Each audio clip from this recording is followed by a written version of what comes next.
My name is Jiang, and it appears that I have become a character in a rather peculiar novel. In this narrative, I am destined to meet my demise at the hands of my childhood sweetheart in a month's time. Jiang am talking to you. Don't just sit there in silence. A woman of striking beauty, unadorned by makeup, gently nudged the young man resting on the hospital bed, her tone and actions tinged with mild annoyance. The sky, draped in hues reminiscent of blue silk, gradually blushed with pink as the first rays of sunlight streamed through the window, illuminating the spacious ward. Yet Jiang remained oblivious he was blind. At the tender age of 7, Jiang was struck by a car while attempting to save Gu Kursin. Though he miraculously survived, he was condemned to a life devoid of sight. Perhaps out of guilt, perhaps out of a sense of duty, or perhaps out of genuine affection, Gu Kursin has consistently cared for him, unwavering in her devotion, until 3 years ago, when Jiang's mother tragically passed away. His father then brought home his former lover and his half-brother, Jiang Yuan, who was a year younger than Jiang. Thus began a tumultuous transformation. Jiang Yuan often sought to assert his presence before Gu Kursin, and by the time Jiang sensed something amiss, it was too late. During this hospital stay, Jiang was primarily recovering from an incident that occurred the previous night. Jiang Yuan had invited him to the balcony of their villa's second floor, where the conversation took a distasteful turn, provoking Jiang's ire. In a moment of heated impulse, he struck Jiang Yuan. However, as a blind man, he was at a distinct disadvantage in a physical confrontation.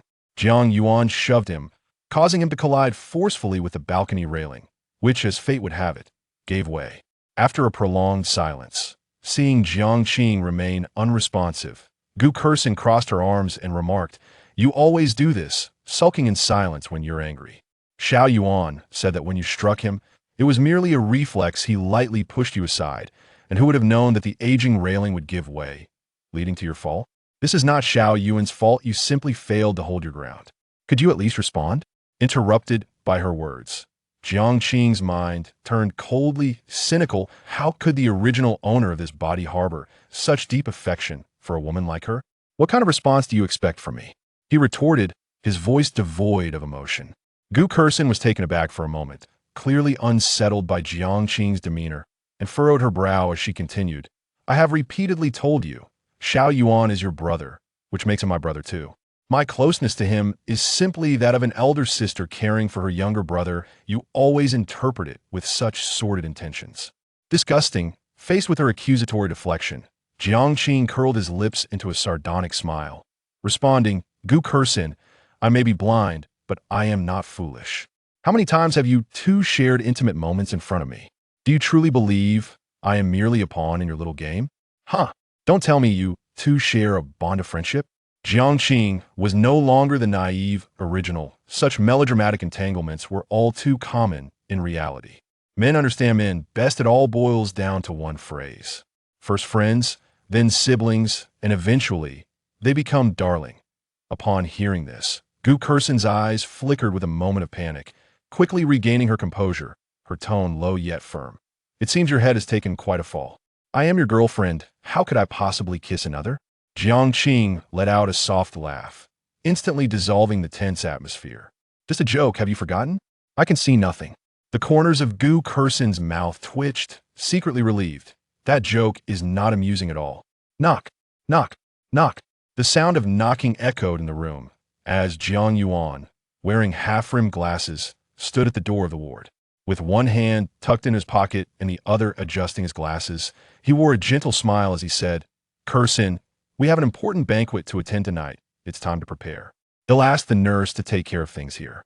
Gu Kursin nodded slightly at Jiang Yuan. She then reached out to grasp Jiang's hand. The moment they touched, Jiang withdrew his hand, stating, "I detest those who lack boundaries." Time seemed to freeze at that moment. Gu Kursin's expression darkened, feeling that his words were a direct jab at her, truly offensive. At the door, Jiang Yuan leaned slightly with a nonchalant demeanor, his calm exterior concealing a brewing storm, maintaining an amiable smile. This was the scene he had anticipated, even wishing for Gu Kursin and Jiang to quarrel, creating distance between them. However, in the past, Jiang always oscillated between anger and helplessness.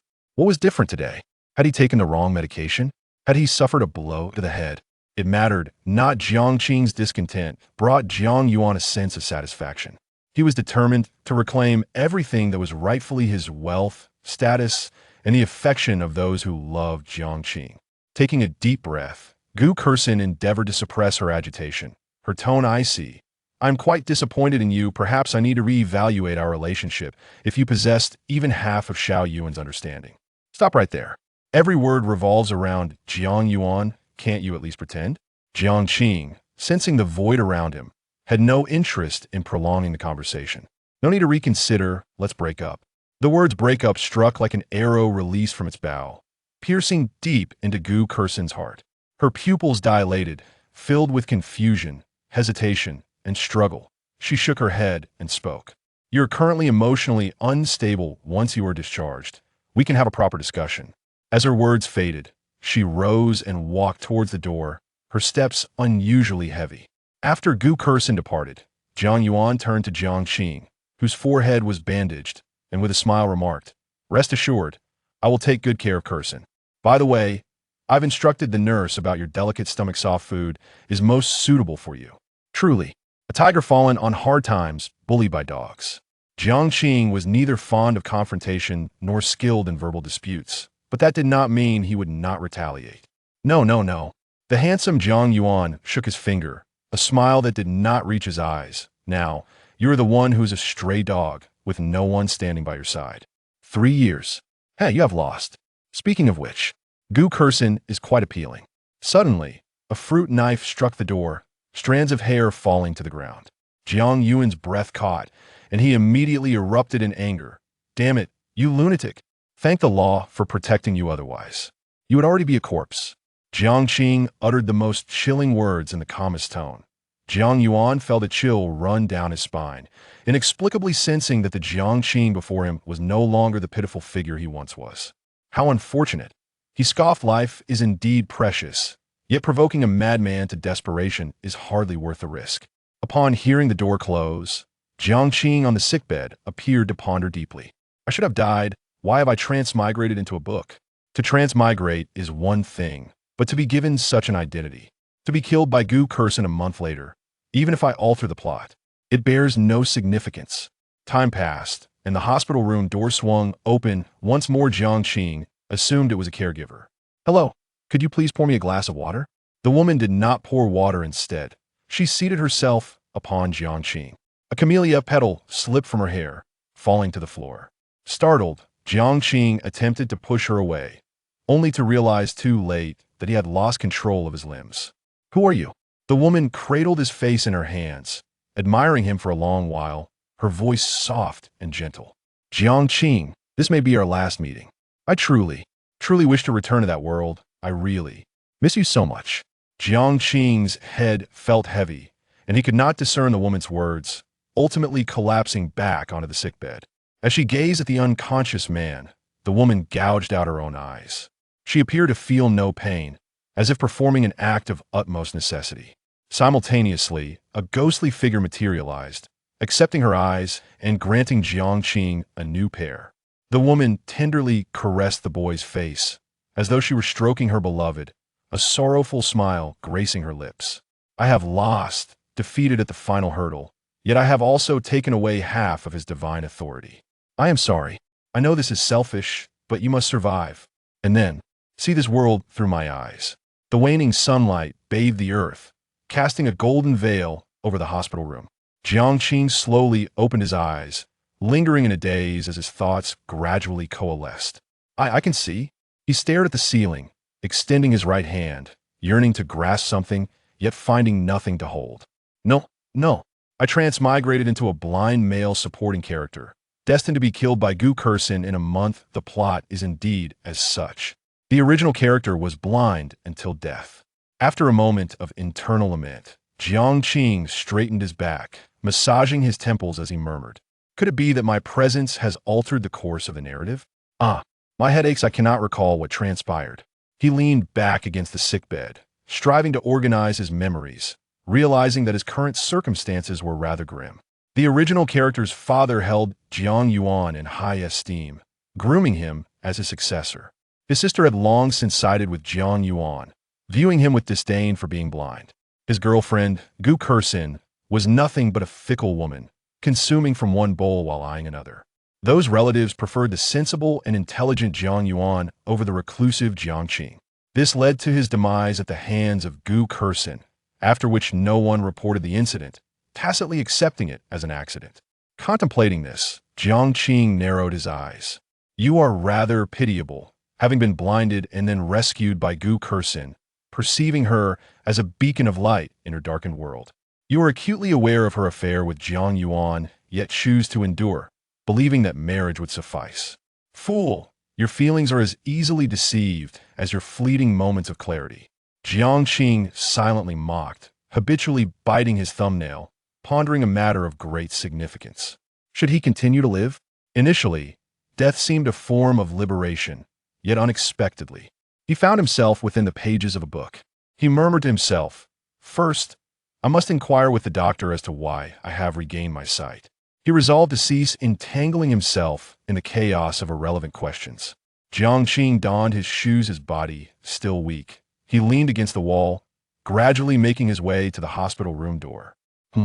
He attempted to open the door, but it would not budge. Is the lock broken? Or is this another of Jiang Yuan's tricks? To prevent me from attending the banquet tonight? The original owner was too frail otherwise. I could easily kick this door down. Jiang Qing surveyed the room, and on a table adorned with a bouquet of sunflowers, he discovered a key. He picked it up and examined it, his gaze distant, and inexplicably inserted it into the lock. "This is your key, and also your curse." An unknown voice echoed within the room. With a creak, the door swung open. Beyond lay a shroud of darkness, devoid of light, rendering the corridor and any figures invisible. All was eerily silent, as if time itself had come to a halt, akin to a broken watch. Before Jiang Qing could react, a crimson thread ensnared his throat, dragging him into the abyss. In a standalone villa, within the garden, Jiang Qing regained his vision and control over his limbs, scrutinizing the other 6 individuals present. It was utterly surreal. One moment he was in a hospital room, and the next he found himself in a villa's garden. A girl clad in a light gray trench coat, her hair tied in a ponytail, exuding youthful vitality, spoke up. 7 individuals. It seems this task will be somewhat less challenging than the last. The man in the white coat turned to the youthful girl. "What's going on here?" "Well," the girl pursed her lips, contemplating her explanation. "In simple terms, we must complete a task to return to reality, or, more accurately, to the world within the book." "A task?" Jiang Qing, his forehead bandaged, raised an eyebrow. "What happens if we fail?" "Death," the girl replied succinctly. The man in the white coat gasped in disbelief. "Are you joking?" "No joke." The girl blinked her beautiful eyes, her tone devoid of humor. A whirlwind of thoughts surged through Jiang Qing's mind. The situation was unexpectedly complex, as he was not the only individual traversing the narrative. From her accent, it was apparent that the youthful girl before him, appearing to be around 18 or 19, hailed from Sichuan. The man in the white coat, by his accent, was from Tianjin. In a corner, a man and a woman held hands, vigilantly surveying the villa, perhaps a couple. Another man, adorned with tattoos and standing approximately 1.85 meters tall, exuded an intimidating presence. A woman, elegantly dressed in a black gown, wore an expression of displeasure. Jiang Qing found it perplexing that such an eclectic group of individuals, seemingly unrelated, had gathered together. What was their purpose? Enough. I refuse to play this charade. This scene is not in my script. Hurry and take me home. I have a dinner appointment with my idol, the woman in black commanded imperiously. 1 second, 2 seconds, 3 seconds, no one responded, and the atmosphere grew increasingly awkward. Frustrated, the woman in black exclaimed, "Do you even know who I am?" It became evident that her identity held little interest for those present. "Fine, just you wait," she declared defiantly, turning to stride toward the ornate iron gate. The youthful girl shifted from her relaxed demeanor to a grave tone. "Let me remind you, it's best to remain within the confines of the villa until the task is clear." The woman in black hesitated, then turned back to raise her middle finger at the girl. "What brand of trash bag are you to contain so much?" As soon as the words left her lips, she stepped out through the ornate gate and fell to the ground.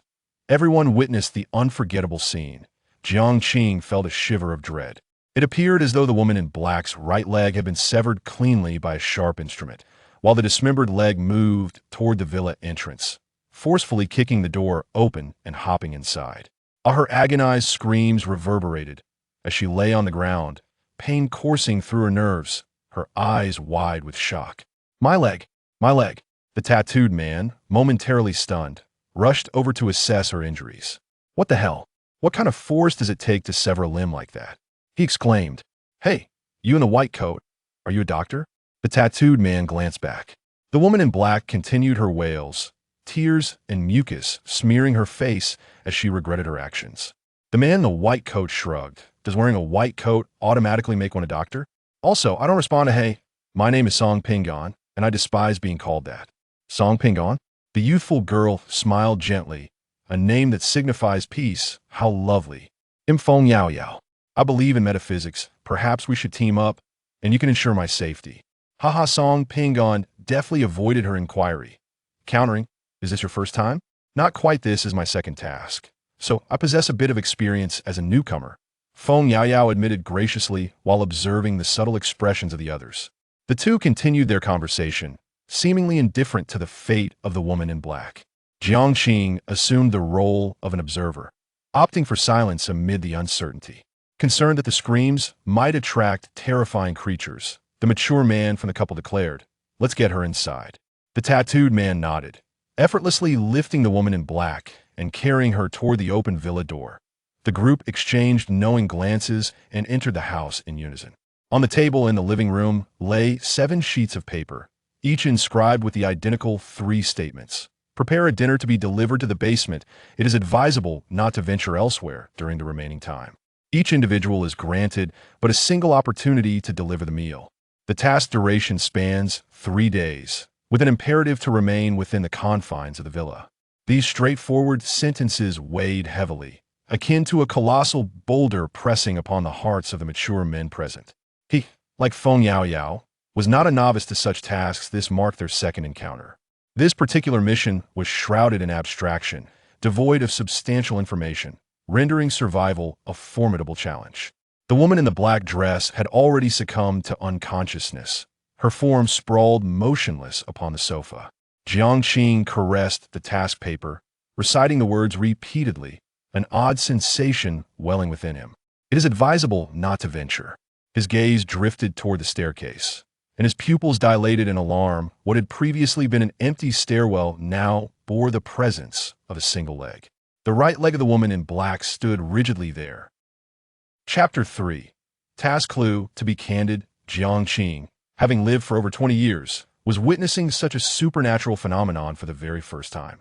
The bloodied right leg seemed to be surveilling their every move, sending chills down their spines. Song Pingon swallowed hard, his gaze drawn to the right foot. Was there a ghost? Upon uttering those words, the temperature appeared to drop slightly. Feng Yao Yao's expression turned grave. It could perhaps be a ghost, or it could be something sinister. Is there a distinction? Jiang pressed for clarity. A mature man, holding the hand of a gentle woman, calmly stated, if it is a ghost, we might have a sliver of hope. If it is something sinister, this mission will certainly lead to our demise. Everyone will perish. A tattooed man bound the severed leg of the woman in the black dress with fabric and looked up, remarking, without treatment, she shall not survive for long. In such an environment, devoid of doctors and medical equipment, and unable to leave the confines of the villa, the fate of the woman in the black dress was all too evident. There is no hope. After a silence that stretched for 7 or 8 seconds, Feng Yao spoke in a low tone. Uncle, even a hero saving a damsel must consider the circumstances.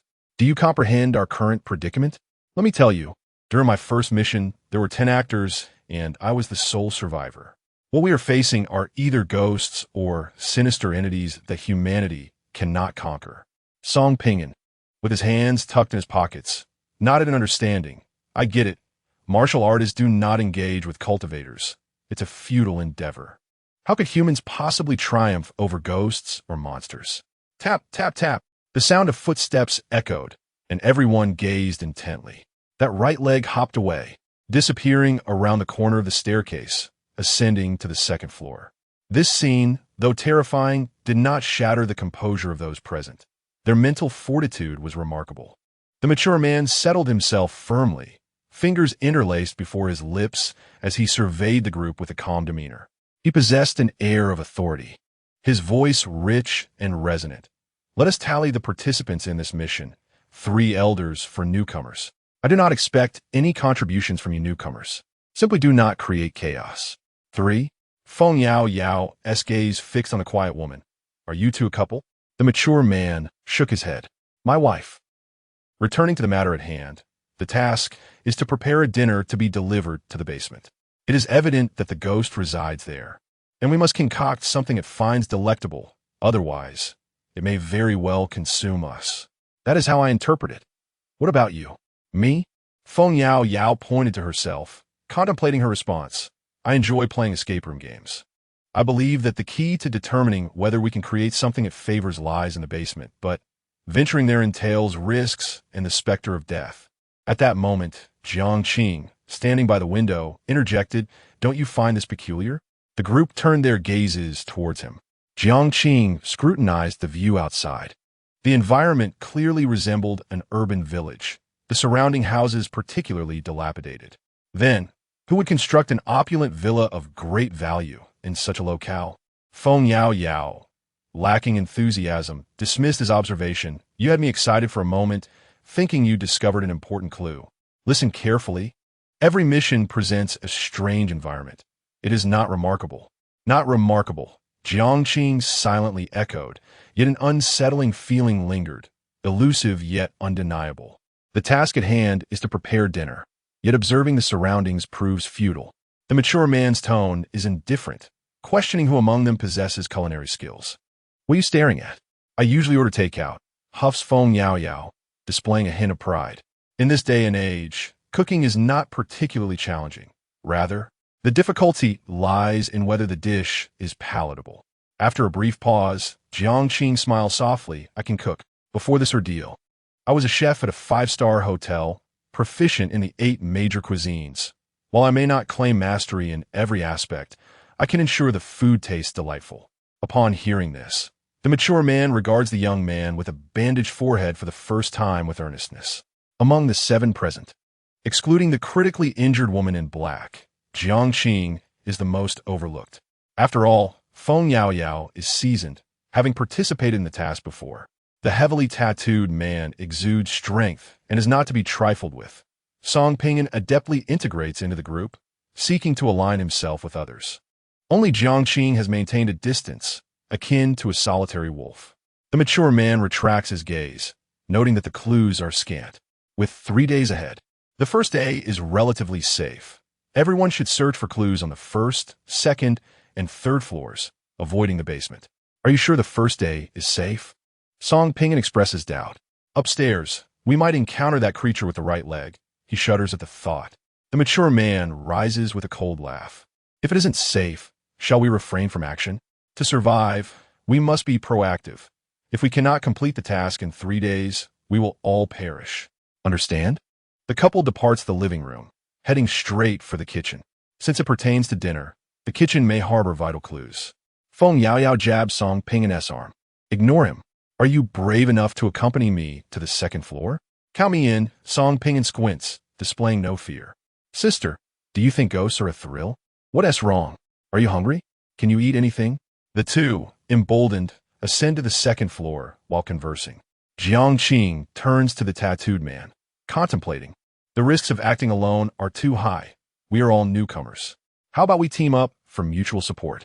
Through few exchange words, he understands that the forthcoming challenges are beyond the realm of mere mortals. The man before him may appear formidable, yet he was the first to rush to the black-dressed woman's aid when she was injured. Based on this behavior, he seems unlikely to abandon his comrades, at least more so than the others. Jiang is inclined to team with the tattooed man. The tattooed man, disliking indecisiveness, extends his right hand. I'm Chen Tianyue from Shandong. Jiang, he replies. At that moment, as their hands clasp, they share a knowing smile. Chen Tianyue cuts to the chase. Are you really a chef? Jiang maintains his smile, Out here, one's identity is self-assigned. If I do not demonstrate my worth, I might very well become the first casualty. Human nature can often be more terrifying than ghosts. Chen Tianyue pauses for 2 seconds, absorbing the statement. That makes sense. I sense you are quite astute. I must admit, I never graduated from middle school, my education is lacking, and I am not adept at searching for clues. But I can fight. Jiang contemplates seriously. The clues are currently too few, and those 3 elders seem disinclined to engage in detail with us. Let us proceed to the kitchen and investigate. As the 2 individuals made their way to the kitchen, the woman clad in a black dress upon the sofa quickly succumbed to silence. The kitchen was impeccably tidy, as if it had just been cleaned, and the dining table outside was adorned with a plethora of delectable dishes. Buddha jumps over the wall, clear broth with cabbage. Rock sugarbird's nest, Peking duck, a total of 10 exquisite courses. The mature man mused aloud. 10 dishes. Shall we select one to send to the basement? What do you think? Chen Tianyue inquired in a hushed tone. Jiang offered no reply, instead pacing around the kitchen, his gaze lingering for 3 seconds on a heap of extravagant ingredients in the corner, before ultimately pausing before the refrigerator. He opened the fridge, only to be taken aback. Inside lay spoiled tomatoes, sprouted potatoes, wilted greens, and a bowl of red bean slush, a stark contrast to the lavish ingredients surrounding them. Jiang shut the refrigerator door and exchanged a glance with Chen Tianyue, prompting the 2 to ascend to the 2nd floor. Any leads? Chen Tianyue asked, his anticipation evident. In the corridor on the 2nd floor, Jiang shook his head. I have suspicions, but we must continue searching. Ah, you 2 are exploring the 2nd floor. Song Pinyin remarked with a teasing tone, fiddling with a book in hand. Feng Yaoyao emerged from the master bedroom, clutching an identification card. She did not conceal the clue. This task leaned towards teamwork. If any clever newcomer could lead the group to completion, it would be advantageous for all. Jiang focused intently on the card. Name, Yi Siki. Gender, female. Ethnicity, Han. Address, Beijing. Song Pinyin clapped his hands. This clue is of utmost significance. Suddenly, a familiar female voice echoed through the air. I found you. Jiang turned to see, his scalp prickling in alarm. As the woman in the black dress appeared at the stairwell's corner, devoid of color in her face, standing upright on a single leg, a sinister smile curling at her lips. Chapter 4. Actors and audience. The silence of the crowd was deafening. In his white coat, Song Pinyin swallowed hard and mustered the courage to ask, You are not dead? Jiang was a loss for words. Such a question was rather presumptuous. He gazed deeply into the brown eyes of the woman in the black dress, his mind racing with countless thoughts. Under normal circumstances, a person whose limbs have been severed would not immediately perish. However, without medical intervention within 10 minutes, they would succumb to excessive blood loss, eventually leading to shock and unconsciousness, followed by gradual brain death. It had been at least 20 minutes since the woman's right leg was severed. This meant the being standing before them was undoubtedly not human. The woman maintained a peculiar smile, responding with an evasion. I have a clue. Follow me. As soon as the words left her lips, she turned and glided down the stairs soundlessly. The imposing Chen Tianyue was equally startled, his heart racing as he turned to Jiang. Is she a ghost? Jiang found himself at a loss for words, shifting his gaze to seek an answer. What are you staring at? Feng Yaoyao placed her hands on her hips. This is my first encounter with such a situation too. Song Pinyin raised his hand, proposing, I suggest we 4 rush over and restrain her. Agreed, Jiang nodded. 3, 2. Song Pinyin began to count down 1. Yet no one moved. Dude, this is getting creepy. Song Pinyin fiddled with the necklace around his neck. Before Jiang could speak, a woman's head emerged from around the corner. Feng Yaoyao nudged Song Pinyin. You go first. I'm a girl, timid. I'll stand in the middle. I'm timid too, Song Pinyin replied defiantly. After a moment of silent observation, Jiang stepped forward and descended the stairs. His instincts told him that the woman would not attack for the time being. The woman's head retreated, and the group returned to the 1st floor, where the couple was also present, watching the woman in the black dress from a distance. One wielding a kitchen knife, the other gripping a wooden stick tightly. Follow me. The woman's voice was low and unsettling. Jiang quickened his pace, closing the gap to 3 steps away as he slowly approached the basement. "Are you still alive?" he inquired. The woman paused, her body motionless, her head spinning a full 180 degrees, and she smiled. "Do you wish for me to die?" "Go to hell." Jiang felt a chill run down his spine and turned to flee frantically upstairs. His instinct screamed that staying would mean death. "Awesome." Song Pingan gave a thumbs up in admiration. Feng Yaoyao rolled her eyes. "What a reckless fool. How could you dare to approach her?" A mature man questioned. "What did you see?" Steadying himself, Jiang confessed, her head turned 180 degrees as if she were about to attack me. "I also saw." At the end of the staircase, there was a rusted iron door. Feng Yaoyao looked alarmed. "We're doomed. That woman has turned into a ghost." Jiang was momentarily taken aback. "Are you suggesting that the monster in the basement is restricted and cannot act against us for 3 days? Once those 3 days are up and we fail to complete our task, the restriction will be lifted. The woman's death has, ironically, become a weapon for the monster to eliminate us prematurely?" Feng Yaoyao nodded. The mature man approached the dining table, scrutinizing the 10 dishes laid out before him, and began to analyze leisurely. "In truth, this task is quite simple. We do not require a chef, nor do we need to cook. There are 10 dishes in total, and one of them must surely be to its liking. Originally, we had 7 opportunities to deliver the meals, but now, 6 is still not insignificant. It is purely a matter of luck." Everyone gathered around the dining table as Feng Yaoyao presented the identity clues she had obtained. Yi Siki, female, from Beijing. The mature man pondered deeply. "Beijing roast duck?" Song Pingan interjected. "Just because someone is from Beijing doesn't he mean they love roast duck. Moreover, are you certain it is Beijing roast duck? What if it is Tianjin roast duck?" The mature man frowned. "Must you seek attention?" "Oh, are we not allowed to discuss this?" "That's called reasonable deduction, you pretentious fool," Song Pingan retorted defiantly. "A fight? The one who backs down is a coward." The mature man was terse and formidable. Among men, grievances are settled with fists. "I want to argue with you, just yield." Song Pingan shrugged, exuding a sense of reckless defiance. The mature man's expression darkened, and just as he was about to act, he was restrained by his wife. The woman, clad in a white tracksuit, with her hair cascading down her back, was fair and beautiful. Her gentle smile resembled that of a friendly neighbor, and she spoke. "This task requires collaboration. We have already lost one opportunity to deliver the meal. Continuing to create internal conflict would be counterproductive. I am Su Mingran, and this is my husband, Lin Gubei. We are all actors. Let us get to know one another." "Actors?" Jiang heard this term for the second time. The first was from Feng Yaoyao. After the introductions, he boldly inquired Su. "Sister Su, what does actor mean?" Su Mingran, exuding the demeanor of a composed older sister, patiently explained. "Literally, we are the ones who traverse narratives, playing supporting roles within our respective scripts.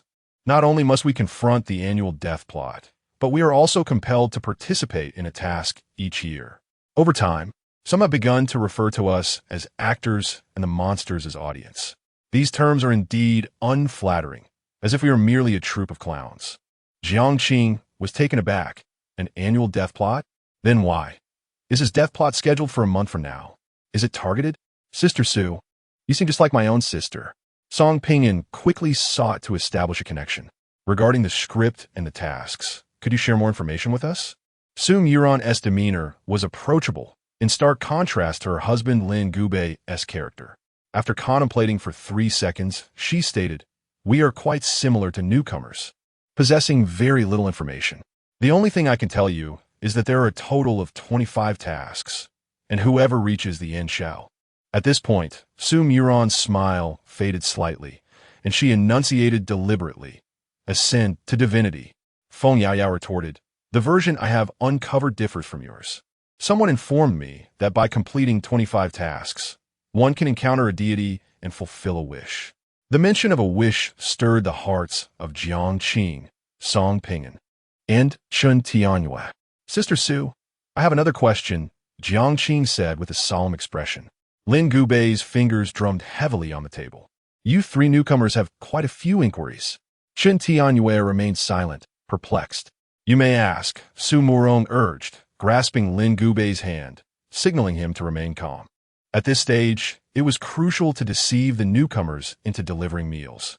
No one knew whether dangers lurked during the delivery. Someone had to take the initial risk. Jiang gazed intently at Su Murong. Are we in different storybooks? He pondered. Su Murong bit her lip thoughtfully. Let me explain it this way. We have traversed into a vast world of literature. In the same realm, we have taken up different scripts and assumed varied roles. The newcomers were often filled with confusion, which could not be clarified immediately. If we return alive, we could meet again, for more friends pave the way. Now, the pressing question remained. Who would deliver the meal? Based on existing clues, most had identified Peking duck as the dish in question. The mention of the delivery cast a hush over the group. None were foolish enough to risk venturing into the basement. I shall go, declared Chen Tianyue, stepping forward. With his cropped hair and clad in a gray tank top, he picked up the dish and swiftly made his way to the basement. Upon reaching the weathered iron door, Chen Tianyue gently set down the Peking duck and knocked. In the next moment, crimson threads began to seep through the crack of the door, resembling the flowing hair of a woman. A nauseating stench of blood assailed his senses, and an icy chill enveloped every pore. Damn it! Chen Tianyue turned to flee. Meanwhile, Jiang stood at the staircase, witnessing countless red threads ensnaring a lifeless female form. Chapter 5. There is someone under the bed. Do not look back. Jiang shouted loudly, her palms drenched in sweat, the metallic scent of blood igniting every nerve. Death loomed like a tempest. Chen Tianyue swore this was the closest he had ever come to demise. He took 3 steps at once, racing up the stairs, only pausing when he reached the living room. Slices of Peking duck were flung haphazardly across the floor, retreating alongside the female corpse. He gasped for breath, his gray tank top entirely soaked. The others realized that a wrong order could provoke an attack, but fortunately, the female specter could not ascend the stairs. Lin Gubei exchanged a fleeting glance with his wife, Su Murian, and imperceptibly nodded. The air was thick with an atmosphere of dread. Even Feng Yaoyao, who had previously undertaken a mission, cowered in the corner of the living room. Ultimately, facing specters is not a matter of self-reassurance against fear. One cannot fully control their emotions. Chen Tianyue wiped the cold sweat from his brow, and now it was your turn. The remaining 5 exchanged glances. Song Pinyin chuckled awkwardly. His Tianjin accent pronounced, "Sister, why don't you go?" Su Murian clicked her tongue inwardly, maintaining a gentle smile. Let's search for clues. Feng Yaoyao concurred. 9 dishes, 5 chances. We should choose carefully. Lin Gubei gazed out the window. Darkness enveloped the earth. Night had fallen. Tomorrow would be another day. The dim light reflected human nature. As a group of actors bullied a naive soul. Enraged, Chen Tianyue exclaimed, I've delivered my share. Aren't you going to do yours? Do you really think I can be easily intimidated? His robust physique, adorned with tattooed arms, was quite imposing when angered. Jiang placed a hand on Chen Tianyue's shoulder, leaning close to whisper, Stay calm, follow me. Damn it! Chen Tianyue shot a fierce glare at the rest before heading upstairs. Having agreed to team up with Jiang, he naturally acquiesced. Only 4 remained in the living room. Lin Gubei smirked coldly, his words dripping with implication. This Chen Tianyue, with his simple mind and strong physique, might just take us all down with him in a fit of rage, especially since he has lost his value. Song Pinyin shrugged. I don't understand what you're saying. Yaoyao, shall we share the master bedroom tonight? He proposed enthusiastically. Feng Yaoyao kicked him, retorting, You wish. I'll take the master bedroom. You go to another room. Fine, Song Pinyin waved dismissively, ascending the stairs. The first floor was too close to the basement for his comfort. He dared not rest there at night. Meanwhile, he formed a judgment Feng Yaoyao, a girl, daring to sleep alone in such an environment, must have a hidden card up her sleeve. He chuckled softly to himself. What a troupe of actors, no, a band of scoundrels. Upon reaching the second floor, he found Jiang and Chen Tianyue, entering the room and shutting the door. Would you two mind sharing a room with me tonight? I fear ghosts, Song Pinyin said, brazenly. The bedroom was modest, furnished with 2 bunk beds, starkly contrasting the villa style. Jiang scrutinized him from her chair.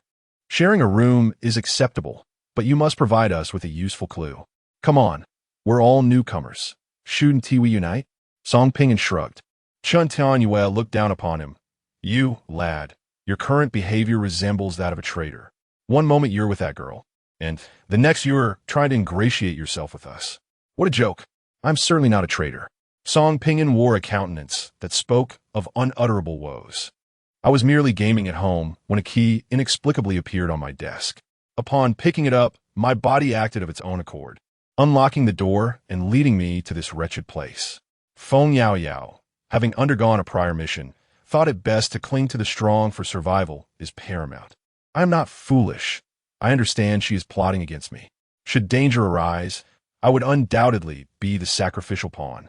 Seeing the two remain unmoved, Song Pinyin took a deep breath and declared, "Let me share something with you.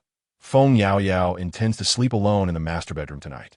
After our brief interaction, I deduce she undoubtedly possesses means to combat the supernatural." Chun Tianyue shook his head, dismissing the information as worthless. Jiang had already informed him of this. The cold, white light illuminated Jiang's eyes as he raised a finger. "If you wish to join us, you must agree to one condition." "What? Sleep together tonight?" "Nonsense. The other side has laid their cards on the table. They seek no one's company.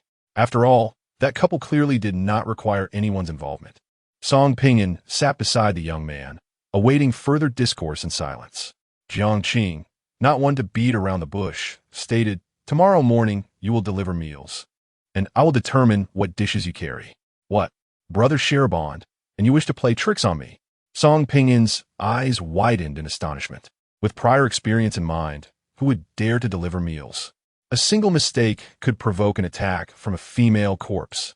Chun Tianyue, physically robust, could run swiftly. A moment's delay could result in capture by the corpse. Song Pinyin did not believe he could outrun her.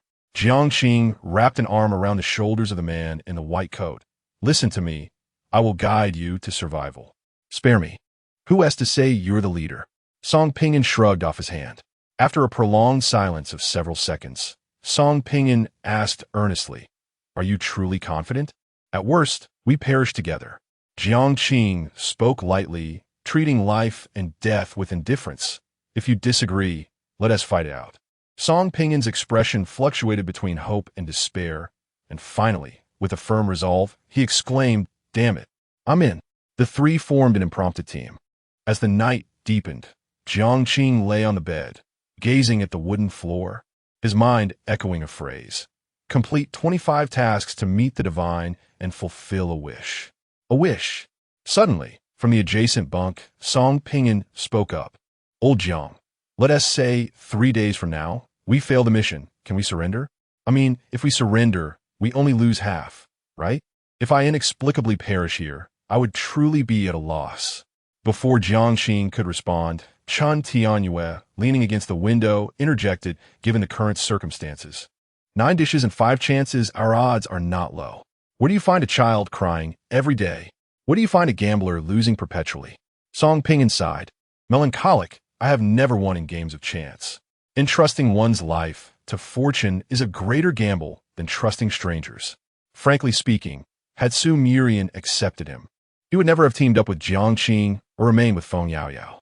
After all, Su Murian exuded a sense of gentleness and reliability." Jiang stifled a yawn and remarked that words were futile. He needed to restore his energy first. Chun Tianyue would keep watch during the first half of the night, while he would take the latter half, and tomorrow night it would be Song Pinyin's turn. Song Pinyin, incredulous, queried whether he could truly sleep.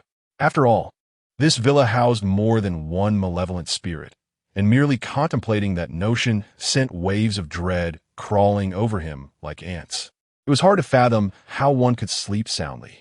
Jiang, disinterested in the chatter, reflected that the original inhabitant had fallen from the second floor yesterday, and after encountering various supernatural occurrences today, he needed to replenish his rest if he was to endure the next 2 days.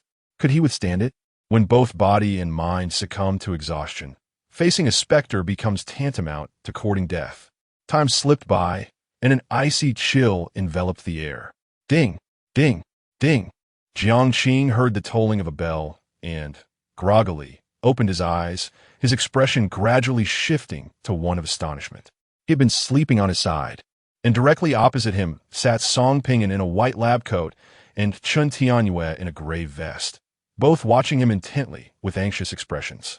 Upon noticing Jiang Qing's awakening, Song Ping'an hurriedly gestured for silence. He then pointed downward, silently mouthing the words under the bed. Hiss! Jiang Qing inhaled sharply, all remnants of sleep vanishing. Propping himself up with his hands, he endeavored to make minimal noise as he slowly leaned forward, intending to vacate the lofted bed while unable to resist casting a glance beneath. He locked eyes with a pair of terrifying orbs. There was someone beneath the bed. No, there was a ghost. Chapter 6. The second delivery. Jiang Qing gasped, jolted upright as if revived from a near-death experience, and rushed barefoot toward the door, shouting, "Run! Lao Jiang, wait for me!" Song Ping'an closely followed. Chun Tianyue, naturally unwilling to remain alone with the woman in the black dress, fled, swiftly surpassing the two and reaching the first-floor living room. Seizing a glass ashtray from the table as a makeshift weapon, the bedroom light flickered off, only to illuminate a second later, revealing the black-dressed woman standing rigidly in the center. She pursued at a leisurely pace. The blood from her severed leg long ceased to flow. In a living room, Jiang Qing was drenched in cold sweat, bewildered by the situation. Song Ping'an swallowed hard, recounting, "Half an hour ago, I couldn't sleep in bed, and when I turned to the side, I saw her beneath your bed, signaling me to be quiet." Upon hearing this, Jiang Qing's mind stalled for a few seconds, his face darkening. "So, you two maintained eye contact for half an hour without calling for me?" Song Ping'an nodded seriously, responding, "Isn't that commendable? We didn't abandon you even while facing a ghost for half an hour. Though I don't understand why she hid under your bed. It's a matter of respect." What the hell?" Jiang Qing was both amused and infuriated. It turned out that silence could indeed provoke laughter. Chun Tianyue interjected, "We dared not act rashly. I've seen many horror films, and beings like ghosts are untouchable by humans." She indicated for us to remain silent. "If we make a sound, she might kill you in an instant." Jiang Qing raised an eyebrow, puzzled as to why the black-dressed woman had targeted their group among the 6 people in the villa. Could it be that the others were already dead? Aren't we going to hide? Song Ping'an crouched behind the sofa, peeking out with curiosity. Chun Tianyue retorted sarcastically, "You're just as ridiculous as your hiding spot. She's a ghost. Hiding is utterly useless." Suddenly, the living room plunged into darkness, an eerie silence enveloping the space, and the temperature plummeted. By the moonlight, Jiang Qing discerned a shadow standing at the staircase, gradually approaching. He clenched his fists, holding his breath, his heart racing while his mind remained eerily calm. Why was she targeting him? Once in the basement, now tonight. He was certain he had never wronged her during her lifetime. Thoughts raced through his mind as he retreated step by step, the living room lights flickering back on. Su Murian and Lin Gubei descended the stairs, an unprecedented gravity in their expressions, yet they did not turn to flee. Under the light, the black-dressed woman's face was horrifying. Her brown eyes fixated on Jiang Qing's thigh, the sinister smile never fading as she drew closer. To speak honestly, this gradual approach exuded more pressure than an instantaneous appearance before him. Soon, the three found themselves with no escape. Chun Tianyue swung the ashtray violently at the window, attempting to leap out into the yard, but alas, the ashtray shattered while the glass remained intact. It's over. Song Ping'an hid behind Jiang Qing, murmuring, "Lao Jiang, does she perhaps have a liking for you, which is why she has been following you?" "Look, the ghost's face is more flushed than any confession." Jiang Qing retorted, "That's blood." Suddenly, from the first-floor bathroom, the black-dressed woman's right leg stepped out, advancing towards the villa's entrance. Jiang Qing's pupils constricted. Could it be? In this life-and-death moment, he called out to Su Murian, "Sister Su, the leg." The gentle older sister swiftly comprehended the situation. Without uttering a word, she dashed to the doorway, seizing the right leg and flinging it to Jiang Qing. Towering over the others, Chun Tianyue caught the leg and, speaking at a rapid pace, inquired whether it was for her. Jiang Qing remained silent, taking the bloodied limb into her hands, stepping forward to extend it, stating, "Your demise was not orchestrated by us. This is your leg." The woman in the black dress paused, her vacant eyes regaining their luster, and the eerie smile at the corners of her mouth faded. She accepted the right leg back, her voice a quivering whisper, "I wish to go home." With a thud, the woman in the black dress collapsed, her life extinguished. "I wish to go home." These were her final whispered words. As the crowd exhaled in relief, they noticed red threads binding the woman's hands, feet, and neck. Now severed, these threads appeared to possess a life of their own, retreating back into the basement. It was not a transformation into a ghost, but rather a manifestation of being controlled by one.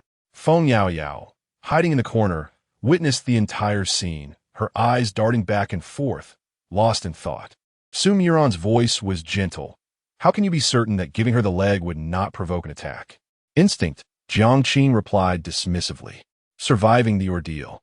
Song Pingan remarked, "Old Jiang, is she unwell?"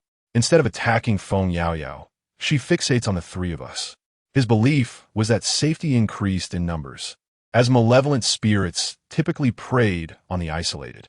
"Attack you say?" Feng Yao Yao sprang forward, hurling a pillow in anger. Jiang Qing knelt down, carefully placing the woman in the black dress onto the sofa, covering her with a blanket. She did not intend to assault us. Rather, she hoped we would assist her in retrieving her right leg.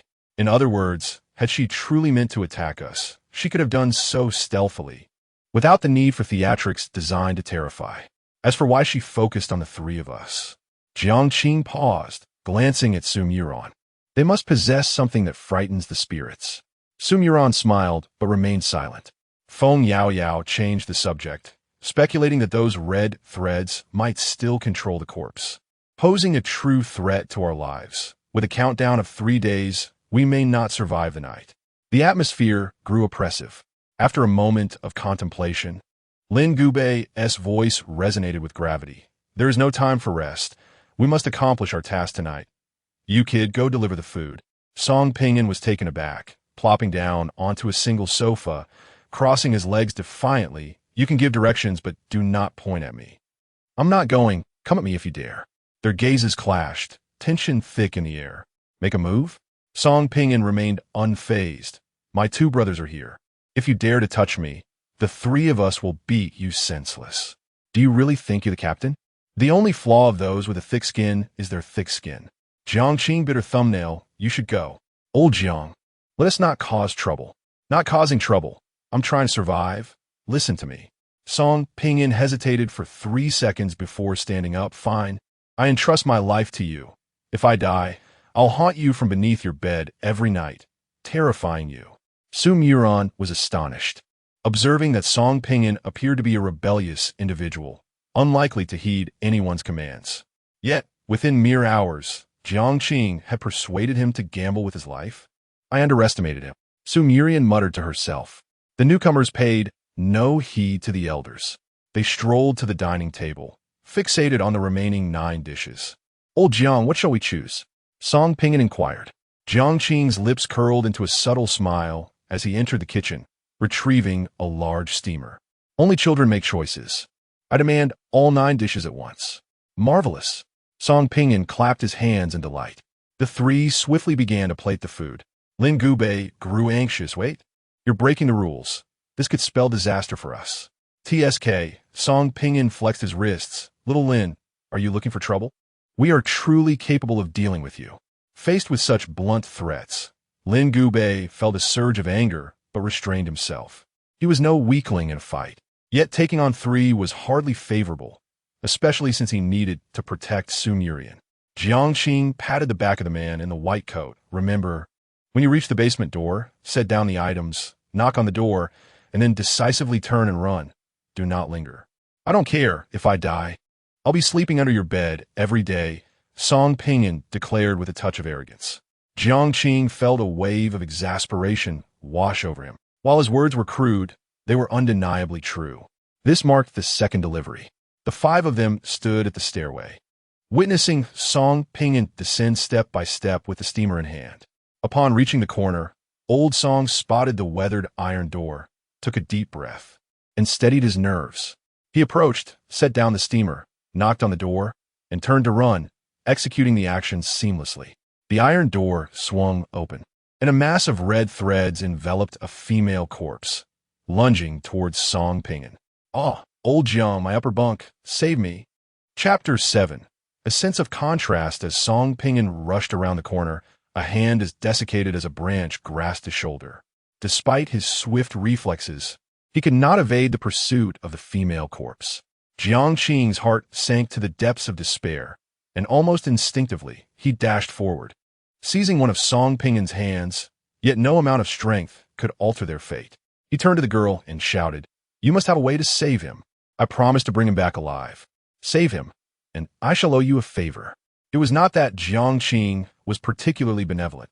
After all, during the time the woman in the black dress had appeared beneath the bed, neither Song Ping'an nor Chen Tianyue had abandoned him. Should he save them? Feng Yaoyao pondered, biting her lip and quickly weighing the pros and cons. Frankly speaking, Song Ping'an had lost all value to her. Wasting precious life-saving money on him would be a folly. However, the young man named Jiang Qing gradually piqued her interest. "Old Jiang, I can't hold on any longer," Song Ping'an shouted, gripping the stair railing with all his might, his shoulder bones crushed. Jiang Qing clenched his teeth, urging, "Hurry, save him. You owe me a favor." Feng Yaoyao huffed in annoyance, retrieving a copper coin. She hurled it toward the corpse. The red thread caught the coin, and the female specter released Song Ping'an. Jiang Qing immediately turned and raced back down to the first floor. Old Song, clad in a blood-stained white coat, charged upstairs and flopped onto the carpet, laughing uproariously. "Ha ha. I'm still alive. Ha ha. Old Jiang, am I impressive or what?" Upon confirming their shared glance, Jiang Qing recognized the man's hidden madness. Feng Yaoyao kicked him, retorting, "What is there to gloat about? If it weren't for me, you'd be dead by now. The thought of my life-saving money wasted on you drives me insane." She ranted about his recklessness and how he should have been served a grand meal of 9 dishes instead. Feng Yaoyao, still irked, kicked him a few more times, albeit gently. "You know nothing. All in is a form of wisdom. I just admire someone like old Jiang." Song Ping'an struggled to sit up, trembling in pain. "Unlike you, who appears adorable yet harbors a wicked heart." Feng Yaoyao placed her hands on her hips and declared, "Being cute serves its purpose. You needn't concern yourself with my moral standing." In her mind, she added, "Of course, I maintain my charm to facilitate mischief." With his left hand entirely numb, Song Ping'an continued to tease, "Yaoyao, you're quite ungrateful. After hesitating for so long before choosing to save me. Were you planning to watch me die if old Jiang hadn't spoken up? But I'm just a little girl. What malicious intent could a little girl have?" She retorted, "Puffed, a little girl standing at 1.50 meters. Feng Yaoyao stepped on Song Ping'an's leg, gritting her teeth as she articulated, "I am 1.53 meters. 53. The two engaged in a spirited banter, easing the previously tense atmosphere. Jiang Qing gazed towards the basement. After about half a minute, the steamer and 9 dishes were flung upward. Everyone scattered to evade the deluge, drenching Song Ping'an in broth, fortunately without any debris striking him. "Indeed, it had been a mistake from the very beginning," Jiang Qing murmured. Chen Tianyue, bewildered, inquired, "What mistake?" Jiang's gaze shifted towards Lin Gubei, her voice soft yet resolute. Their task was to prepare a dinner to be delivered to the basement. Upon seeing the dining table adorned with 10 exquisite dishes, they instinctively concluded that they needed to select a dish favored by the supernatural entity, which was, in essence, a fundamental misunderstanding. The task was not a selection of 1 from 10. It was to prepare a singular dinner. Chen Tianyue realized this too late. Feng Yaoyao's eyes widened in disbelief. Had we been deceived? Not deceived, but rather guided. Appearances can often mislead us, Jiang mused, habitually biting her thumbnail.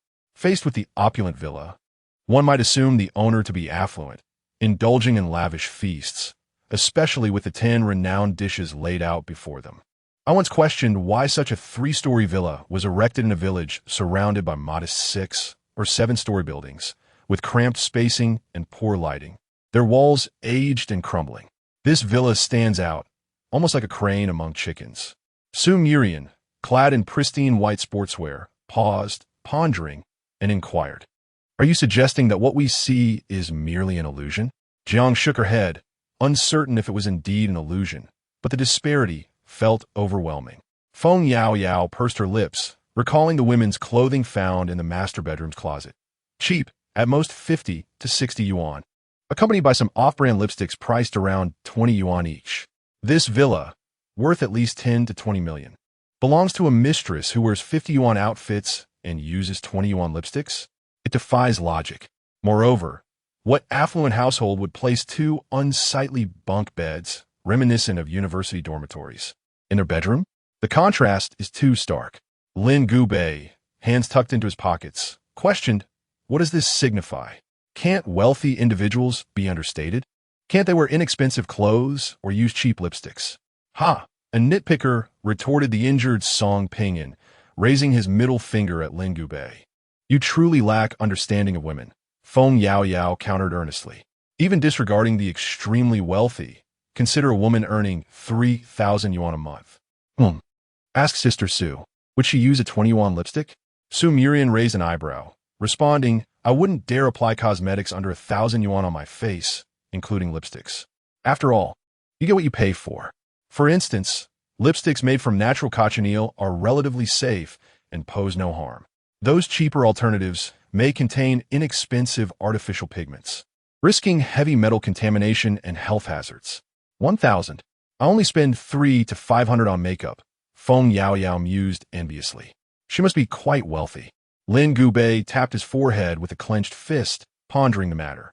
So, the stark contrast is noted, and then what? How does this relate to our task? Have you uncovered any answers or vital clues? None. I'm tired. Going to sleep? Jiang Qing and Chen Tianyue helped Song Pinyin up, and the trio ascended to the second floor. Jiang Qing, wait for me. You still owe me a favor. Let us sleep together tonight, Feng Yao Yao called sweetly, her demeanor shifting with the swiftness of a page turned. With the only means of warding off the supernatural now gone, she dared not sleep alone in the master bedroom. The living room lay in utter disarray, and Lin Gubei remarked, this newcomer, Jiang Qing, possesses an extraordinary arrogance. Su Murian offered an intriguing smile, noting that the world is never short of clever individuals, but it lacks those endowed with true wisdom.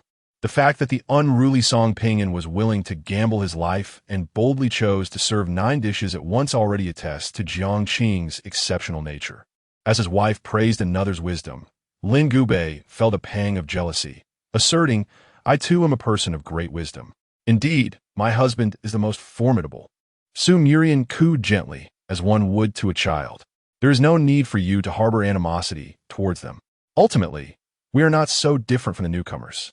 In our last mission, out of 12, only you and I survived. My dear, we cannot fight this battle alone. In this perilous world, we must forge friendships, trustworthy companions. Friends? That incessantly talkative Song Pinyin? That brawny but simple-minded Chen Tianyue? That seemingly demure yet cunning Feng Yao Yao? That seemingly unremarkable Jiang Qing? Lin Gubei rubbed his temples, contemplating survival before making any judgments. Meanwhile, in the master bedroom on the second floor, 3 men and 1 woman were present. Feng Yao Yao sat on the edge of the bed, her petite stature allowing her to dangle her legs as she excitedly exclaimed, Stop searching. I've already scoured both the second and third floors and found no additional clues. Jiang Qing, indifferent to the girl's chatter, continued rummaging through the wardrobe. As he reached into the pocket of a white trench coat, his fingers brushed against a piece of paper. With a composed demeanor, he extracted it and unfolded it, his gaze fixating on the 7 words, Yisiki, late-stage gastric cancer. Chapter 8. The diary what? What? Feng Yao Yao dashed forward, her head leaning close to Jiang Qing's face. As she scrutinized him intently, an odd expression crept across her features. Late-stage gastric cancer. Was this the cause of the villa's mistress's demise? A faint fragrance lingered in the air, prompting Jiang Qing to instinctively step aside, maintaining a distance from the girl. Feng Yao Yao perceptively noted this, her astonishment mingling with an increased fondness for the young man. Disheveled, Song Pinyin sat by the window, tending to his injuries, his soiled clothes discarded in a corner. A patient suffering from late-stage gastric cancer surely cannot indulge in greasy or spicy foods. Chun Tianhua pondered aloud. I have a question. When preparing dinner for a ghost, do they consume human food? Or will they eat me? Song Ping ingested. The atmosphere grew notably hushed. His lips twitching slightly. He added nonchalantly, just joking, don't take it seriously. If they were truly to be used as ingredients, it was unquestionable that the injured Song Pingyan was in peril. Jiang, holding the medical report, paced through the spacious master bedroom, his brow furrowed in a contemplative furrow. He felt an unsettling dissonance, as if he had overlooked something crucial. Are you certain you searched both the second and third floors thoroughly, with no other clues? Yes, indeed, Feng Yaoyao replied sweetly. Song Pingyan rolled his eyes, teasing, stop pretending to be a sweet girl. You're a fierce one from Sichuan. Feng Yaoyao retaliated with a swift kick, knocking Song Pingyan to the ground, her fist raised in mock threat. I am a sweet girl. A Sichuan girl who doesn't aspire to be a sweet girl is no true fierce one. Jiang chose to disregard the bickering duo and instructed, I'll check the third floor. You both should stay here and rest. Hearing this, Chun Tianhua expressed concern. Can't you wait until morning? Your health. Jiang, with a bandage still wrapped around his forehead and a rather lackluster demeanor, replied, It's fine. I cannot let your trust go to waste. He forced a light-hearted smile. As the door clicked shut, the three inside exchanged glances. Feng Yaoyao hesitated, finally voicing her thoughts. Isn't he afraid to go alone? Sitting on the floor, Song Pingyan rarely adopted a serious tone, rubbing the ring on his necklace, his voice low. Such a person tends to shoulder everything alone. They must have never known love. After a brief silence, Feng Yaoyao playfully slapped the back of Song Pingyan's head. Ouch! Are you out of your mind? Don't think I hit a girl. Feng Yaoyao retorted, You're messing with my mindset. Just seeing you irritates me. Don't pull my hair. Damn, you fierce girl. Feng Yaoyao shot back. You're the one who has fierce. You're the one who has fierce. Observing their antics, Chun Tianhua sighed. Even at such a moment, they still had the energy to bicker. I'll head to the first floor to search for clues, he remarked casually before departing from the master bedroom. On the third floor of the villa, there were 3 rooms, all cluttered with miscellaneous items. Jiang stood in a corner of one room, where a dust-laden painting was displayed. In the artwork, a girl donned a flowing white dress and matching shoes. Her hair tied back in a ponytail as she sat on the lawn, bathed in sunlight. She appeared as the ethereal muse in the hearts of the young men. Night thoughts lingered in Jiang's mind as he softly muttered the name Yi Siki, crouching down to gently brush away the layer of dust from the frame. Suddenly, he sensed something unusual. Behind the painting, there seemed to be an object. Jiang carefully flipped the half-meter-tall artwork and opened the frame, discovering a pink diary. Feng Yaoyao, oh Feng Yaoyao, truly unreliable. The girl had mentioned that this was her second time participating in a task, implying she was somewhat experienced as a newcomer. Initially, Jiang had perceived this as a humble remark. However, reality proved that her experience was hardly substantial. Gathering his thoughts, he opened the diary and began to read silently. March 7th, 2016. I'm so exhausted. Even though I'm only a freshman, everyone in class has started preparing for the graduate entrance exams, a bunch of overachievers. I cannot fall behind. By the way, there's a handsome boy in the library, sitting alone in a corner reading. I wonder which department he belongs to. If I see him there tomorrow, I will take the initiative to ask for his contact information.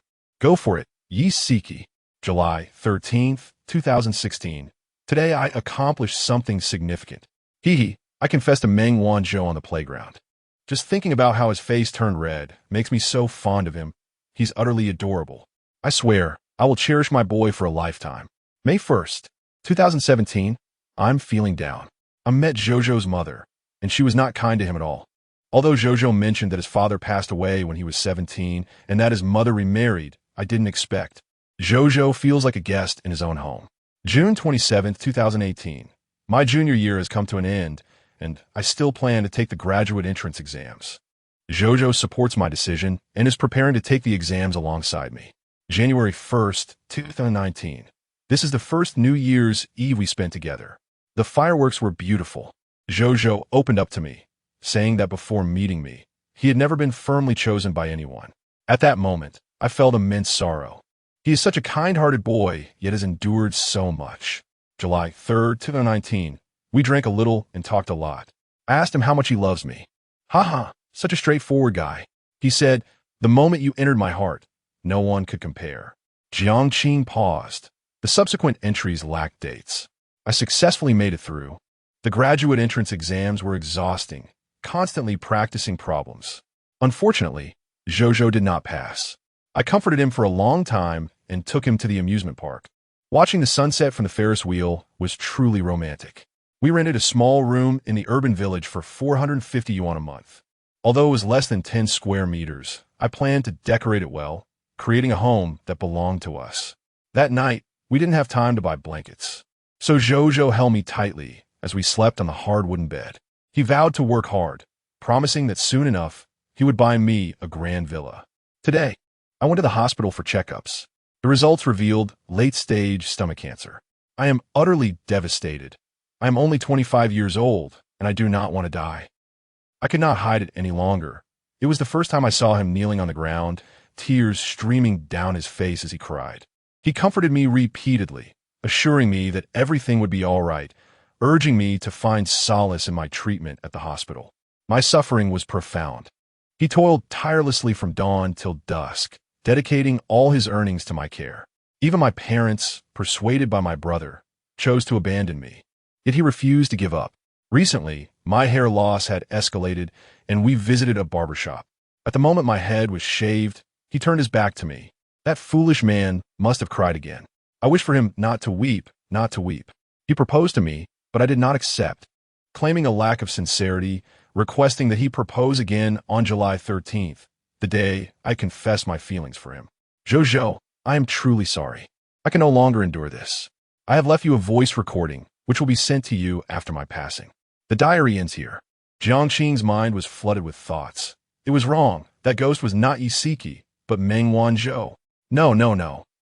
It is possible that after Yisiki's death, Meng Wanzhou followed suit. Two ghosts. The clues, the recording, the moonlight was dim, and the figure in the painting grew eerie, a red thread silently spreading. Lost in contemplation, Jiang failed to perceive the danger. In the next moment, the red thread snatched the diary from his grasp. Momentarily stunned, Jiang fled, not daring to remain on the third floor. He had witnessed the formidable power of the supernatural. Physical means were futile, and death was not an option. He dashed back to the master bedroom on the second floor. Swallowing hard, where was Chun Tianyue? Feng Yaoyao sat on the bed, her beautiful eyes blinking. He went downstairs to search for clues. Why are you panting? Have you seen a ghost? Song Pingyan squatted in the corner, covered by a quilt. Jiang had barely uttered a word when a knock echoed from the door. Bang, bang, bang. Chapter 9. Slow down who? Jiang inquired, her gaze piercing. In the middle of the night, if it were Chun Tianyue, he wouldn't knock. That would create too much noise. It's me, Su Murian. The three sighed in relief. Had they encountered a ghostly knock in the dead of night, there would have been no escape.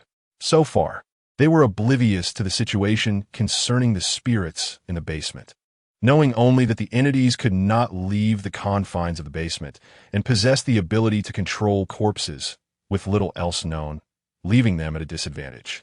Jiang grasped the doorknob, hesitating for 3 seconds before finally opening the door. Is something the matter? Su Murian's expression was grave. The corpse has vanished. Vanished. The trio hastened to follow Su Murian to the living room on the first floor, where Chen Tianyue and Lin Gubei were present. What's going on? Jiang fixed her gaze upon the blanket that lay discarded on the floor, the very shroud she had provided for the woman in the black dress. Chen Tianyue shook his head. I searched the first floor for a while, but found no clues, so I stepped outside for some fresh air. Upon returning, Lin Gubei and Su Murian were just coming down, and we discovered the corpse was missing. This is disastrous. Feng Yaoyao lamented, her face ashen. Had I known, I would have set it ablaze in the courtyard. The corpse must have been controlled by the spirits again, perhaps hiding beneath. The bed. She emphasized the last 3 words, leaning close to Jiang to instill fear. Jiang surveyed the grimy marble floor, taking a few steps before squatting down. The footprints, smeared with grime, did not lead to the basement, but ascended the stairs instead. This further confirmed her suspicion that the body of the woman in black was upstairs. Song Pinyin struck the sofa in frustration. There are ghosts in the basement and upstairs too. What the hell are we even doing? No clues for our mission. Do they think we're a bunch of detectives or police? At that moment, the atmosphere was particularly heavy. No one wished to meet their demise. Jiang understood that if they continued down this path, their danger would only escalate before dawn arrived. I need your assistance in locating a specific item. A recording from Yi Siki's life. A recording? The group looked bewildered. Lin Gubei queried. Who informed you that Yi Siki had a recording? Jiang replied tersely. She herself. The mere 3 words sent chills down their spines. But isn't she already dead?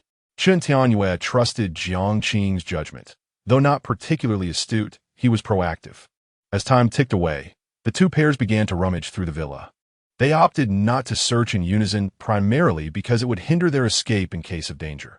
The staircase could accommodate no more than 2 side by side, and gathering together would severely reduce their efficiency.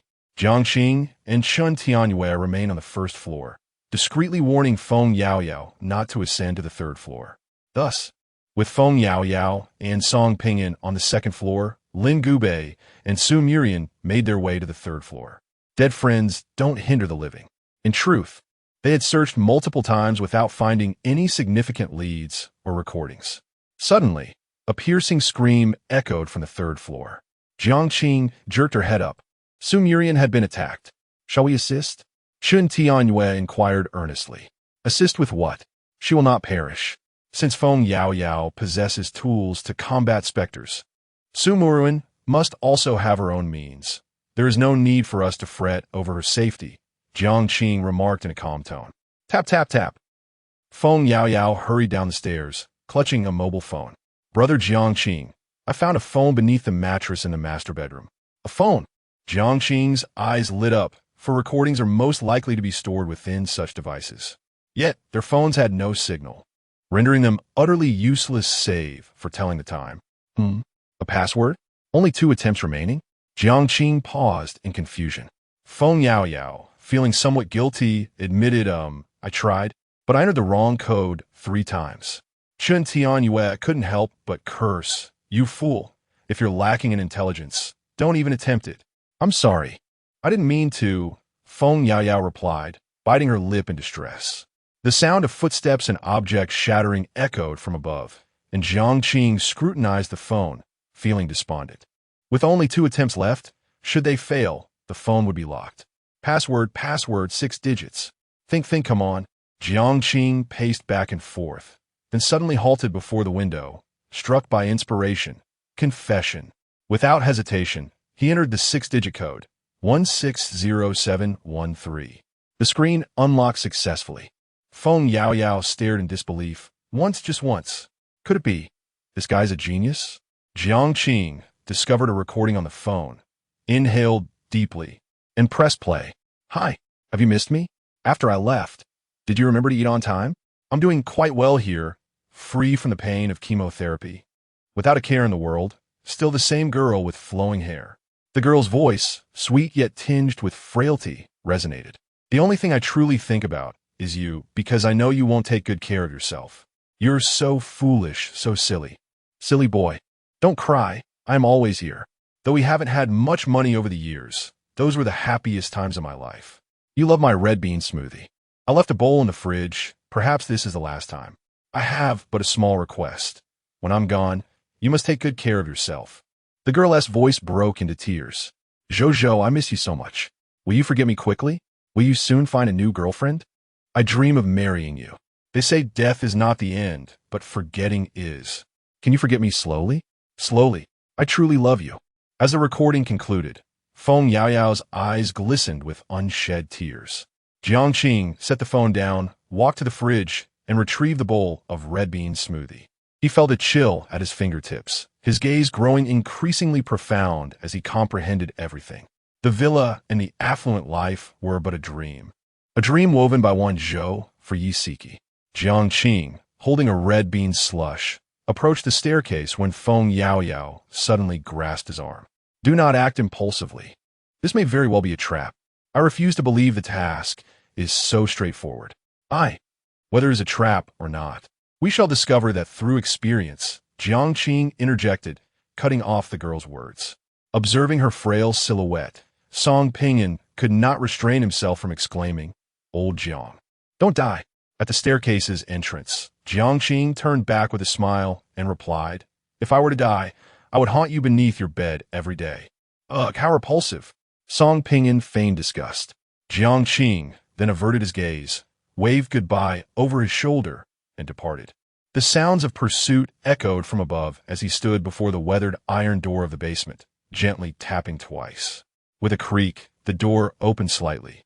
However, as he prepared to step through, Jiang found himself battling an overwhelming sense of dread. You truly are in a sorry state. What are you afraid of?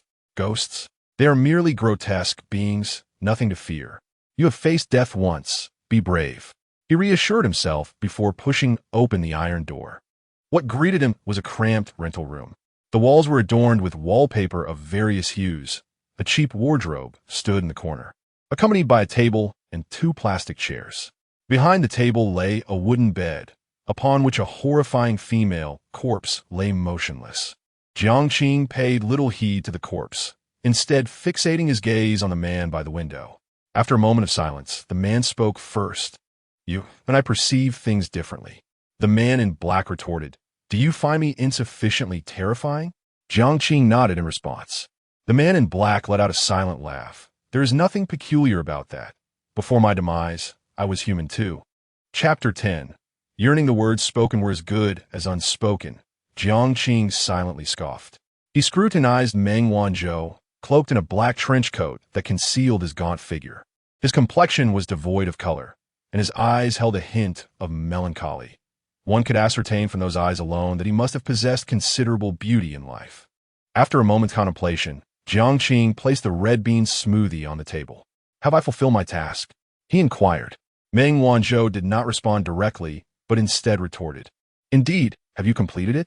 The smile that accompanied this question sent a shiver down Jiang spine, leaving him with 1,000 unspeakable curses lodged in his throat. Had he erred? No, he was attempting to deceive me. Based on the existing clues, the answer undoubtedly lay within this bowl of red bean smoothie. Alas, curiosity has often proven fatal. Had I known, I would have left it at the door. Why did I feel compelled to enter?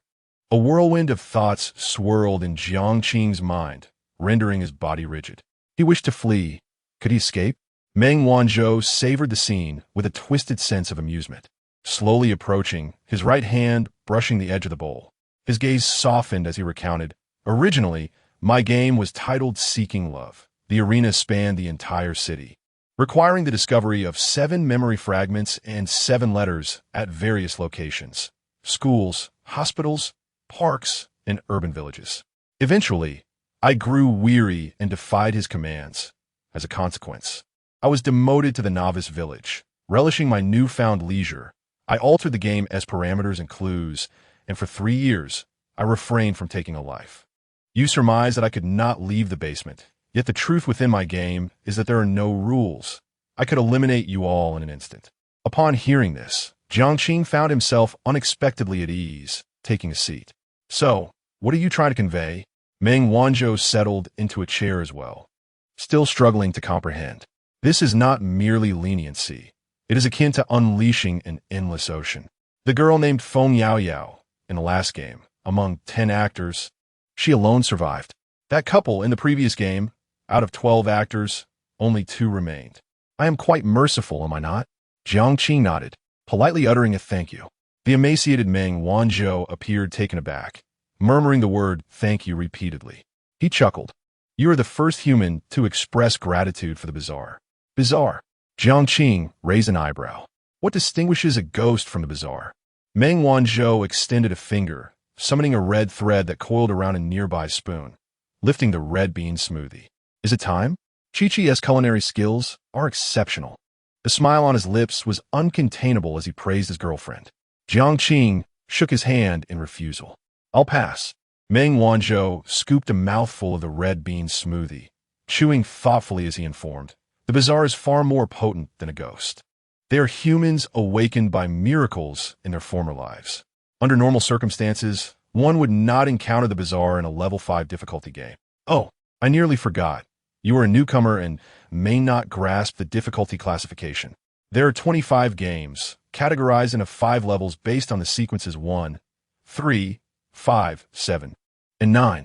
Level 5 difficulty is Novice, comprising 9 games, while Level 4 difficulty is Despair, totaling 7 games, and so forth. I was originally a Level 3 Bizarre, and in my game, there are absolutely no survivors. However, as previously mentioned, I have offended him and have been relegated to the Novice Village. I resolutely chose to languish, refraining from taking a life for 3 years. Quietly listening, Jiang appeared unperturbed, yet within him a tempest brewed. This was akin to embarking on a mission for the first time, with a challenge that embodied despair within despair, had it not been for Meng Wanzhou's apathy. Total annihilation would have been inevitable. I am grateful to the spirit of idleness at work. Jiang's palms were clammy with sweat, and a myriad of questions surged within him. Were you an actor in your past life? Yes, Meng Wanzhou candidly acknowledged. What about Yi Siki? Meng Wanzhou shook her head. She was not. Jiang was taken aback. You fell in love with a character from a book. Setting down her spoon mid-meal, Meng Wanzhou's gaze became piercing, and she spoke earnestly. Have you ever pondered a question? Is this truly a world from a book? Who determines that this is a false reality? Simply based on our memories? Yet, memories can be altered. Even if, for argument's sake, the world is a fabrication, what of it? Yi Siki loves Meng Wanzhou, and Meng Wanzhou loves Yi Siki. Love is genuine. Noticing Jiang's blank expression, she chuckled softly. Feel free to laugh. I am no stranger to mockery. Siki came from a modest background, yet she was a goddess at university, and many derided me, likening me to a toad dreaming of eating swan meat. Later, when Siki was diagnosed with late-stage gastric cancer, her parents and brother chose to forego treatment, while I remained steadfast. They laughed at my foolishness, mocked my infatuated heart. Call me an idiot. Among the myriad words in this world, none is more painful than love. Regaining his composure, Jiang shook his head and stated earnestly, You have misunderstood. I never intended to ridicule you. To me, it is only unrequited love that should never be mocked. Yi Siki is fortunate to have met you in her brief life. You are gentle. Meng Wanzhou's lips curled into a smile. Do you know why I deeply adore Siki? Others describe me as gentle, but she is the only one who embodies gentleness through my essence. Jiang inhaled deeply, striving to quell his emotions. This was an unwelcome serving of dog food. Meng Wanzhou relished in flaunting his affection before others, even in death. Sounds emanated from beyond the iron door, and Jiang focused intently. One last question. For every individual who completes a task, do you engage with them in such discourse? He sensed something amiss, particularly in the way the other regarded him. No, Meng Wanzhou replied with a chilling smile. You're the first person to meet me. In the 3rd-tier game, the actors who encountered me perished. In the 5th-tier game, I will not grant them entry. Merely standing at the door with a plate of scrambled eggs suffices for passing the game. Unease flooded Jiang's heart, yet he feigned calmness. I am merely an ordinary actor. His mind raced, contemplating escape routes. Would surrender suffice? As the saying goes, if you cannot win, join them. Meng Wanzhou enunciated deliberately, You are extraordinary. Your eyes are beautiful. Reminiscent of someone. Jiang, I concede. Will you accept this? Accept? What nonsense. I do not accept, Jiang countered defiantly. Meng Wanzhou glared, a crimson thread binding Jiang's left hand. My miracle is called longing. This is the thread of yearning, one end tethering you, the other. Regardless of whom it binds, love shall blossom between you. Outside, there are 5 individuals. Do you favor Song Pinyin or Chun Tianyue? Chun Tianyue possesses a solid physique, considering your petite frame. Ha! Jiang, filled with rage, yet laughing bitterly, retorted, All right, are you trying to usurp the role of the matchmaker? Tying threads, yet involving men with men. Can you not act human? Meng Wanzhou shrugged. I can no longer be human.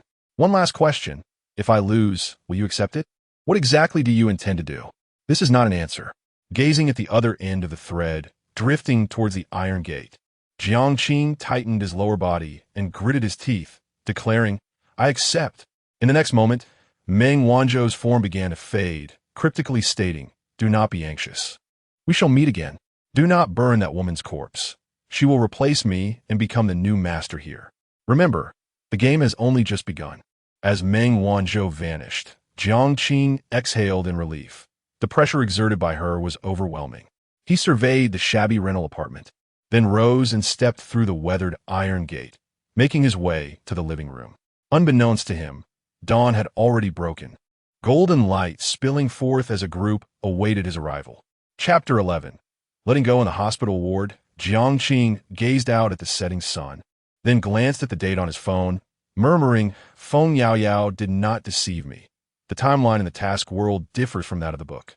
A day spent in the task world only equates to a few minutes in the world of the narrative. Time to return home. Pausing for a moment, Jiang opened his phone's notes and entered an address. Today is March 12th, and Su Murong has arranged a gathering, scheduling them to meet on March 14th. After completing these tasks, Jiang strolled to the door, where a figure immediately rose and began to move at his feet. It was a golden retriever guide dog named Kai Xin, a gift from Jiang's mother 4 years prior, intended to encourage him to venture outside more often. This well-behaved and intelligent dog exhibited a remarkably stable temperament. Jiang knelt down to stroke Kai Xion's fluffy head, who responded by licking his palm.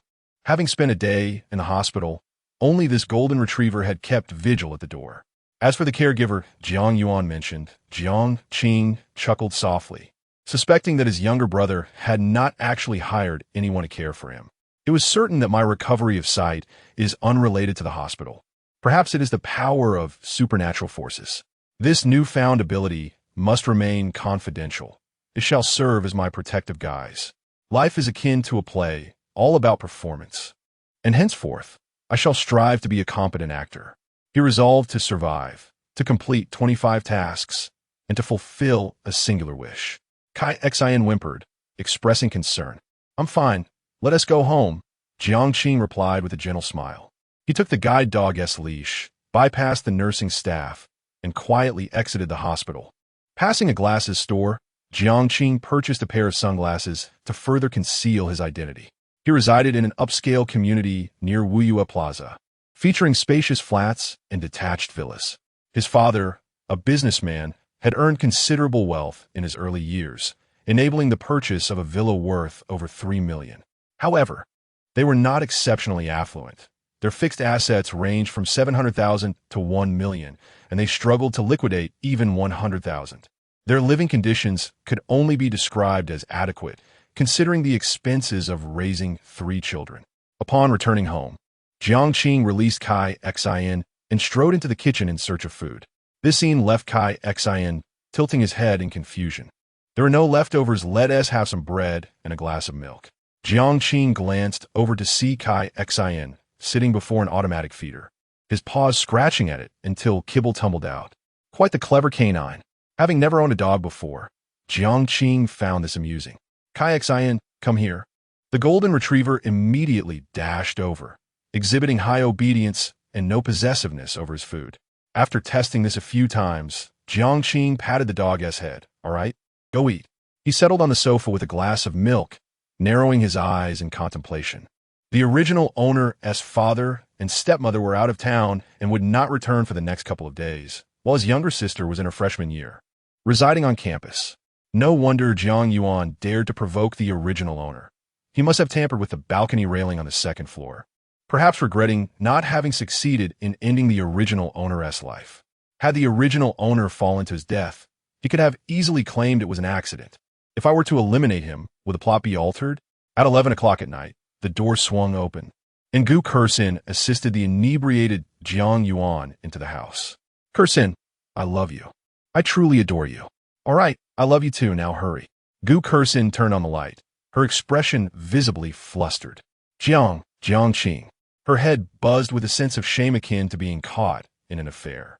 On the single sofa, Jiang sat immobile, donned in sunglasses, blissfully asleep at her feet. After a prolonged silence, observing the other's quietude, Gu Kursin gently placed the drunken Jiang Yuan onto the couch. Cautiously, she approached and called out, "Jiang Qing, Jiang Qing." Jiang Qing awakened, appearing bewildered. "Why are you in my home?" In that moment, Gu Kursin secretly exhaled a sigh of relief. So he had merely been asleep. She shed her earlier anxiety and self-doubt. Speaking in a calm tone, "Xiao Yuan drank too much. I brought him back." "Aren't you supposed to be at the hospital?" Jiang Qing responded without breaking his gaze from her, peering through his sunglasses. He could only recall Gu Kursin's appearance before she turned 7, having never seen her as an adult. No wonder Jiang Yuan felt compelled to compete. The girl was indeed stunning, her features exquisite, with bright eyes and a radiant smile. Though not a goddess, she was undeniably a beauty. "Hey, I'm talking to you." Gu Kursin nudged his shoulder. Jiang Qing yawned and replied, "I'm not accustomed to staying in the hospital, so I came back." "Oh, all right then." Gu Kursin, uninterested in further inquiry, moved towards Jiang Yuan. Squatting down to tenderly caress his face, "Xiao Yuan had too much to drink. I'll stay here tonight to take care of him." Love is a meticulous care, and she succeeded, albeit not towards her own boyfriend. Suddenly, Jiang Yuan pulled Gu Kursin into an embrace and kissed her. She feigned a brief struggle before surrendering. Her cheeks flushed like a sunset, and their tongues. Jiang Qing observed the scene with amusement. Was it stimulating? He spoke, startling Gu Kursin, who forcefully pushed Jiang Yuan away. "What are you saying?" "Your voice sounds rather tense." Jiang Qing chuckled. "I was asking if tonight's banquet was thrilling." "What excitement could there be at a banquet? It's merely a gathering of individuals exchanging resources." Gu Kursin replied dismissively, bending to assist Jiang Yuan. Clad in a low-cut evening gown, she undoubtedly revealed a beautiful sight to Jiang Yuan. "I'll take Xiao Yuan to his room."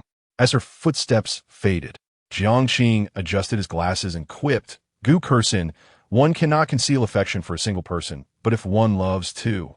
He paused. One must keep it hidden. He was indifferent to the intimacy displayed between Gu Kursin and Jiang Yuan. After all, she was not his girlfriend. He merely found the original character rather pitiable. Gu Kursin, incensed, retorted, "Why is your mind so vile? Xiao Yuan and the aunt have been homeless. It was only after Uncle Jiang brought them back that they found stability. He is now your brother. Isn't it natural for me to care for him?" Had it been the original character, a loud quarrel would have ensued. Yet, Jiang Qing sat gracefully, a faint smile gracing his lips. Homeless? A home can be rebuilt, but you and Jiang Yuan can hardly sink lower. To be honest, I have recently experienced a new revelation. The more people I encounter, the more I find myself enamored with dogs. Joyfully, I lifted my head and gently rested it upon Jiang Qing's knee, offering a silent comfort. Gu Kursin was both annoyed and furious. How dare he speak to her in such a manner? His words were so foul. Throughout her life, she had always held the upper hand over Jiang Qing. The more she pondered, the angrier she became, and she threatened, "Do you believe I will truly break up with you? Very well, let us part ways." Jiang Qing replied with an unperturbed tone. He was contemplating various scenarios. If he were to break up with Gu Kursin, would it alter the inevitable fate that awaited him in a month? How would such a change in the narrative generate a butterfly effect? Suddenly, Gu Kursin released her grip, causing Jiang Yuan to tumble to the ground. She rushed forward, raising her hand to slap Jiang Qing. "Woof, woof." Joy defended Jiang Qing, barking fiercely at the woman, exposing its fangs. In truth, Gu Kursin harbored a deep fear of dogs. In an instant, she retreated 2 steps, her expression darkening as she declared, "Jiang Qing, once we part, I will never reconcile with you, even if you beg on your knees. I shall grant you this opportunity now. Apologize to me and vow never to target Xiao Yuan again." Jiang Qing laughed heartily, stroking Joy's head with his right hand. "You are quite amusing. You initiated the breakup, and I acquiesced. Now you speak of granting me an opportunity?" Gu Kursin, conversing with someone so dense is genuinely exhausting. Please spare me your torment. The other party took advantage of the original host's inability to see in her deep affection for him. Unaware of the countless despicable acts committed over the past 3 years with Jiang Yuan, Jiang Qing found it perplexing. If Gu Kursin harbored no feelings for the original host, Why was she unwilling to terminate this relationship? Chapter 12. The library, did I torment you? Gu Kursin laughed, a laugh laced with sarcasm and pain. Closing her eyes, she took a deep breath as if resolved to make a profound declaration, her voice hoarse. Yes, I have feelings for Jiang Yuan. I have never liked you from the very beginning. Everyone, including my parents, has morally shackled me, claiming that I owe you a life. They insist that I must care for you for the rest of my days. Why should that be? At the age of 7, did I ask you to save me? You lost your sight and destroyed my life. Gu Kursin was overwhelmed with emotion, her delicate frame trembling slightly, her eyes reddening as she continued. In my senior year of high school, you would wait for me at the school gate every evening, holding that foolish dog, telling everyone that you were my fiancé. Do you know how my classmates mocked me? They laughed at the notion of me marrying a cripple, ridiculing the fact that I would spend my life caring for a blind man. The pressure of my studies was already immense, and with all the gossip surrounding me, I nearly fell into severe depression. I could have enrolled in a much better university. Jiang, you ruined me. Seated on a single sofa, Jiang, wearing sunglasses, felt a jolt within as fragments of the original owner's memories surged forth. He had not fully absorbed the original's memories, but was aware of crucial plot points and how, in a month, Gu Kursin would orchestrate his demise. As the past was invoked, fragmented memories began to coalesce. Jiang furrowed his brow, realizing this was utterly different from what he had anticipated. Gu Kursin stood firm, her fists clenched tightly, on the verge of tears as she recounted. After finally entering university, I believed I could liberate myself from you and my family as constraints. During my freshman year, I was genuinely happy. I actively participated in activities and worked diligently in my studies. People regarded me as a gentle and kind girl, an optimistic one who smiled often. But you would not let me go. Last year, as sophomore year commenced, you returned, once again holding that foolish dog, searching for me at university. Do you know how they looked at me? With pity, sympathy, mockery, and schadenfreude. Jiang, I am merely a 20-year-old girl. I possess little resilience, and my life should not be this way. I was playful as a child. I made mistakes, and I bore the consequences myself. Why should I be responsible for your life simply because you saved me? Why must I be subjected to moral coercion? Everyone has overestimated Gu Kursin's capacity to endure while underestimating the lethal power of words. She dared not break up with Jiang should her parents discover it. She would face a barrage of accusations. At 20, she remained ensnared by her family's constraints. Furthermore, her parents and Jiang's mother were childhood friends, and the two families had always lived as neighbors. Before Jiang's mother passed away, her parents had declared in front of all the relatives that Gu Kursin would care for Jiang for a lifetime. This felt like a shackle, binding her hands and feet, leaving her powerless to resist, and no one cared about her defiance. A simple phrase, "You owe Jiang a life," was enough to shatter her.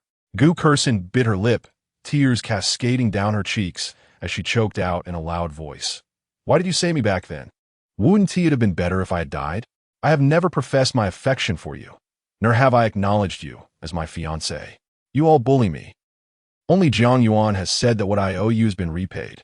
Overwhelmed by sorrow, Gu Kursin crouched on the ground, hugging her knees, and wept inconsolably. Upon learning the truth, Jiang felt a wave of confusion. What kind of situation is this? He possessed only fragments of the original owner's memories, allowing him to perceive events solely from her perspective, leaving him utterly bewildered. In a certain sense, the original owner's actions were rather distasteful, employing a life-saving grace as a means of moral coercion. However, prior to their separation, the relationship between Gu Kursin and Jiang Yuan was murky and devoid of ethics. Who is right and who is wrong? Jiang massaged his temples, his voice rich and resonant. I apologize. I have wronged you. From this moment forth, I shall restore your freedom. I will explain everything to your parents. You need not fear their reprimands, for I shall bear the burden alone. Gu Kursin, her face streaked with tears, slowly lifted her head, her nose twitching as she pouted in grievance. You will surely report me, as you always do. When I upset you, you bring my parents to scold me. I despise you. Unfortunately, I harbor the same sentiment toward you. Jiang interlocked his fingers over his knees. Two individuals who mutually loathe each other cannot be together. This time, I am serious. You are free. Pursue the life you desire. We are simply not of the same world. The Jiang of the past is no more. The current version of me harbors no affection for you. Gu Kursin ceased her sobs, her swollen eyes reflecting confusion and disbelief. These were words that the sensitive, suspicious, coldly manipulative Jiang would utter. Have you lost your mind? Jiang's expression remained impassive. No, it was an awakening. I have my own matters to attend to, and I am disinterested in participating in your melodrama of love and hate. Your own matters? Gu Kursin was perplexed. You, blind as you are, what can you possibly do? Seeing Jiang remain silent, she puffed her cheeks and tentatively suggested, if you truly manage to convince my parents and those bothersome relatives, I will reconcile with you, just as we did in childhood, taking you out to play, but you must not claim to be my fiancé. No need for that. Jiang interrupted her, keeping his gaze fixed outward. We are not of the same world. He reiterated, completing 25 tasks. He had barely succeeded once. The remaining 24 promised to confront even more terrifying specters. He needed to devote all his energy to survival, rather than indulging in life's pleasures. Love can render one foolish. And Jiang had no need for such distractions. You, I detest you. Gu Kursin wiped her tears and helped Jiang Yuan upstairs.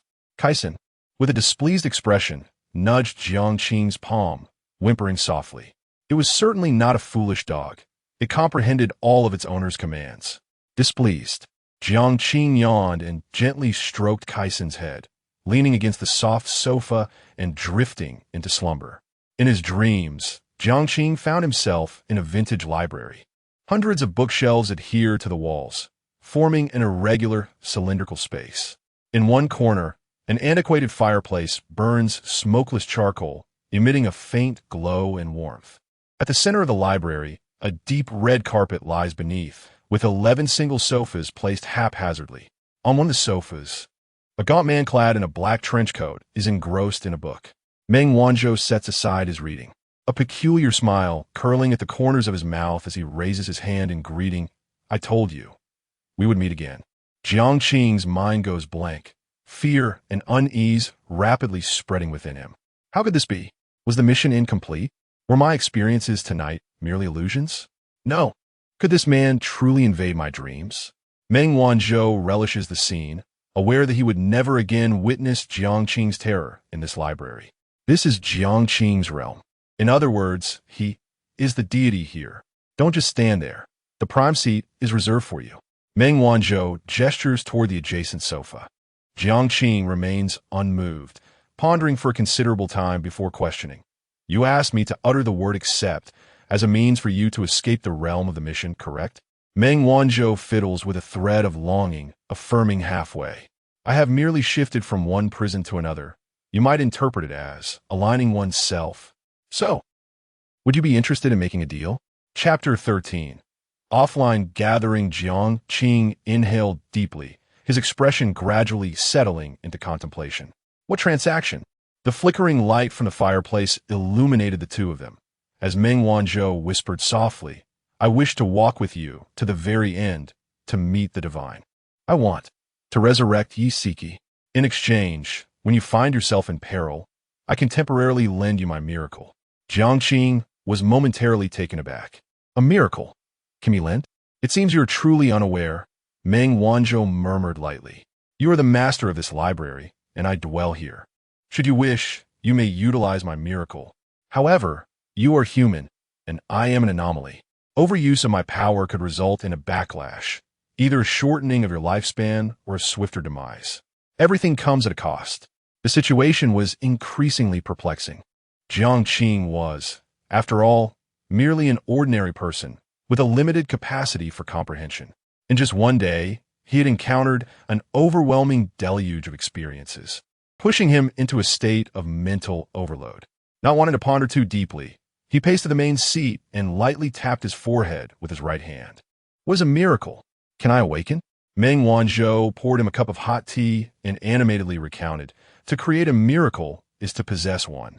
For instance, my miracle longing, the love for Siki. After her death, I desperately sought to complete the game. One game concluded, only to enter the next, ultimately collapsing in the 5th round of the 2nd level, which is to say, the 14th game. 14 rounds. Jiang gasped as he accepted the teacup. This is the realm of the elite. Aren't you afraid of death? He inquired. Death? Haha. Meng Wanzhou laughed heartily, tears of laughter streaming down her face. You do not understand. If I cannot resurrect her, then I shall go to accompany her. Since ancient times, devotion has never been a mere jest. Jiang fell silent, feeling a twinge of envy for Yi Siki. In this transaction, you will not lose much, Meng Wanzhou said, tilting her body to gaze at the youth whose looks rivaled her own. My miracle is formidable, possessing 3 abilities: dream weaving, puppetry, and the thread of longing. With you, combined with my miracle, we might have the chance to reach the end. A flicker of excitement ignited within Jiang. He lacked means of self-preservation. In the face of specters, any human resistance seemed laughable, leaving only the option of flight. After sipping the hot tea, Jiang asked earnestly, Are you certain that every individual who reaches the end, be they human or anomaly, can meet the divine? Can they realize a wish? Has anyone succeeded? No one has succeeded, Meng Wanzhou candidly admitted. The most formidable human has cleared 18 games, reaching the 2nd round of level 3. The mortality rate in level 3 games approaches 100%. Each survivor is among the most astute and resourceful of humanity. Though no one has reached the finish line, do you not wish to glimpse the end? Do you not have a wish to fulfill? In truth, whether or not you desire it. If you do not reach the end, the next round remains the same. Siki, this is my final chance. I must resurrect you, I must. Meng Wanzhou resolved quietly. Jiang's thoughts were a whirlwind, and her gaze gradually became resolute as she earnestly declared, I require information, your experience, and your strength. Ha ha! Meng Wanzhou laughed maniacally, her laughter so intense that it caused her stomach to ache, collapsing onto the carpet in fits of mirth. Now that's more like it. We shall undoubtedly overturn this bizarre era and ascend to divinity. That night, the two engaged in profound conversation within a dream. Meng Wanzhou revealed to Jiang that it is impossible for humans to slay ghosts, even with miraculous powers. In every game, there are multiple paths to survival. The most straightforward being, one must either adhere to the game's rules, complete the tasks, and stay alive, or seek out the remnants of the ghost's past lives and fulfill their unfulfilled wishes. This would diminish the ghost's animosity towards you and significantly enhance your chances of survival. The pale blue sky resembled a pristine silk tapestry as the early morning sun began to rise. Jiang opened his eyes, having lingered too long in the darkness and was now unaccustomed to the blinding light. His gaze shifted downward, where a blanket lay draped over him. And across from him on the couch, Gu Kursin was curled up, her knees drawn to her chest, emanating a delicate beauty. This fellow, did she not sleep with Jiang Yuan last night? Jiang was puzzled by Gu Kursin's actions. He quietly lifted the blanket and stood up cautiously. Whimper, whimper, whimper. The contented sound startled her awake, her fluffy tail wagging from side to side. Where are you going? Gu Kursin asked sleepily, stretching her arms. Jiang remained silent, supporting himself against the wall as he walked toward the bathroom, a true thespian.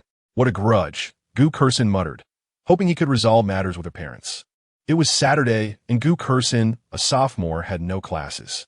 She went upstairs to glance at Jiang Yuan before slipping on her shoes to head home, which was conveniently located in the neighboring villa.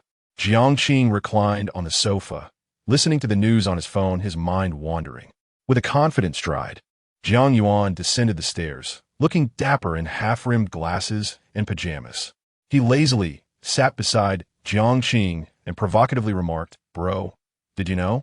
Last night, Kursin professed her love for me, and we shared a bed. Oh, good luck, Jiang replied dismissively. Jiang Yuan was momentarily taken aback. Was this blind fool truly unwell, sleeping with his girlfriend and urging him to cheer him on? Are you playing the long game? He mused, chuckling to himself. You need feign strength. You cannot outmatch me. Do you know how proactive Kursin was last night in bed? Jiang turned off the news on his phone. Curiosity piqued. Proactive? Do elaborate. I, Jiang Yuan, in a fit of anger, felt an overwhelming sense of futility, akin to striking cotton. Just keep pretending.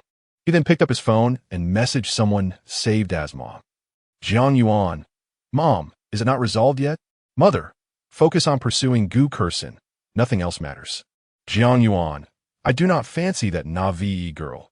Hurry and secure the Jiang family's assets. Mother, what is the rush? I remind you, absolutely do not reveal your identity. Jiang Yuan, understood. That old fool still believes I am his son. How foolish. Mother, do not mention that matter. Quickly delete this message to avoid detection. Casting a sidelong glance at Jiang, who wore sunglasses, he silently cursed him as a fool. However, Jiang observed everything with keen interest, a barely perceptible smile gracing his lips. What a dramatic scene it was, one not mentioned in the narrative.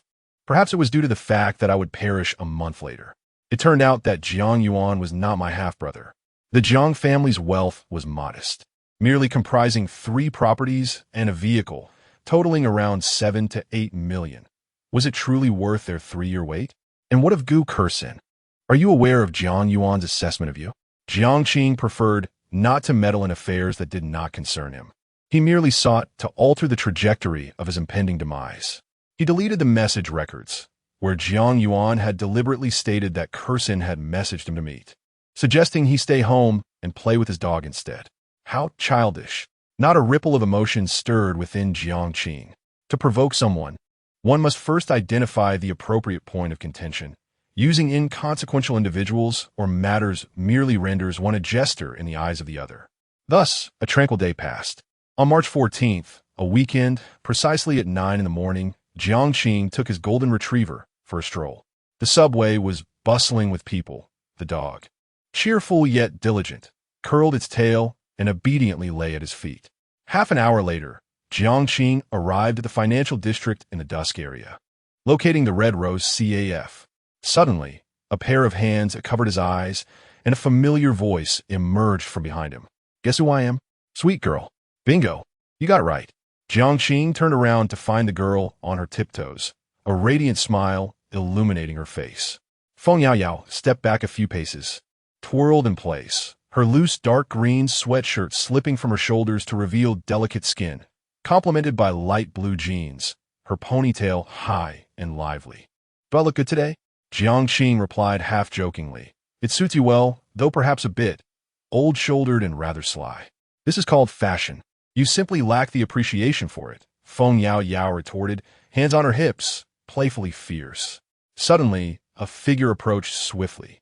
Hey, Lao Jiang out walking the dog? Why not take the T-Rex beside you for a stroll? Feng Yao remarked. Chapter 14.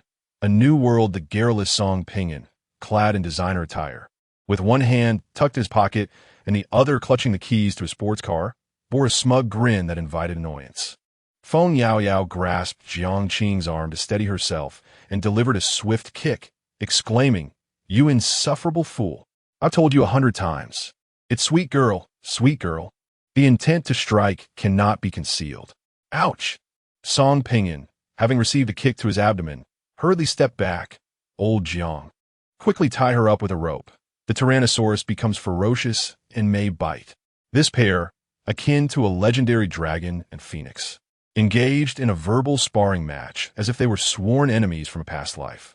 Jiang, at a loss for words, intervened to separate the two and handed a leash to Feng Yao. In public, you two may disregard your dignity, but I, a mere individual, prefer to remain low-key.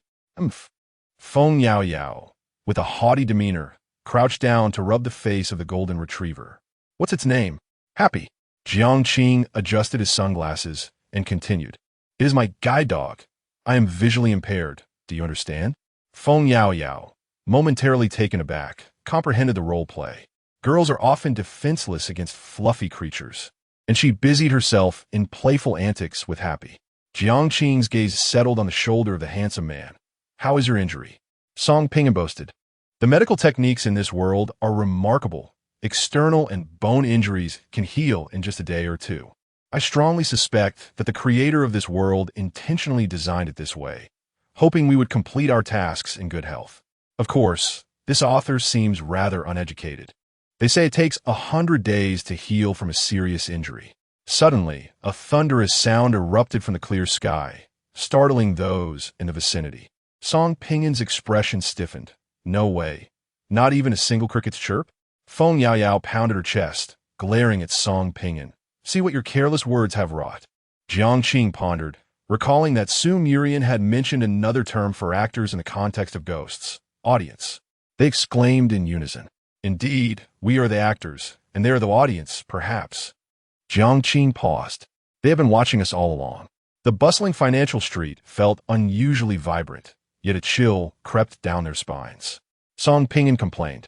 They promised a life with few spectators. This is utterly ridiculous. Buzzing.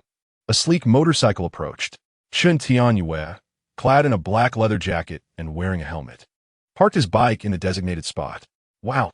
Feng Yaoyao dashed towards the golden retriever, momentarily forgetting the earlier commotion. Old Chun, is this your motorcycle? It's so cool. Take me for a ride later. Old Chun. The burly Chun Tianyue chuckled awkwardly. You can call me Uncle Chun. At 35, he was 16 years her senior, making the address quite reasonable. Oofed. I arrived in a $3 million sports car. Song Pingin whispered to Jiang. Old Jiang, that girl doesn't seem like a good person. You should keep your distance. Jiang chose not to engage with this remark and glanced at his phone. 9:42. Where are they? The meeting time for Su Murian was set for 9:30, yet one by one, everyone arrived late. The four stood idly on the street, appearing as an oddly mismatched group. After waiting an additional 10 minutes, Su Murian and Lin Gubei finally made their entrance. The young woman donned a mustard yellow knitted coat paired with chestnut red casual trousers, her slightly curled hair cascading down her back and framing her chest. Carrying a white canvas bag, she exuded an eye-catching sense of style. Ah, sister, you've kept us waiting for almost half an hour. Song Pingin waved in greeting. Su Murian smiled, her beauty captivating, and deftly diverted the conversation, assessing Jiang instead. It's a lovely day. Why are you wearing sunglasses? Before Jiang could respond, Song Pingin, ever the chatterbox, threw an arm around her shoulder, proclaiming, My brother Jiang is determined to be the most dashing figure on this street. Jiang shrugged off his arm, succinctly stating, I am blind. Ah, I see. Is this part of the script?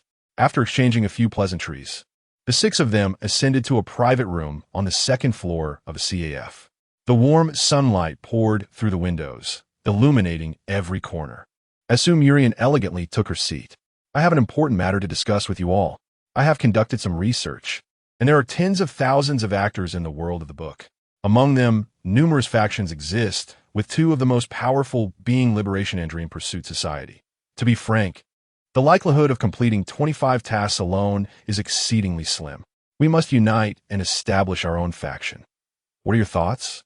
Jiang leaned back slightly, having anticipated Su Murian's intentions before their arrival. In the face of insurmountable supernatural entities, battling alone was tantamount to courting death.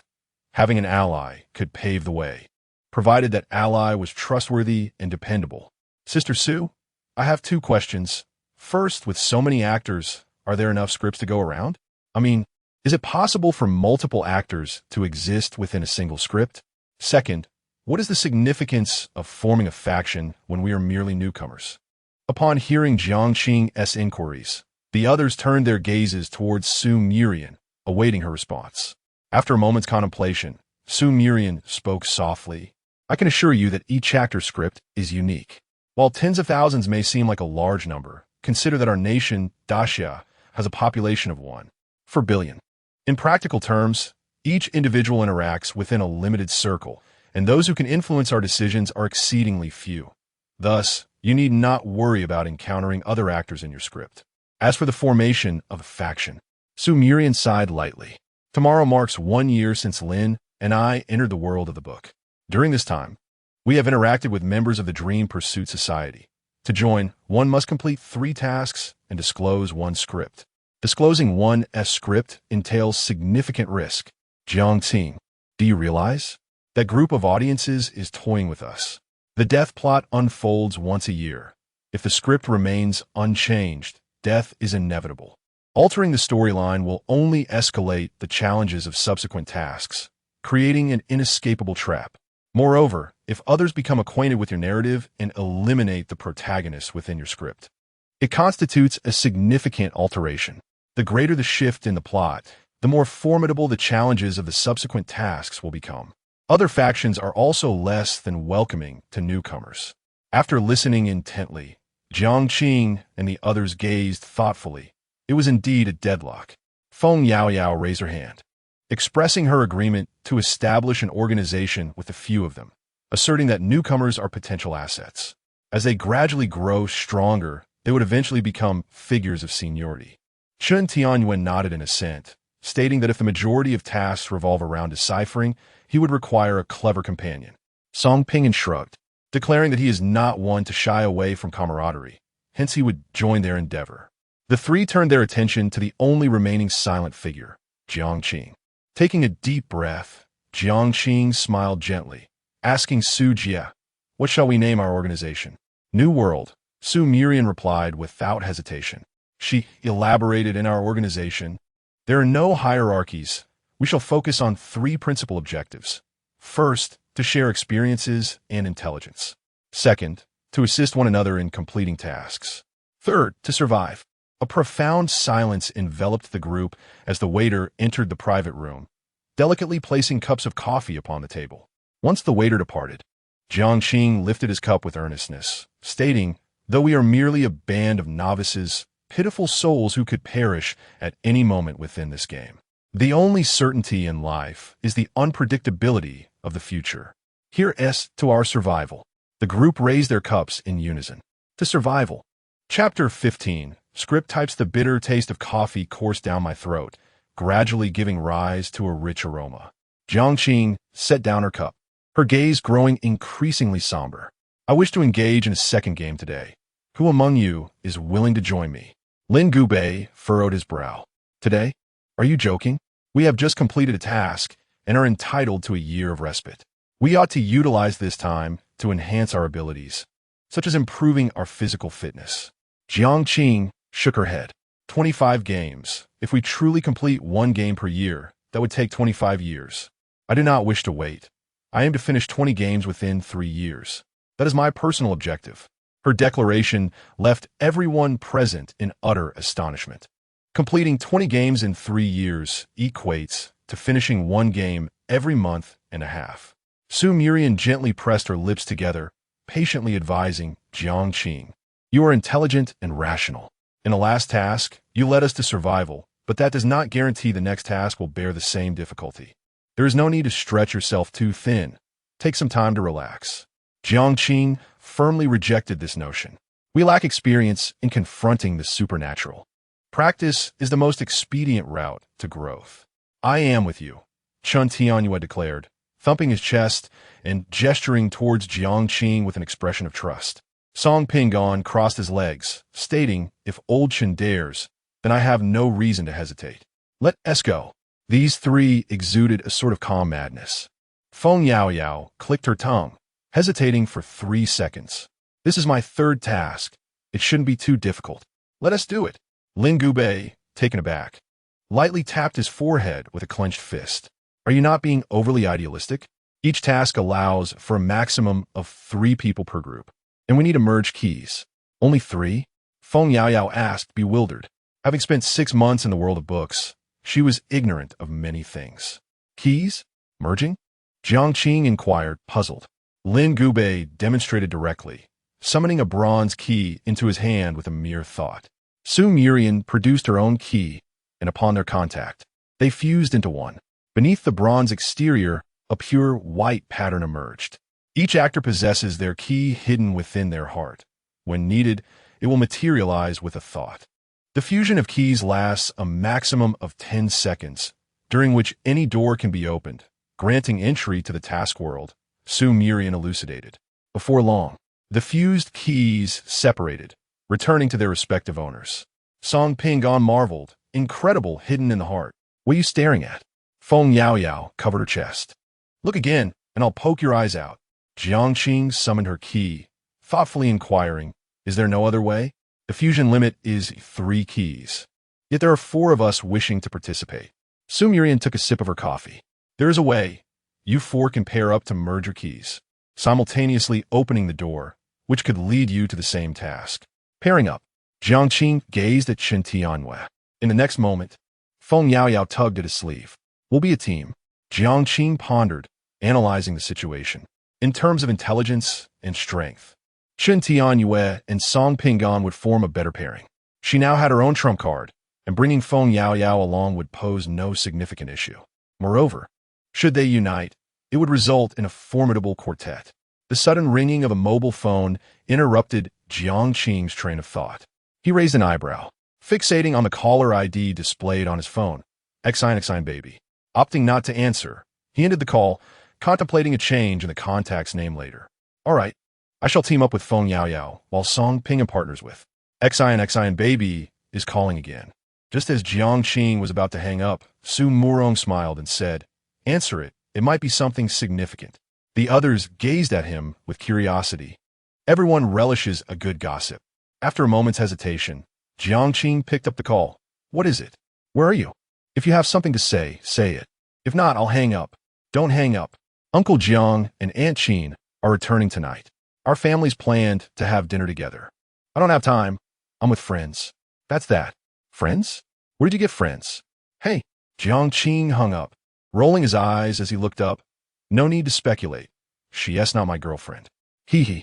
Feng Yaoyao blinked her large eyes. Brother Jiang, I'm quite curious.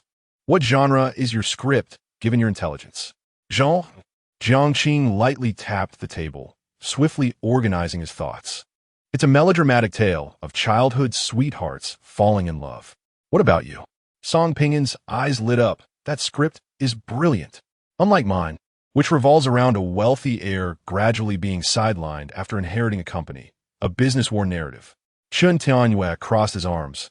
I'm the owner of an escape room, with a supernatural theme. Among a group of NPCs, there's a real ghost, and I have 11 months left before it kills me. A ghost? Are there ghosts in the literary world? Jiang inquired.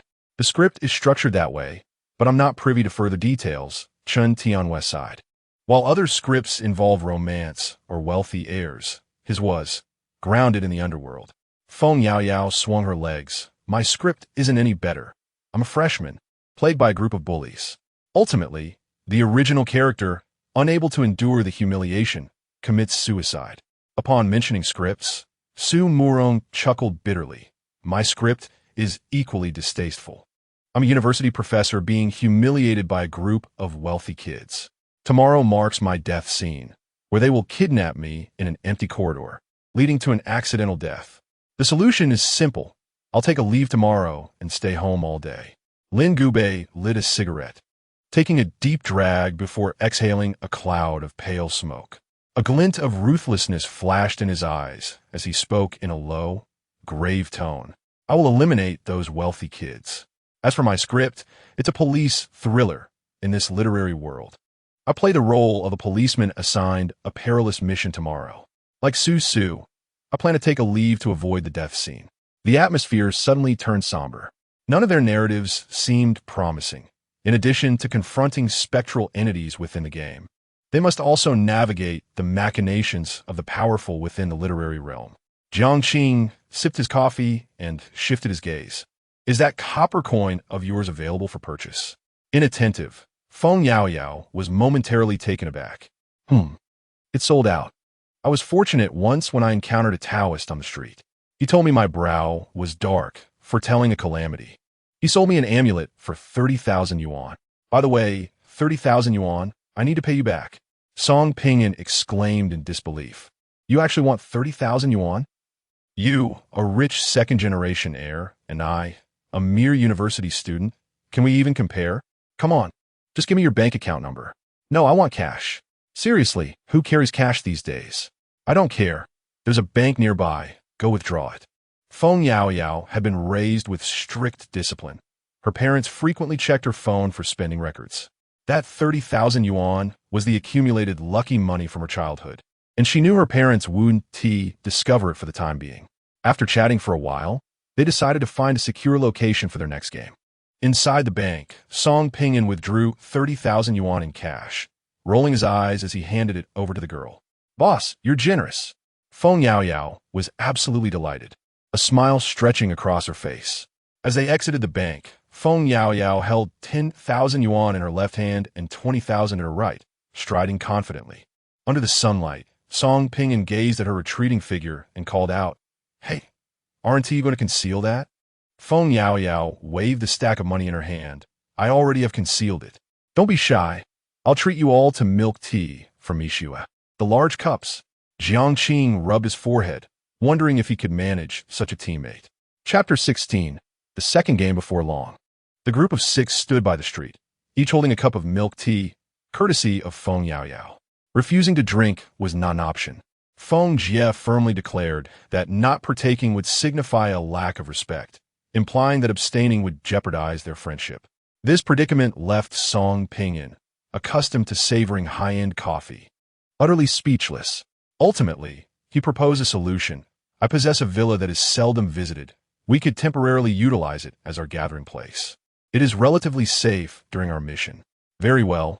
Jiang nodded without hesitation. The impetus for his desire to engage in the second game today stemmed from a simmering frustration within him. It was akin to competing in a prestigious contest, enduring countless hardships to secure first place, only for the organizers to reveal that this edition was the simplest in history, akin to an expansive ocean laid before them.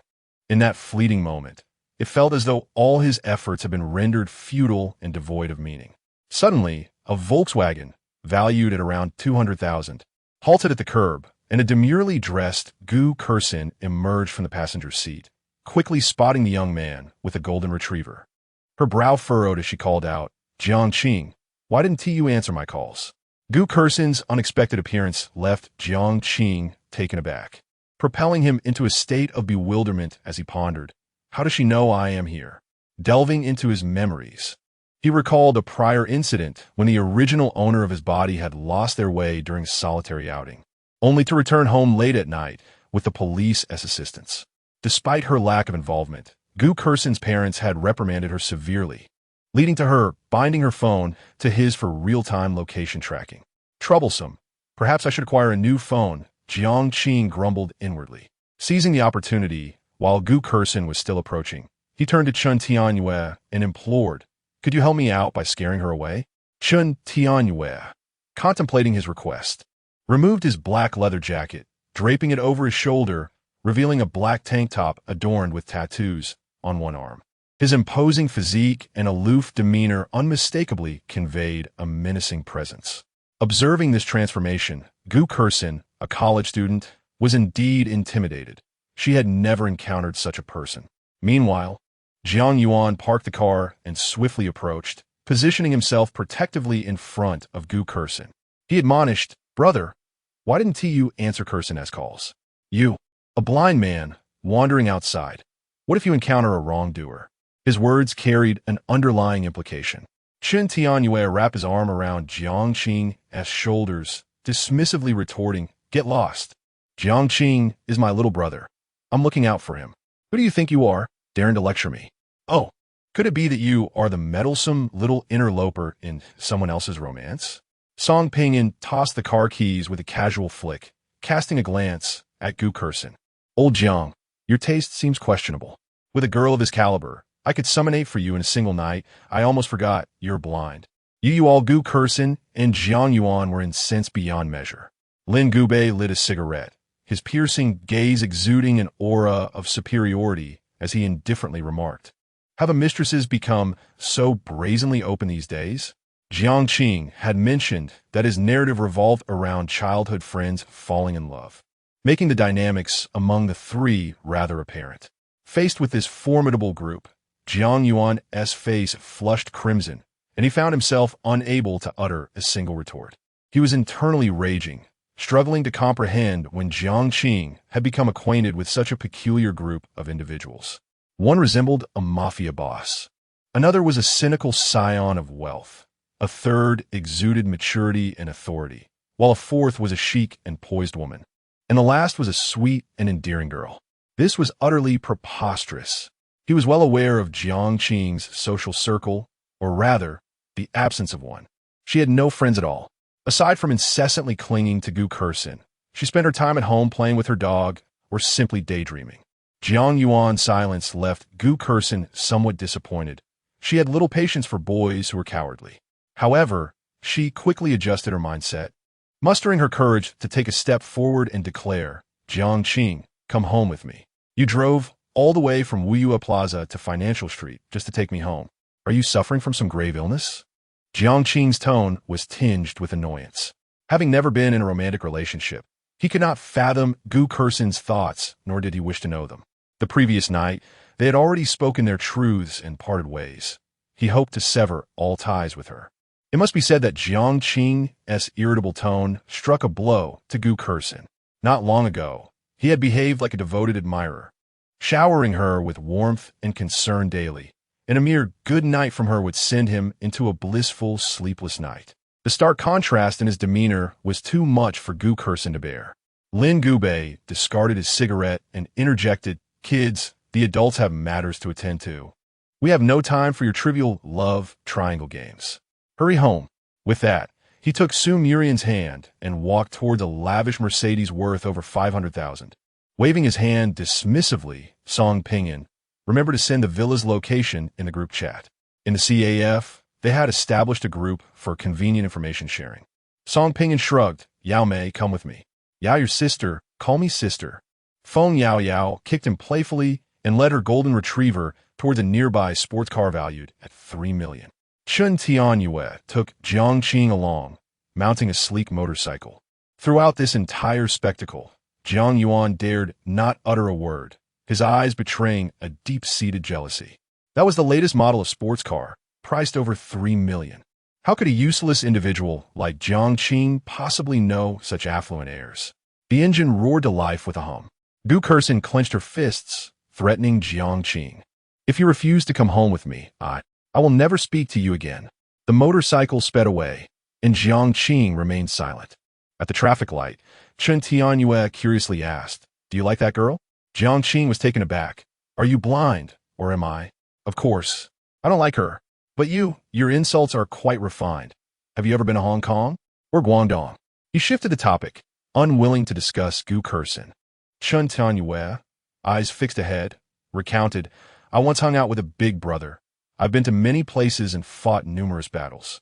He treated me like a brother, and before his passing, entrusted his sister to me. We eventually married and had a daughter. What about you, still a student?" As the light turned green, the motorcycle surged ahead. Jiang Qing's clear and bright eyes sparkled with excitement. He relished the exhilarating sensation of wind and freedom. "I'm not a student. I've spent a considerable amount of time in a psychiatric hospital. They claimed that my mind was disturbed and that I posed a danger. Yet I am aware that I am perfectly sane, more so than anyone else." After a while, they arrived at the Winchime Villa district. Upon reaching Villa number 7, Su Murian reminded them that there is more than one path to complete their mission. One is to follow the task instructions and fulfill the objectives. The second is to discern the patterns of the monster's killings. Each creature adheres to a specific modus operandi, and by uncovering these patterns, they could hope to succeed in their endeavor. Standing before the doors of 2 guest rooms on the first-floor corridor of the villa, Jiang Qing bit his nails. Pondering the notion of a pattern, monsters kill according to a rule, this was something Meng Wanzhou had not disclosed to him. In fact, he had inquired of Meng Wanzhou many things, such as the existence of the library, the identity of that being, and the methods to awaken miracles. Yet Meng Wanzhou chose to remain silent. Indeed, Su Murian nodded slightly, her expression grave, cautioning them to be wary of other actors. Chen Tianyue crossed his arms, questioning whether they should not be united in their task. "Old Chen, you are truly naive," responded Song Pinyin, fiddling with his key. "Did not Sister Su mention that monsters kill according to a pattern? So, how do we discern the pattern?" Chen Tianyue's pupils constricted. "Everyone, let us commence."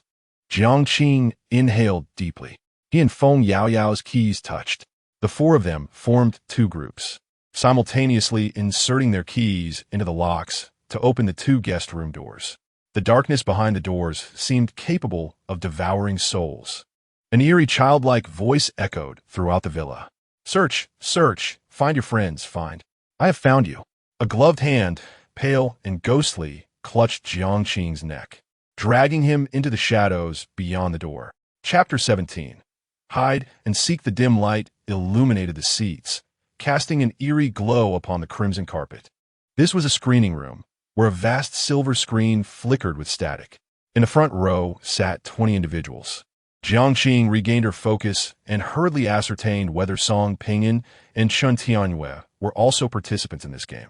As it turned out, fortune favored them. They had been matched together. 20 people. Feng Yaoyao murmured softly, "This task is undoubtedly going to be exceptionally difficult." Jiang, puzzled, leaned closer to the girl's ear. "Does a larger group signify a more challenging task?" "I'm not sure, just a feeling," Feng Yaoyao replied, her autumn-like eyes blinking innocently, a naive smile adorning her face. "Difficult? Nonsense." Jiang internally scoffed, reluctant to undermine the girl's confidence. Their previous task had been straightforward, primarily due to Meng Wanzhou's negligence. Otherwise, Meng Wanzhou's game rules were devoid of structure. Had she wished, she could have eliminated all the actors at the onset. Jiang also noted a subtle distinction in terminology. The actors referred to it as a task, while the audience called it game. This highlighted their roles as mere playthings for the specters. At that moment, words appeared on the screen before them. "Welcome to the Huang cruise ship. This voyage lasts for 5 days and 4 nights. Enjoy VIP services during the day, and from midnight to 6 in the morning. A game of hide and seek will commence. Please do your utmost to evade the search of the specters. Tip: specters fear the dark." The announcement's stark contrast to the previous task prompted Jiang to swiftly capture a photograph with her phone. She discovered that her device had a signal and was connected to the cruise's Wi-Fi, yet she could not reach Su Murian or Lin Gubei, leaving her only able to communicate with Feng Yaoyao and one other. The text on the screen lingered for a minute before vanishing, followed by the descent of 20 golden room cards onto the floor. With remarkable speed, Song Pingyan dashed forward to retrieve 4 adjacent room cards. The others recited the task quietly, leisurely collecting the cards while observing those around them. "Old Jiang," Song Pingyan handed over a room card, inquiring earnestly, "What are your thoughts?" Jiang accepted the card, contemplating its literal implications. During the day, they should be safe. The pair emerged from the nightly game of hide and seek between midnight and 6. 6 full hours to evade capture, where being found by a specter assuredly meant death. As for the notion that specters fear the dark, that puzzled her. Traditionally, darkness was the domain of the supernatural. How could any specter fear it? Nevertheless, it was undeniably a vital clue for evading the specters. While conversing in hushed tones, she counted there were 10 men and 10 women, with 9 individuals forming 3 groups of 3, likely familiar with one another in this literary realm.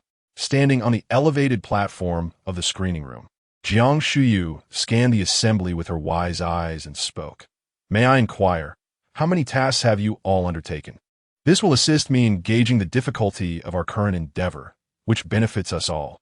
She exuded the confidence of a leader, her fiery red lips and exceptional demeanor captivating. "This is my 4th time.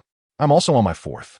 Jiang Shuyu's 2 teammates echoed his sentiments, and the others began to chime in as well. Apart from Jiang and his 3 companions, this group of actors had already participated in their 4th or 5th mission. Jiang smiled subtly, indicating, "This is my 4th mission." Feng Yaoyao immediately understood, "I am on my 5th. Chun Tianyue, with an impassive countenance, stated, "4th time."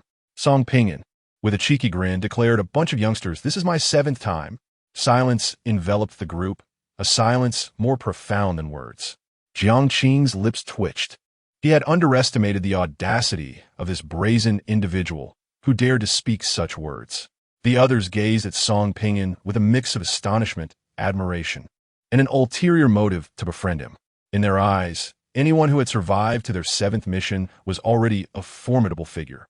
Jiang Shuyu nodded towards Song Pingyan, stating, "This is my 6th mission.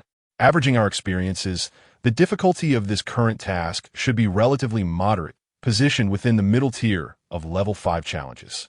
It was now 1 o'clock in the afternoon, with 11 hours remaining until midnight. Everyone could pair up or form trios to search for clues aboard the cruise ship. At 6 o'clock sharp, we will reconvene in the screening room to share our findings. I suggest everyone take a nap during the remaining time. Only after midnight will we have the energy to evade the search of the ghosts. Even upon their first meeting, she had organized everyone with clarity. The unspoken thoughts among them were difficult to refute, as this was indeed the optimal solution. After a brief moment of silence, everyone nodded in agreement. Jiang took out her phone. I will create a group. Please all join. If any issues arise, contact each other immediately within the group. Once the group was established, Jiang and his trio departed the screening room first, making their way to the deck. This cruise ship was remarkably vast, boasting 16 decks in total. They were currently on the 9th deck, residing in a premium balcony room on the same level.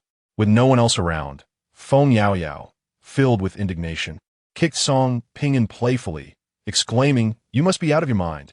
Everyone else is saying 4 or 5 times, and you have to insist on 7. Clearly, you are exaggerating."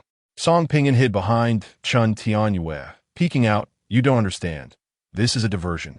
Who knows if those bastards spoke the truth?" Chun Tianyue turned to the artistic youth. "There is indeed something amiss. How could our group of participants on their 2nd and 3rd missions be paired with those on their 4th, 5th, or even 6th missions? If we were to categorize the level 5 tasks into stages from 1 to 9, we should be in the 2nd or 3rd stage, not the 4th or 5th. Feng Yaoyao puffed her cheeks. "We haven't altered our respective scripts. There should not be an unwarranted increase in difficulty." It was akin to a group of bronze players being matched with a group of gold players. As the three analyzed the situation, Jiang gazed out at the cerulean sky and the boundless sea, smiling as he remarked, "I forgot to mention, I altered the course of the narrative. In his script, he had always been the boyfriend of Gu Kursin before his untimely demise. However, the previous evening, the two had parted ways, and some storylines had begun to shift gradually due to the butterfly effect. The sea breeze howled, and Chun Tianyue, with his hands tucked in his pockets, replied, "It's fine. We will inevitably face the challenges of the 5th stage sooner or later." Song Pingyan, unfazed by the difficulty, became curious. "Old Jiang, what exactly did you change? Could it be that the childhood sweethearts have parted ways? Such as the typical narrative arc in novels.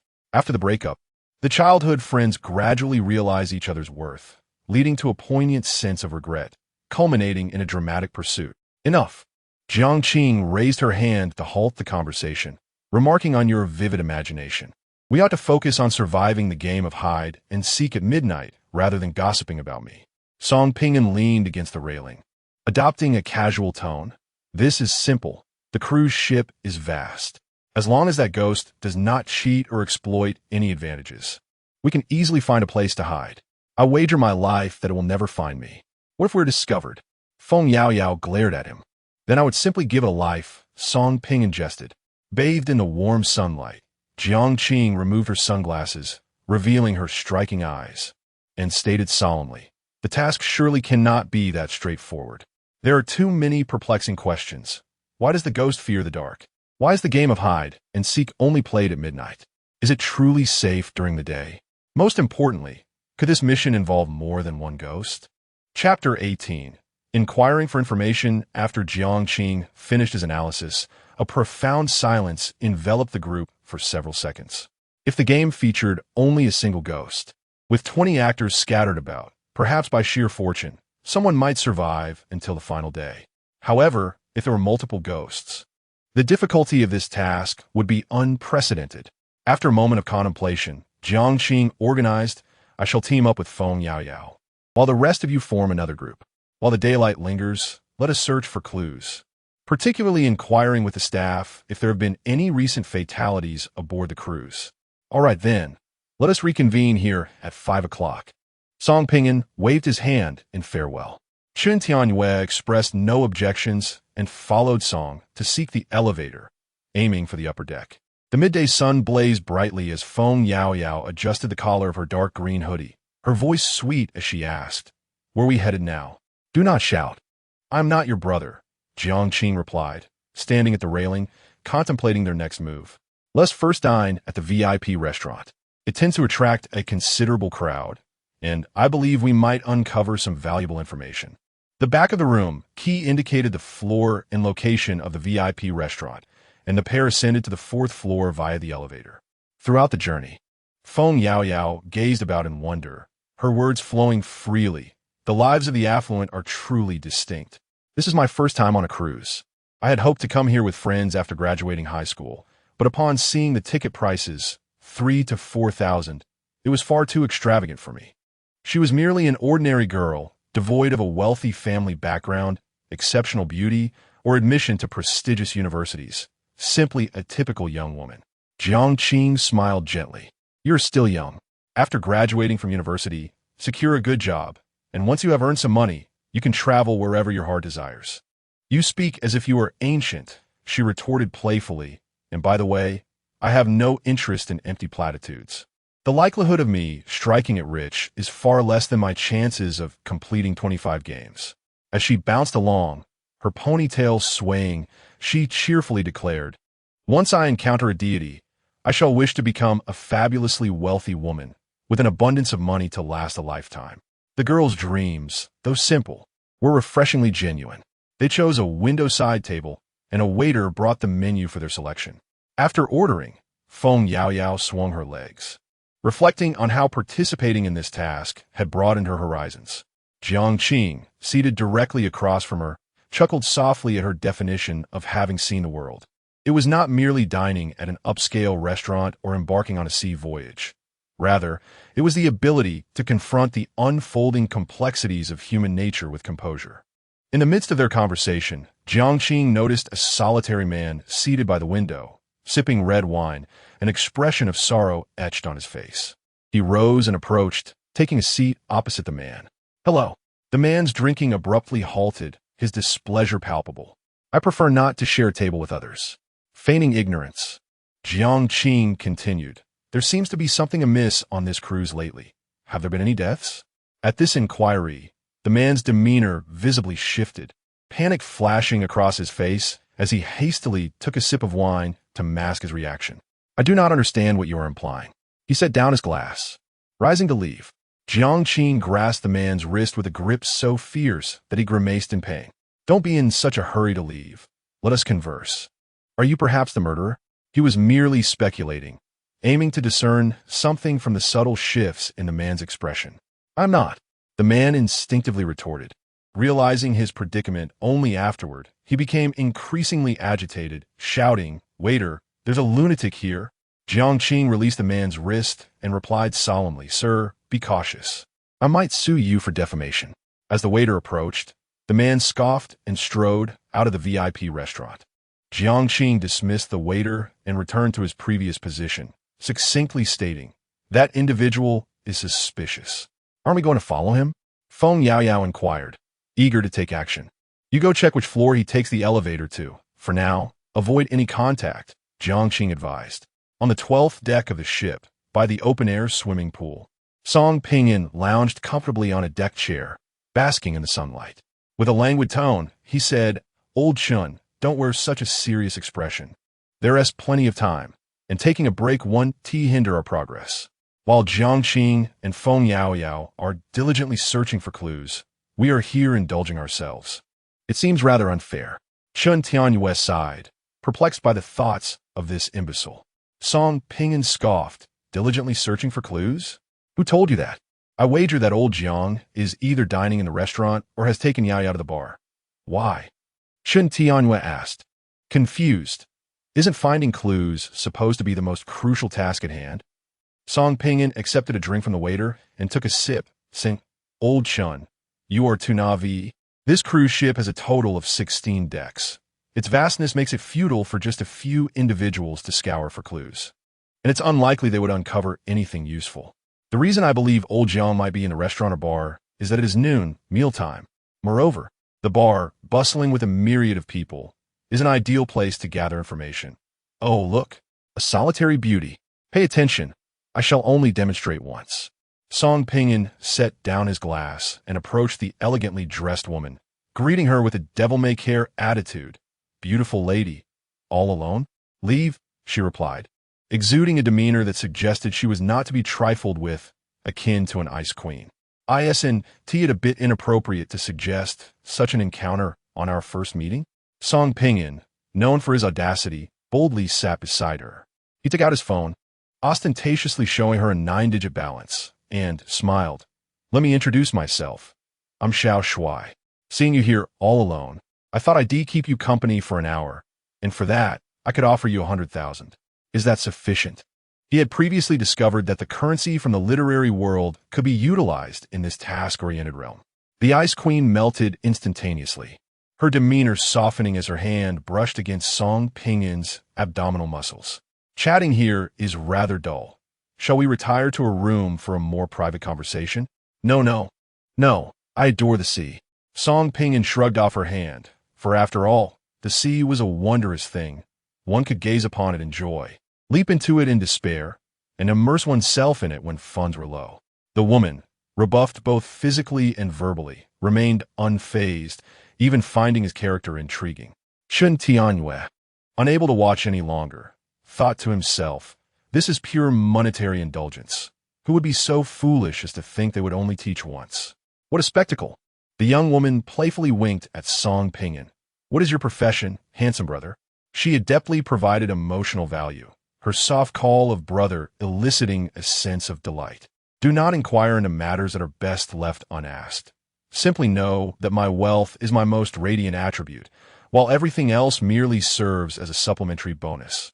Song Pingyan exhibited the demeanor of a domineering figure, his lips curling into a smile. By the way, I did not rest well last night. I had a dream in which this cruise ship was haunted. What do you think that signifies? Haunted.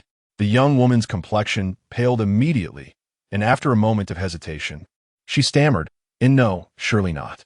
Oh, what do you know? Song Pingyan narrowed his eyes, coaxing her gently. The young woman bit her lower lip, rendered speechless. Song Pingyan chuckled. Do not be afraid. I assure you, I speak no nonsense. Allow me to transfer you 200,000. We can converse freely, and if our discussion proves enjoyable, I would like you to accompany me tonight. Under this onslaught of persuasion, the young woman gazed at the 200,000 that had just arrived, her brow lightening with a smile, seemingly forgetting her fear. She glanced around and leaned closer to Song Pingyan's ear, whispering, Brother, I'll only share this with you. 3 days ago, on the 6th level of this cruise ship, 5 people died. I happened to be staying in the adjacent room, and the scene was revolting. She clutched her chest, retching at the memory. 2 girls were skinned. Upon hearing this, a chill ran down Song Pingyan's spine beneath the sunlight. 5 people died.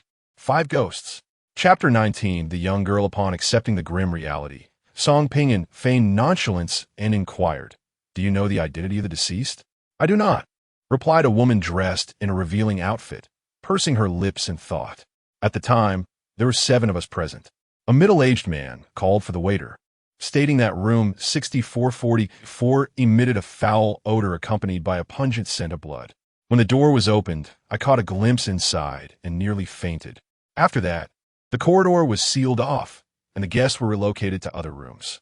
The captain convened us 7 and offered a sum for our silence, though. It was certainly not as generous as what your handsome brother would provide. Song Pingyan smiled silently, discreetly memorizing room 6444. Noticing her indifference, the woman began to doubt her own allure.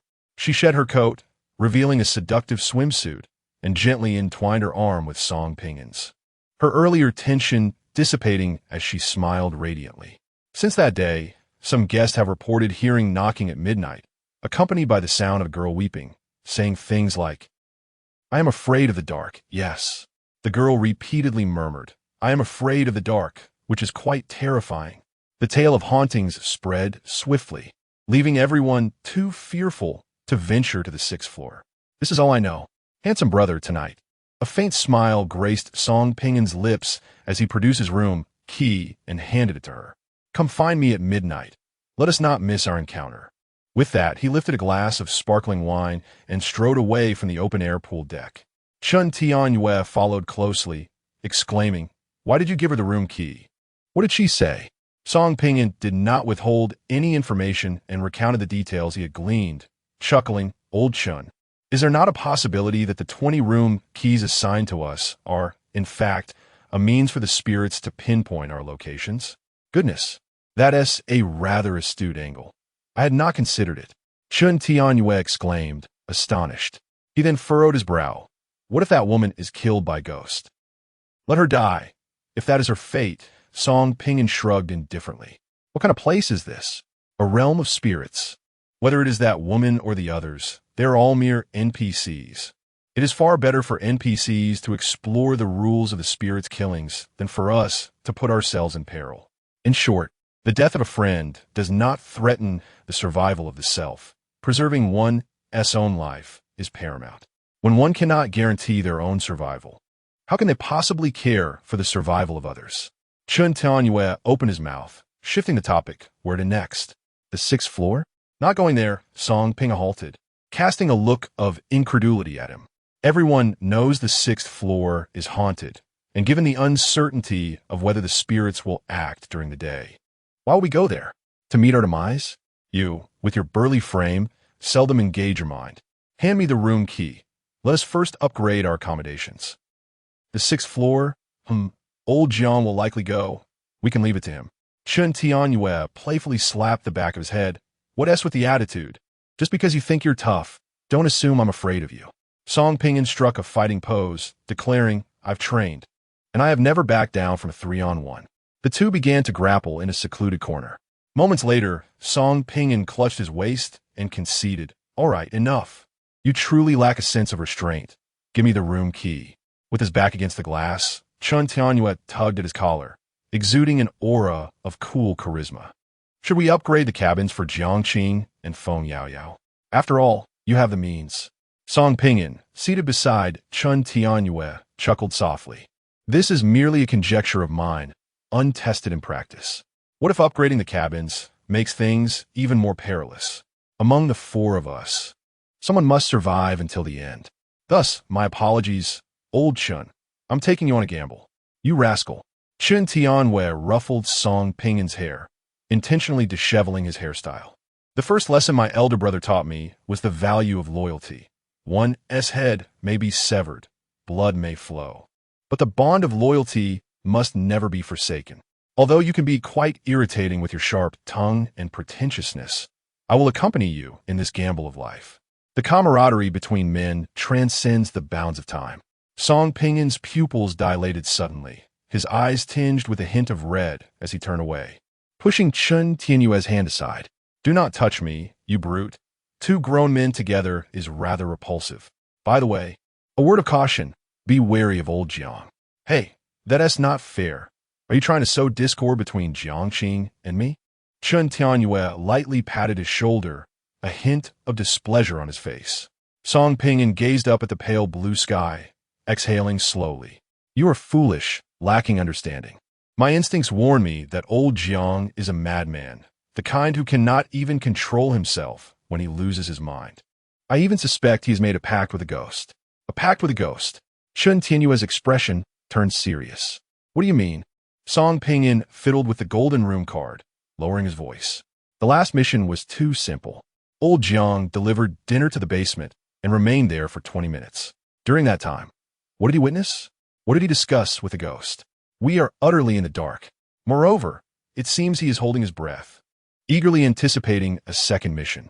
In sum, old Jiang is undoubtedly the most dangerous among us. When I say to be cautious, it's not that old Jiang might eliminate us, but rather be wary of him losing his mind and ending his own life. Behind all things lurks an ever-deepening terror. On the dimly lit cruise ship, on the 6th floor, Jiang stood before the directional sign, surveying the entertainment options available on this level. The scarcity of people here rendered the environment rather dull. Feng Yaoyao glanced around. The lack of visitors is a good sign. It indicates we are on the right track. Jiang withdrew his gaze and proceeded left. As they walked, the indoor children's attractions lay deserted, devoid of any guests. They arrived at a corridor where a red warning line obstructed their path, and a staff member raised a hand to signal them to stop. Sir, ma'am, this area is temporarily closed to the public. Please return the way you came. Closed to the public? This area belongs to guest accommodations. Why is it sealed off? The answer is evident. A significant incident has occurred where someone has died. Jiang cast a sidelong glance at a nearby door number, quickly assessing the middle room number. With a polite smile, he stated, "Hello, we are guests of room 6440 and have left some valuables in our room." The staff member appeared taken aback, contacting their supervisor via radio, and soon received a response. "I will take you to retrieve your belongings." Jiang's mind raced as they found themselves on the 9th floor, devoid of a room key for this place. While uttering these words, a sense of uncertainty gnawed at him as he attempted to navigate the situation with sheer deceit. Fortunately, the attendant appeared unperturbed, not questioning their identities or conducting any inquiries. He positioned the two before room 6440, produced a card, and with a soft beep, unlocked the door. They hastily gathered their belongings and departed. The attendant, inexplicably anxious, cast a furtive glance toward the nearby room 6444. Jiang noted these subtleties, expressed his gratitude, and stepped inside, closing the wardrobe door to obscure the attendant's view. "You possess remarkable composure. You lie without a hint of embarrassment," murmured Feng Yaoyao under her breath. Jiang, keeping his gaze fixed upon the wardrobe, pondered what mysteries room 6444 might hold, before frowning and saying, "Speak freely, but do not grasp my hand." The room lay enveloped in an eerie silence. A sense of unease washed over Jiang as he felt the hand he was holding, small and icy. Glancing down, terror coursed through him. He was not holding Feng Yaoyao's hand, but that of a little girl in a tattered white dress. The child lowered her head, her dark hair obscuring her face, her voice trembling with a hint of sobbing. "Please don't go. I am afraid of the dark." Chapter 20. Disguise, are you afraid of the dark? I fear ghosts as well. Jiang's heart sank to the depths as he forcefully shut the wardrobe door. With no sign of Feng Yaoyao or the attendant, he instinctively dashed out of room 6440. The corridor lights flickered ominously, and the walls oozed with blood, a chilling aura enveloping him. "Don't go. I'm afraid of the dark." A little girl wept softly, gripping Jiang's hand tightly. Without a moment to ponder, he sprinted towards the corridor's corner, realizing one crucial fact: daylight does not guarantee safety. After running for what felt like an eternity, the corner that seemed so near felt achingly distant. "Ghost wall." The phrase echoed in Jiang's mind. He cast a sidelong glance. The little girl still clung to him, keeping pace no matter how fast he ran, rendering him unable to lift his right hand or reclaim control. "Don't go. I'm afraid of the dark." The lights behind him extinguished one by one, and he heard footsteps, sending shivers down his spine. There was more than one ghost. In this dire situation, even Meng Wanzhou's miraculous longing seemed incapable of breaking the deadlock. "Calm down." Jiang adjusted his breathing, his keen eyes surveying the surroundings for an escape. Strangely, as the footsteps grew nearer, the little girl released her grip. He dashed to the corner of the corridor and looked intently. There were her tear-swollen eyes. The little girl reached out to him, then, in despair, let her hand fall. As the lights went out, someone seized the girl and took her away. "Hey, what are you doing? This area is off-limits." A uniformed security officer approached. Jiang, still reeling from the ordeal, felt his limbs turn icy. Just moments ago, he encountered an attendant and now a security officer. Was the attendant a ghost in disguise? With that thought, he turned to leave and called Feng Yaoyao. "Where are you?" She complained on the other end. "I'm at the VIP restaurant, and you've been in the restroom for half an hour." This response sent a chill through Jiang. It meant that the person who accompanied him to the 6th floor was not Feng Yaoyao, but rather that little girl. The implications were terrifying. "I have an upset stomach. I'll be right back. Please wait for me." Jiang fabricated an excuse and hung up. He opened the album and meticulously read the screen photos one by one. The duration of this trip is 5 days and 4 nights. During the day, one can indulge in VIP services. Throughout, the mission had failed to mention the phrase safe during the day. It merely stated that one could enjoy themselves freely. They had assumed that danger would only present itself from midnight to 6 in the morning. Upon reaching the 4th floor via the elevator, Jiang collected his thoughts and silently analyzed the situation. The little girl had not harmed him. She merely urged him not to leave, as she feared the dark. Another ghost had appeared behind him, and the little girl seemed terrified, prompting her to release him. The corridor lights flickered out one by one. Thus, it became clear if there were indeed two ghosts aboard the cruise. One feared the dark and could not kill in the shadows, while the other was afraid of light and could only strike in darkness. However, that does not seem right. The little girl is afraid of the dark, yet she did not harm me in the presence of light. Jiang unknowingly returned to the dining area, where a multitude of dishes were piled on the table before Feng Yaoyao. Brother, if you don't come back soon, I might think you've fallen into the toilet. Upon hearing her call him brother, Jiang let out a sigh of relief, confirming it was indeed Feng Yaoyao. Have you not eaten anything in ages? Jiang quipped as he took a seat. Feng Yaoyao giggled, patting her round belly. It's just that I haven't had anything good. You see, the cafeteria at Maple Leaf Institute of Technology is truly dreadful, and the restaurants outside are too pricey for me. You are at Maple Leaf Institute of Technology. Jiang exclaimed in astonishment. What is wrong? Nothing, Jiang dismissed casually. In truth, Gu Kersin and Jian Yuan were also studying at the Maple Leaf Institute of Technology. What a coincidence. Feng Yaoyao frowned. Are you hiding something from me? We are bound by life and death. I consider you my real brother. Do you see me as an outsider? After a moment of deliberation, Jiang recounted the perilous encounter he had just experienced. Upon hearing it, Feng Yaoyao felt a wave of dread wash over her. That's truly eerie. It could even disguise itself as me. Indeed, it is quite sinister. We should establish a secret code, Jiang suggested casually. Feng Yaoyao blinked. How about red phoenix, yellow phoenix, pink phoenix painted on the wall? Jiang. Oh dear, you don't know that? Come, let me teach you in Sichuan dialect. As the sun gradually set, Jiang and Feng returned to the 9th deck, where they spotted the nonchalant Song Pinyin and the expressionless Chun Tianyue in the distance. Hey, Yao Mei, did you miss your brother? Feng Yaoyao clenched her fist and pointed it at him. Code. Huh? What code? Song Pinyin looked bewildered. P.S. a fake. Punch him. Feng Yaoyao kicked out. He fled, she pursued, and he covered his backside, struggling to escape. Jiang grasped Feng Yaoyao by the collar and, with one hand on his forehead, chided, Stop causing a ruckus. Aren't you supposed to be the sweet girl? Of course, I am the sweet girl. Feng Yaoyao replied in a melodious voice. What's going on, Lao Jiang? I haven't done anything to provoke her. Song Pinyin winced, still feeling some discomfort. Once everyone had gathered, Jiang adopted a serious expression and shared the experiences from his end. Song Pinyin, now solemn, also disclosed the information they had gathered. After a collective assessment, they all inhaled sharply. Jiang pieced together the clues. There were conservatively 2 spirits aboard this cruise ship, with a maximum of 5. One of which was the little girl who feared the dark and would not kill in the absence of light. The other spirit could only manifest in darkness. Daytime was not safe. At least the 6th floor was exceedingly perilous, and they should avoid it if possible. Song Pingyin's approach was prudent. Tonight, he and Chun Tianyue would stay in a suite on the 12th floor, while he and Feng Yaoyao would share accommodations, testing whether the room key was a tool for the spirits to track their location.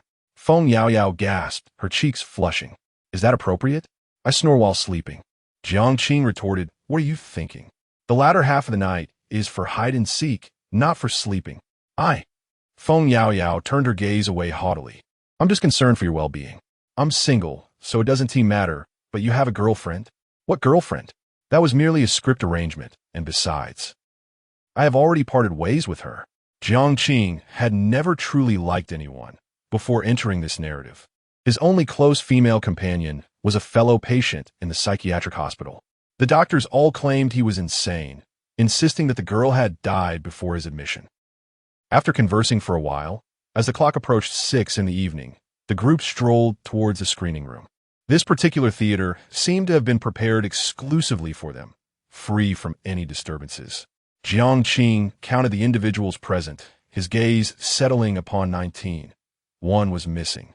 As the leader, Jiang Shiyu attempted to contact the absent member, but several calls went unanswered. A girl, inconspicuous in the corner, timidly raised her hand, stating he has passed away. An abrupt silence enveloped the air, fear spreading among all present. The girl with the braided hair softly explained, "We went to the 6th floor this afternoon. There was a corridor that was off limits. He had a confrontation with a staff member, and then the lights suddenly went out. A little girl pulled me away, while he was dragged into the darkness by a pair of ghostly hands, and after a scream, there was no further sound. It was yet another staff member." Jiang crossed his arms, pondering whether that staff member could also be a ghost. Thus far, 3 ghosts had been confirmed. Jiang advanced step by step towards the girl with the braids, exuding an overwhelming aura of authority and pressing her with the question, "How did you survive?" The girl, clearly of a more introverted nature, dared not meet Jiang's gaze. "I was pulled away by the little girl, and when I came to my senses, I found myself standing in front of the elevator." A blond man scoffed at the little girl. "A ghost, you mean? Are you suggesting that a ghost saved you?" A girl with shoulder-length hair speculated. "Could it be that you killed him and framed it on a ghost?" Chapter 21. A bitter parting. Such slanderous remarks pierced the fragile heart of the girl with braided hair, prompting her to vehemently retort, "I am not lying. It was indeed a ghost that saved me. There is more than one ghost aboard this cruise ship." Listen to her. Are these even coherent words? The girl with short hair seized the braids of the girl and yanked them back forcefully. A ghost saving someone? If it truly saved you, it only proves you are in cahoots with the specter. Zhao Xiaotong, the girl with the braids, winced in pain, her eyes brimming with tears. "Let me go. I am not allied with any ghost. Why won't you believe me?" The crowd remained indifferent, particularly Jiang, who narrowed her eyes and tightened her grip around Zhao Xiaotong's neck, applying pressure incrementally. "I have undergone 5 missions. This is the 6th. Not once has a ghost ever saved anyone. What are you concealing? Have you struck some sort of deal with a ghost? Are you planning to harm us?" In that moment, the malevolence of human nature was laid bare, as everyone ganged up on a single girl. Seeing Zhao Xiaotong struggle desperately, Jiang lightly tapped Song Pingyan on the back. He intended to protect the girl, not out of compassion, but because he had several pressing inquiries to make. He refrained from intervening personally mainly because Song Pingyan's boastful demeanor, claiming to be a veteran of the 7th mission, rendered his presence more impactful. Old Song patted his chest, assuming a knowing posture, and stepped forward. Wow, a whole crowd bullying a single young girl. How shameful. Who decreed that ghosts cannot save lives? What if that ghost is benevolent? Jiang was taken aback. She hadn't anticipated that a seasoned veteran of 6 missions would step in to defend this girl. Why? The girl was hardly striking, a mere average in looks and build. What could possibly attract such attention? Gradually, Jiang loosened her grip on the girl's neck. Her voice tinged with mockery. "I do not believe that ghosts save people. The missing members may have been killed by her, and to ensure our safety, she cannot remain alive. That is the most logical solution." Song Pingyan scoffed. "Well, I must say, I am witnessing something new. A real-life king of hell? If she is guilty, let the law punish her, not you, the self-appointed matriarch." One of Jiang male teammates, filled with indignation, retorted, "Are you out of your mind? This is a world of ghosts and monsters. The law has no bearing here." With his hands tucked into his pockets, Song Pingyan replied, "I know whether I am sane or not, but whether you're sane is another matter entirely. You, with your tonsils in your rear. You. What do you mean, you? Everyone knows you're ugly. No need for explanations. Thanks. What about me? My name is Song Pingyan, and I ensure everyone remains safe and sound." "Thank you. You're insane." The man seethed in anger. Song Pingyan mockingly responded, "Wrong. If you insult me, that indicates you have a problem. If I insult you, that also signifies you have an issue. Let us clarify. If you weren't insane, why would you insult me? If you weren't, could I possibly insult you? Right, old Chun?" Chun Tianyue crossed his arms, observing the foolishness before him. It was evident he was dim-witted. As the saying goes, birds of a feather flock together. I wonder who else is foolish enough to be on his team? The atmosphere grew increasingly awkward, as many averted their gazes to avoid drawing unwanted attention to themselves. The esteemed individual possesses a rather sharp tongue and is not to be trifled with. Jiang surveyed the silent crowd, then glanced at the brawny Chen Tianhua. After weighing the strengths of both parties, She exchanged a knowing look with the short-haired girl and released Zhao Xiaodong's hair. Let us address the matter at hand. Have any of you found any clues? Jiang Shuyu inquired directly. A full minute passed without a word from anyone. Regardless of whether clues had been discovered, there was a palpable reluctance to share among the group. To speak bluntly, why should I divulge the clues I have uncovered? As the organizer, Jiang Shuyu opted for silence as well. The ugliness of human nature reveals itself in the tendency to harbor selfish motives while demanding magnanimity from others. Thus, the first clue-sharing session concluded on an unsatisfactory note. With less than 6 hours until midnight, everyone retreated to their respective quarters to rest. For the latter half of the night would entail a confrontation with the supernatural, necessitating ample energy. In the cabin at the stern of the 9th deck, a group gathered on the balcony, basking in the serene glow of the setting sun. Zhao Xiaotong, clad in modest attire, took her time mustering the courage to speak. "Thank you for helping me," she expressed. Jiang Qing, straightforward as ever, inquired without preamble, "What did the girl who saved you look like?" Zhao Xiaodong bit her lip, twisting the braid at her chest with trembling hands, and softly recounted, "The girl should be around 5 or 6 years old, wearing a red dress with short hair. And on her face, there are 3 or 4 frightful scars, with eyes as red as blood, exuding a sense of deep resentment." As her words faltered, Zhao Xiaodong's emotions surged. "Do you believe me? It was truly a ghost that saved me." Chun Tanyue gently placed a hand on the girl's shoulder, striving to soothe her. "Please, do not be agitated. We merely wish to understand the situation. We mean you no harm." Thank you. Zhao Xiaodong repeated her gratitude. Her psychological fortitude was quite fragile. She struggled to resist, even in the presence of Jiang Shuyu. Chun Tianyue recalled that this girl had mentioned it was her 4th mission, making it difficult to fathom how she had survived the previous 3. Jiang Qing's expression grew grave as he bit his nails and pressed on. "How did your companions perish? I need to hear the details." The recollection of that horrifying scene sent Zhao Xiaotong into a tremor, her voice quaking as she recounted. "We were passing through a corridor on the 6th deck when a staff member blocked our way, stating that this area was temporarily sealed off. Xiao Zhou, being rather assertive, pushed past the staff member and rushed ahead. Let me recall, she must have reached the middle of the corridor when suddenly all the lights went out. Sensing something amiss, Xiao Zhou attempted to flee but was a moment too late, caught by a white hand around her neck and taken away." "You did not enter the corridor at all?" Jiang Qing interjected. Zhao Xiaodong accepted a bottle of mineral water from Feng Yaoyao, took a sip, and inhaled deeply. "I did not go in. Instead, I apologized to the staff member. It all happened so quickly. I was momentarily dazed."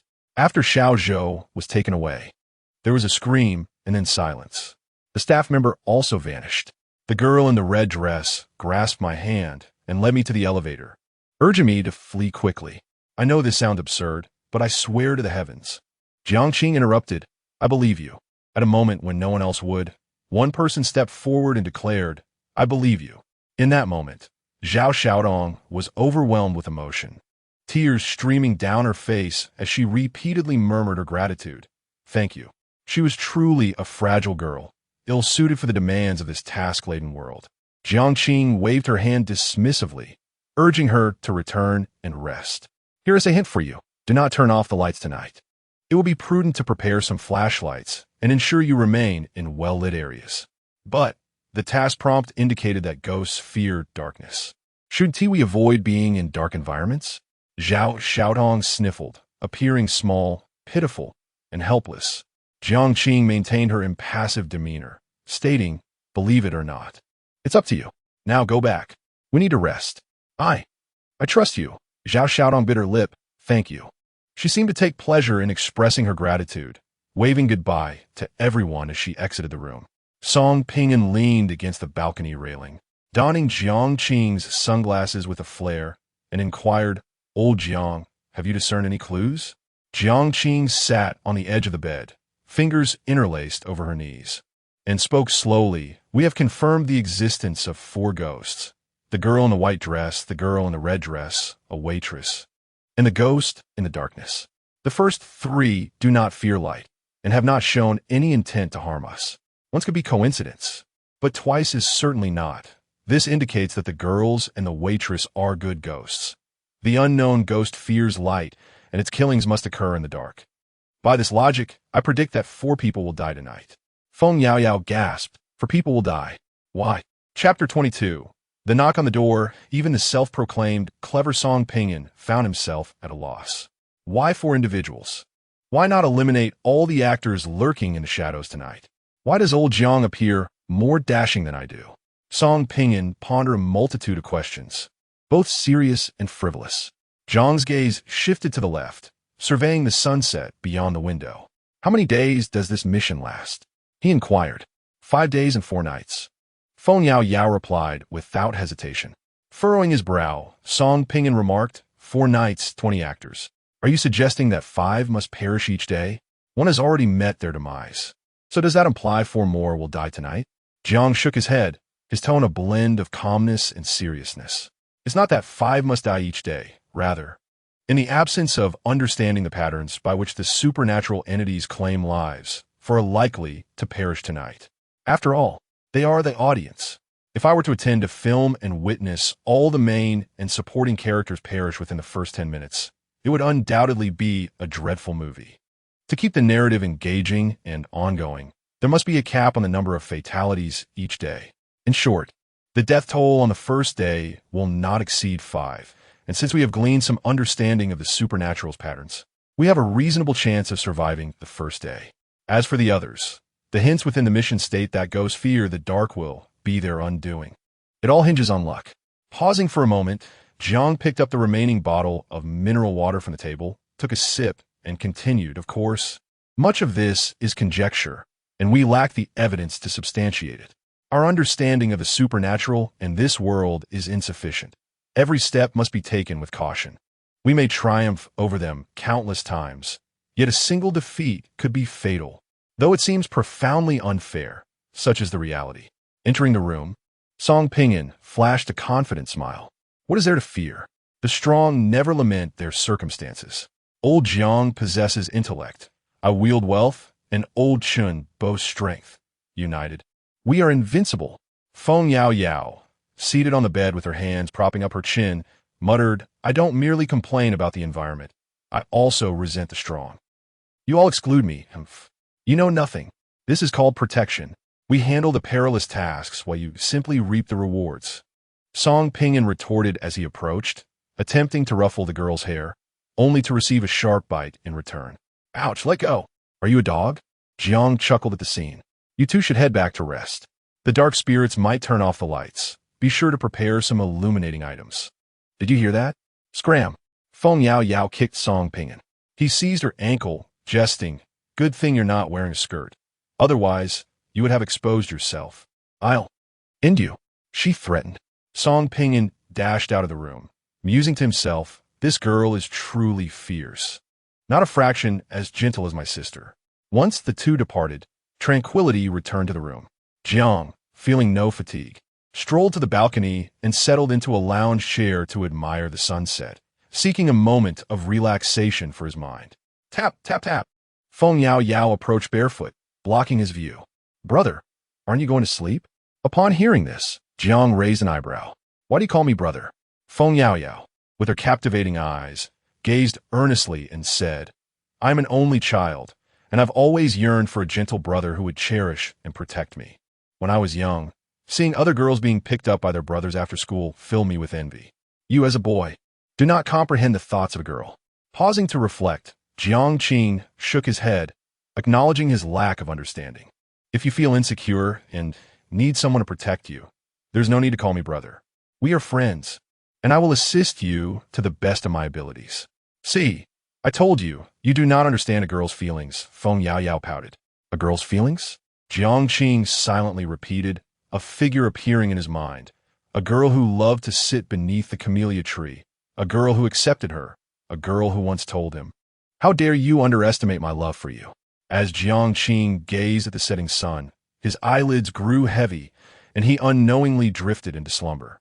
At 11:59 p.m., Jiang Qing turned on all the lights in the room, including the bathroom, and drew the curtains. We could hide outside, perhaps at a bar, we're in a bustling crowd. The spirits wouldn't dare approach us, right? Feng Yao Yao clutched her phone tightly, expressing her thoughts. No, Jiang focused on the countdown on her phone. More people could actually be more dangerous. Have you forgotten that a ghost can disguise itself as us? The final 10 seconds ticked away. 9, 8, 7, 3, 2, 1. Ding, ding, ding. Feng Yao Yao's phone rang, startling Jiang, who glared at her and exclaimed, "What is wrong with you? Why send alarm?" Hee. Feng Yao Yao playfully grinned, offering no explanation as she quietly turned off the alarm. Jiang suddenly recalled that the ringtone sounded familiar, reminiscent of the first mission when he had been awakened by the same sound, only to find Song Pingyun and Chen Tianyue staring at him from beneath his bed. The game of hide and seek commenced. Contrary to expectations, there were no sudden assaults. The room and hallway remained eerily silent.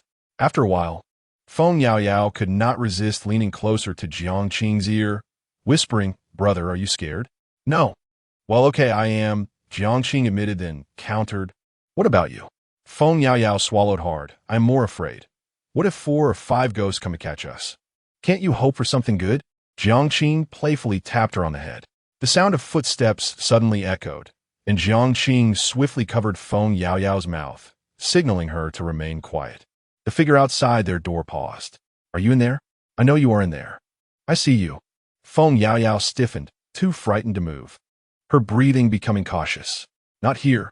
The ghost outside moved towards the next room. As the footsteps faded, Feng Yao Yao let out a sigh of relief, her face pale from tension. Jiang remained vigilant, gripping a powerful flashlight, ready to illuminate the entire room should the intruder break through the door. At present, it seems that the dark specter cannot directly enter the room. However, this might not be the case. Perhaps the presence of light within has deterred it from crossing the threshold. Meanwhile, Jiang has come to a certain realization. The room key, or the very room itself, has undoubtedly been marked by the apparition. It is merely 012. And the swift arrival at the 9th floor indicates that the entity has not sought them elsewhere.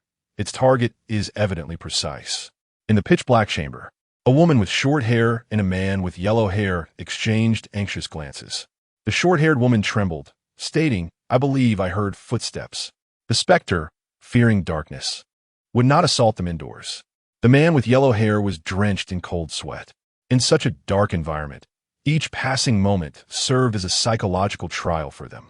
Curled up on the bed, the short-haired woman pondered. What if the ghost can turn on the lights? You mustn't say such things, the yellow-haired man stammered. Should we hide in the wardrobe? Even if the ghost entered and illuminated the room, the wardrobe would still envelop them in darkness. All right, they stealthily approached the wardrobe by the door, gently opening it to reveal space sufficient for 2. The confined area provided them with a semblance of security. Bodies pressed against each other, the yellow-haired man grew restless. "Do not crowd me. You're the one encroaching on my space. In such dire circumstances, you still take advantage of me." The short-haired woman retorted angrily. The yellow-haired man countered, "I am not." Their expressions gradually transformed into one of sheer terror. Though the darkness obscured their vision, it was undeniable that another presence lingered between them. Searching for friends, I have found you." A piercing scream echoed as the wardrobe trembled violently, and a torrent of blood surged through the cracks. Chapter 23. The deceased. In a group chat consisting of 3 handsome men and 1 beautiful woman, Song Pingyun remarked, "Old Jiang, I find this exceedingly dull. Shall we play who is the undercover?" Feng Yao Yao retorted, "Play your granddad. If you're bored, go seek out a ghost for some real excitement." Jiang inquired, "Is there no unusual activity on your end?" Song Pingyun replied, "Nothing unusual here. Everything seems normal. Old Chun is guarding the door and appears to be asleep." Chen Tianyue interjected, "I am not asleep." Scoffs. Jiang continued, "I have heard a total of 7 doors being knocked upon. The dark specter likely has vacated the 9th floor. Perhaps some of the performers have not found refuge in their designated rooms." Song Pingyun observed, "This cruise ship is vast. If one truly wishes to conceal themselves, it is indeed challenging to find them." Chen Tianyue added, "We hear footsteps over here." Feng Yao Yao gasped, "Ah, could it be that it has moved to the 12th floor? She then asked, "Uncle Chun, are you still alive?" Chen Tianyue reassured her, I am alive. Wipe sweat. Song Ping noted. No one has knocked on our door. It might merely be the private steward passing by. Feng Yao replied, You're still alive, huh? Disappointed, setting his phone down, Jiang walked barefoot to the balcony and gently lifted the curtain. The boundless ocean stretched out before him, deep and terrifying, as if it could swallow one's very soul, devoid of any glimmer of light. At 3 a.m, Feng Yao blinked her beautiful eyes and asked, Are we safe now? Jiang shook his head, letting the curtain fall back into place. From the moment our task commenced, we have remained in peril. Unless we return to the world of the book, safety is an illusion. Feng Yao yawned and, seeking conversation, said, Brother, I cannot comprehend. Does Jiang Shuyu truly dare to kill Zhao Xiaotong? That is a human life. Jiang elucidated. That woman is exceedingly dangerous. Her intent to kill Zhao Xiaotong is not spurred by the ghost's intervention, nor by suspicion of Zhao having harmed a companion, but rather, it serves as a warning to others. Jiang Shuyu wishes to assume a leadership role among us. In such a position, mere intelligence is insufficient. One must possess the means to exert control. She has chosen Zhao Xiaotong as her target precisely because the girl is too gentle and easily intimidated, practically walking into the line of fire. Having listened intently, Feng Yao clutched the blanket tightly, a flicker of anger flashing in her eyes. In her script, the original character was timid and fearful, bullied by the female lead, and subjected to the dissemination of scandalous photographs throughout the school, ultimately leading to a desperate leap from a building. Jiang Shuyu's actions mirrored those of the female lead in her script. Brother, why do some people feel compelled to bully others for no reason? Jiang pondered for a moment before responding. It stems from a psychological need for satisfaction. For instance, being the king of the school, witnessing those who excel academically are more beautiful or more capable than oneself kneeling in humiliation, being slapped by one's own hand. This grants them a sense of control over the lives of others. This is true in workplaces, families, anywhere really. Some individuals are always eager to assert their dominance over others. After a brief pause, Jiang continued, I am aware of your script. If we survive this ordeal, let Shun Tianyue assist you. His imposing presence will deter others from bullying you. Feng Yao pouted. I want you to protect me. Jiang chuckled lightly. Me? How could a blind man protect you? Nonetheless, if Feng Yao were to face danger at school, along with Chun and Song, would undoubtedly come to her rescue. He still owes Feng Yao a favor. As time trickles away, the sun rises on the distant horizon, casting golden reflections upon the sea. At 6 a.m, the first round of hide-and-seek comes to an end. Feng Yao tosses aside her phone and lazily reclines on the bed, finally feeling at ease. According to Jiang's analysis, as long as they avoid the 6th floor during the day, they should be relatively safe. A group chat consists of 3 handsome men and 1 beautiful woman. Song Pinyin, Lao Jiang, we're coming down to find you. Jiang, don't come down yet. Wait for my notification. Song Pinyin, Jiang, just wait for my notification. That's it. After sending the message, he paces to the door, pressing his ear against it to listen for any sounds outside. 20 minutes later, a piercing scream shatters the silence. Jiang messages Song Pinyin, you can come down now. He leads Feng Yao out of the room, where a crowd gathers in front of a nearby door. Some boys lie slumped on the ground, while some girls are retching. Feigning ignorance, Jiang approaches. What happened? Someone's dead, Jiang Shuyu replies gravely.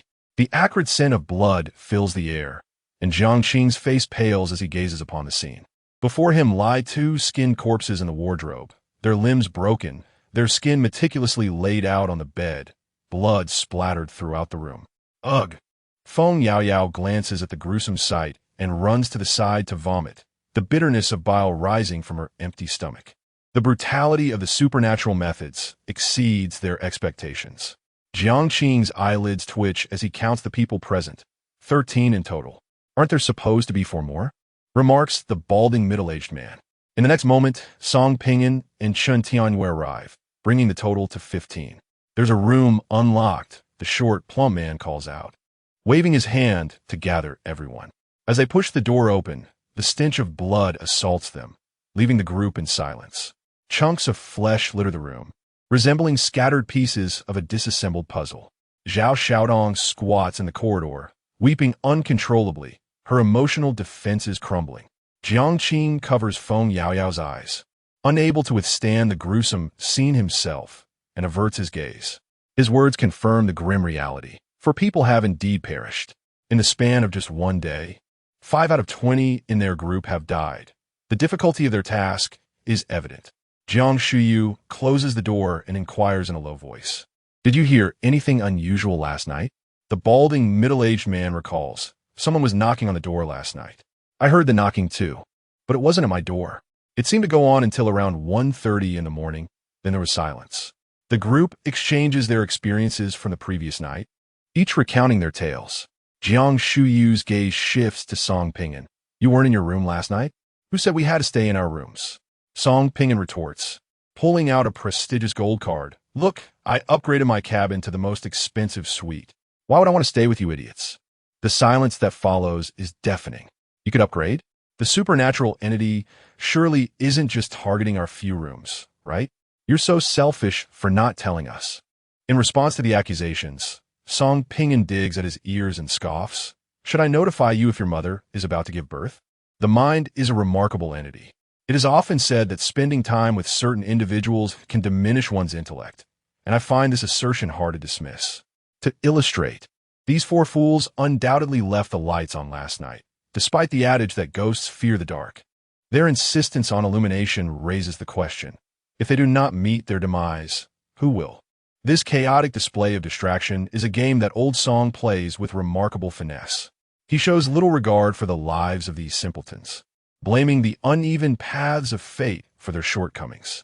In a corner, Zhao Xiaodong was momentarily taken aback, but quickly regained her composure, silently reducing her presence. Last night, a spirit had knocked on her door, but did not enter. Upon reflection, perhaps it was the light that deterred it. Her gratitude towards Jiang Qing deepened. Let's go for breakfast, Jiang Qing beckoned to Song Pingan. The 4 departed ahead, while Zhao Xiaotong, her legs trembling, steadied herself against the wall to follow. Jiang Shuyu opened the room once more, only to find that the remnants of the body had vanished. Such occurrences were not unfamiliar to her. To ensure the continuation of the mission, the unseen audience would perform a cleanup shortly after the actors encounter a corpse, preventing any panic among the NPCs. This cleanup was executed with precision, leaving no trace of blood in any corner. In the 4th floor VIP dining area, a wave of nausea washed over Feng Yaoyao as she covered her mouth, incredulous at the sight of the steak on Jiang Qing's plate. Jiang Qing, unfazed by their stares, speared a piece of meat and remarked, "It tastes delightful. Are you not indulging?" Unable to contain herself any longer, Feng Yaoyao bent over the trash can and retched, weakly proclaiming, "I absolutely refuse to eat meat for the next month." The gruesome fates of the 4 actors lingered vividly in her mind, causing her to feel queasy at the mere sight of food. At that moment, a tall woman approached briskly, greeting them in a soft, melodious voice. "Hello, handsome brother." Chapter 24. The Path of Survival, such a despicable name. How could one have the audacity to call it out? Jiang Qing and Feng Yaoyao cast a contemptuous glance at Song Pingan. The beautiful woman, elegantly holding a platter of fruits, naturally seated herself beside Song Pingan and blinked playfully. Old Song silently clicked his tongue. The visual impact from this morning was so overwhelming that he nearly forgot about her. "Were you in your room all night?" he inquired. It was better not to mention it, but once brought up, the beautiful woman complained, "I waited for you all night until 5 in the morning. It became unbearably dull, so I went out on the deck to catch some fresh air. I just came over because I felt a bit hungry." 5 in the morning. At that hour, they were still within the confines of a game of hide and seek. She left her room unscathed. Jiang Qing, deep in thought, signaled Old Song to probe further. Song Pingan, equally puzzled, glanced at this woman who would do anything for money and casually remarked, "You know how it is. As a big boss, I'm quite busy every day. I had an urgent matter last night. By the way, did you encounter anything strange last night?" "Strange?" The beautiful woman pondered while savoring her fruit. Someone knocked on the door. I thought it was Xiao Shuaiji returning, so I opened it. And then? Jiang Qing could not suppress his curiosity. To dare open the door for a ghost and still be alive is nothing short of miraculous. The beautiful woman pursed her lips, then continued. It was rather odd. The corridor was pitch dark, probably due to a broken light. I couldn't see anything, but I heard footsteps moving away. I assumed it was a drunken tourist who had knocked on the wrong door, muttering something like he got the wrong person, acting quite erratically. Upon hearing her account, the group exchanged glances. The wrong person? Was the ghost targeting only them, the actors? Song Pinyin pondered if this woman might be a ghost in disguise. He cautiously inquired, "What is the balance in my bank account?" "Huh?" The beautiful woman appeared perplexed, but replied, 378 million. At that moment, silence spoke volumes. Feng Yaoyao gasped in astonishment. Over 300 million. As an ordinary person, she could hardly fathom how one would spend such an immense fortune. While she was aware that Song Pinyin came from wealth, she never imagined it reached such heights. In Feng Yaoyao's eyes, anyone whose family provided more than 10,000 a month in pocket money for their children was already a rich second generation. Having received the correct answer, Song Pinyin still felt unease. He reached out to touch the woman's cheek, soft and warm, not the icy demeanor old Jiang had described. How annoying. The beautiful woman pouted playfully, clearly undeterred by the allure of 300 million. Jiang Qing, sitting directly opposite, set down his knife and fork, succinctly asked, "Do you know the 5 people who died a few days ago? I mean, did you encounter them on the ship? What were their connections?" The beautiful woman's brows furrowed, clearly reluctant to discuss the matter, and she sat in silence. Song Pinyin, straightforward and somewhat brusque, transferred 10,000 yuan to her. "This is for my buddy. Answer him one question, and you'll receive this reward." Her brows relaxed. The woman could hardly suppress a smile and flashed a flirtatious glance at Jiang Qing, saying, "Of the 5 who died, I saw 2 of them on the ship." At the bow deck of the 12th level, the scene resembled that of a family gathering. A man and a woman engaged in conversation, while 2 girls squatted on the ground, seemingly obedient and demure, one clad in a white dress and the other in red, albeit a bit soiled. On the 6th level, within the confines of a bar, a strikingly alluring woman conversed with the couple, while the 2 girls remained squatting, a detail that piqued my curiosity. To articulate, during my first encounter, the girls appeared quite well behaved, yet on the second occasion, they seemed less docile, exhibiting signs of fear and trepidation, as if striving to distance themselves from the couple. I cannot say for certain, merely a feeling. I lingered a moment longer before diverting my attention. Subsequently, the beautiful woman flicked her phone, and the implications were unmistakable. A woman driven by avarice. Feng Yaoyao silently raised a middle finger in her mind. Song Pinyin indifferently transferred another 100,000 to the woman. "Thank you, brother." The beautiful woman beamed. Yet later, I did not see them again, though their cries echoed through the walls that night. She shrugged. Perhaps the parents harbored tendencies toward domestic violence. Having struck the child for over an hour, the couple, the girls, the barwoman, domestic violence. Fragments of clues began to coalesce. And Jiang Qing's pupils constricted as she sensed a certain possibility. Chun Tianyue tapped his fingers lightly on the table. Over an hour of domestic violence. "And you did not intervene?" "They shut their door. It's their private matter." "How could I intervene?" The beautiful woman replied earnestly. "What if I had intervened? Even just to inform the staff? What if they harbored resentment toward me? I am traveling alone. Ensuring my own safety is paramount, is it not?" Chun Tianyue found himself at a loss for words. Indeed, safety must always take precedence when one is away from home. Jiang Qing leaned forward, scrutinizing the woman. "Are you certain they are a couple?" The beautiful woman was left speechless. How could I be certain? Am I to pry into their affairs? In essence, she merely perceived them as a couple, as a family. "What else do you know?" Jiang Qing pressed further. "Let me think. On the day the body was discovered, a waitress went missing. I am uncertain whether she has been found. I have no interest in such matters, merely indulging in gossip." The beautiful woman sipped her drink, each movement exuding charm. A missing waitress, the 6th victim. Jiang Qing felt an increasing proximity to the truth. Eager to ascertain a matter, before departing the VIP dining area, he casually inquired, "A murder occurred on the cruise. Why did you not disembark once the ship docked?" Jiang Qing had checked. The cruise route returned to its origin yesterday, and the beautiful woman should have disembarked, having been part of the previous 5-day, 4-night tour. The woman, perplexed, countered, "Once aboard, are we not to remain on the ship for eternity?" This response sent a chill through the others, instilling a profound realization of the audience's horror. To rationalize the absurd, perhaps these NPCs had their memories manipulated. On the deck, Jiang faced the sea breeze, his short hair tousled, a calm demeanor tinged with madness. "This is the plan. You all wait here for me. I'm heading to the 6th level to seek the ghostly waitress." "You've lost your mind. You are utterly insane." Song Pingyan pressed Jiang against the glass railing. Their eyes met, and his expression bore an unprecedented gravity. "Old Jiang, you will die." Chun Tanyue interjected. "Jiang, perhaps your suspicions are not unfounded. The ghostly waiter knows the entire truth, but we need not take unnecessary risks. We have discerned the patterns of the entity's killings. With only a few days remaining, survival should not pose a problem." "Brother," Feng Yaoyao tugged at his sleeve, gazing at him with a pitiful expression. Zhao Xiaotong stood nearby, at a loss for words, merely wishing to stick with the formidable figures and survive.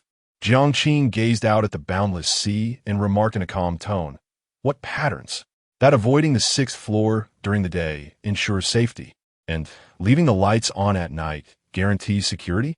Is the situation truly so simplistic? Last night, that ghost knocked on 7 doors. Yet only 2 of the actors behind those doors met their demise. Excluding my room and Feng Yaoyao's, along with Zhao Xiaodong's and that woman S. It suggests that 2 other rooms must be privy to the secret of leaving the lights on at night.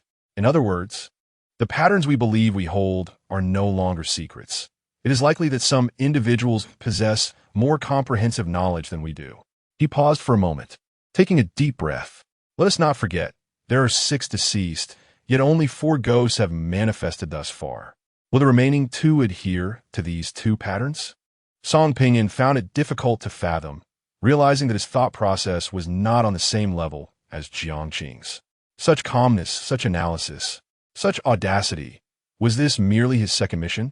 Jiang pushed past Song Pingyan and strode into the interior of the ship. "We cannot rely solely on a single path to survival." Chapter 25, The Truth in the Elevator. Jiang posed a question to the air. "If I connect myself with a ghost, will it fall in love with me and refrain from attacking?" The voice of Meng Wanzhou resonated in his mind. "What a fascinating idea. I have attempted this before, but it varies by circumstance. If the ghost harbors intense resentment, the effect of the love thread becomes negligible. Conversely, if the ghost bears no animosity towards you, it may perceive you as someone it holds affection for, rather than a lover. You must understand that my miracles lean towards the spiritual realm. Their efficacy is contingent upon the mental strength of both you and your target. Instead of the love thread, I suggest employing puppet theater.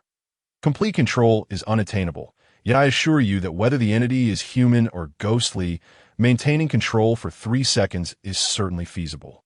As for dream weaving, a form of illusionary ability, you are currently unable to utilize it. Meng Wanzhou has stated that among all miracles, his power is undoubtedly in the top tier. Typical miracles possess a singular ability, while his boasts 3, rendering it extraordinarily formidable. 3 seconds of absolute control. Jiang narrowed his eyes. 3 seconds may seem brief, yet in a critical moment, it could mean the difference between life and death. This was his sole means of countering supernatural entities. With a chime, they arrived at the 6th floor. What lay before him was a spacious hall, devoid of any presence, reminiscent of a graveyard at midnight. Centering his thoughts, Jiang gripped a red thread in his right hand, poised for retaliation. Today's 6th floor appeared even more eerie than the previous day, beneath the dim light. The red carpet resembled blood. Step by step, he advanced cautiously, frequently glancing back, feeling a profound sense of insecurity. Soon, Jiang reached the corridor, where he immediately spotted a well-dressed attendant. "Sir, this area is temporarily closed to the public. Please return the way you came." The words echoed the exact same script as the day before. Leaning against the wall for a semblance of safety, Jiang fixed his clear, penetrating gaze on the attendant. Finally speaking after a long pause, You're protecting us, aren't you? The attendant's expression shifted subtly, opting for silence. This only solidified Jiang's suspicions. He contemplated numerous possibilities and arrived at one that seemed to fit the situation. That couple were human traffickers. They had struck a financial deal with another woman, intending to sell 2 little girls. That night, the girls had resisted, resulting in a brutal beating. By midnight, seizing the opportunity while the traffickers slept, the girls stealthily escaped their room, only to be discovered by the buyer. One girl, in an effort to protect the other, concealed one while using herself as bait to distract the buyer.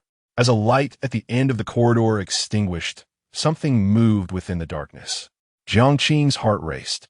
Ultimately, the buyer had captured the girl who had acted as bait, and he had stumbled upon this tragic scene, only to meet his demise while attempting to rescue her.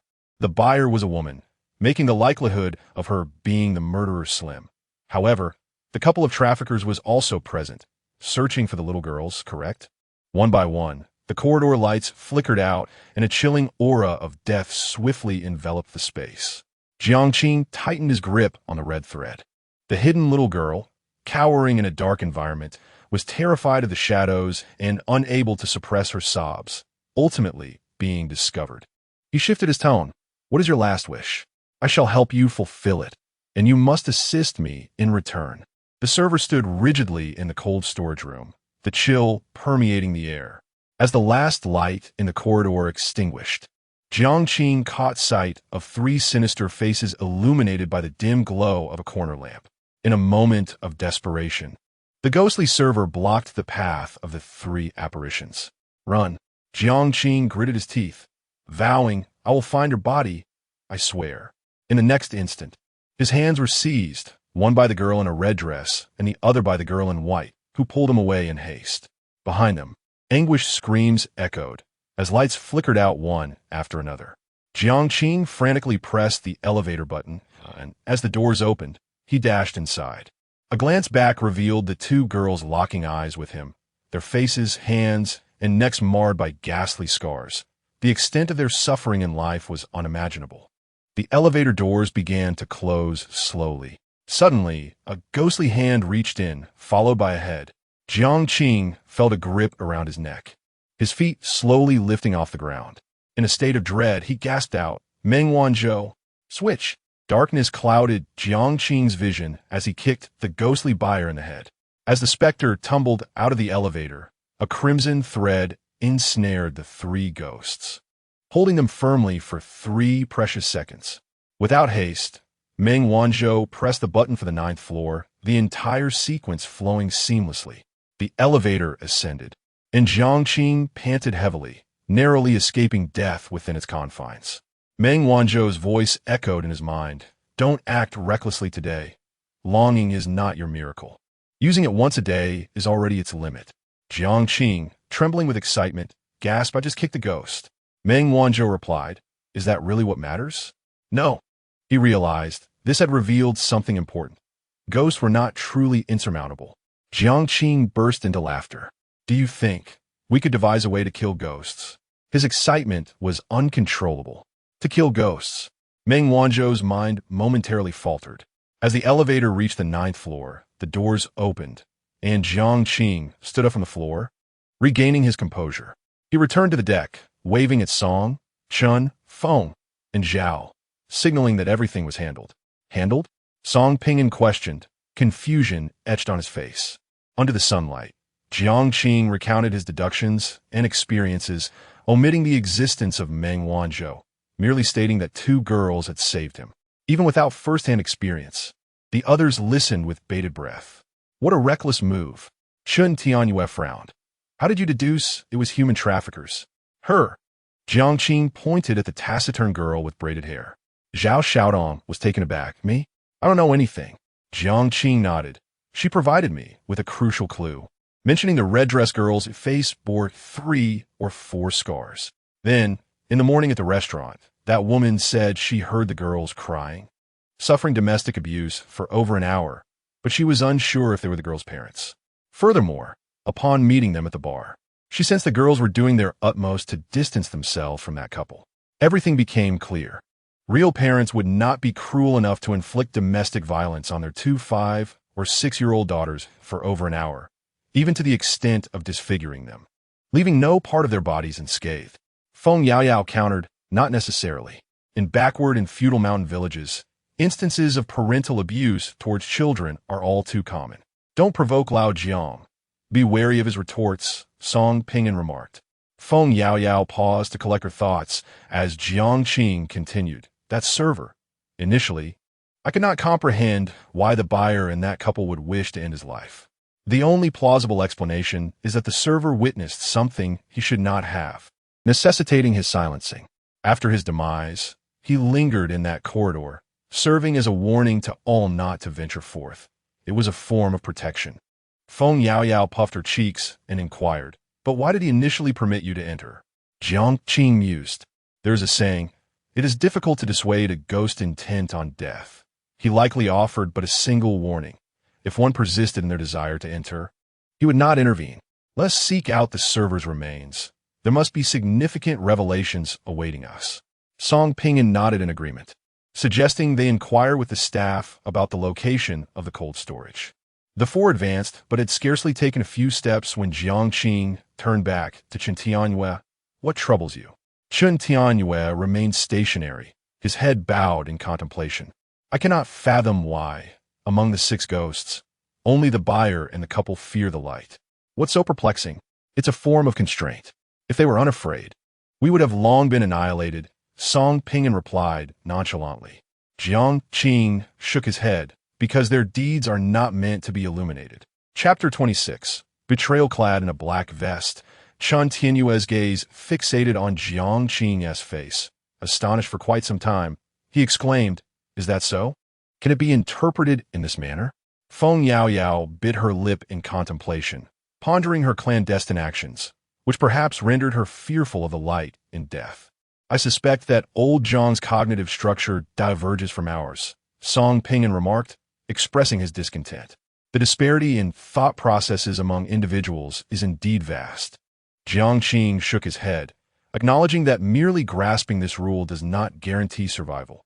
The specters possess the capacity to disrupt lighting, extinguish lamps, and wield incomprehensible powers. To be candid, he felt a lack of confidence, often feigning composure to avoid instilling negative emotions in his teammates. His sole means of confronting the apparitions was Dream Wanzhou, usable only once a day, yet the spirits were not limited to attacking just once within that time frame.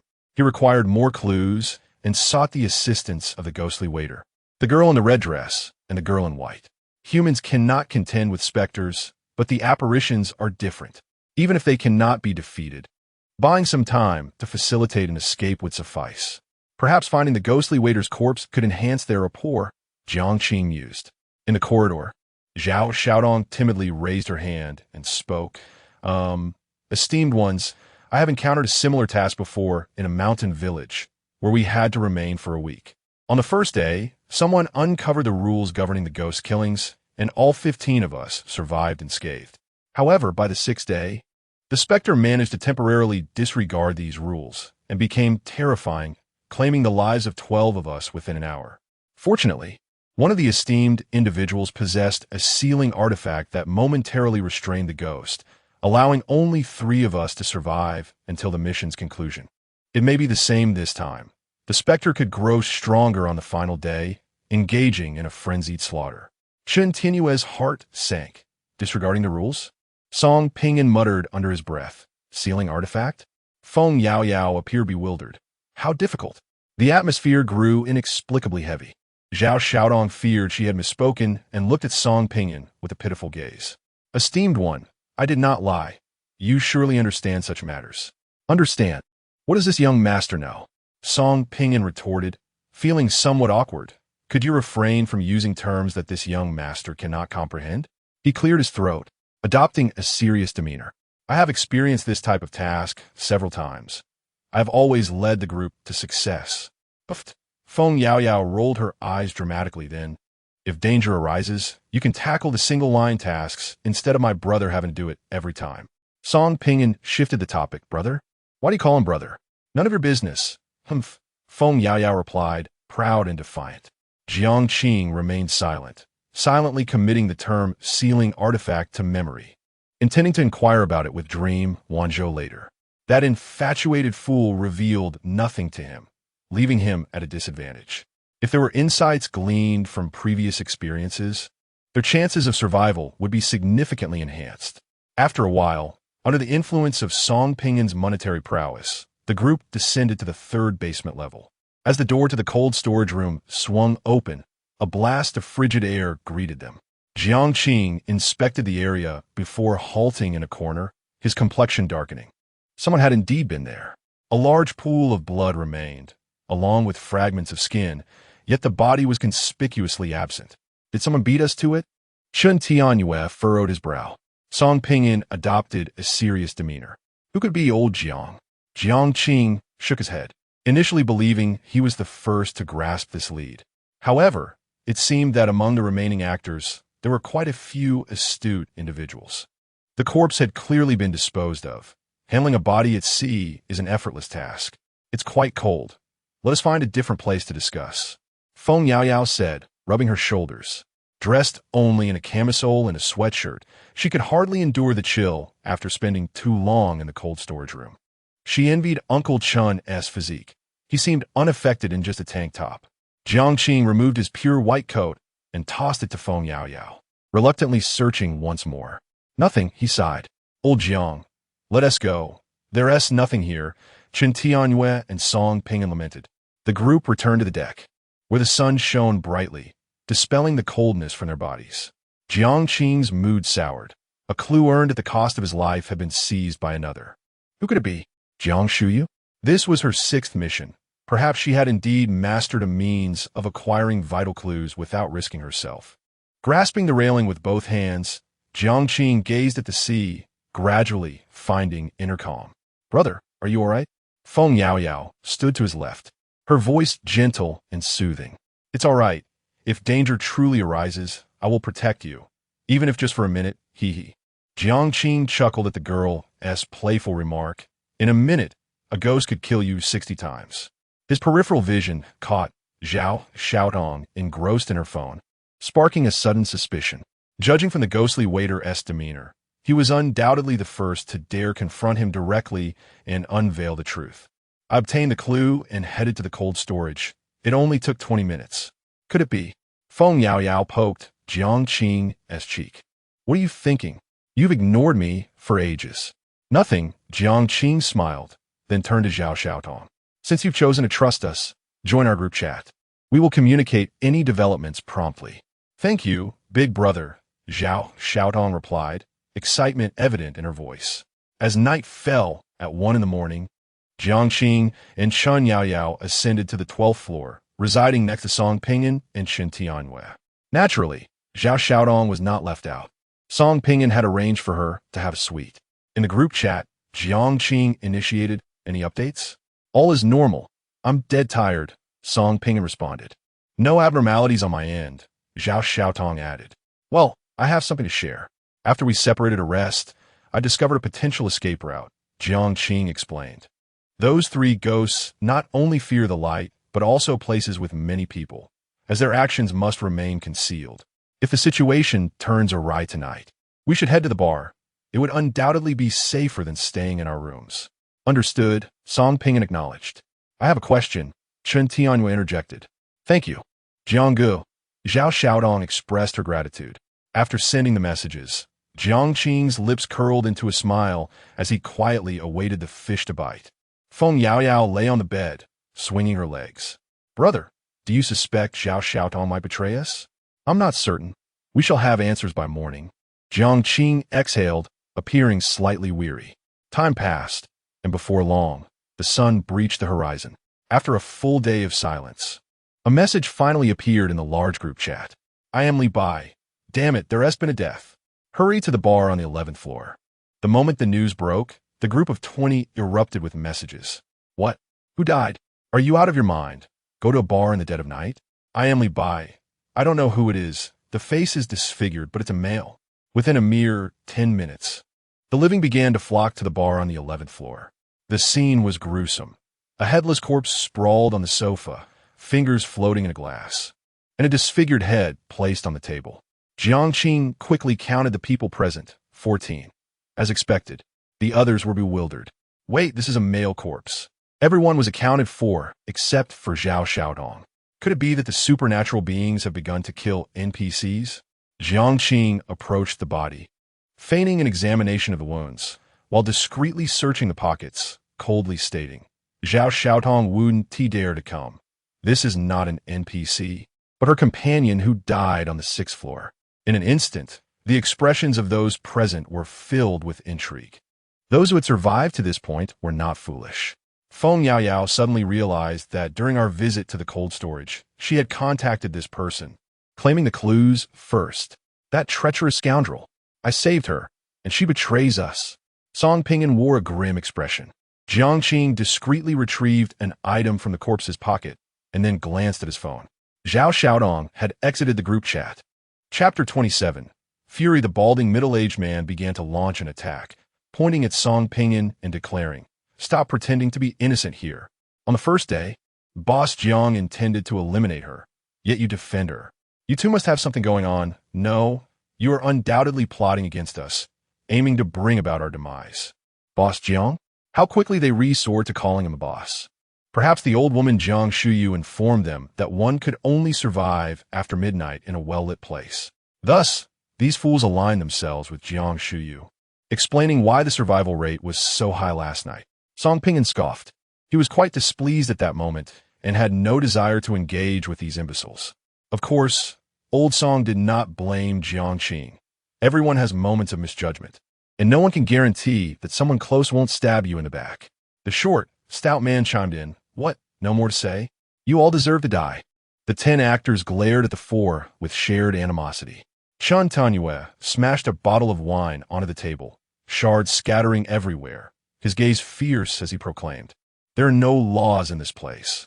If I decide to kill you, who would dare to intervene? The 10 individuals across from him, predominantly females with only a few males, fell silent in fear, averting their gazes. A bunch of weaklings, Chun Tianyue remarked bluntly. His older brother had taught him that in this world, aside from loyalty, being ruthless is paramount. If you lack fierceness, others will perceive you as a pushover, an easy target to trample upon. Jiang Shuyu clapped her hands to mediate, stating that conniving Zhao Xiaotong deceived us. She should not be associated with Song Pingan and the others. We must remain vigilant and not fall prey to her ambush. Pair up, and if you encounter her, eliminate her on sight. The crowd nodded in agreement, disinterested in lingering at the bar, and soon departed in small groups. Before long, the bodies on the sofa inexplicably vanished, and the table was left immaculate. This astonishing scene was a first for Jiang and the others. They chose not to have breakfast, but returned to the suite on the 12th floor. Song Pingan slammed his fist against the wall, cursing, Damn it, that conniving woman disguised herself too well. Who would have thought that a timid, inconspicuous girl with low self-esteem could harbor such cunning? This was his fault. After gaining insight on the first day, he should not have interacted with her the following day.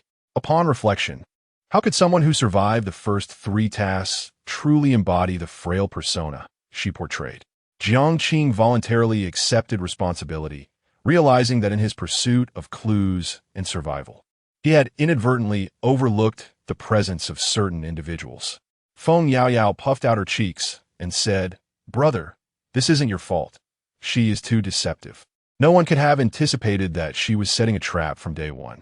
Chun Tianyue patted Jiang on the shoulder, jesting, Next time we meet, I'll let her taste my fist so she understands why the flowers bloom so brightly. Hey, Uncle Chun, what are you planning? Feng Yaoyao asked, wrinkling her nose in disdain. Girl, what are you thinking? Flowers don't necessarily refer to the backside. Can't they refer to the face as well? Chun Tianyue clarified. Collecting his thoughts, Jiang raised 2 fingers. First, from now on, no one outside our group can be trusted. Second, one person died last night, and the others are aware of the lighting rules at night. Jiang lightly bit her nails, her mind racing with possibilities. I suspect the rules will shift tonight. Perhaps the monsters will enter without knocking, or maybe they will first shatter the light bulbs. Is there a chance they have become unafraid of light? Song Pingan offered his perspective. Jiang refuted. asserting that the fear of light would remain unchanged. Otherwise, the task would lose its significance, and no one could survive until the end. The crux lies in how we create a light source. Create a light source? Chun and Song pondered, struggling to conceive a source that could withstand destruction. Eureka! Feng Yaoyao exclaimed. Song Ping glared at the girl, startled. You startled me. Feng Yaoyao stood atop the sofa, hands on her hips, declaring, I know of a special luminescent substance that can be found on the ship. What is it? Chen Tianyue urged. A cruise ship hosts night activities and distributes a certain item to the guests. John's eyes lit up. Glow sticks. Correct. Feng Yaoyao beamed with pride. Monsters can destroy light bulbs, but cannot damage glow sticks, for the liquid within continues to emit light even when exposed. One glow stick may be insignificant, but imagine 50, 100, or 300. Wow. Yao Yao, you're finally clever for once. Song Ping praised, giving her a thumbs up. 3 heads are better than 1. The ancients did not deceive me. A single person's idea is inherently limited, but a group is different. Jiang took a sip of mineral water, asserting that 300 would not suffice. We should gather as many as possible from the ship to ensure the room remains illuminated all night. Song Ping, this task falls to you. Fine. When it comes to spending money, I'm your first choice, he shrugged nonchalantly. Glow sticks are hardly expensive. With 100,000, he could procure a considerable quantity. Next, Jiang retrieved a memory card she had found on the corpse. This should be a clue related to the ghostly waiter. The body was discovered too swiftly this morning. Zhao Xiaodong did not have time to take it away. Last night, she dug a hole for him, and he immediately prompted his companion to jump in. It is likely the monsters sought that individual last night. He felt uneasy in the room and went to the bar. After all, I mentioned that staying at the bar is undoubtedly safer than remaining in the room. Song Ping nudged Chen Tianyue with his elbow. Look at that. Don't offend old Jiang. If he sells you out, you'll still be counting his money. Nonsense. Chen Tianyue shot him a glance, utilizing the television to read the memory card. After some manipulation, a video commenced playback. In the footage, a female seller seized a girl in a red dress, while a couple savagely struck the girl across the face. Dad, please stop hitting me. Don't sell us. My sister and I can survive on just 1 meal a day. I'll do anything you ask. Mom, I'm sorry. I won't run away again. It hurts so much. My leg is broken. Please stop hitting me. Please. The scene depicted a horrifying tableau as the girl in the red dress was slammed to the ground, a man brutally crushing her leg to prevent her escape. Jiang's grip on the water bottle distorted as her eyes darkened with dread. She had been mistaken. That couple was indeed the girl's parents. Feng Yaoyao rushed to the balcony, her mood heavy with despair. With a resounding crash, Chen Tianyue shattered the glass tabletop, blood dripping from his hands as he seethed. Beast! Taking a deep breath, Jiang Qing switched off the television and spoke earnestly. Make sure to save a copy on your phones. This is a lifeline, and I will explain its significance to you. As the clock struck 11:57 p.m., Jiang Qing and Feng Yaoyao sat in their dimly lit bedroom, every light ablaze, illuminating the corners filled with a multitude of glow sticks, alongside several boxes of them as reserves. Brother, I feel a heavy weight in my heart. We are powerless to alter the truth, and all we can do is struggle to survive like pitiful creatures. Silence enveloped the room once more. At midnight, the ominous sound of a ringtone pierced the stillness. Ding, ding, ding. Feng Yaoyao's phone alarm signaled the commencement of their game. Brother, accompany me to the restroom. Overwhelmed by anxiety, an urgent need arose.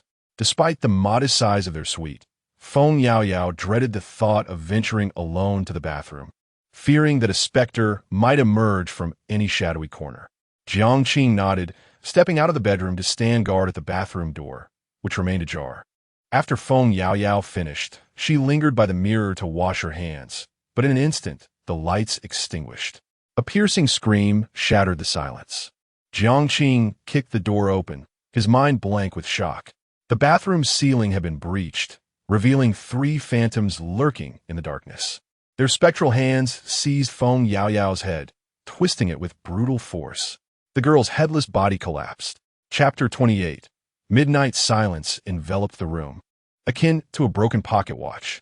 Jiang Qingxian meticulously calculated every possibility, Yet he failed to anticipate that the restroom's ceiling would serve as a hideaway. The three specters indeed recoiled from light. Even the faintest glow of a luminous stick deterred them. However, their limbs could contort into unimaginable shapes, lurking in the shadows to strike. More critically, the restroom possessed but a scant number of luminous sticks, merely 6 or 7 scattered in the corners and before the mirror, illuminating only half the space once darkness fell. Jiang Qingxian had overlooked this particular location, convinced that he would remain in the bedroom throughout the night. His rationale for accompanying Feng Yaoyao to the restroom stemmed from the belief that having just passed midnight, the apparitions would require time to traverse from the 6th floor to the 12th. The reality was that the three ghosts had already lain in wait within their suite, prepared to pounce the moment they let their guard down. As for the reason they had targeted them first that night, Jiang Qingxian surmised it had much to do with his earlier encounter with the ghostly attendant on the 6th floor. A spectral hand hurled Feng Yaoyao's head into the sink. Jiang Qingxian's gaze was fixed on the ceiling, confronting the grotesque visages of the three apparitions.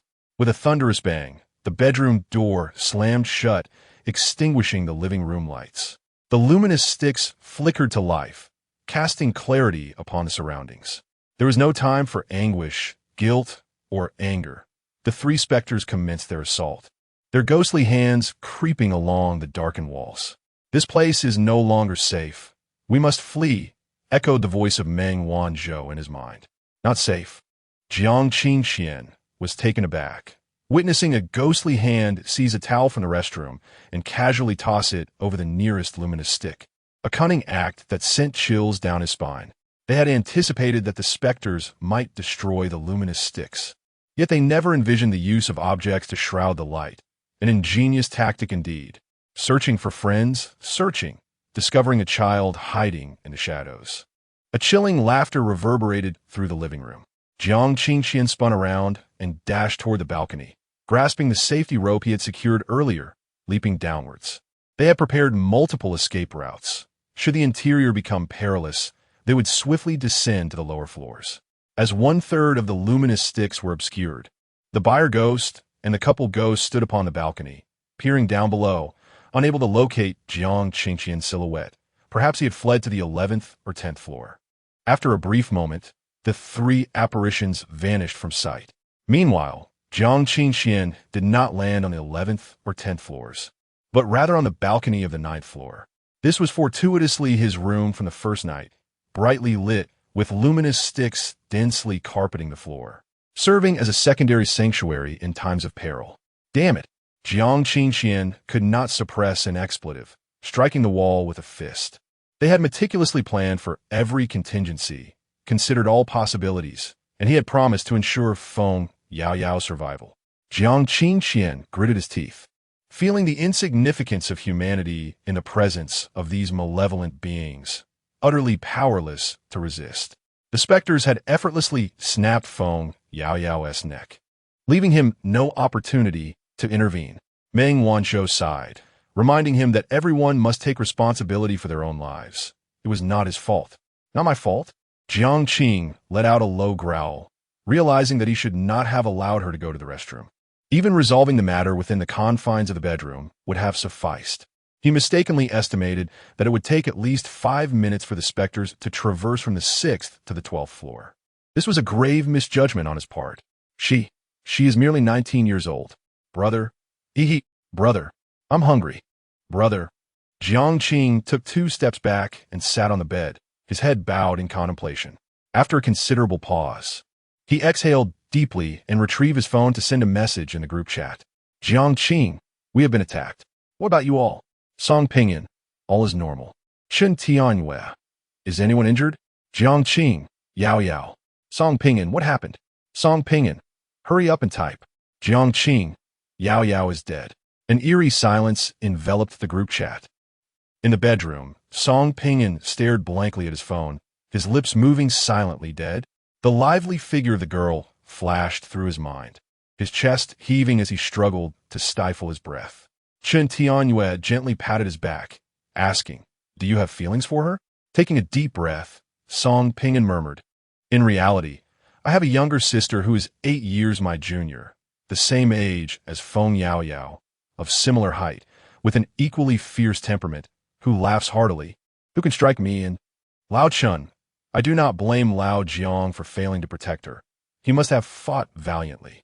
Song Pingin's body trembled as he endeavored to rein in his emotions, rage flooding his mind. So I take it easy. Chun Tianyue shook his head. It was a sleepless night, with anguished cries resonating throughout the cruise ship. The rule of turning on the lights at night could no longer prevent the three specters from claiming lives. At 5:47 a.m., Jiang Qing sat motionless in the room, the glow stick long extinguished. Just as he believed the night was drawing to a close, the lights flickered momentarily. Searching. Damn it! Jiang Qing cursed, raising his middle finger towards the doorway, and dashed towards the balcony, grasping the safety rope and leaping down, landing smoothly on the 8th floor. Without pausing, he decisively opened the door and bolted outside. The buyer ghost and the couple ghost had learned to turn off the lights. Remaining in the cramped room was akin to courting death. Jiang Qing glanced at his phone. Only 4 minutes remained until 6 a.m. If he could endure for just 4 more minutes, the three specters would be compelled to remain on the 6th floor. On the deck runway, a hint of pink appeared on the horizon as the sun gradually ascended, casting away the shadows haunting the cruise ship. Jiang Qing turned back, his heart nearly ceasing its rhythm. The specters were less than 5 meters away from him. What deep-seated grudge could this be? That even as the third night's game approached its conclusion, they would not relent? Meng Wanzhou urged him, do not look back, run quickly. The sun is about to rise. Ah, Jiang Qing shouted, unleashing his latent potential and sprinting at full speed. The dawn's light was blindingly brilliant, causing him to stumble and fall to the ground. Ha ha! Come on, bite me! In the sunlight, Jiang Qing taunted the three specters, who glared at him with bitter resentment before reluctantly retreating. He lay on the deck, gasping for breath, his spirits far from buoyant. After an indeterminate time, the sound of footsteps echoed. Brother! A familiar voice reverberated in his ears, startling Jiang Qing. He looked up to see a girl clad in a dark green hoodie running toward him. Goodness! Jiang Qing sprang to his feet and fled. Brother, why are you running? No, you are my brother. Please, don't run away. The girl, Feng Yao Yao, pouted in annoyance. It's your fault I'm dead. But please don't drag me down with you. I'm not dead, truly not dead. I possess a trump card, a miracle. A miracle! Jiang Qing's pupils constricted as he halted, turning back to her. Stop, do not approach. We need a code. The girl froze, her displeasure evident on her face. Red phoenix. Yellow phoenix, painted on the pink wall. I'm really not dead. Feel me, I'm warm. The code was correct. Jiang Qing swallowed hard, approaching cautiously, and gently touched her cheek. You're not dead. Feng Yao Yao beamed. Impressive, right? You see, this is what I call a miracle. I awakened my power during my first mission, which I refer to as 0 hour. The activation condition is every night at midnight. Within the minute leading up to 001, I must hear the chimes. At the moment the bells toll, for the next minute, I am invincible. No one can kill me. Pausing for effect, she continued earnestly, this is my greatest secret, shared only with you. My miracle has 2 abilities. The first is resurrection. Within a minute, even if I am reduced to fragments, I do not perish. The second is restoration. It allows me to revert a lifeless object to a previous state from the day before. For instance, if a vase is shattered, I can invoke the miracle to restore it to its unbroken condition. Impressive, right? Impressive? This is beyond impressive. Compared to longing, 0 hour is like a glitch in the system. Invincible for a minute. What a concept. However, the drawbacks are evident. It is limited to just 1 minute each day, must be activated at midnight, and I must hear the chimes. Jiang Qing rubbed his temples. No wonder your alarm goes off at midnight every night. Chapter 29. Schemes. The gentle morning breeze caressed Feng Yao Yao's hair. The girl was not particularly beautiful, yet her smile was undeniably sweet. This is my greatest secret, she proclaimed. As for miracles, well, coming back from the dead is a miracle. I even crafted a line for the miracle of 0 hour. Clearing her throat, the girl playfully declared, do you hear the bell tolling? It's your countdown to death. Brother, am I cool or what? Don't be jealous. I promise to protect you for a minute each day. Jiang, regaining his composure, allowed a smile to grace his lips as he lightly tapped Feng Yaoyao on the head. What are you pretending for? Do you think I don't understand miracles? Huh? The girl pouted, covering her forehead. Jiang raised his right hand, a red thread hovering above it. I have a miracle too, called longing. Meng Wanzhou. Feng Yaoyao was left speechless. You have a miracle too. In the next moment, she frowned, her expression fierce. You big liar. Why didn't you tell me? Silly. Jiang strolled to the railing, admiring the sunrise. What is a trump card? It's something you can't reveal to others. This is also my greatest secret, shared only with you. Upon hearing this, Feng Yaoyao grinned widely, leaning closer to Jiang, their shoulders touching. Your eyes are a bit red. The wind is strong. It's uncomfortable. Oh, Jiang clicked his tongue. You talk too much. I talk a lot, so what? Go on, hit me. Feng Yaoyao exclaimed playfully. They sat in silence for a moment, the girl smiling gently. Brother, I thought you were the kind of person who never smiles, extremely serious, but I've realized you are also a living being. I am indeed a person. Jiang concurred. During his time in the psychiatric hospital, both doctors and patients labeled him a madman, a monster, an abomination that should not exist, with no one acknowledging him as human. Breathing in the fresh air, Jiang's gaze shifted left. Did you stay in the suite on the 12th floor all night? Yes. Timid. After the miracle failed, I only dare to hide in the bedroom. Feng Yaoyao asserted confidently. Being timid is fine. After all, I'm a girl, humph. At that moment, Jiang's phone rang, the caller ID reading. Song Pingin. Old Jiang, where are you? On the deck of the 8th floor. Are you all right? Old Chen and I are fine. Did you check the group? 8 people died last night. Jiang's heart raced. 8.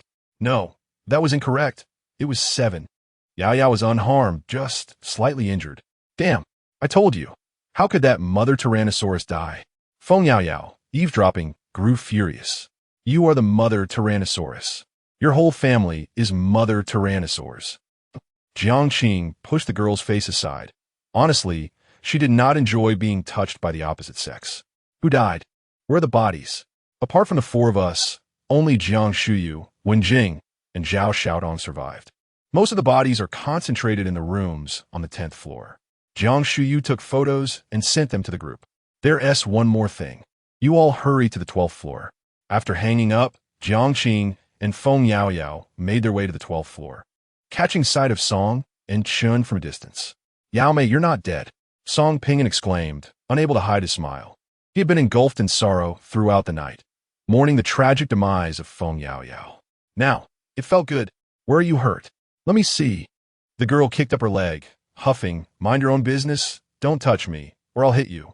Jiang fixed his gaze on the door, where a red dress hung from the doorknob. Was it the little girl's dress? Quite likely. Chun Tianyue's expression was grave. You were the first to be attacked last night. Perhaps this dress attracted the 3 ghosts. The one who harmed you may be Zhao Xiaodong, who is still hiding somewhere on the cruise ship. Song Pingin interjected. That woman is truly insidious, constantly plotting against us. High-level hunters often present themselves in the guise of prey. This description fits Zhao Xiaodong perfectly. She initially displayed a vulnerable demeanor, highly deceptive. What about Jiang Shuyu and Wenjing? Jiang inquired. Song Pingin shrugged. The large group has dispersed. They are just 2 girls who likely chose to hide from us, fearing we harbor ill intentions. Jiang understood this. Sigh. Chun Tianyue exhaled heavily. Out of 20, only 7 remain. This mission is far more brutal than anticipated. In the last mission with 7, only 1 perished. Jiang silently shook his head. To speak frankly, the previous mission was 10 times more challenging. This time, they faced ghosts, devoid of reason and bound by rules. While last time they contended with an anomaly capable of destroying a city within an hour, unrestrained by any regulations. Meng Wanzhou had stated that what was initially classified as a level 3 anomaly was relegated to the novice village due to negligence. Will we make it through the final night? Chun Tianyue looked at Jiang. After a series of events, he had grown to trust Jiang more, admiring her astute mind, sharp observation, and imaginative reasoning, skills he lacked. Difficult. The single word cast a shadow over the hearts of the three. If Jiang deemed it difficult, then the night to come would undoubtedly be more terrifying than this one. Perhaps the glow stick would prove ineffective. He picked up the red dress, the scent of blood overpowering with several torn areas, a testament to the little girl's harrowing experiences in life. We have two trump cards. One is the glow stick, an indestructible light source, and the other is the footage of the ghostly waiter. Yet even so, enduring 6 hours is an arduous task. For only 7 of us are alive, and the attention of the ghosts will be focused on us. In simple terms, there are no more people to shield us from harm. Jiang must possess some means, either a miracle or a sealing object, which is why she has survived thus far. The other girl, Jing, who follows Jiang, also has a high survival rate. Jiang was somewhat surprised that Zhao Xiaodong had evaded last night's ordeal, indicating she should not be underestimated. He had exhausted all avenues of inquiry and imagined all possible strategies. Phew! Jiang looked at the three, the final night of hide-and-seek. We shall leave it to fate. Feng Yaoyao, no longer cheerfully teasing, suggested, "Brother, how about we stay in the same room tonight?" Jiang nodded. There was no need to separate tonight. The risks were too great. After a brief discussion, the group made their way to the VIP dining room on the 4th floor. As he walked, Jiang felt a chilling sensation on his left hand. Upon glancing down, he was taken aback to see a girl in a red dress. A wave of alarm washed over him as he realized the others had vanished. "Can you save me and my sister?" The girl's voice was devoid of any emotional fluctuation. Jiang slowly crouched down, meeting the little girl's gaze at eye level, and grasped her hand gently, expressing regret. "I'm afraid I cannot assist you. I lack the strength to confront the supernatural." The girl shook her head, saying, "Just throw my sister and me into the sea." "Corpses?" Jiang was momentarily stunned. "Are your bodies still on the ship?" He studied her terrifying visage, which resembled a centipede, feeling not fear but sorrow. The girl, with an expressionless face, stated, "Room 6444. Hide in there at night. The light will not extinguish." As her words faded, the girl vanished. Jiang rose, his gaze profound. The light would not extinguish. The only sanctuary? Old Jiang! Old Jiang! Song Pingan and the others rushed in, breathless. "Where did you go the moment you turn around?" "In the corridor." Jiang lowered his voice. "I have discovered a path to survival." Chapter 30. Threat. The daytime passed pleasantly with food and drink. As dusk descended, Jiang and her companions stood near the 12th floor outdoor swimming pool, admiring the scenery.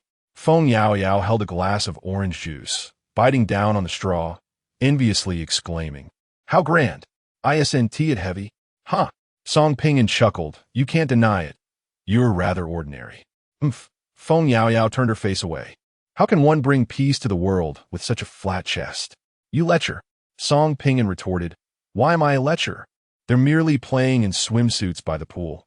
I'm simply appreciating the view, devoid of any lewd thoughts." "Even old Jiang is watching," Jiang replied. "He is merely daydreaming." Feng Yaoyao raised an eyebrow. "Brother, do you prefer the ample?" Jiang responded, "No, I like them." "See?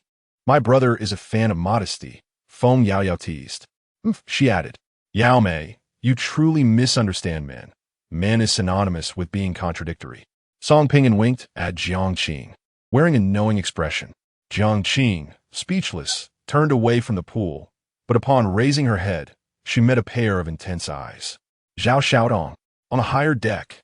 Zhao Xiaodong, with her braided hair falling before her chest, glowered at them. "What a vile woman!" Song Pingan set down his drink, ready to chase after her. Jiang intervened. "By the time you reach her, she'll have already vanished." Feng Yaoyao nodded. "It could very well be a trap, luring us up there. If she has no further tricks tonight, she is surely doomed." Jiang spoke coldly. Song Pingan halted, conceding that she was fortunate this time. After lingering on the deck for a while, the group proceeded to the 7th floor and entered room 7444. Directly below was room 6444. With ample time remaining, they paired off to rest a bit, ensuring they would be invigorated during the games. Jiang conducted a check of the lighting and suggested, "Let us take a moment to recharge." Feng Yaoyao yawned. immediately diving under the covers to conserve her energy. Seeing this, Song Ping teased, "You're incredibly bold. Sleeping in a room with 3 men? Fool." Feng Yao rolled her eyes, setting her phone alarm before closing her eyes. Her courage had not grown. She merely had someone to rely on now. Song Ping, feeling a bit foolish, strolled to the balcony and tugged at the safety rope, which he would need to rely on to reach the balcony of room 6444 later. Peering over, he unintentionally encountered another head peeking up from below. Ghostly waiter. "Brother, care for a smoke?" Song Ping greeted him casually. The ghostly waiter appeared bewildered, staring at him for several seconds before retracting his head. Chen Tianyue smacked the back of his head. "Can you not provoke him? A gentleman speaks without resorting to violence." "I was merely fostering camaraderie," Song Ping jested, playfully punching Chen's arm. "Solid as a rock. I can't budge you," he remarked. "Once this mission concludes, I shall work on building some muscle." For reasons unknown, with Jiang present, Song Ping felt a profound sense of security. As time passed, it soon became 11:55 p.m. 3 large men each carried a bag filled with glow sticks, ensuring that should they reach room 6444 and the lights fail to illuminate, they would possess some means of self-defense. To be candid, Jiang's decision was perilous. Trusting in ghostly tales was, in essence, a gamble with their lives. The weather tonight was far from agreeable. Chen Tianyue gazed upwards, the clouds obscuring the moonlight. Simultaneously, the cruise ship took on an eerie quality, as layers of lights extinguished one after another. Jiang focused on the countdown, instructing, "Listen carefully, do not falter. While I confront the 3 specters, Old Chum will descend first, followed by Yao, and then Song Ping, with me bringing up the rear." The 3 men nodded vigorously, though not particularly astute. They displayed a commendable obedience. As the clock struck midnight, the phones of Jiang and Feng Yao chimed with the tolling of bells. The lights on the 7th floor plunged into darkness, and countless glow sticks illuminated the interior, with walls and ceilings adorned as well. Having learned from the previous night's ordeal, they meticulously ensured no corner was neglected. 1 minute passed, then 2 and 3. 10 minutes elapsed. Jiang opened his mouth. "Has no one arrived? Have they gone to find Jiang Shuyu and the others?" The 4 stood back to back in the center, each observing their respective directions, not daring to relax for a moment. At 1 o'clock in the morning, a knock reverberated through the air. "Are you there?" "Yes, come in." Jiang decided to act contrary to expectation. As anticipated, the specters outside ceased their knocking, and silence enveloped the world once more. Those with fragile psychological fortitude would likely have crumbled under such pressure, fully aware of what awaited them. Feng Yao inquired, "Have they left?" Chen Tianwei replied, "Unlikely." Song Ping remarked, "What are these 3 scoundrels up to?" Suddenly, a deafening crash echoed. The door collapsed, revealing a pitch-black corridor where 3 figures stood motionless, a severed head rolling to rest at Jiang's feet. Wenjing. A sharp intake of breath escaped Jiang. Wenjing was dead. Was Jiang Shuyu still alive? The 3 specters did not enter the room. Instead, they draped a blanket over themselves. Indeed, they had wrapped it around their bodies. "What on earth is this bizarre maneuver?" Song Ping exclaimed, eyes wide with disbelief. "Old Jiang, they're on the move." Jiang raised his phone, commanding, "Do not move. If I press this button, the recorded video from the attendant will be sent to the police, and your actions will be made public." A threat. When Jiang had initially shared the plan with them, the 3 were astonished to the point of incredulity. Was threatening a ghost effective? It proved to be so. The 3 specters retreated into the shadows, discarding the blanket, their vengeful gazes seemingly intent on devouring Jiang. He understood that, in this round, he had triumphed. Why did the buyers and that couple murder the attendant? Because the attendant had recorded a video, and the 3 feared their misdeeds would be exposed, terrified of police investigation. Hence the attendant's demise. As for why they all perished afterward, Jiang speculated. After killing the attendant, they concealed his body in the cold storage, during which they also encountered the girl in the white dress. But their violence proved excessive, resulting in the brutal deaths of 2 girls. They had accepted the buyer's payment. With the girls deceased, The buyer was dissatisfied and demanded a refund. Heh, you even sell your own flesh and blood, lacking any semblance of humanity. Upon hearing the demand for a refund, you swiftly eliminate the buyer, oblivious to the fact that under the influence of the audience, the buyer transforms into a vengeful spirit. Ultimately, you meet a tragic end at the hands of this buyer. Chen Tianyue arrived at room 6444 and turned on the lights, feeling a chill deep within his bones. Feng Yao was the second to fall onto the balcony of room 6444.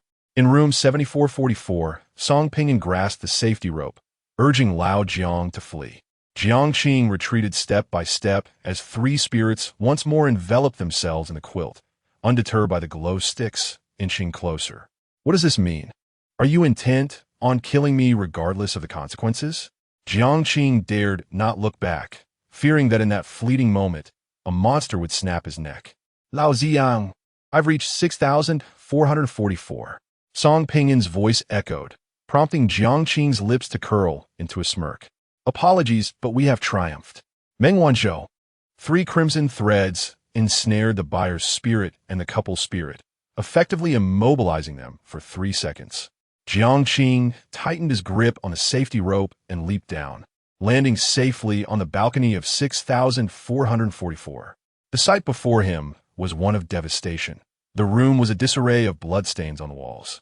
The corpses of the girl in the red dress and the girl in the white dress stuffed into the wardrobe, their skin stripped away.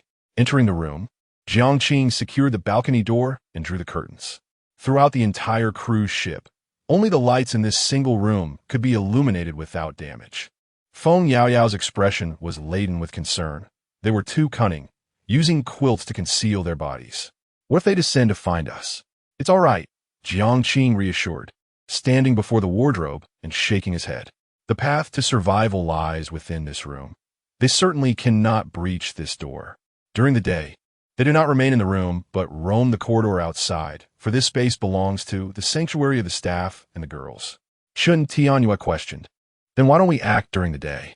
Descending from the balcony would spare us the need to traverse the corridor on the 6th floor. My assertion of the room's safety does not imply that the balcony is secure. Jiang Qing pointed to the curtains. You should take a look. Chen Tianyue, being earnest, pulled back the curtain, revealing 3 ghastly faces mere inches away. The light filtered through the glass, causing the 3 spirits to blink and then vanish. Jiang Qing retrieved glow sticks from his backpack, scattering them in various corners to bolster their defenses. If we do not lure them upstairs, how shall we descend safely? Chapter 31. The direction of the rising sun. Every calculated step taken by Jiang Qing instilled a profound sense of dread in Chen Tianyue. Reflecting on their conversation prior to the mission, Jiang Qing had mentioned residing in a mental institution, a notion that Chen Tianyue found utterly unfathomable. How could someone so intelligent and seemingly composed find themselves in such a place? In stark contrast to his musings, Feng Yaoyao wore a proud expression, exclaiming, "My brother is truly remarkable." The current mission was undoubtedly one of considerable difficulty, presenting them with 6 malevolent spirits. Although 3 of these apparitions were non-aggressive towards the actors, the remaining 3 were increasingly terrifying. Actors who had faced 4 or 5 missions previously had succumbed during this ordeal, yet their group, consisting of those with only 2 or 3 missions under their belts, managed to survive, primarily due to Jiang Qing's discovery of numerous clues and her proactive engagement with the ghostly attendants, piecing together the complete truth. It was as if a prodigious player had unwittingly stumbled into a rudimentary dungeon, guiding a cadre of novices through peril. Jiang Qing arranged the glow sticks with care. Glancing at the time, 1:13 a.m. With over 4 hours remaining, she decided to hold off on using the remaining glow sticks for another 2 hours. The game was not yet over. They must remain vigilant. Next, her gaze fell upon 2 lifeless bodies, and she sighed softly, wrapping them in blankets, allowing the sea to become their final resting place. This was also the request made by the girl in the red dress. Chen Tianyue nodded, undeterred by the foul odor, and began to wrap one of the bodies in a blanket. To his surprise, it was lighter than he had anticipated, far from the weight one would expect of a 5- or 6-year-old child. "Can you throw it?" Jiang Qing inquired earnestly. Chun Tianyue flexed his wrist, asserting, "You may question my intellect, but not my strength." Jiang Qing refrained from further discussion, drawing back the curtains to ensure the three spirits were not on the balcony before cautiously opening the glass door. "I'm sorry, but this is the only way." His words were intended for the two sisters. There was no gentle way to place their bodies into the sea. Chun Tianyue retreated to the doorframe, taking a running start of 4 to 5 meters before forcefully casting the bundled body into the water. The dark sea surface did not stir, remaining eerily calm. After a brief pause, he repeated the action with the second body. Had it been an adult's corpse, he would have undoubtedly struggled to throw it, but fortunately, the two girls were light, likely having never experienced a full meal in their lives, a testament to their arduous existence. The room was permeated with the scent of blood and decay, and Jiang Qing, contemplating, left the glass door ajar by a finger's breadth to allow fresh air to circulate within. "Step back a bit, do not approach the balcony. Those three spirits are exceedingly cunning," she cautioned. Time slipped away, second by second. Song Pinyin was a restless soul, poking Jiang Qing's thigh with a glow stick. If that couple does not love their child, why did they choose to have one? Jiang Qing shot him a sidelong glance. "I am not an encyclopedia. How would I know?" Feng Yao Yao, perched on the edge of the bed, swung her short legs, speaking lightly. "That's quite normal. In reality, my parents do not love me, a truth I only grasped at 16. Before that, I always believed no parents could be devoid of love for their children. But in fact, disregard is simply disregard. It bears little relation to whether or not you are their child. Indeed, I have a younger brother, 3 years my junior, whom I find particularly irksome. He takes advantage of our parents' favoritism, constantly provoking me. Should I dare to retaliate, my father would swiftly deliver a sharp reprimand. To be frank, I find solace in the fact that although my parents in this literary realm may be somewhat impoverished, I am their sole child, and they treat me with kindness. When winter descends, they come to my school to deliver warm clothing. My mother sustained injuries in an accident during her youth, making her mobility a challenge, while my father earns a modest salary of $4,000 a month to support our household, generously providing me with $1,000 for living expenses and occasionally inquiring if it suffices. Pausing momentarily, Feng Yao Yao turned to Jiang Qing with a playful smile. Shifting the conversation, "I have a close friend who stands in stark contrast to me. Although her parents exhibit a preference for sons, her brother is exceptionally handsome and always stands as her protector, confronting their parents' biases as if he were a superhero." Jiang Qing opened his mouth, hesitating to speak. He wished to express that he was neither a superhero nor particularly remarkable, merely an ordinary individual. He began to comprehend why Feng Yao Yao longed for a brother to safeguard her. Each person's experiences are unique. Song Pinyin, with a complex expression, spoke earnestly. "Yao Yao, we hail from the same background, and now we are part of the same organization, having endured 2 life-and-death missions together. If you don't mind, I do mind," interrupted Feng Yao Yao. Song Pinyin, bewildered, thought, "Am I inferior to Jiang? In the world of literature, I am a super-rich heir." He mused on the prospect of eliminating the first and third elders, thus becoming the sole heir. Even if he lacked business acumen, he could hire a professional team to manage his wealth, living a life of leisure. "Am I not worthy of being your brother?" A torrent of expletives flooded Song Pingin's mind. As they conversed, the clock struck 5 in the morning. If they could endure just one more hour, safety would be assured. They need not venture outside. Merely unlocking the door with a key would suffice. The door itself was inconsequential. The true magic lay in the key. For any inanimate object capable of opening the door could serve as a conduit between the world of the narrative and the realm of their tasks. Suddenly, a noise emanated from the balcony. Jiang Qing focused intently, spotting 3 spectral beings concealed beneath a large blanket, ramming their heads against the glass. These audacious creatures intend to make a final stand in this last hour? Song Pinyin felt a surge of apprehension, fearing the balcony glass might not withstand their assault. Chun Yao Yao hid behind Jiang Qing. While she indeed possessed divine attributes, her invincibility lasted merely 1 minute each day, restricted to midnight. Jiang Qing remained relatively composed, fixating on the 3 apparitions, thinking it futile for them to exert themselves, They could not gain entry and would only resort to tedious intimidation tactics. Chun Tianyue interjected. Aside from their grotesque appearance, they possess no truly terrifying qualities. Why we fear ghosts? Their frightful visage is one aspect, but the greater source of fear lies in the unknown. We do not know whether they will emerge from under the bed or from within the closet, or if they will confront us face to face in an instant. When one finds themselves in a space where the ghost cannot enter, the terror diminishes. The three specters ceased their assault, remaining motionless on the balcony. Jiang could vividly envision the three pairs of eyes beneath the quilt, their malevolence palpable, as if they were poised to devour him whole. Soon, the clock struck 5:49 a.m. Song Pinyin let out a sigh of relief, mocking him. You think you're so impressive?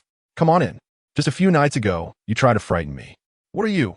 Three worthless scoundrels, lower than refuse. Suddenly, the three apparitions stirred, the enormous quilt obscuring the glass balcony, and a chilling wail echoed from outside, sending shivers down one's spine. The voice of Meng Wanzhou reverberated in his mind. The couple's spirits were consuming the buyer's spirit, and if successful, they would ascend to a new echelon. There was a strong likelihood that they could enter this room unperturbed by the indoor lights. Jiang Qing's mind went blank. Brother, something seems awry.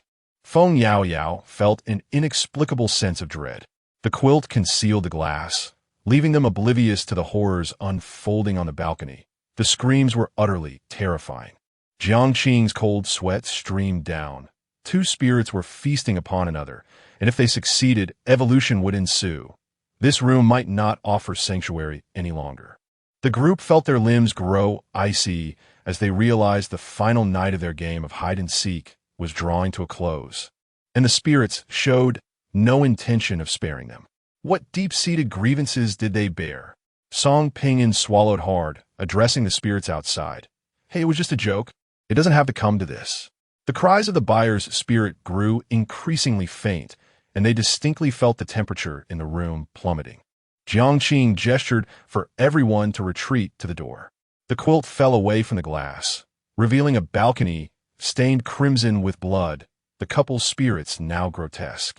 Run, Jiang Qing bellowed. The opposing spirits were impervious to the indoor illumination.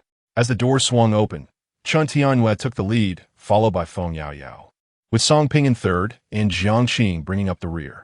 The four dashed onto the deck, the sky shrouded in darkness, devoid of any sign of the sun's ascent. The couple's spirits pursued them, wielding a large pair of scissors and a bundle of rope. At the stern of the ship, Jiang Qing's heart raced, rising to his throat.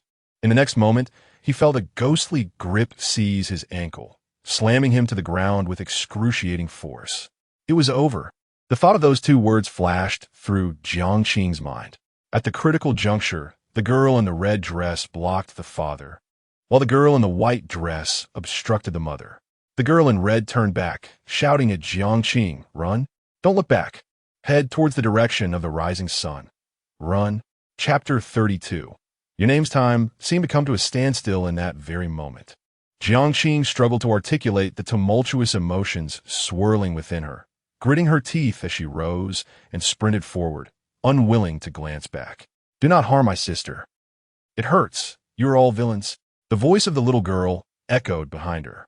Jiang Qing clenched her fists, racing toward the bow of the ship, toward the direction of the rising sun. However, the heavens were unkind. Dark clouds loomed ominously above the cruise ship. The sunlight rising from the horizon could not pierce through the heavy clouds, nor could it offer any semblance of hope or light. They reached the ship's bow, and Feng Yaoyao collapsed on the ground, her lungs on the verge of bursting. I can't run anymore. Ugh. Song Pinyin leaned against the railing, retching. Jiang Qing checked her phone. It was 5:58 a.m., with just over a minute remaining. Damn, she cursed under her breath, gazing toward the horizon, suspecting that the clouds were no mere coincidence. The couple ghosts might not fear indoor lighting, but they certainly must dread the sun. The sound of heavy footsteps echoed through the darkness. The couple ghosts had arrived, dragging the barely breathing little girl with cruel smiles plastered on their faces. With only a minute left, it was more than enough time for them to extinguish Jiang Qing and her companions' lives dozens of times over. Song Pinyin found himself with no way to retreat. What now? Jump into the sea? But jumping would lead to death as well. Jiang dismissed this notion, raising her phone as a threat. If you take another step forward, I will send this video to the police. The couple ghosts, undeterred, seemed to realize that they were spirits and had no reason to fear human authorities. They might simply wish to see destruction, intent on slaughtering the humans before them. The threat had failed, leaving Jiang at her wit's end. 50 seconds remained, 49:48. The couple ghosts released the pitiful little girl, one brandishing a pair of scissors, the other lifting a rope. They intended to kill Feng Yao and the others, binding Jiang to the 6th-floor interior to torment her slowly. Suddenly, a hand grasped the male ghost's pant leg. The girl in the red dress looked resolute. She knew she was already lost and did not wish for others to suffer at the hands of their parents.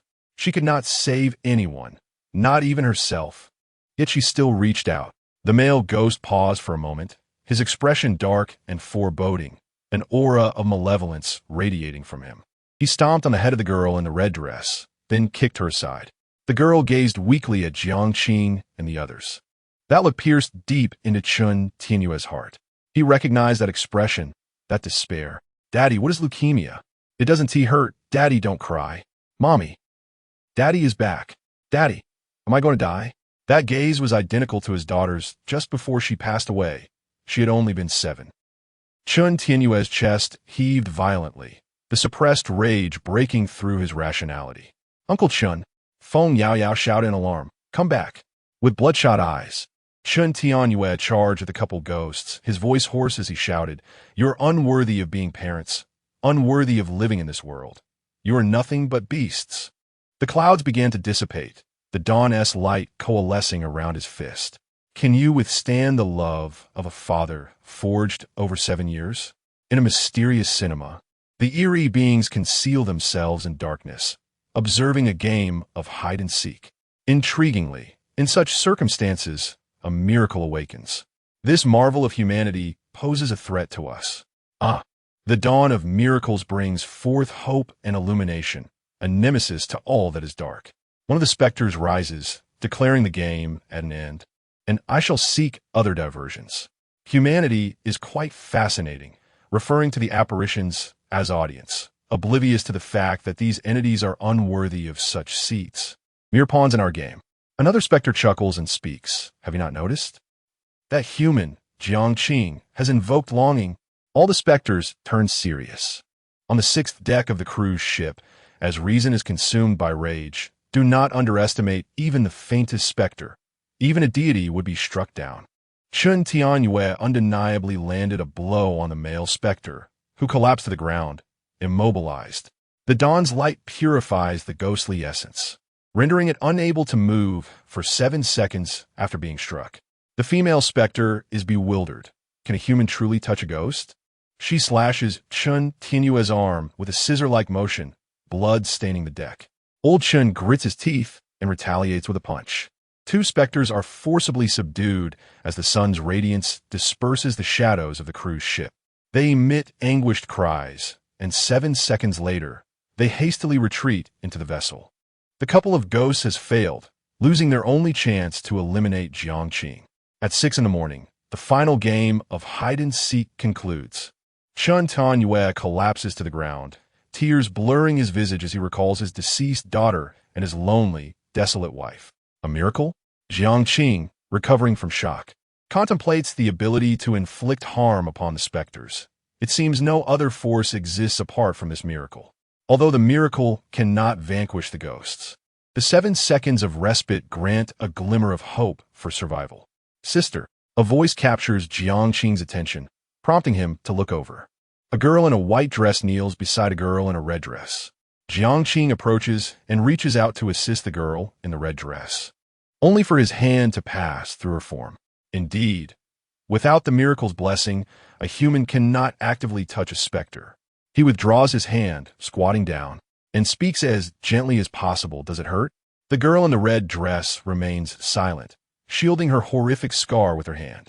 The girl in white tugs at Jiang's sleeve. Big brother, my sister says that when people die, they surely go to heaven. Is that true? Jiang Qing pauses, taking a deep breath. Yes, they must go to heaven. After all, you lived in hell while you were alive. But will there be hunger in heaven? The girl in white innocently probes. Jiang Qing smiles. No, there will not be. Will anyone harm us? No. Then I like heaven. The girl in white beams with a sweet smile. The sisters hold hands. Jiang Qing feels a pang of compassion. He wishes to guide them into the library. Meng Wanzhou does not respond, but retorts, isn't liberation preferable? Must you confine them within another cage? To live eternally in the library, burdened with unpleasant memories? At these words, Jiang Qing's heart trembles. Indeed, the library is merely another prison. Meng Wanzhou's desire is for voluntary liberation, hoping to walk alongside him until the end, which does not imply that the little girls share the same wish. Dismissing her thoughts, Jiang Qing could not help but inquire, "Might you share your names with me?" The two sisters exchanged glances, and the girl in the red dress shook her head. "We have no names." Jiang Qing fell silent. She watched as the pair of sisters departed, standing upon the boundless sea, transforming into twinkling starlight. "Brother," Feng Yao Yao sobbed. "They will surely find happiness in their next life, won't they?" Jiang Qing withdrew her gaze, her tone flat. "In their next life. I hope they do not return to this world." At last, Jiang Qing understood why Meng Wanzhou had fallen in love with Yi Siki. Perhaps the world is an illusion, a mere book or a tale, yet love is genuine. So what does it matter if the world is but a fade? "Old Jiang, hurry! Old Chun seems to be in dire straits." Song Pingan shouted loudly. It was only then that Jiang Qing remembered the injured Chen Tianyue and hurriedly ran over to assess his wounds. The gash inflicted by the female ghost bled incessantly, and even the makeshift bandage could not staunch the flow. "I will fetch a doctor. Please wait for me." Jiang Qing swiftly made her way to the 5th deck. The couple of ghosts remained on the 6th floor. She would not be foolish enough to enter the interior to take the elevator. The mission spanned 5 days and 4 nights, and they needed to endure until noon before they could return. As Jiang Qing sprinted down the corridor on the 4th floor, her pace gradually slowed as an obstacle emerged in her path. No, it was the ghostly attendant. Chapter 33. Return, their gazes locked. Jiang Qing furrowed his brow. "Can you leave the 6th floor?" Upon uttering the question, he immediately realized the futility of his inquiry, as it seemed evident that both the buyer ghost and the couple ghost were unable to depart from the 6th floor during daylight. The ghostly waiter, with an expression of profound monotony, slowly articulated, "Corpse, 9337, assist me." Jiang Qing pinched his chin, pondering before asking, "Is your corpse in room 9337? Would you like me to help you? Ahem. Deliver it to the sea?" It dawned upon him that for the specters aboard this cruise ship, the sea represented a form of liberation. The ghostly waiter nodded in affirmation. It appeared that Zhao Xiaodong's companion had not cast the body into the ocean, but rather concealed it in the original room, perhaps as a means to coerce the ghostly waiter into providing protection. Jiang Qing speculated wildly. Regaining his composure, he declared, "I can assist you, but I have a question. Are Jiang Shuyu and Zhao Xiaodong still alive?" "Alive," the ghostly waiter replied. "Both of them? How could this be possible?" Jiang Shuyu being alive was conceivable, but could Zhao Xiaotong, who had completed 3 tasks, really still be among the living? Even with mastery over miracles, surviving beyond last night seemed implausible. Jiang Qing felt a surge of irritation, and with a cunning glint in his eye, proposed, "I'll help you, but in return, I require a favor. Is that agreeable?" The ghostly waiter contemplated briefly and replied, "Yes." At 10:27 a.m., the sun shone brightly. On the 14th deck, Jiang Shuyu and Zhao Xiaodong sat together, toasting their glasses. "Cheers!" they exclaimed, their spirits high after completing yet another task. Jiang Shuyu smiled, complimenting. "Your acting was impressive. You easily deceived Song Pingan and his crew." "Just a bunch of fools," Zhao Xiaodong retorted. "I wonder if they are still alive?" The truth was that the two women were part of the same organization, the Dream Pursuit Society. Why did Jiang Shuyu inquire about the actor's task count upon their first meeting? She was assessing who could become allies, who could serve as tools, and who might be advantageous to her. Upon learning that Song Pingan was on his 7th task, she had set her sights on him. She discerned that Song Pingin's group lacked cohesion and would not submit to her plans. The simplest solution was to infiltrate Song Pingin's team with her own people. Thus, Jiang Shuyu and Zhao Xiaotong orchestrated an elaborate ruse, betting that Song Pingin would take action. Indeed, he intervened to rescue Zhao Xiaotong, successfully integrating himself into their ranks. On the first day, Zhao Xiaotong refrained from excessive interaction or appearing overly friendly. But by the second day, she naturally aligned herself with Song Pingin's group, simultaneously gathering critical information. The two women had led many to their doom, shielding themselves from danger. Their survival the previous night was primarily due to a sealed object in Jiang Shuyu's possession, which fortuitously countered the three ghosts, coupled with the fact that the ghosts harbored a deeper grudge against Jiang Qing, thus sparing the women from peril. Strength and luck were both indispensable. After a spell of drinking, Zhao Xiaotong rose, saying, "I have an hour left. I'm going to grab a bite. Go ahead, and bring me back a bottle of wine. When you return." Jiang Shuyu languidly reclined on a swing, basking in the sunlight. "You drunkard," Zhao Xiaotong teased. She stepped into the ship, took the elevator, and pressed a button for the 8th floor, where a splendid restaurant awaited. Shortly, the elevator arrived, and Zhao Xiaotong exited, yawning. Oddly, despite it being lunchtime, not a single tourist was present to partake in a meal. As she walked, an unsettling feeling crept over her heart racing erratically. The number that once indicated the 8th floor now displayed the 6th. The ghostly waiter released the hand that had obscured Zhao Xiaotong's eyes, a flicker of resentment flashing in their depths. This woman had instructed her accomplices to transport his corpse from the cold storage to the 9th floor. Yet she was unwilling to consign him to the sea, unwilling to grant him release.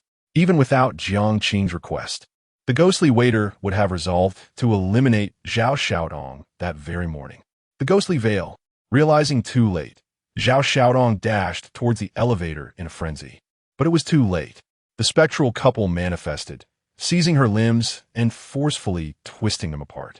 The agonizing screams echoed throughout the 6th floor, resounding for half an hour.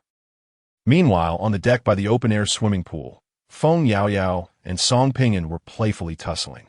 Old Song, with his mischievous demeanor, delighted in teasing Feng Yaoyao, only to be chased and struck in return.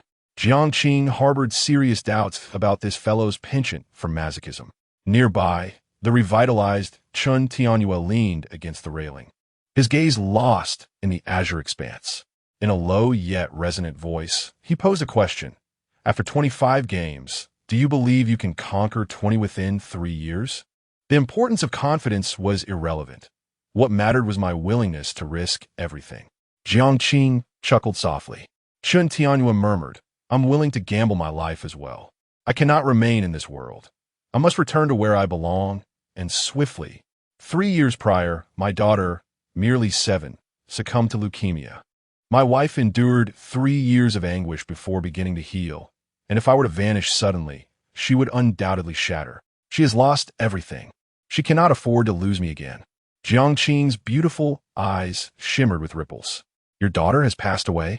No wonder old Chun was so agitated upon witnessing the torment of the girl in the red dress. Has he assumed the role of a father? Jiang Qing contemplated deeply. Chun Tianyue's voice quivered. "Yes, such a small being who would grasp my hand and call me daddy, would comfort me and urge me not to cry. You cannot fathom. The moment my daughter called out daddy, I would give my life for her." Chun Tianyue wiped away his tears. "Jiang Qing, take me back to life. Back to the world that rightfully belongs to us, will you?" "Yes, back to life," Jiang Qing replied softly, her thoughts shrouded in mystery. As the clock struck noon, the quartet each found a door, unlocking it to return to the world within the book. In the Windbell Villa area, Villa number 7, the mature and composed Lin Gubei stood alongside the gentle and warm Su Murian, waiting in the corridor. 15 minutes had passed, and this task seemed to be taking longer than anticipated. Su Murian glanced at the time, then looked up, tucking a stray lock of hair behind her ear. "Not necessarily. Perhaps they have perished during the mission."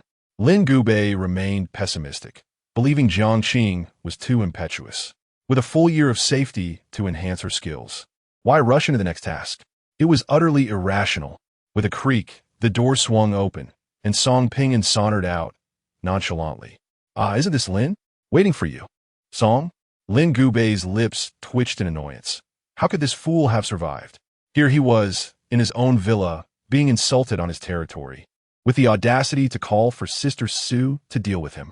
Song Ping wore an expression that suggested he was infuriated but indifferent to the consequences. The worry in Su Moor's eyes dissipated as she slightly lifted her lips and extended her hand towards Jiang. "Welcome back." "Thank you," Jiang replied politely, grasping her hand briefly before releasing it. "The little fellow is rather gentlemanly," Su Moor mused playfully, her gaze shifting as she suppressed her smile. "You're injured." Chun Tanyue had his left hand wrapped in bandages, his complexion pale, indicating the severity of his wounds. "Surviving is a blessing," he remarked. Song Ping paced the living room, messaging his personal doctor. "Why are you all standing? Please sit down and converse. Old Chun, my personal physician, will arrive shortly. He is far superior to the doctors aboard the cruise." Chun Tianyue acknowledged him with a grunt. The group gathered in the living room as Song Ping uncorked a bottle of champagne. "Let us toast to celebrate the completion of our mission." After finishing the champagne, Jiang recounted the experiences of their recent mission to Su Moor and her husband, simultaneously reflecting on it himself. Upon hearing his account, Su Moor felt a wave of emotion wash over her. 6 ghosts? The difficulty was simply extraordinary. She gazed deeply into Jiang's enchanting eyes, which were even more beautiful than those of a girl, and said earnestly, "Jiang, I truly did not misjudge you. How about you take on the role of our captain?" Chapter 34. The sealed object. The living room fell into an unexpected silence as Lin Gubei, with his pronounced cheekbones, furrowed his brow in growing perplexity. He could not comprehend his wife's intentions. Could she truly be oblivious to the looming danger posed by Jiang? Intelligent and astute she may be, yet the line separating genius from madness is often perilously thin. To threaten a malevolent spirit with a mere video is undeniably an aberration of rational thought and behavior. If Song Ping's penchant for mischief is ingrained in his nature, then Jiang's reckless tendencies are intrinsic to her being. Entrusting such an unstable individual to lead their team and the New World Organization. Lin Gubei inhaled deeply, ready to voice his concerns, but was preempted by Feng Yao's enthusiastic interjection. "Absolutely. My brother is extraordinarily formidable. All manner of demons and monsters should take heed. I am indifferent. Old Jiang is indeed a tad smarter than I am." Song Ping shrugged nonchalantly. Chun Tianyue, his voice faint, asserted, "We require a mind capable of vanquishing malevolent spirits." In unanimous accord, Lin Gubei swallowed his words, crossing his legs in contemplative silence. In the face of flattery, Jiang shook her head and declared, "Our organization does not necessitate a captain or a leader. We share our experiences and intelligence, assisting one another in our missions, striving to survive. That is the essence of our group. In other words, we gather here as friends, bound by trust that allows for the sharing of life and death, rather than under any hierarchical structure where one commands another. Should we encounter like-minded individuals or trusted comrades, we may invite them to join us.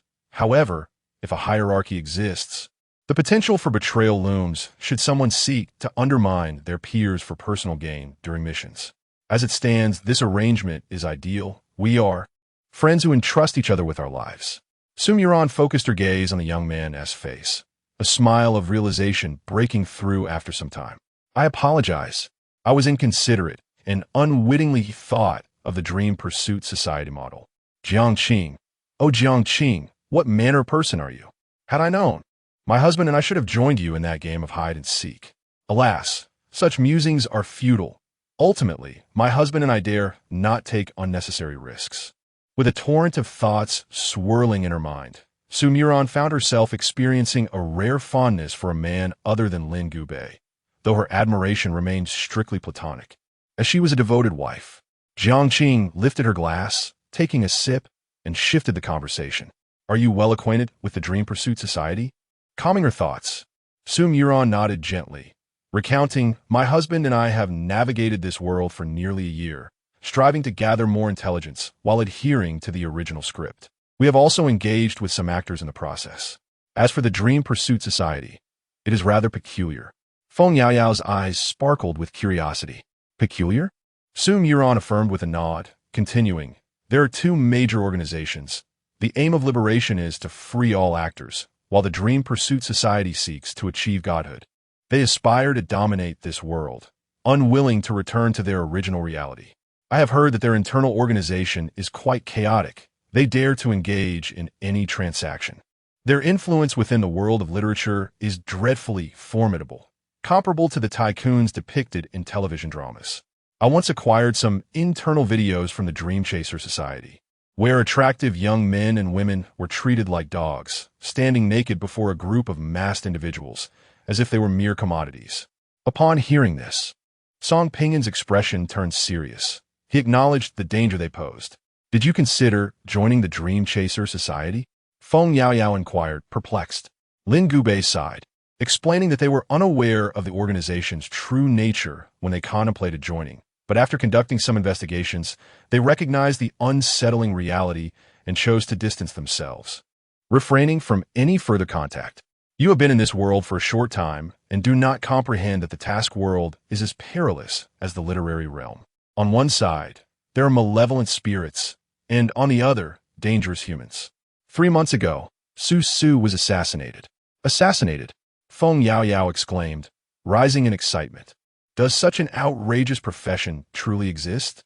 As an ordinary girl, she had never encountered such darkness. Jiang clasped her hands at her lips, gazing at Su Murian. Do you know who it was? I do not. Su Murian shook her head, pausing for a few seconds before adding, but I have a suspect. This matter will be handled by me and old Lin. It will not involve you. Jiang countered, we are in this together. If you encounter trouble, it will not benefit us, so you can rely on us. Su Murian smiled charmingly, assuring them not to worry. There will always be a way when the journey reaches a critical point. For now, we should focus on the task at hand. Song Pingin clicked his tongue, pondering Zhao Xiaodong's fate. Is she dead? Yes, Jiang replied succinctly. Chun, Song, and Feng were momentarily taken aback. Jiang set down her glass, revealing that the ghostly waiter had informed her of having sought out Zhao Xiaotong, who had acted unscrupulously by using her corpse to threaten him. The ghostly waiter, unable to kill directly, could, however, orchestrate a murder by proxy. Ghostly couple, Feng Yaoyao and Song Pingyan exclaimed in unison. The thought of the ghostly couple sent a chill down Feng Yaoyao's spine. Their malevolence was terrifying, radiating an aura of vengeance, their cruelty appalling. For instance, during one incident where they lurked above the bathroom ceiling, they had twisted her neck with brutal force. One must understand that the bones in the neck are quite resilient. The agony of being broken alive is unimaginable. The miraculous respite might spare her from death, yet it does not eliminate the sensation of pain, merely reducing it by 20-fold. Feng Yaoyao gingerly touched her neck, still haunted by the memory, and asked, Sister Su? During this mission, Zhao Xiaodong mentioned a sealing object. Do you know anything about it? Have they come into contact with it? Su Murian pondered for a moment before responding thoughtfully. I do not know much about sealing objects. I've heard they are items used to seal malevolent spirits in the world of literature, and aside from mobile phones, they're the only things that can be brought into the task world. Humans cannot contend with malevolent spirits, but malevolent spirits can combat each other. I'm unclear on how to obtain them, as there are scarcely any supernatural occurrences in this world. In the next moment, everyone's gaze turned toward Chun Tianwei. Old Chun pondered for a long while. I had only been in this narrative for a month. According to the script, a malevolent spirit would not manifest in the escape room for another 6 months. Bai Gaoxing seemed pleased. Song Pingyan gazed up at the ceiling, recognizing our dire need for an experienced member.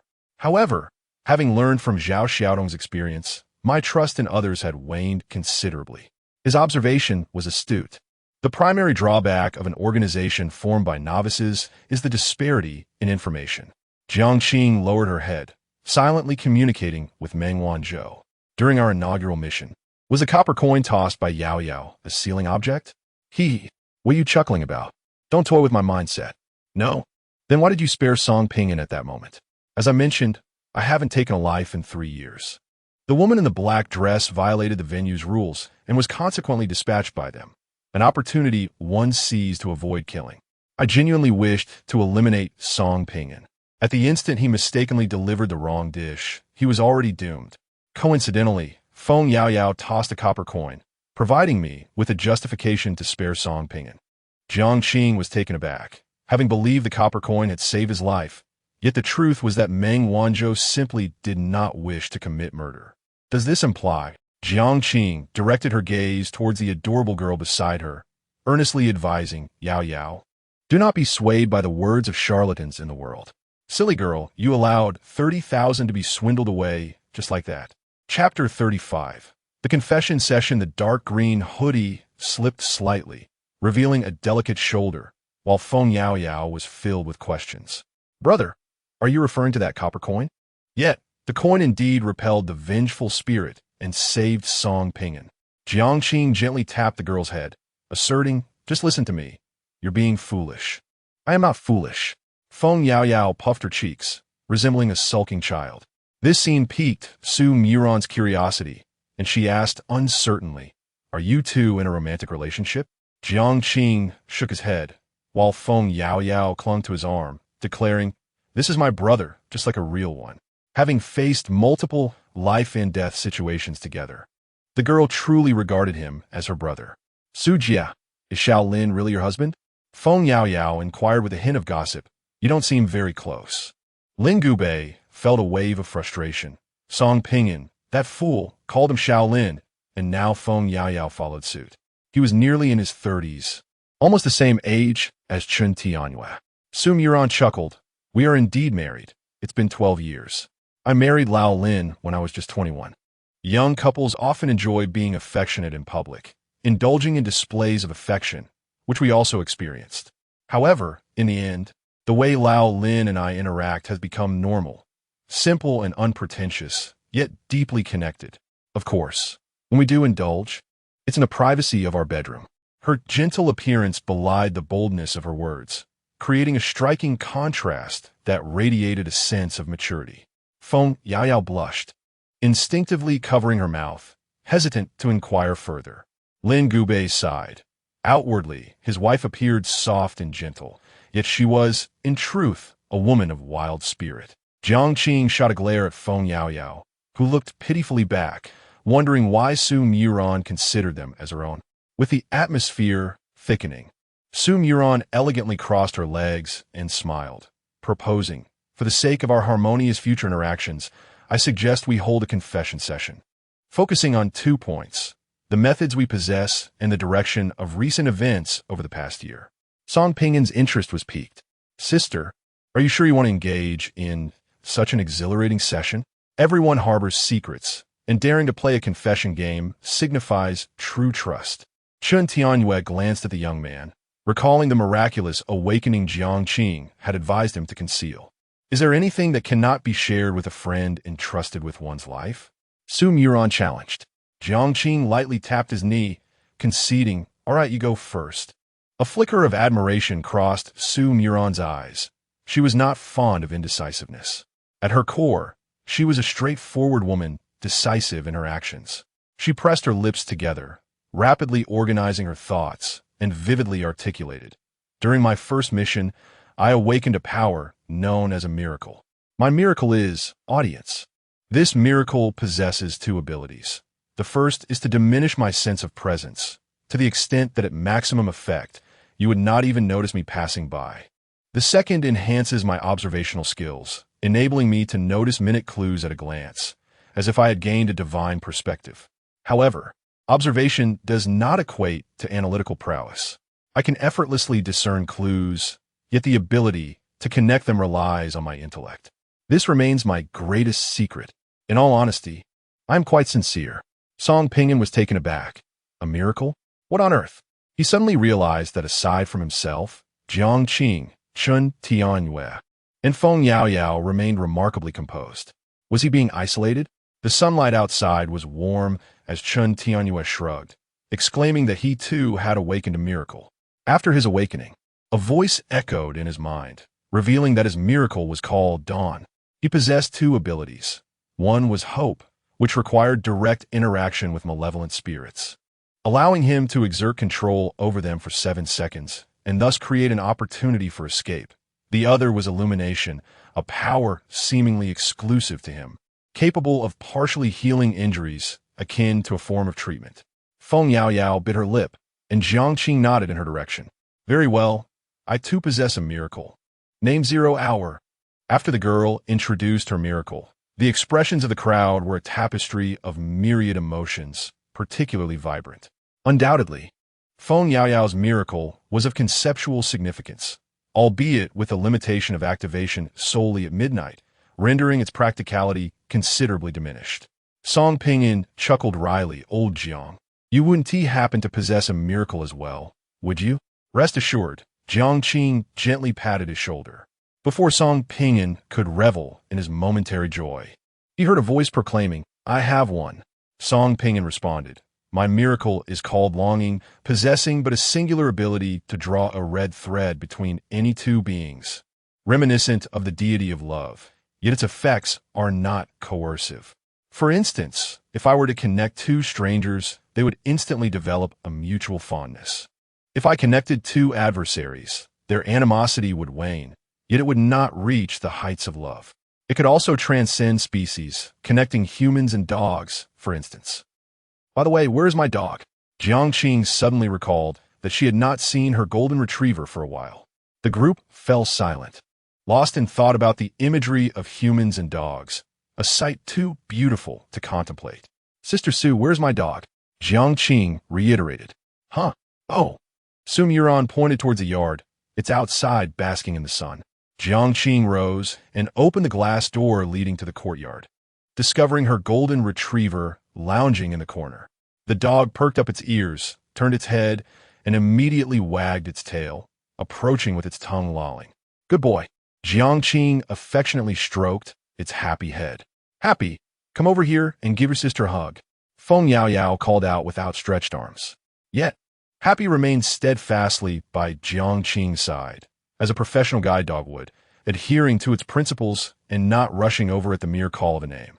Song Pingin's attention was not on the golden retriever, but rather on a serious inquiry.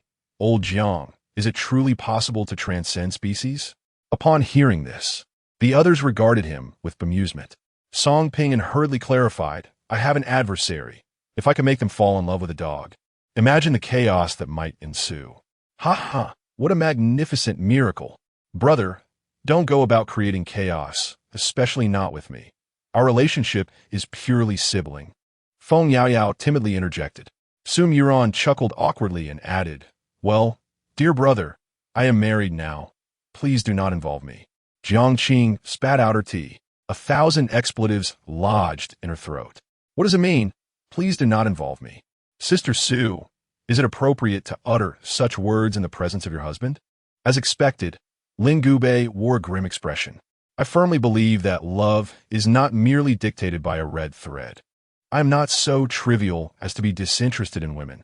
My intentions are solely to introduce capabilities to you. Jiang gently massaged her temples. Not interested in women? The crowd hovered between Jiang and Kai Xian. Not interested in animals either, Jiang added through clenched teeth. What manner of people are these? Song Pinyin exchanged glances with Lin Gubei. Little Lin, do you possess any miracles? None. Phew, that's a relief. Lin Gubei, upon further reflection, their new organization is rather formidable. 6 individuals, 4 of whom have awakened miracles, their powers seeming quite formidable, capable of resisting malevolent spirits to some extent. Jiang tenderly caressed the ears of Golden Retriever and earnestly inquired, Sister Su, I find myself rather perplexed. Under what circumstances can one awaken a miracle? Su Murian shook her head, stating that she only knows that the abilities of miracles are somewhat related to the individual themselves. Related to the individual? Jiang pondered each word carefully, contemplating.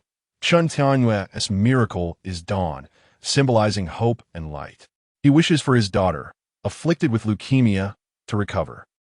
Light also embodies the essence of healing and dispelling illness. So that is how it is.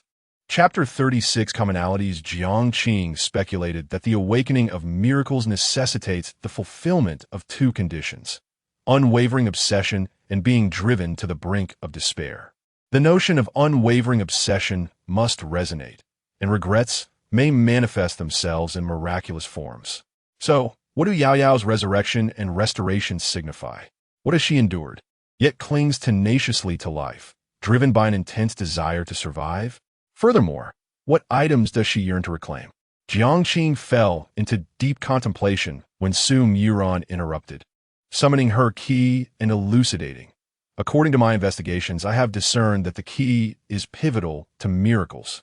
In the task realm, we can unleash the full potential of miracles, but within the confines of the literary world, our capabilities are restricted to merely 20%, akin to a fully leveled character facing limitations. This constraint originates from a key. With 25 tasks, 5 levels, what serves as the basis for this stratification is precisely the key. Upon completing 9 tasks, the key undergoes a transformation, enabling miracles to exert 50% of their power in the literary realm. After completing 16 tasks, the key transforms for the second time, allowing miracles to wield 80% of their power. Upon completing 21 tasks, the key transforms for a third time, granting miracles the capacity to exert 100% of their power. Pausing for effect, Su Muron lowered her tone, stating, "Upon completing 24 tasks, the key undergoes its fourth transformation, allowing miracles to unleash 200% of their power across both realms, truly overpowering malevolent spirits and ascending to unprecedented heights." This information I have procured remains unverified. 24 tasks seem an unattainable prospect for us, far beyond our reach. The remarkably beautiful woman sighed. Ultimately, my script is set to encounter a death scenario tomorrow, as I have previously disclosed. Lin and I have undertaken the second task in advance, hoping to alter the impending death scenario. Delaying the task until after might escalate the difficulty. Moreover, should you alter the death scenario without actively engaging in the task, the key will exert control over you, compelling you to open a door yourself, something you have undoubtedly experienced. Song Ping interjected, "What if I choose not to alter the death scenario?" Su Muron regarded him with a look of incredulity, retorting, "If you do not alter it, you will perish." Well, that concludes my candidness. Taking the lead, Lin Gubei cleared his throat, exuding an air of authority, and spoke slowly. "I have little to convey. Tomorrow marks my death scenario, and I have yet to awaken any miracles. In terms of my position, I am merely an ordinary police officer with limited power, tasked with maintaining public order at Hongfenji Polytechnic University, where Su Su is a faculty member. My income is decent. After contributing to social insurance and housing funds, I net 7,000, while Su Su receives 8,000 post-tax. If you seek financial assistance," feigning an accidental drop, Song Ping clumsily let his phone fall onto the table, inadvertently revealing a 9-digit balance to the group. Truly, he had succeeded in his ruse. "Fine. Do not seek us out. Pursue this fool instead." Lin Gubei rolled his eyes. Feng Yao Yao cradled her chin in her hands, lamenting, "I'm the most unfortunate. Having arrived in this world for merely 6 months, my script still harbors 2 pivotal plot points. The first entails an imminent examination where I am commanded by the heroine to provide her with answers. Should I refuse, she will summon her entourage to drag me to the restroom, strip me, take photographs, and slap me. The second point reveals that the original owner, not me, mind you, was bullied by the heroine for half a year, ultimately leading to her tragic demise by suicide. I find myself contemplating how to alter the narrative. Should I acquiesce and provide her the answers?" Su Muron shook her head, asserting that such an action would be futile, as the script would inevitably guide the heroine to confront her. The simplest approach is to instill fear in her, making her reluctant to provoke you. Instill fear? Should I adopt a fierce demeanor? She pondered, but in a real fight, as a lone girl against a group of girls, my fists would be no match for their numbers. Chun Tianyue, adorned with tattoos of the Azure Dragon and White Tiger, interjected, "My script comprises 3 critical phases. 6 months hence, a malevolent spirit will materialize in an escape room, followed by the death of a girl due to fright in the subsequent month. leading me to suspend operations and engage in legal battles. The death scene involves the spirit targeting me and ultimately claiming my life. I cannot fathom why the specter would seek my demise. The script is utterly macabre. Song Pinyin stifled a laugh, wearing a smug expression. Still, my script is far superior, featuring the identity of a wealthy heir. I recognized you long ago, the second young master of the Song group, Song Pinyin, which primarily focuses on the development of advanced technology, such as the latest automobiles, smartphones, and drones, Sumuron elucidated. Song Pinyin raised a hand, signaling for modesty. My script presents a bit of a conundrum. My father has 3 sons, and I am the second. The eldest wishes to eliminate the youngest, while the youngest seeks the demise of both the eldest and myself. I, too, aspire to dispatch the eldest and the youngest. We engage in both overt and covert battles, and in a month's time, I shall endeavor to eliminate the youngest. Jiang furrowed her brow and interjected, "You must not resort to murder. Allow me to attempt to eliminate a crucial character in the script first to gauge the increase in difficulty for the next task, and then you may proceed to eliminate the youngest." The silence that followed was deafening. Lin Gubei thought to himself, what a madman, discussing murder so casually, merely for the sake of experimentation. Feng Yaoyao mused, my brother is so handsome. What does it matter if the task becomes more challenging? I fear nothing. Chen Tianhua pondered. This fellow is truly restless. What thoughts occupy his mind daily? Song Pinyin reflected. Even in murder, there must be a sequence. You truly are my beloved. Sumuron considered. Indeed, such an experiment is essential. I wonder if the audience will alter the script upon the demise of the male or female lead. 6 individuals, each with a multitude of thoughts, understanding that without intelligence, collaboration would be futile. Song Pinyin shifted to a more comfortable position. Whom do you intend to kill? Is it that childhood friend whose intellect is underdeveloped? Or perhaps the one flaunting a modest car key, yet boasting of a $2 million Lamborghini? Jiang, with a bemused smile, replied, it depends on the circumstances. My script does not present many notable points. Understood. The first sword shall strike at the one I hold dear. Song Pinyin jested, half in jest and half in earnest. Suddenly, the doorbell rang, heralding the arrival of a private doctor. The group exchanged knowing glances, wandering leisurely within the villa. An hour later, the doctor redressed Chen Tianyue's wound and departed from the villa. Song Pinyin stood before the floor-to-ceiling window, stretching lazily. It was 1:30. What would you like to eat? I want hot pot. Feng Yaoyao raised her hand excitedly.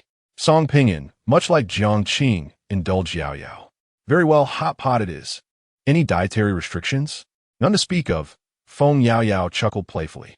During the hot pot feast, Jiang posed a few inquiries. Uncle Chun, where's your escape room located? Near Hongfenji Polytechnic University. It's a bustling area with many students, thus good business. Song Pinyin, does your family have ties to this university? Indeed. The original owner's father is a board member there. Do you know which university Yaoyao attends? As the steaming broth bubbled, the group's pupils dilated in realization. They collectively recognized a shared connection, all linked to Hongfenji Polytechnic University. Old Jiang, what you just said sends chills down my spine. You too have ties to this university? Song Pinyin swallowed hard, the tripe in his bowl losing its crispness.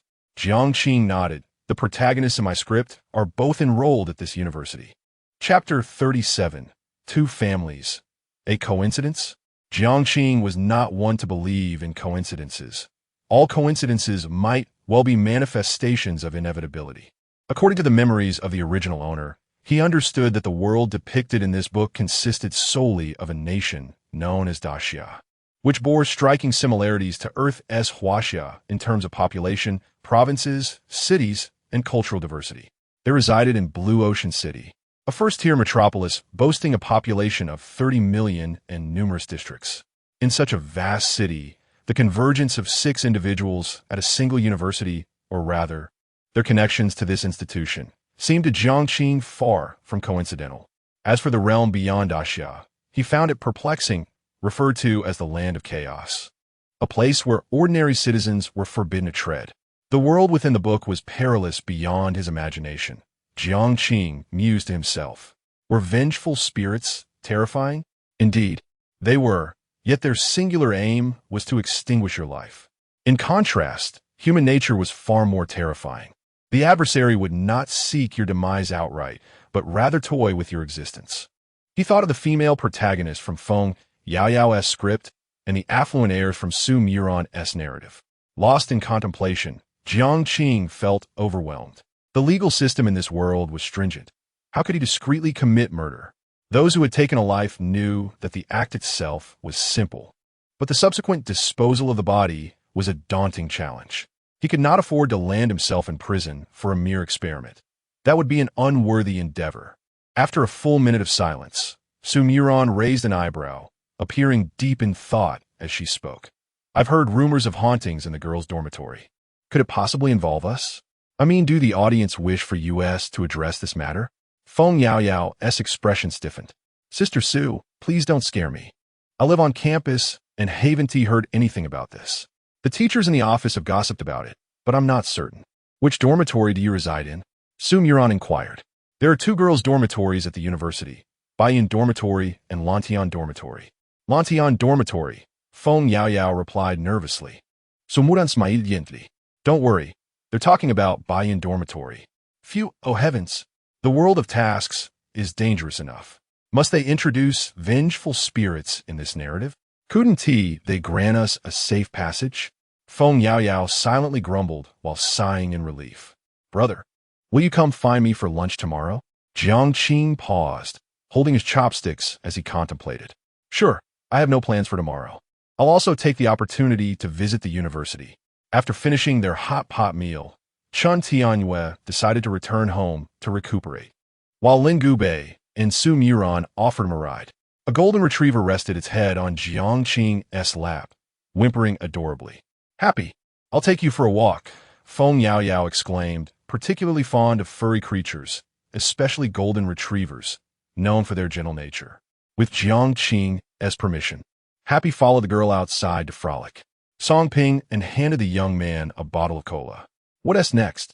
What do you mean, what's next? Jiang Qing replied, bewildered. Are you planning to continue playing the blind man? Song Ping and reclined comfortably on the beanbag chair, before the expansive window, bathed in sunlight. Jiang Qing flashed a radiant smile and spoke gently. I have some plans that require your assistance. Firstly, I am short on funds, but urgently need a place to stay. Secondly, I will, at an opportune moment, claim that I have undergone a corneal transplant and regained my sight. This constitutes a significant alteration to the script. Let us see if it will be updated as a result. Song Ping nodded, finding it straightforward. You can stay in this villa. After all, it is our gathering place for the new world. As for the corneal transplant, I will arrange a false surgical certificate to legitimize everything. Very well, Jiang Qing replied, displaying no pretense and readily accepting the offer of aid. You assist me, and I will take you along on the next mission. Song Ping choked slightly, exclaiming, brother, must you repay kindness with enmity? You've thrown the script into disarray. I can hardly imagine the difficulty of the next task. I shan't accompany you. I'll call Lao Chun and Su Muron, as they have awakened to miracles. The world of Jianghu is fraught with peril. If it becomes untenable, retreat is essential. Lao Song felt a tinge of fear, realizing he had been risking his life alongside Jiang Qing. Jiang Qing merely smiled in silence. If, during the previous 9 tasks, altering the script had increased the difficulty to a point where he could not survive, then what would become of the subsequent missions? A sense of crisis breeds improvement, and Jiang Qing was gradually pushing his limits. As night descended, the vicinity of Wiyue Square thrummed with life, friends gathering in small clusters. Clad in a white coat, donning sunglasses, and accompanied by a guide dog, Jiang Qing returned home. No sooner had he entered than he was met with an angry shout. You finally know to come back. Jiang Qing ignored the remark, crouching to unfasten the dog's leash, his performance impeccable. Well, it's rare for the child to go out. That is a good thing, a remarkably graceful woman said, linking her arm with a man's soothingly. Was this Jiang Yuan's mother, Qin Wangshu? Jiang Qing adjusted his sunglasses, knowing little about her, other than that she was said to be the white moonlight of the original owner's father from his university days. Out for a stroll? Jiang Qingrui fumed. Xiao Yuan said he was mingling with a gang of delinquents tattooed and styled, getting into fights. Jiang Qing interjected, "They're my friends." Friends? Jiang Qingrui laughed in anger, looking around before picking up a broom. "You let those ruffians bully Xiao Yuan, and now you want to fight him? Are you trying to turn the world upside down?" Qin Wangshu hurriedly intervened. "Let us discuss this calmly. There is no need for violence. The child was merely misled. He cannot discern good from evil." Observing the couple's theatrical display, Jiang Qing shook his head in disinterest, retorting, "Is this how Xiao Yuan relayed the story to you?" Jiang Yuan, seated on the sofa and enjoying the spectacle, rose dramatically, feigning difficulty. "Dad, please don't be angry. Although my brother said those delinquents bullied me, I bear him no ill will. It's rare for him to be out, and my sister cursing, and I must take him home. It's only natural that my brother doesn't tea like me." This statement only served to stoke the flames. Jiang Qingrui scolded, "Your brother is concerned you might stray, and you dare to bully him." Jiang Qing maintained a stoic expression, offering no explanation. "Those who wrongfully accuse you are often the ones who understand your plight the best. Is there any value in clarifying? Even if he proves that Jiang Yuan is lying, Jiang Qingrui would merely brush off the topic with nonchalance. When favoritism is already established, the distinction between right and wrong becomes trivial." Suddenly, the doorbell rang, and Jiang Yuan hurried to open the door, revealing Gu Kersin and her family of 3. Gu's mother furrowed her brow and exclaimed, "Jiang Qingrui, I can hear your shouting from the entrance. What on earth is going on?" This cultured woman paid no heed to Jiang Yuan and instead positioned herself protectively in front of Jiang Qing. Gu's mother and Jiang Qing's mother had been childhood friends, and thus she held Jiang Qing in high regard, treating him as her own son, while harboring disdain for Qin Wangshu and Jiang Yuan, which extended to Jiang Qingrui as well. After all, how could one remarry shortly after the passing of one's best friend? Were it not for Jiang Qing residing in the Jiang household, Gu's mother would have severed ties with Jiang Qingrui long ago, dressed in a pure white gown. Gu Kersin spoke up, "Mom, it must be Jiang Qing's fault. He was with a group of delinquents this morning, the type with tattoos covering their arms, riding motorcycles. It was truly frightening, and he even threatened me." Jiang Chui maintained a stern expression, lamenting, "This child has gone astray. Not only is he prone to lies, but he also spends entire days away, refusing to answer calls or messages. If we do not discipline him now, what will become of him?" "Auntie, my brother has not been in his right mind lately. He even threw a knife at me," Jiang Yuan reported. Upon hearing this, the elders present exchanged alarmed glances. Throwing a knife is indeed a perilous act. Jiang Qingrui pushed Qin Wangshu aside, brandishing a broom with righteous indignation, declaring he would even harm his own brother. "This is utterly insane." Jiang Qing chuckled inwardly, neither dodging nor evading. After all, he was blind. How could he possibly evade? Gu's father stepped forward swiftly, grasping the broom with an unwelcoming expression. "We have watched this child grow up. We are fully aware of his character, but you, engaging in infidelity during marriage, and now shamelessly bringing a love child back to raise. What was once a family gathering devolved into a quarrel between the two families." Gu's mother took Jiang Qing's hand, asserting, "He will inevitably marry Kersin. He is destined to be my son. If you do not like it, I shall raise him myself, to spare him from any distress in your household." Jiang Qing. Chapter 38. The breaking point. These words struck a nerve with Gu Kersin and Jiang Yuan. The girl bit her lip, glaring at Jiang Qing with eyes that seemed to reflect deep-seated hurt and indignation. As she saw her mother pulling Jiang Qing away, Gu Kersin felt a surge of desperation, summoning all her courage to declare, "I will not marry him. I do not like him at all. Can you please respect my wishes for once?" In the hallway, the commotion fell abruptly silent. The once gentle and kind-hearted Gu mother's demeanor shifted. "If it weren't for Jiang Qing saving your life back then, you might not even be here now. He sacrificed his sight for you. You owe him a lifetime of care." Tears welled in Gu Kersin's eyes, her voice trembling with emotion. "So you intend to morally bind me for a lifetime?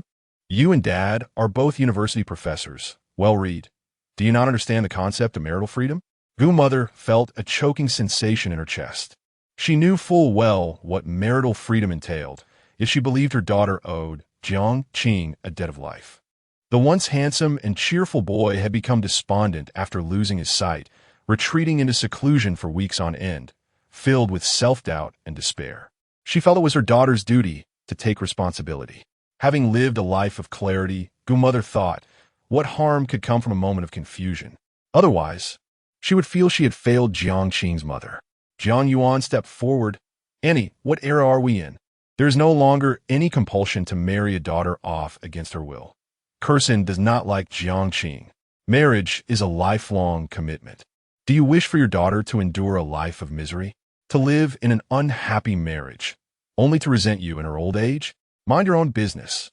Gu mother retorted, casting him a disdainful glance. Your mother is quite the character. You're no saint either. You bear little resemblance to Jiang Qingrui in your youth. Perhaps you are not even his illegitimate son. Your mother must have found no better match than to reconnect with Jiang Qingrui. A jolt of apprehension coursed through Jiang Yuan, causing him to fall silent, frozen in place. Qin Wangshu felt a pang of anxiety. Indeed, Jiang Yuan bore little resemblance to Jiang Qingrui. The doctor who conducted the paternity test was a friend of hers, and she had paid for a falsified result. Under the hazy moonlight, Jiang Qing interjected, Aunt One. Uncle Gu, I wish to clarify a few points. Firstly, I have broken up with Gu Kursin. It was my decision, as I suddenly realized I do not harbor feelings for her. I cannot spend my life with someone I do not love. I hope you can understand. Secondly, I plan to move out. My friend has found a leading ophthalmologist who will soon perform a corneal transplant on me. Lastly, I did not wish to speak harshly, but Gu Kursin has affections for Jiang Yuan. They have shared intimacy, and perhaps she is even with child. Gu Kursin's face turned as pale as a sheet, her body trembling. Her parents held traditional values, and cohabitation before marriage or premarital pregnancy was strictly forbidden. Gu mother clutched her chest, struggling to breathe.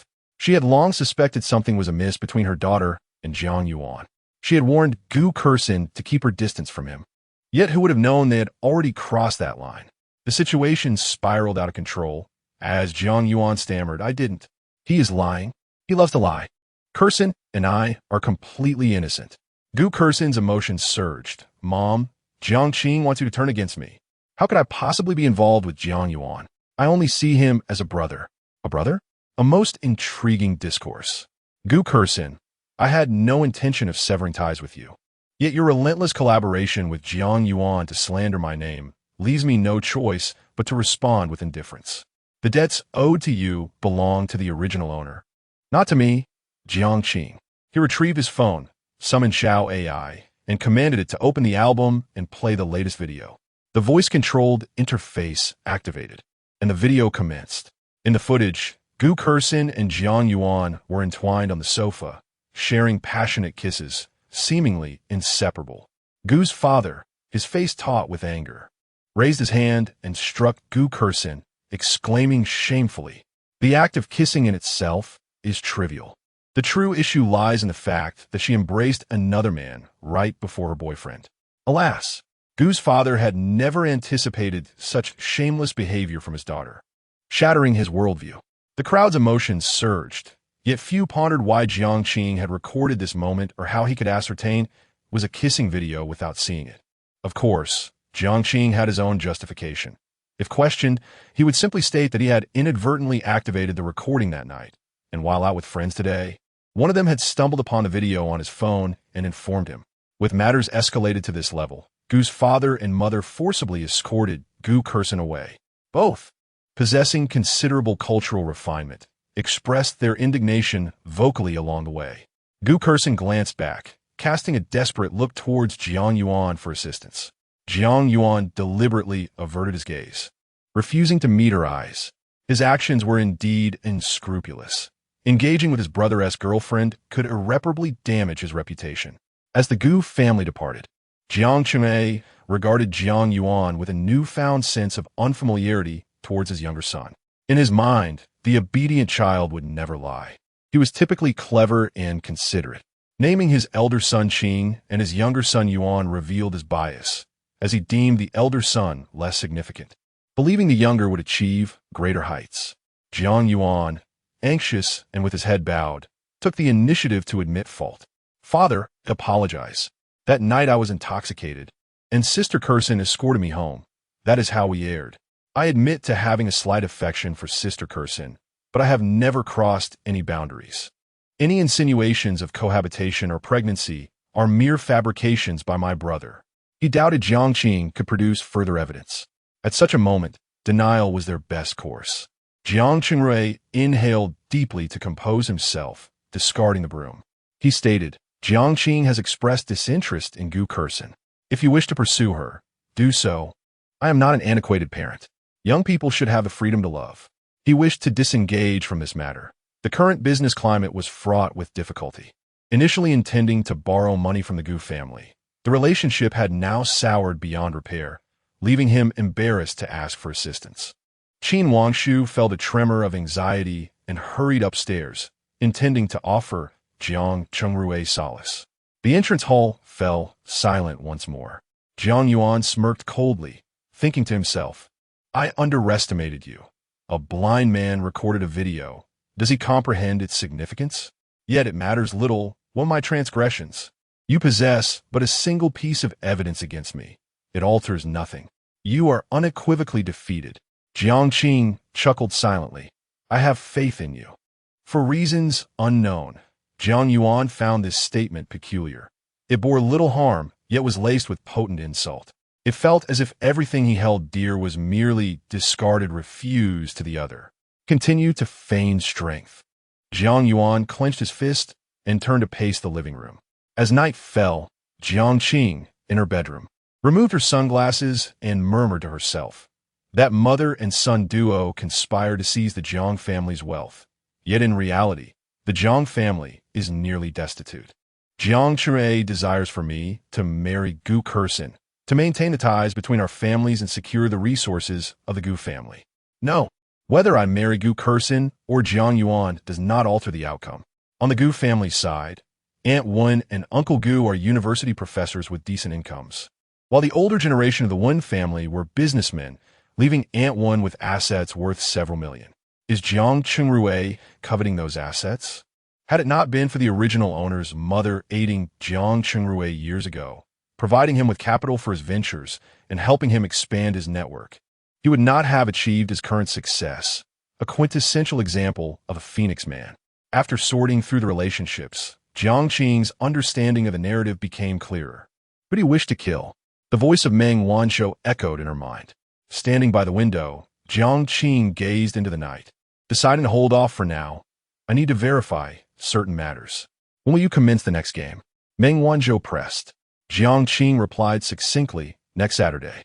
Chapter 39, She is an exception. The following morning, Jiang Qing leaned against the wall as she descended the stairs.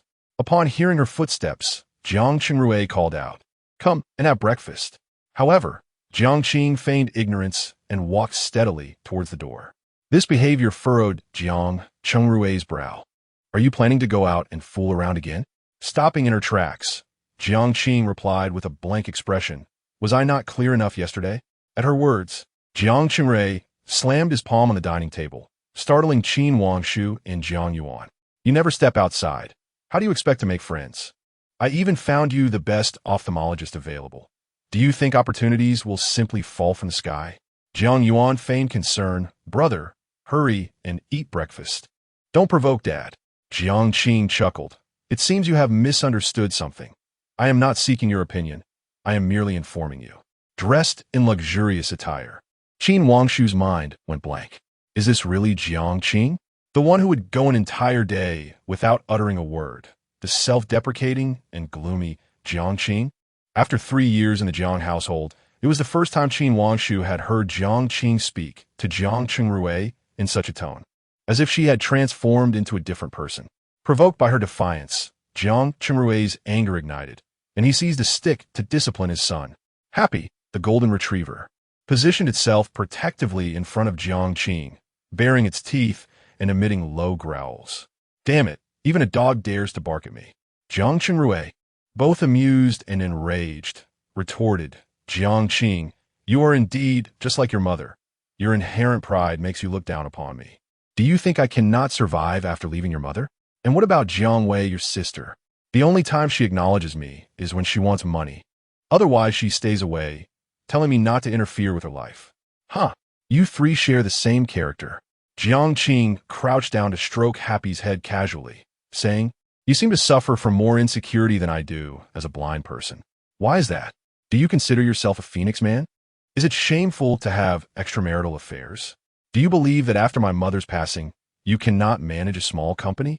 Or do you think that by shouting loudly, you can reclaim some pathetic sense of dignity through me? Admit it, you are indeed a man lacking in ability and responsibility." Each word pierced to the heart, leaving no room for rebuttal. Jiang Qingrui glared furiously. How dare this boy speak to him in such a manner? He raised the stick to discipline Jiang Qing. Happy barked aggressively, its demeanor shifting from gentle to ferocious. It may be one of the 3 non-aggressive breeds, but let us not forget, it is a large dog, a powerful retriever. Once it attacks, it can indeed be deadly. Jiang Qingrui hesitated, unsure if the dog would actually bite. He thrust the stick forward, and the golden retriever clamped its jaws around it, exuding undeniable intimidation. Jiang Qing's brows knitted tightly, her gaze cold beneath her sunglasses, as if looking at a lifeless figure. "Are you certain you wish to restrict my freedom? I am your father." "And then what?" she retorted. "What comes after that? I have your guardianship.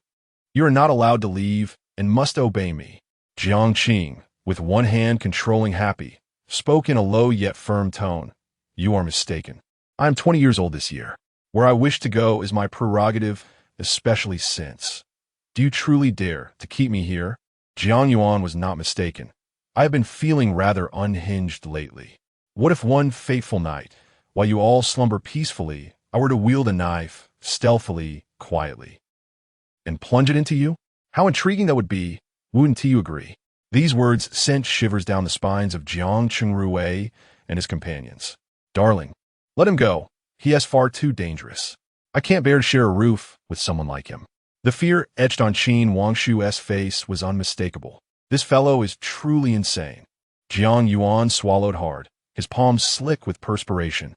As the saying goes, the barefoot need not fear the shot. Confronted with a lunatic like Jiang Qing, they felt utterly powerless. Taking a deep breath, Jiang Qingrui seemed to resolve himself to a decision. His voice low and grave. "You must understand, you are blind to everything. Leaving this home will make survival a challenge. I will thrive even better outside this home." Jiang Qing braced himself against the wall, preparing to open the door for the movers. Jiang Qingrui's expression shifted like the weather. All right, he repeated thrice. "You have guts. Just don't take anything belonging to the Jiang family." "Fine." Jiang Qing assented without hesitation, a smile on his face as he exited. As he stepped outside, he turned back, his words laden with implication. "I suggest you undergo a paternity test. Didn't Antwined mention that Jiang Yuan bears no resemblance to you? In this day and age, you blindly trust a mere test result? How foolish. It's no wonder your business has floundered since my mother's passing. Intelligence is a valuable asset, and you lack it." With that, he strolled away, clad in gray athletic wear, his golden retriever in tow. The reason for his warning to Jiang Qingrui was, he intended to create conditions for murder. Watching the receding figure, Jiang Qinrui's mind was in turmoil. Jiang Yuan doesn't resemble him? At the dining table, Qin Wangshu and her son felt like they had plunged into an abyss. Was their 3-year plan on the brink of collapse? At Hongfeng Leaf Polytechnic University, upon arrival via subway, Jiang Qing seamlessly entered the institution. Perhaps due to the early hour, numerous students, clutching books, hurried toward the lecture halls. Today marked the day of Su Murian's demise, and she was absent from campus. He decided to investigate the haunted girls' dormitory. Centering his thoughts, Jiang Qing searched for over half an hour before locating Baiyan Dormitory. Although this university is neither a 985 nor a 211 institution, it occupies a substantial area and ranks among the more prestigious universities in Blue Ocean City. Jiang Qing settled on a flower bed directly opposite the girls' dormitory, scrutinizing it intently. A few boys lingered nearby, awaiting their girlfriends, while Jiang Qing, donning sunglasses and accompanied by his dog, appeared rather out of place. Wow, what an adorable golden retriever, exclaimed a girl, approaching him sweetly. Can I pet him? Sure, Jiang replied dismissively. His focus remained elsewhere, with the naked eye. He could detect no supernatural presence in the dormitory. What is its name? A pretty girl inquired. Happy. Happy. Does your sister have any bread? Would you like some? Another girl asked. Are you waiting for your girlfriend? Jiang shook his head. I heard there are ghosts haunting Baiyun dormitory, so I came to take a look. The mere mention of ghosts silenced the girls, their playful demeanor vanishing. Jiang observed their reactions closely. Is it truly haunted? A beautiful girl whispered, cautioning, Junior, I advise you to temper your curiosity and refrain from speaking such things in public. The administration takes this matter seriously. May I have a word with you? Jiang pondered. I am an enthusiast of the paranormal. No, if we discuss it, I won't be able to sleep tonight. I have classes, goodbye, the lovely girl replied before departing. Jiang turned to the other girls, but before she could speak, they dispersed hurriedly to their classes. Is it really that frightening? How can they still live there? She decided to wait for Yao to finish her class. Sitting still for 4 hours, Jiang resembled a statue. Jiang. A graceful figure rushed towards him, grasping his arm, her voice laced with desperation. Why are you still coming to school to find me after we broke up? Do you wish to make a mockery of me? Gu Kursin, donned in an elegant white dress, appeared on the verge of tears, her eyes reddened. Let go, Jiang replied coldly. I dislike being touched by the opposite sex. Woof, happily barked a dog. Startled, Gu Kursin stepped back, exclaiming, Who wants to touch you? Go back. Just then a petite figure of 153 meters, Feng Yao, dashed over and wrapped her arms around Jiang. Brother, I'm hungry. All right, let's go eat. Jiang smiled gently, ruffling the girl's hair. This scene pierced Gu Kursin's heart, momentarily causing her to forget her intention to drive Jiang away. She questioned, if you dislike being touched by the opposite sex, how is it permissible for her? A charming smile graced Jiang's lips as he replied, She is the exception. Chapter 40. Under surveillance, the harsh words reverberated in Gu Kursin's mind, leaving her gaze gradually vacant and her emotions beyond articulation. It was indisputable that she harbored a dislike for Jiang, bordering on aversion. However, she had grown accustomed to his persistent entanglement over the years. After all, it had been a relentless cycle for over a decade. Suddenly, one day, Jiang ceased his pursuit and instead chose to associate with a stranger. This felt akin to having her cherished toy snatched away, and the heartbreak resonated within her like the cracking of wood, splitting along its grain until it shattered completely. She was displeased, indeed, exceedingly so. Was that girl attractive? Any normal young man would undoubtedly choose her over the unremarkable Feng Yao.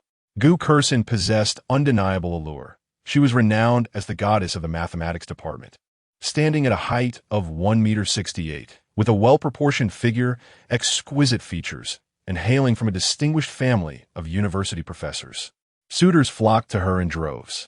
Yet, her childhood friend, who once adored her, had turned his affections elsewhere, opting instead for a girl slightly over 1.50 meters, whose appearance and figure were average at best. Save for her sweet voice, an affront to Gu Kursin's dignity. An unnamed fury ignited within her as she confronted Jiang, her voice sharp. Who is she? What is your relationship? Although she had encountered Feng Yao once the previous day, she had dismissed her presence. Who could have known?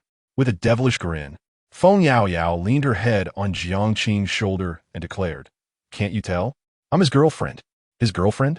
Gu Kursin exclaimed in disbelief. Do you not realize he is blind? Of course I know. We're together, so it's obvious. What of it? Feng Yao rolled her eyes. Gu Kursin, unwilling to relent, warned, being with him will ruin your life. You will be the subject of ridicule. Dear sister, you are meddling far too much, Feng Yao retorted, playfully tousling her hair. You simply do not understand my brother's charm. Besides, why should I care about the ridicule of others? Moreover, my little brother has sought out the finest ophthalmologist. It won't be long before my brother regains his sight. You, on the other hand, are a woman with a boyfriend who cheats. How laughable. The term cheating pierced Gu Kursin's heart. She had been scolded by her parents the previous night. and her cheeks throbbed with lingering pain. She was an individual intensely concerned with her reputation. Otherwise, she would not be so affected by the gazes of others. Jiang remained silent, his gaze fixed intently on the second floor of the girls' dormitory, where a girl in a white dress stood, locking eyes with him. The voice of Meng Wanzhou echoed, a vengeful spirit burdened by obsession, warning him that she was not to be trifled with and that it would be best to leave. She seemed to have set her sights on him. In the next moment, the girl in the white dress took a step back and vanished from view. Jiang focused intently, noticing that she had hidden in the corner of the dormitory entrance. Smiling at him, his entire being trembled, and his breath caught in his throat. Wang, happy, sensing a formidable adversary, barked at the girl in the corner. Jiang suppressed his fear, grasping Feng Yaoyao's hand and hastily departing. He could not bear to linger in that place for even a second. Jiang. Gu Kersin called out twice, but when he ignored her, she stomped her foot in frustration. Feng Yaoyao, with a look of bewilderment, asked, "Brother, what are you doing?" I argued fiercely. She couldn't match me. After walking a considerable distance and nearing the school gate, Jiang let out a sigh of relief and remarked, "That girl's dormitory is indeed haunted. It seems to have its sights set on me. If I had lingered for even a moment longer, something dire might have occurred." He was uncertain whether the malevolent spirit could leave the dormitory, and he did not dare to take that gamble. In broad daylight, Feng Yaoyao felt a chilling dread, exclaiming, "There really is." Although most schools are built upon burial grounds, and some students do meet untimely ends each year, tales of hauntings are seldom heard. The Baiyun and Lantian dormitories were particularly close to one another, and with a mournful expression, Feng Yaoyao lamented, "What should I do? I can't bear to return at night." "Perhaps. Maybe. It should be fine," Jiang replied, his tone uncertain. Feng Yaoyao tugged at the sleeve of the young man, her voice filled with grievance. "Brother," with a sigh, Jiang felt overwhelmed. "For now, why don't you stay with me at Song Pingin's villa?" "Yay, I can finally say I've lived in a villa." Feng Yaoyao beamed, a look of triumph on her face. The university's accommodation management was not particularly stringent. They did not conduct evening checks. After all, they were adults, and even strict measures could not prevent those who frequently stayed out or booked hotel rooms. After a moment of joy, Feng Yaoyao bit her lip. "What about my clothes and textbooks?" She truly feared returning, for the vengeful spirit could strike with alarming swiftness, killing in an instant. "Let us discuss it when we meet Su Murian tomorrow," Jiang said calmly. The two found a fast food restaurant to dine in, and as students came and went, the atmosphere shifted when a group of girls entered, causing Feng Yaoyao's expression to stiffen. "What's wrong?" Jiang inquired. Feng Yaoyao explained. "The girl in the middle, with the earrings and bow, is the protagonist for my script. Logically, I shouldn't meet her for another half month.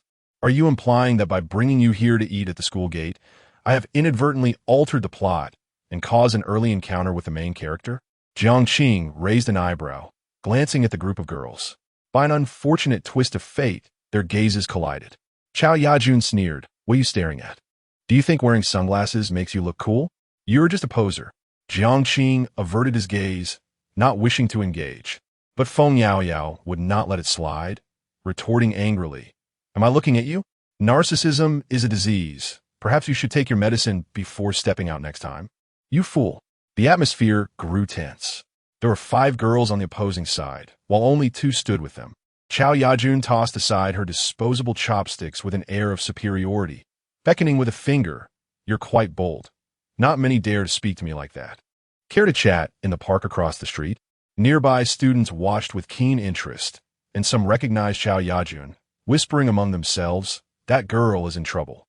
Chao Yajun is a junior in finance and has a group of older brothers outside, local toughs.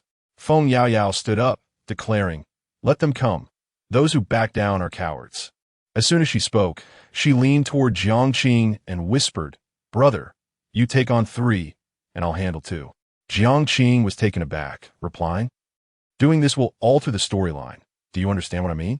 Alter the script, and the next mission's difficulty will escalate. Otherwise," Feng Yaoyao secretly clicked her tongue. The female protagonist harbored a vengeful spirit. "If I do not adopt a more ruthless stance now, she will investigate me this afternoon, then summon others to corner and confront me. Upon hearing this, Jiang weighed the pros and cons and resolved, very well, I shall handle it. If it were his script, it would be inconsequential, but concerning Feng Yaoyao's narrative, he dared not intervene too much, lest he incite further butterfly effects. Yet, abstaining from interference was no longer an option. Jiang dialed Song Pingin's number. Where are you? Yo, old Jiang, missing me? I'm dining at the company. Care to join? There's an issue with Yaoyao's script. The female protagonist has arranged a duel. Send me the location. I'll be there shortly. Gao Zazun, observing the young man on the phone, discreetly messaged someone saved as Zhou Ge. Then, a group traversed the street, heading towards a secluded park devoid of surveillance. Xiaoya. 15 men, hands tucked into their pockets, approached. Zhou Ge, this BTCH insulted me, Chao Yajun boasted triumphantly. Zhou Ge, cigarette in mouth, draped an arm around Chao Yajun's shoulder, scrutinizing Feng Yaoyao with disdain. As per our usual arrangement, the men shall give her a beating, and the women will be taken away. They were no strangers to such conduct. The thugs encircled the two, leering at the girl. Feng Yaoyao bit her lower lip. Brother, have my little brothers not arrived yet? Chao Yajun smirked with amusement. What happened to your bravado? Weren't you just on the phone summoning help? If you kneel and lick my shoes, perhaps I might. At that moment, a commotion erupted outside the park. 20 luxury cars, each valued at $1 million, halted at the roadside. A cadre of tall bodyguards dressed in black, wielding clubs, disembarked. Song Pingin led the way, donning sunglasses, his gray suit strikingly handsome in the sunlight. Chapter 41. A dark and windy night, a sudden turn of events caused Zhou Ge to drop the cigarette from his mouth in shock. 20 luxury cars, each worth millions, and 50 robust bodyguards rendered these ruffians insignificant. What is this? Song Pingin approached with a smile that held a hint of mockery. The thugs attempted to flee, only to be swiftly encircled by the bodyguards. The roles of predator and prey dramatically reversed. Song Pingin raised his hand, calling out, Sister Foam. Sister Foam. The thunderous voice echoed in the ears of everyone present. Chao Yayun and her entourage turned pale with fear. After all, they were merely students who occasionally frequented bars, dazzled by the wealthy and handsome, believing they had seen the world. Yet, confronted with this scene, they felt like lambs awaiting slaughter, trembling in terror. Feng Yaoyao couldn't suppress her smile. This was truly exhilarating. For the first time in her life, being called Sister Foam by a group of people filled her with immense vanity. Zhou Ge, the bar owner, lowered his head, afraid to meet the man's gaze, internally cursing Chao Yayun 1,000 times. A figure of this caliber could easily eliminate him with a mere word. Song Pingin slapped Zhou Ge on the face. Why are you looking down? Look me in the eye, you brat. Zhou Ji's smile was more painful than tears. Beat brother, it's all a misunderstanding. Misunderstanding? Song Pingin turned to Jiang. Is it a misunderstanding? Jiang, expressionless, replied, do not waste time. Once this is handled, we have other matters to attend to. Song Pingin pouted, thinking to himself that this elder only ever thought about dealing with ghosts, neglecting human affairs. With a glance from Song Pingin, the bodyguards raised their clubs, causing the thugs to cower on the ground, clutching their heads in submission. To resist would only result in a more dire outcome. The 5 girls trembled in fear. At such a young age, why would they choose to learn the ways of the underworld? Song Pingin delivered a slap to Chao Yayun, for he was not a man who refrained from striking women. Hand over your unlocked phone. Chao Yayun, silenced and stripped of her previous bravado, hurriedly unlocked her phone and handed it over. Song Pingin's judgment proved accurate. Her photo album contained hundreds of videos showcasing others being dragged into restrooms and beaten, alongside various humiliating images taken in hotels. Damn, this was rather ruthless, showing a complete disregard for human dignity. Should I eliminate her?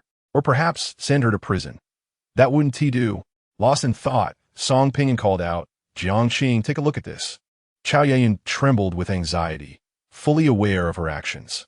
Should the authorities be notified, these videos and images would serve as irrefutable evidence, and her fate would be dire.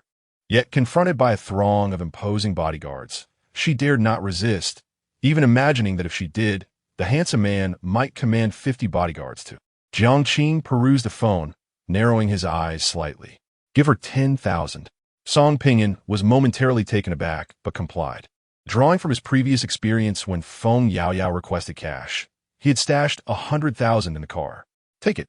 Chao Yun hesitated, breaking into a wail. I was wrong. I don't want the money. Please don't hit me. Jiang Qing retrieved a SIM card and handed it to the girl. Here is your SIM card back. We will keep the phone. Stay out of trouble for a while. Jiang Qing cast a gentle smile towards Chao Yayin. Do you understand? I understand. I will certainly change. I will absolutely be a good student, Chao Yayin replied tearfully. With the matter resolved, Jiang Qing and the others arrived at the Fengling Villa area. Feng Yaoyao was filled with curiosity along the way. Brother, let me see, what kind of video is it? Jiang Qing tossed the phone to Song Pinyin. Copy it for yourself. We have made some alterations to Yaoyao's script, so refrain from acting against those girls for now, until my plan concludes. Feng Yaoyao tried to snatch it, but Song Pinyin held the phone high. Children should not be so curious. This is content meant for adults. I'll kick you. Oh, the tiger does not roar, and the young master is in peril. Let go, I'll unleash my wrath. The two playfully tussled, while Jiang Qing stood quietly before the floor-to-ceiling window, reminiscing about that ghostly figure. The white off-shoulder gown, the cascading black hair, the eerie smile at the corner of her lips. Bang! The glass of the window shattered. Jiang Qing broke into a cold sweat, sensing a suffocating aura of death, as if invisible hands were gripping his throat. This is troublesome, Meng Wanzhou said gravely. That is a vengeful spirit that operates under certain rules. Merely thinking of it could trigger a deathly consequence, or perhaps it might appear before you directly. How terrifying! Song Pinyin and Feng Yaoyao were filled with dread. What happened to the glass? Old Jiang, what is going on? Brother, are you hurt? Jiang Qing wiped the cold sweat from his brow and recounted the recent encounter to them. What a joke! Is it even permissible to think about it? Song Pinyin,'s heart raced inexplicably.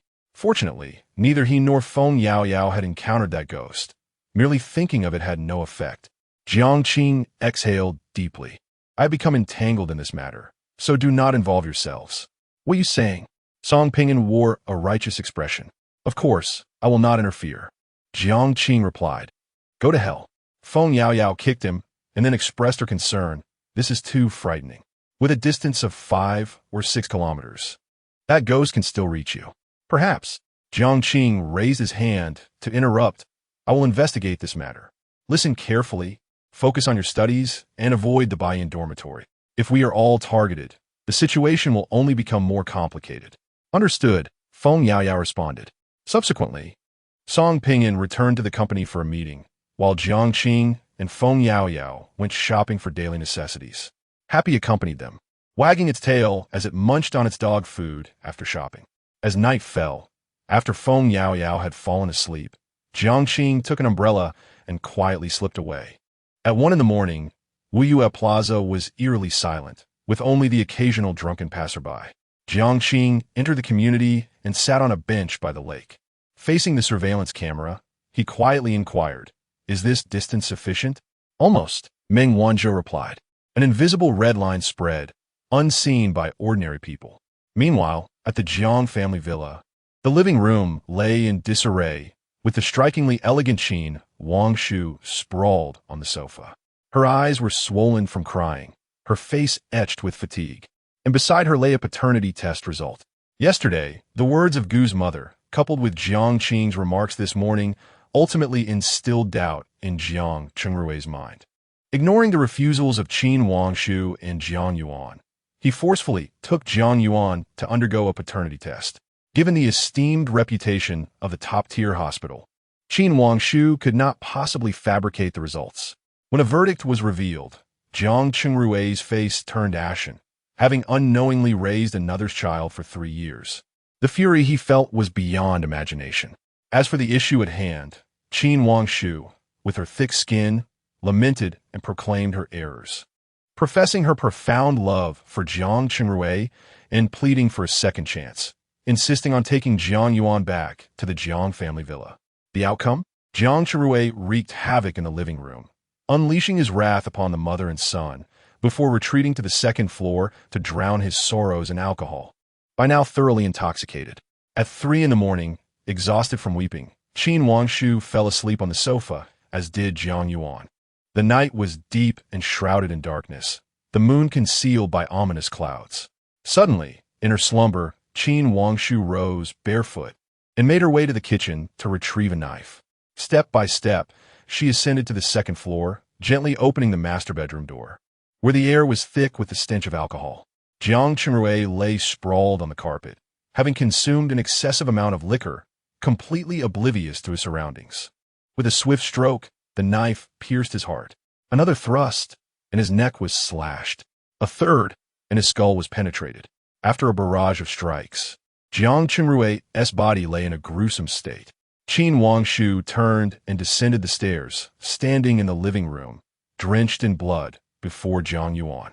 In the darkness, Jiang Yuan felt a sticky sensation on his face. Upon opening his eyes, the sight became etched into his memory forever. Qin Wangshu smiled at him, before plunging the knife into her own neck. The anguished scream of Jiang Yuan echoed through the night, illuminating the homes of nearby residents one by one. A resounding crash. The lake's surface rippled as Jiang Qing opened her black umbrella, her demeanor devoid of any emotional fluctuation, stating simply, "It is raining." Chapter 42. The victim, a gentle spring rain fell, its delicate droplets dancing upon the lake's surface, accompanied by the distant rumble of thunder. Meng Wanzhou, filled with perplexity, inquired, "You do not intend to kill Jiang Yuan?" "Patience," Jiang Qing replied, holding an umbrella with a calm demeanor. "Experiments must be conducted methodically. Jiang Qingrui and Qin Wangshu are pivotal supporting characters in my narrative. First, I shall observe the extent to which the elimination of significant supporting characters elevates the task's difficulty. If it remains within my capacity, I will proceed with the experiment. However, should I directly eliminate the protagonist, the challenge could escalate to a terrifying degree. What if I meet my demise in the subsequent task? Caution is imperative, especially since a female ghost has set her sights on me." After reflecting on these words, Meng Wanzhou remained silent for a moment. "Do you not feel even the slightest hint of remorse? Jiang Qingrui is, after all, the original's father, and your father as well." Jiang Qing chuckled softly. "You know, I have also killed my parents in the real world. They struck first, and subsequently, I was sent to a psychiatric institution. Early morning, at the police station, 3 officers scrutinized a young man with stern expressions, demanding, 'What were you doing leaving the Fengling Villa area in the dead of night, only to sit by the lake at Weiyue Plaza instead of returning home?' I had a quarrel with my father yesterday morning. I wanted to move out, but he wouldn't allow it, so I left anyway. Afterward, I felt it was a mistake and intended to apologize. However, while walking through the community, I found myself at a loss for words, so I sat by the lake in a daze." Jiang Qing's narrative was flawless. The officers exchanged glances, and the elder officer pressed on. "Are you aware that Jiang Qingrui took Jiang Yuan for a paternity test yesterday?" "I do not know." Jiang Qing shook his head, then countered, "Officer, how did my father die?" The elder officer tapped his fingers lightly on the table, his voice low yet steady. "According to our investigation, Jiang Qingrui discovered that Jiang Yuan was not his biological son. He assaulted Qin Wangshu, and later that night, while intoxicated, Jiang Qingrui was killed by Qin Wangshu, who subsequently took his own life. My condolences." Jiang Qing was taken aback. "How could this be? Jiang Yuan is not my brother?" "Indeed." Another officer interlocked his fingers atop the table. "The case is quite clear. Jiang Qingrui's assault led to Qin Wangshu's resentment, which culminated in his murder. As for why Qin Wangshu chose to take his own life, that remains uncertain. Perhaps he was overwhelmed by the circumstances. You may return for now, but please keep your phone on, and we will contact you as needed." Jiang Qing nodded, steadying himself against the table as he began to move. "I'll escort you," the young officer offered warmly. As they exited the interrogation room, the elder officer reviewed the community surveillance footage once more. "Captain, what troubles you?" The elder officer furrowed his brow. "Everything seems too coincidental. Xiao Wang, I have been in this profession for 23 years, and my instincts are usually accurate. I sense that Jiang Qing is deliberately providing us with an alibi. Consider this," he continued, "a blind man alone at night. Why would he choose to sit by the lake? Moreover, he positioned himself perfectly in front of the camera, allowing the entire incident to be recorded. Something is amiss. Very amiss." Xiao Wang countered. The evidence appears clear. Qin Wangshu is the murderer. If you wish to cast suspicion, it should be on Jiang Yuan, the only one present at the scene and still alive. I still find Jiang Qing suspicious. The older police officer trusts his instincts. Xiao Wang is at a loss for words. How could a blind man commit murder? 3 years ago, his mother passed away, and now his father has been killed. He is the true victim. Jiang Qing, aided by the officers, arrives at the police station lobby. The shaken Jiang Yuan sits on a chair, while Gu Kursin softly offers comfort, and Gu's parents are in another interrogation room, cooperating with the police investigation. Thank you, I can manage on my own. Jiang Qing expresses his gratitude, feeling his way forward with an umbrella. As he exits the police station, Jiang Yuan suddenly stands up, pointing at him and shouting, "It was you. You killed Dad and Mom." Jiang Qing halts, slowly turning around, removing his sunglasses to reveal a pair of clear, bright eyes, a subtle smile playing at the corners of his mouth. Jiang Yuan inexplicably feels fear and collapses to the ground, muttering, "You are not Jiang Qing. You are not Jiang Qing. Jiang Qing is dead, dead in the hospital. You are a ghost, a malevolent spirit. Regrettably, you are not my biological brother. You will not inherit a single penny of the Jiang family's fortune." Jiang Qing, with a heartless resolve, dons his sunglasses and walks away. On the way, Meng Wanzhou cannot comprehend why he chose to act last night. Jiang Qing passes through security and patiently awaits the subway, silently reflecting. Last night presented the greatest opportunity. First, guided by my influence, Jiang Qingrui would undoubtedly opt for a paternity test. He loves no one but himself and would never allow someone uncertain of their parentage to remain close. Second, once the paternity results are revealed, they would inevitably clash. Qin Wangshu has schemed for 3 years and would never relinquish her pursuit easily. Relentless entanglement was a foregone conclusion. Third, when a man faces a setback, particularly a middle-aged man with little money and no friends, he would likely retreat into solitude, drowning his sorrows in drink until inebriation. The conditions for murder were thus satisfied. In such circumstances, Jiang Qingrui would be powerless to resist. In the aftermath, the paternity test and Qin Wangshu being a victim of domestic violence became compelling motives for murder. Meng Wanzhou's scalp prickles with realization. So, you planned how to kill Jiang Qingrui and Qin Wangshu within just one morning yesterday? Jiang Qing smiles silently. After a while, he arrives at a commercial street near Hongfenji Polytechnic University, locating an escape room business named Despair. The establishment is spacious, and a beautiful girl sits at the counter, engrossed in monitoring surveillance. "Hello," Jiang Qing approaches. "Where's your boss?" "Huh?" The girl looks up. "Oh, are you looking for the boss?" "He's playing an NPC." "The boss is acting as an NPC? Did Uncle Chun run out of money to hire staff?" Jiang Qing sits down to wait, and shortly thereafter, Chun Tianyue emerges wearing a ghost mask, clad in a pure white dress. Their eyes meet, and Jiang Qing bursts into laughter. This outfit is quite something. Chun Tianyue, looking embarrassed, clears his throat. "Well, we have few employees, so I occasionally play an NPC. I'm not a cross-dresser." You don't need to emphasize that." Jiang Qing chuckles, clutching his stomach. He pulls out his phone, snaps a photo, and shares it in the New World group chat. "Sumudian? Lin Gubei. Chen Tianyue? Song Pingyan. Ah, old Chen is quite the taste, a master of disguise, cleverly hidden away. Feng Yao Yao, a painful sight.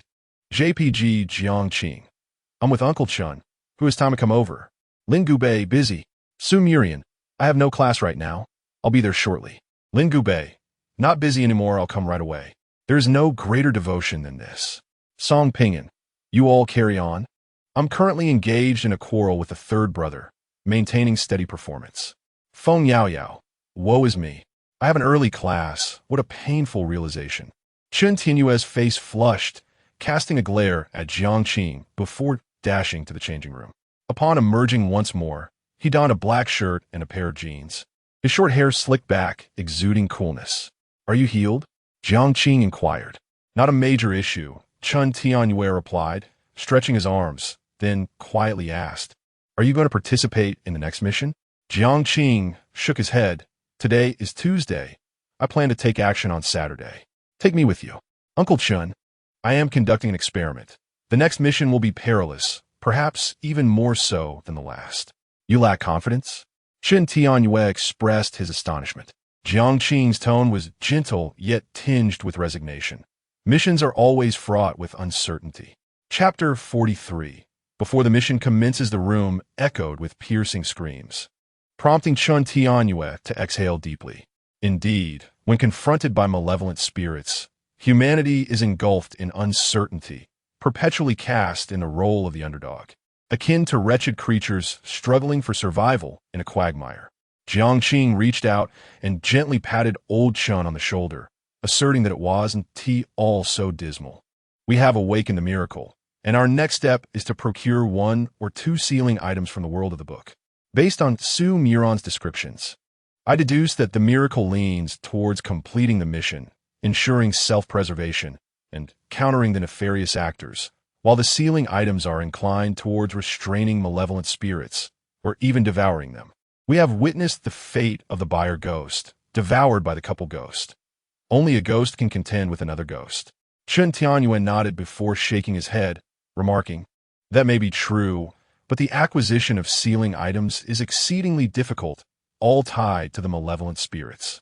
The two conversed for a while until a mature and sagacious law professor from Hongfenji Polytechnic arrived.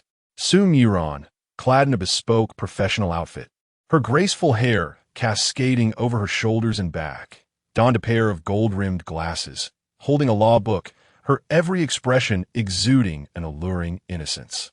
At 33, she epitomized feminine allure, making it no surprise that affluent heirs sought to abduct her for unspeakable deeds. Jiang Qing openly admired her, giving a thumbs up in praise. Sister Su, you are truly beautiful. Chen Tianyue felt indifferent, for in his eyes and heart, his wife was the epitome of beauty. After surveying the escape room, Su Muron elegantly took a seat, her voice soft as she remarked, tonight, Old Lin and I are going on a date to celebrate our narrow escape from a deadly plot, so I dressed up a little. This indeed warranted celebration. Jiang Qing nodded. Has your script been updated? When the annual deadly plot is altered, the script automatically updates. Must you bring this up during a joyous moment? Su Muron shot Jiang Qing a glance, lightly pursing her crimson lips to inform him. In next year's script, I have 2 perilous encounters.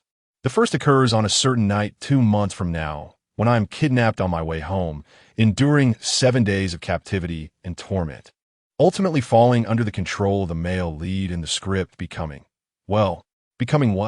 Jiang Qing inquired, perplexed. Su Muron clicked her tongue. That is none of your concern. The second occurs later.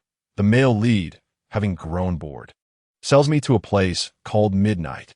I suspect it is the underground trading venue of the Dream Pursuit Society, where anything can be bought or sold.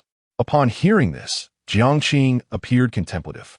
After breaking up with Gu Kersin and eliminating Jiang Qingrui and Qin Wangshu, despite these actions, the deadly plot remained unchanged. Within a month, Gu Kersin would still choose to murder him. Why? Would it go awry? I have been avoiding Gu Kersin recently and will not engage with her further. There is no reason for her to kill me. Jiang Qing pondered aloud. Sister Su, do you have any visuals of your 2 dangerous encounters? Huh? Su Muron's chest heaved as she spoke earnestly. Brother, I thought you were a decent boy, not given to lust. Has her true nature been revealed? Chen Tianyue earnestly advised Xiao Jiang. She is a married woman. Do not engage in any indiscretions. Miraculously, they were quite apprehensive about Jiang Qing's potential entanglements. Jiang Qing was rendered speechless for quite some time, pondering, what on earth? I merely wish to ascertain whether the script update manifests as a sudden influx of memories in my mind, be it visual or textual, or in some other form that reveals the significant events of the forthcoming year. Chen Tianyue chuckled awkwardly, turning his face away. Su Muron felt her ears flush with embarrassment and cleared her throat softly, explaining, there are no visuals. It's akin to reading a novel from a divine perspective, where you are privy to future events. Oh, now I understand. Jiang Qing lifted his cup, taking a sip while casting a sidelong glance at the girl at the nearby counter. In a lowered voice, he remarked, Sister Su embodies beauty. Yao Yao represents bullying.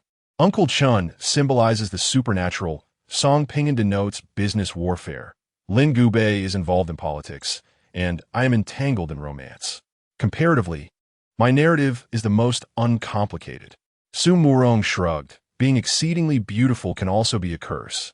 To the upper echelons of society, beauty is merely an embellishment. For the middle class, it is a treasured asset, but for those from impoverished backgrounds, it is a calamity. Regrettably, Su Murong's family in the literary world was an ordinary one, offering her no assistance. Jiang Qing's phone buzzed, the caller ID displaying Jiang Wei. He refrained from answering, silencing his phone before inquiring with a smile. How do you intend to alter the narrative? Su Murong crossed her legs and smiled lightly. The simplest method is to avoid those who intend to kidnap me. However, it addresses only the symptoms, not the root cause. Danger remains ever present, which is quite troublesome. Tap, tap, tap. Lin Gubei, clad in police uniform, arrived. Wife, you actually came. Su Murong exclaimed, astonished, having thought her husband was joking in the group chat. She had no classes that morning, while Lin Gubei, as a police officer, was typically very busy and had difficulty taking leave. Lin Gubei sat down, glaring at Jiang Qing. This fellow possesses the miraculous ability to meddle in relationships. I am uneasy with you associating with him. What if? He has an inclination toward married women. Chun Tianyue could no longer contain his laughter, patting Jiang Qing on the back. Ha ha ha. Married women? Su Murong grasped Lin Gubei's ear. You are growing increasingly distrustful of me. It is not you I distrust. It is this fellow. Men understand men best. Oh, old Lin, are you implying? You have a fondness for married women? Faced with his wife's half-smiling expression, Lin Gubei, a whipped husband, dared not breathe too deeply, fervently explaining himself. Jokes aside, Jiang Qing clapped his hands, urging the three to quiet down. I have 3 matters to discuss with you. First, there is indeed a female ghost in the Baiyin dormitory. She is fixated on me. Just the thought of her appearance makes me. A disposable cup fell to the ground, water pooling together. As the vision of a girl in a white dress with exposed shoulders locked eyes with Jiang Qing, her smile eerie. Damn it, this is utterly uncontrollable. Jiang Qing pulled out a stack of tissues to cover the water stains, his heart racing uncontrollably. Chun Tianyue and the others were covered in goosebumps. Alas, the situation is as such. This ghost is terrifying and can appear regardless of distance. Sistersu, could you please investigate whether there have been any deaths in the Baiyin dormitory over the past few years? The situation is grave. Su Murian nodded earnestly, stating that she would investigate this afternoon. I can also look into this matter. If there have been any unusual deaths at Hong Maple Leaf Polytechnic University in recent years, there would certainly be police reports, and the police station would have records, Lin Gubei interjected. Thank you. Jiang Qing expressed her gratitude. Secondly, I plan to undertake my 3rd task this Saturday. Thirdly, I eliminated a pivotal supporting character from the script last night, significantly altering the plot. Therefore, for Saturday's task, I intend to go alone, as I am uncertain how much the difficulty may have escalated. Su Murian pondered. Saturday? Is he not rushing things? After just a few days of rest, he seems to have no lingering fear at all. At this rate, his approach to tasks will inevitably lead to trouble. Lin Gubei was astonished. Murder? This fellow committed murder last night. The nonchalance with which he spoke of taking a life was astonishing, as if it were merely a task for an NPC to handle. I must remind Su to be cautious regarding Jiang Qing's emotions. He is behaving like a madman. Jiang Qing removed his sunglasses, his captivating gaze meeting that of the three, and he deliberated before the task commences. There are several matters I need to attend to. Before he could finish his sentence, the phone on the table lit up again, displaying the caller ID, Jiang Wei. Chapter 44. Opening the door, Shuro, but just go buy coffee. I'm feeling quite drowsy this early, said Su Murian, her demeanor as gentle as jade. Jiang Qing nodded, reluctant to discuss serious matters while being interrupted. He stepped out of Old Chen's shop, stood in the corridor on the 5th floor, and answered the call. Before he could utter a word, Jiang Wei's voice came through, tinged with tears. Why didn't you answer my call earlier? Where are you? Dad and Aunt Qing are dead. As Jiang Qing searched his memory, he recalled that this younger sister of his had a rather insignificant presence in his narrative, akin to a minor character, dispensable and inconsequential. Regaining his composure, he opened his mouth and replied, I know. I have already cooperated with the police investigation. As for my whereabouts, that is of no concern to you. Remember my words. Jiang Yuan is not your father's biological son. Now that your father and Qin Wangshu have passed, some relatives from the Jiang family will likely emerge, attempting to swindle the inheritance. Do not sign any contracts and do not fear their threats. If you feel uncertain, seek out Antwin. She will shield you from those scoundrels. Once the police have completed their investigation and the bodies are cremated and buried, I will relinquish all assets, the 3 properties, the vehicle, and nearly 2 million in savings will all belong to you. You are 18 now. Take care of yourself. That is all. Without granting her a chance to respond, Jiang Qing ended the call. What assets, what sister? He cared not. His focus lay on completing the mission, confronting the malevolent spirits, and emerging victorious. Those were the matters of true significance. If he were to perish during the mission, no sum of wealth would hold any meaning. Jiang Qing had acted with compassion, leaving all his possessions to Jiang Wei as a form of security. Although she harbored disdain for him, considering the presence of a blind brother to be an embarrassment, she had never inflicted substantial harm upon him. That was sufficient. Indeed, that was enough. Jiang Qing calmed his mind and returned to the shop, where Su Murian had yet to return with the coffee. The 3 men stared at one another. Officer, why are you staring at me? We're running a legitimate business here. Chun Tianyue jested, feeling optimistic these past few days, buoyed by a newfound purpose and hope. Wah. I'm done playing. I'll never play again. The door to the escape room opened, revealing a girl in tears. Her boyfriend frantically trying to console her. Lin Gubei chuckled, propping his leg up and lighting a cigarette, scaring a bunch of 17 or 18-year-old girls. Yes, indeed, quite legal. If you dare to play, I guarantee I'll scare you to tears as well. Chun Tianyue retorted provocatively. Lin Gubei tapped his police uniform. Apologies. I'm loyal to the party. I fear no ghost. Jiang Qing watched the banter between the two with amusement, wishing that Song Ping'an were present. That fellow was unparalleled in verbal sparring, excelling at both brawling and wit. His phone buzzed with messages. Jiang Qing picked it up to find a barrage of voice messages from Jiang Wei. Where are you? Where are you? Where are you? After a moment of contemplation, he replied with 3 words. Not your concern. Jiang Wei, you can't see the road. You'll get hit by a car. Jiang Wei, you're so annoying. Where have you gone? Jiang Wei, Dad is dead. You don't want me anymore. Jiang Qing ceased to engage further. This girl had entered her rebellious phase. She now resided at school, returning home only once every 10 days or so, showing little respect for Jiang Chengrui, yet being somewhat kinder to Jiang Yuan. This was because Jiang Yuan understood the importance of humility and knew how to appease Jiang Wei with gifts. However, how would Jiang Wei react upon discovering that Jiang Yuan was not her biological brother? As these thoughts swirled in her mind, a breath brushed against Jiang Qing's ear, and a plaintive voice echoed in her consciousness. Help me, find her, Pandai, find her. A chill coursed through Jiang Qing. She replied coldly, I do not know anyone named Pandai. You have mistaken the person. Midnight. Dormitory come. The voice of the female ghost abruptly ceased, leaving Jiang Qing frozen in place. Lin Gubei sensed the disturbance and asked, What are you muttering about? She. Want me to meet her tonight, Jiang Qing uttered, as if the very words drained her of strength. She? Lin Gubei and Chun Tianyue exchanged a glance, anxiety prickling at their napes. Shall we go? Chun Tianyue gallantly offered, patting his chest. Jiang Qing rolled her eyes, thinking it foolish to heed a ghost summons.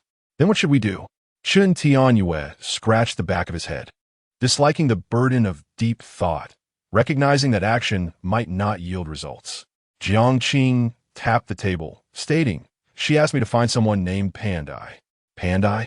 Lin Gubei narrowed his eyes, discerning the implications of a family that favored sons over daughters, bestowing upon their daughter a name steeped in shame. Are we really not going tonight? Chun Tianyue pressed. Jiang Qing replied, Uncle Chun, let's not dwell on this topic. If you wish to go, then go. Very well. Chun Tianyue conceded, falling silent. The sound of light footsteps echoed as Su Murian entered, carrying 4 cups of coffee. What's the matter? You all look so serious. Jiang recounted the situation, leaving Su Murian momentarily stunned. Pandai, a university student wouldn't bear such a name. I mean, they would likely change their name before attending university. Finding her would be exceedingly difficult. Su Murian shook her head. Their authority was limited. They could not investigate anyone's background at will. Shall we all go together tonight?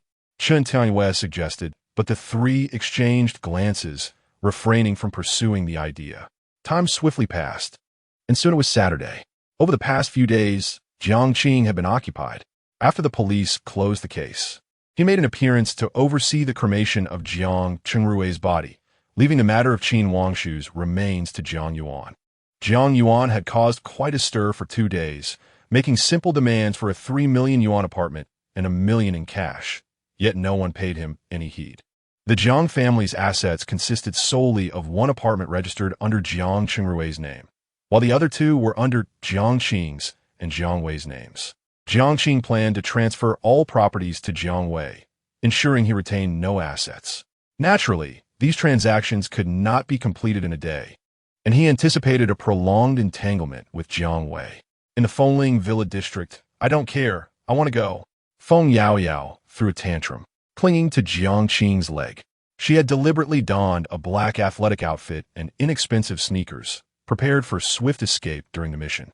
Jiang Qing sighed in exasperation. "Will you behave?"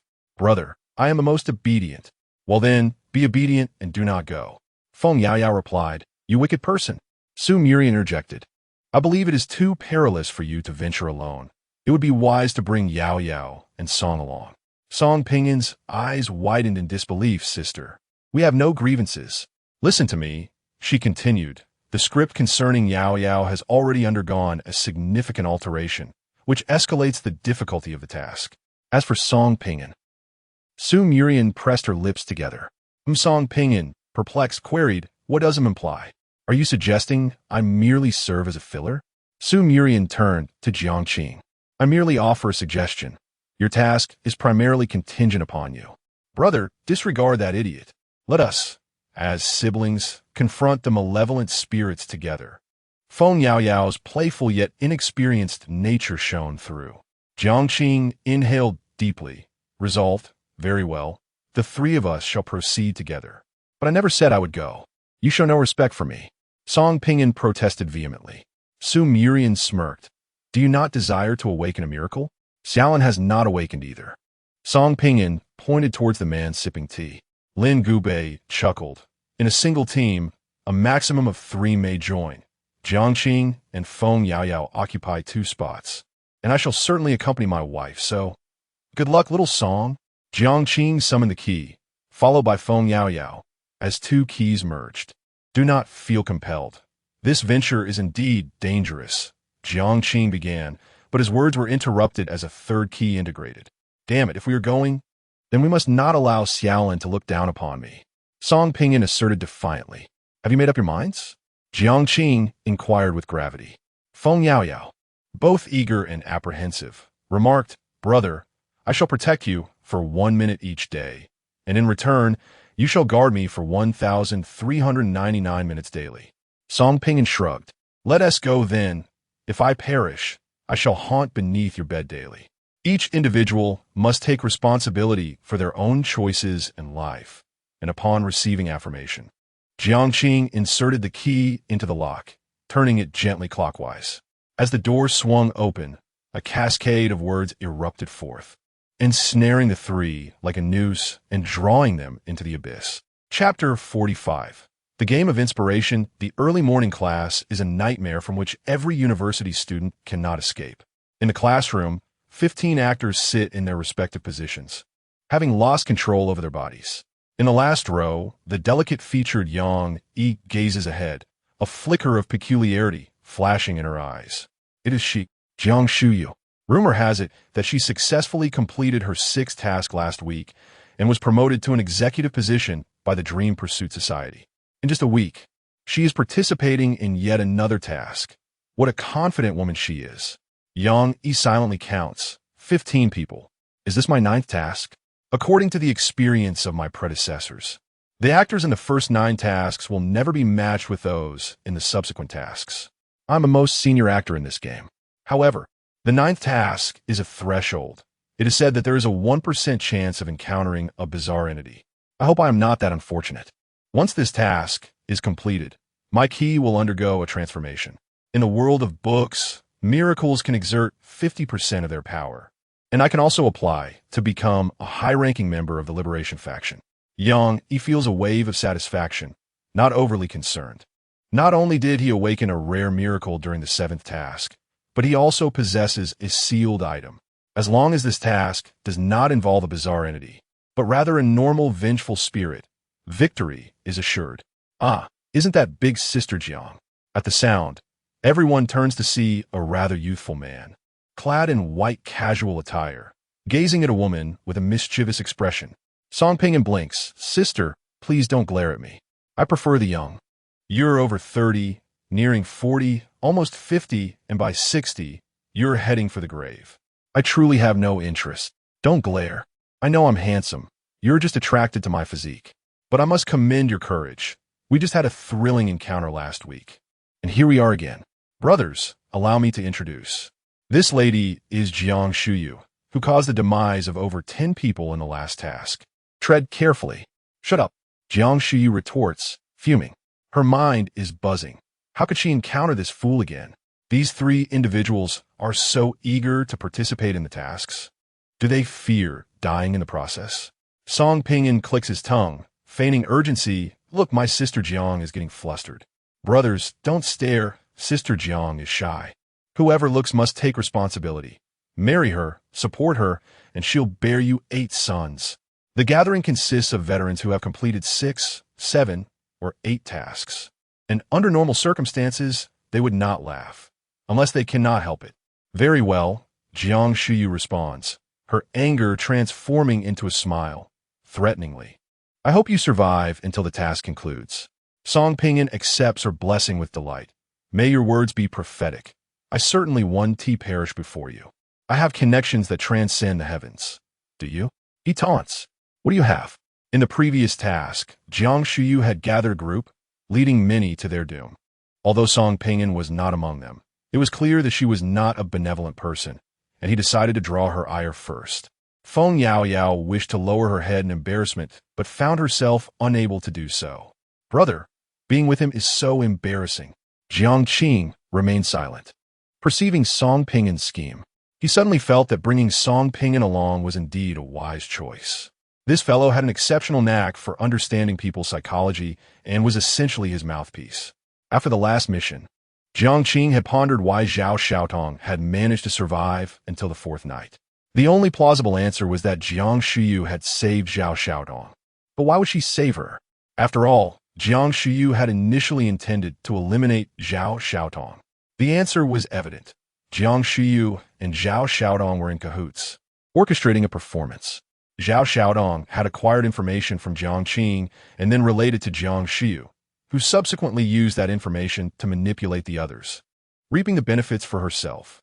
This was one of the scenarios Jiang Qing speculated, unsure of its veracity, yet the truth mattered little now. Come on, let's not bicker at this moment. How many missions have you all completed? Jian Yuqing inquired curiously. With a sweet appearance, melodious voice, and charming demeanor, she embodied the essence of a lovely girl. Song Pinyin cleared his throat, introducing himself. I am Song Pinyin, and this is our 13th mission. Jiang Shuyu. Jiang Qing.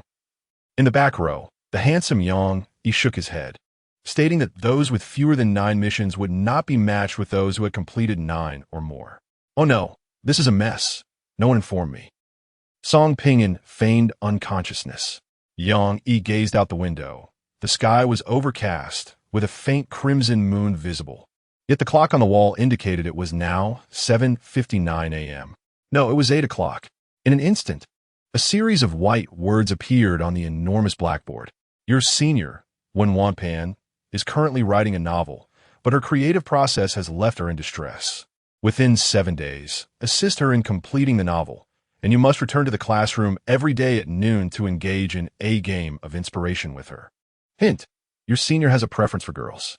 Everyone regained their motivation, instinctively pulling out their phones to photograph the blackboard. Jiang Qing furrowed his brow. A game of inspiration? Song Ping murmured, likes girls? Feng Yao Yao bit her lip. Novel creation? How terrifying. Why does the senior like girls? Jian Yuqing rested her head on the desk. Her interpretation was that the senior was a malevolent spirit who, having a preference for girls, would first target them. Yang Yi crossed his arms and asked, "What are your thoughts on this mission?" Jiang Qing, not simple. Song Pingyan, not easy. Feng Yao Yao, not pleasant. Jian Yuqing, please no. Jiang Shuyu, I don't understand. As soon as she finished speaking, Jiang Shuyu found herself bewildered, realizing she had been led astray. Listening to one person's words is akin to hearing the words of another. Yang Yi looked at the others, who all shook their heads in unison. The mission had just begun, and based solely on the two statements on the blackboard, it was impossible to discern any meaningful information. Suddenly, a middle-aged man wearing glasses approached the classroom door. "Where are you going?" Yang Yi questioned. The middle-aged man adjusted his glasses and retorted, "Lambs always travel in herds. Only tigers dare to walk alone. I do not require companions, understand? Let me translate that for everyone." Song Pingyan, ever eager to sow discord, implied that he held no particular animosity towards anyone present, merely dismissing them all as insignificant. With bravado, he challenged, "If you dare, confront me. If you falter, then you are but a coward." Feng Yao Yao could not suppress a laugh, remarking, "You possess a knack for translation. Should you ever withdraw from the literary realm, I shall be your first opponent." The middle-aged man, sensing the hostile gazes of those around him, tempered his arrogance and muttered, "What nonsense, merely causing a ruckus. Listen to his insults. Can we endure this?" Song Pingyan declared with righteous indignation. "Am I losing my mind?" The middle-aged man, choked with a torrent of profanities, stormed away, lamenting that conversing with such a pretty boy might ultimately lead to his demise. "Just practice more," Song Pingyan silently derided. His quarrels were never aimed at victory, but rather at provoking his opponent to the point of exasperation. Jiang Shiyu huffed in disdain before departing with two teammates, while Yang Yi and his companions also shook their heads and exited the classroom. Of the 15 individuals, 7 departed in an instant, leaving the remaining 8 to exchange bewildered glances. "Hey, are you 3 part of Song Pingyan's team?" Jian Yuqing inquired. She had but one teammate, a novice who had completed 5 tasks, while she herself was a veteran of 7, embarking on her 8th mission. In her eyes, those with fewer than 6 tasks were mere novices, while those with 6 or more were seasoned experts. Song Pingyan rolled his eyes, dismissing her. "What do you mean, part of Song Pingyan? You're just a little brat. Who would play with you? You insult me," Jian Yuqing retorted, indignant. Jiang Qing glanced at the clock on the wall, and then at her phone to confirm the time, setting alarms for 11:30 and 11:50 before striding out of the classroom. Song Pingyan followed closely behind, teasing "Little brat, farewell." "Ugh, he insulted me without provocation. How absurd." Jian Yuqing fumed, sporting an irate expression as she complained to her companions. In a fleeting moment, the 15 individuals divided into 6 groups, each setting forth on their endeavors within the university. The crimson moon gradually faded as the sun's rays bathed the earth, heralding the commencement of their mission. Chapter 46. Roll Call Beneath the Sun. Jiang Qing's expression shifted from calm to perplexity and then to incredulity. "Yao Yao, have you noticed?" Feng Yao Yao, her hair styled in a ponytail, nodded in agreement. "This university resembles Hong Maple Leaf Polytechnic University." "Resembles?" Song Ping, who had never visited Hong Maple Leaf Polytechnic, remarked. "It feels quite similar." "Similar in what way?" Feng Yao Yao playfully punched Song Ping on the back, continuing earnestly, "I just observed that the buildings, the woods, and the playground here are much like those at Hong Maple Leaf Polytechnic. For a brief moment, I thought we had taken a wrong turn and were still within the world of the book, but that seemed impossible." With her left hand tucked in her pocket and her right hand removing her sunglasses, Jiang Qing pondered the environment, meticulously crafted to be a one-to-one simulation of the book setting, yet wondered, was the female ghost from White Cloud Dormitory present? Chen Tian, you would undoubtedly suggest. Shall we go take a look? However, Jiang Qing was not inclined to take risks at that moment, as she was preoccupied with the inspiration game scheduled for noon and her senior, when Pan, "Let us proceed to the admissions office." The trio made their way to the admissions office, where they found a sorrowful-looking female teacher seated inside. Knock, knock, knock. The teacher looked up. Come in. What brings you here? Jiang recited the prepared script he had rehearsed. Good day, teacher. I am a student of the accounting program, Wen Qing. My cousin, Wen Pan, is also a student here and has recently gone missing. I have been unable to contact her. I would like to inquire if you could provide her records for me to review, as I wish to reach out to her parents. The teacher furrowed her brow. Missing? You are her cousin, but do not have her parents' contact information? Is there no information available from your counselor? Jiang, maintaining his composure, replied. I am a distant cousin, and indeed do not possess my cousin's parents' phone number. Furthermore, our counselor lacks this information as well. Teacher, I implore you to assist me. My cousin suffers from severe depression and mania. When she is depressed, she contemplates suicide, and when manic, she may harm others. If something were to transpire at the school. Upon hearing this, the admissions office teacher's expression changed. An incident occurring at the school was unacceptable. When Pan is it? Which department and major is she in, and what year? Jiang shook his head, uncertain. The teacher frowned, hesitated briefly, and then twirled a red thread with her right hand. She operated the computer for a moment before retrieving the student records. There are 3 students named Wen Pan. You may take a look. Thank you, teacher, Jiang expressed politely. He moved forward to sit down, casting a significant glance at Song Ping and grinned. Teacher, on our way here, we witnessed a group of students fighting near the flower bed outside. Should we report it? Fighting? The teacher appeared skeptical. How could there be a fight at the faculty office?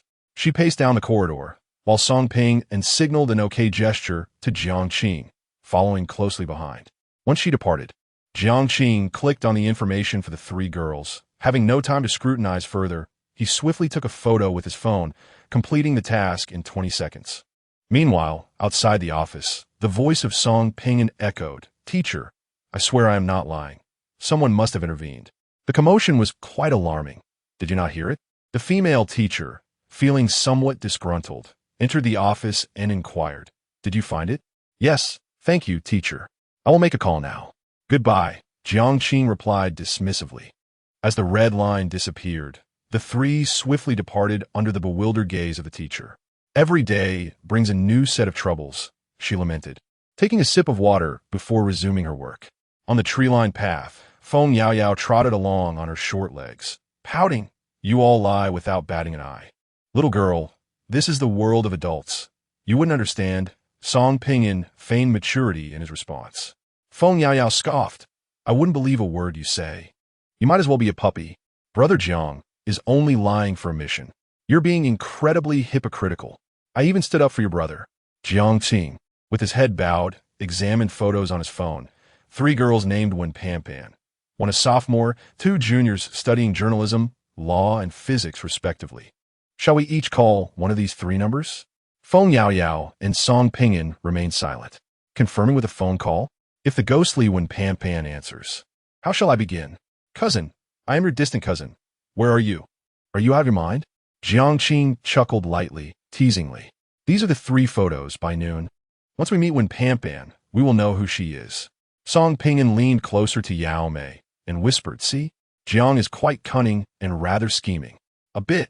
Feng Yao conceded, unable to argue further. At 11:50 a.m., 15 individuals gathered in the classroom, staring at each other in silence, with no leads to report. Jiang sat in a corner by the window, resting his chin on his hand, gazing into the distance.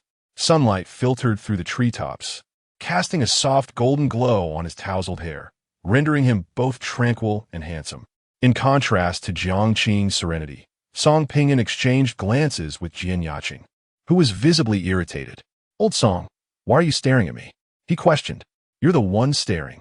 Jian retorted, her anger intensifying. You are so rude. You're being such a nuisance.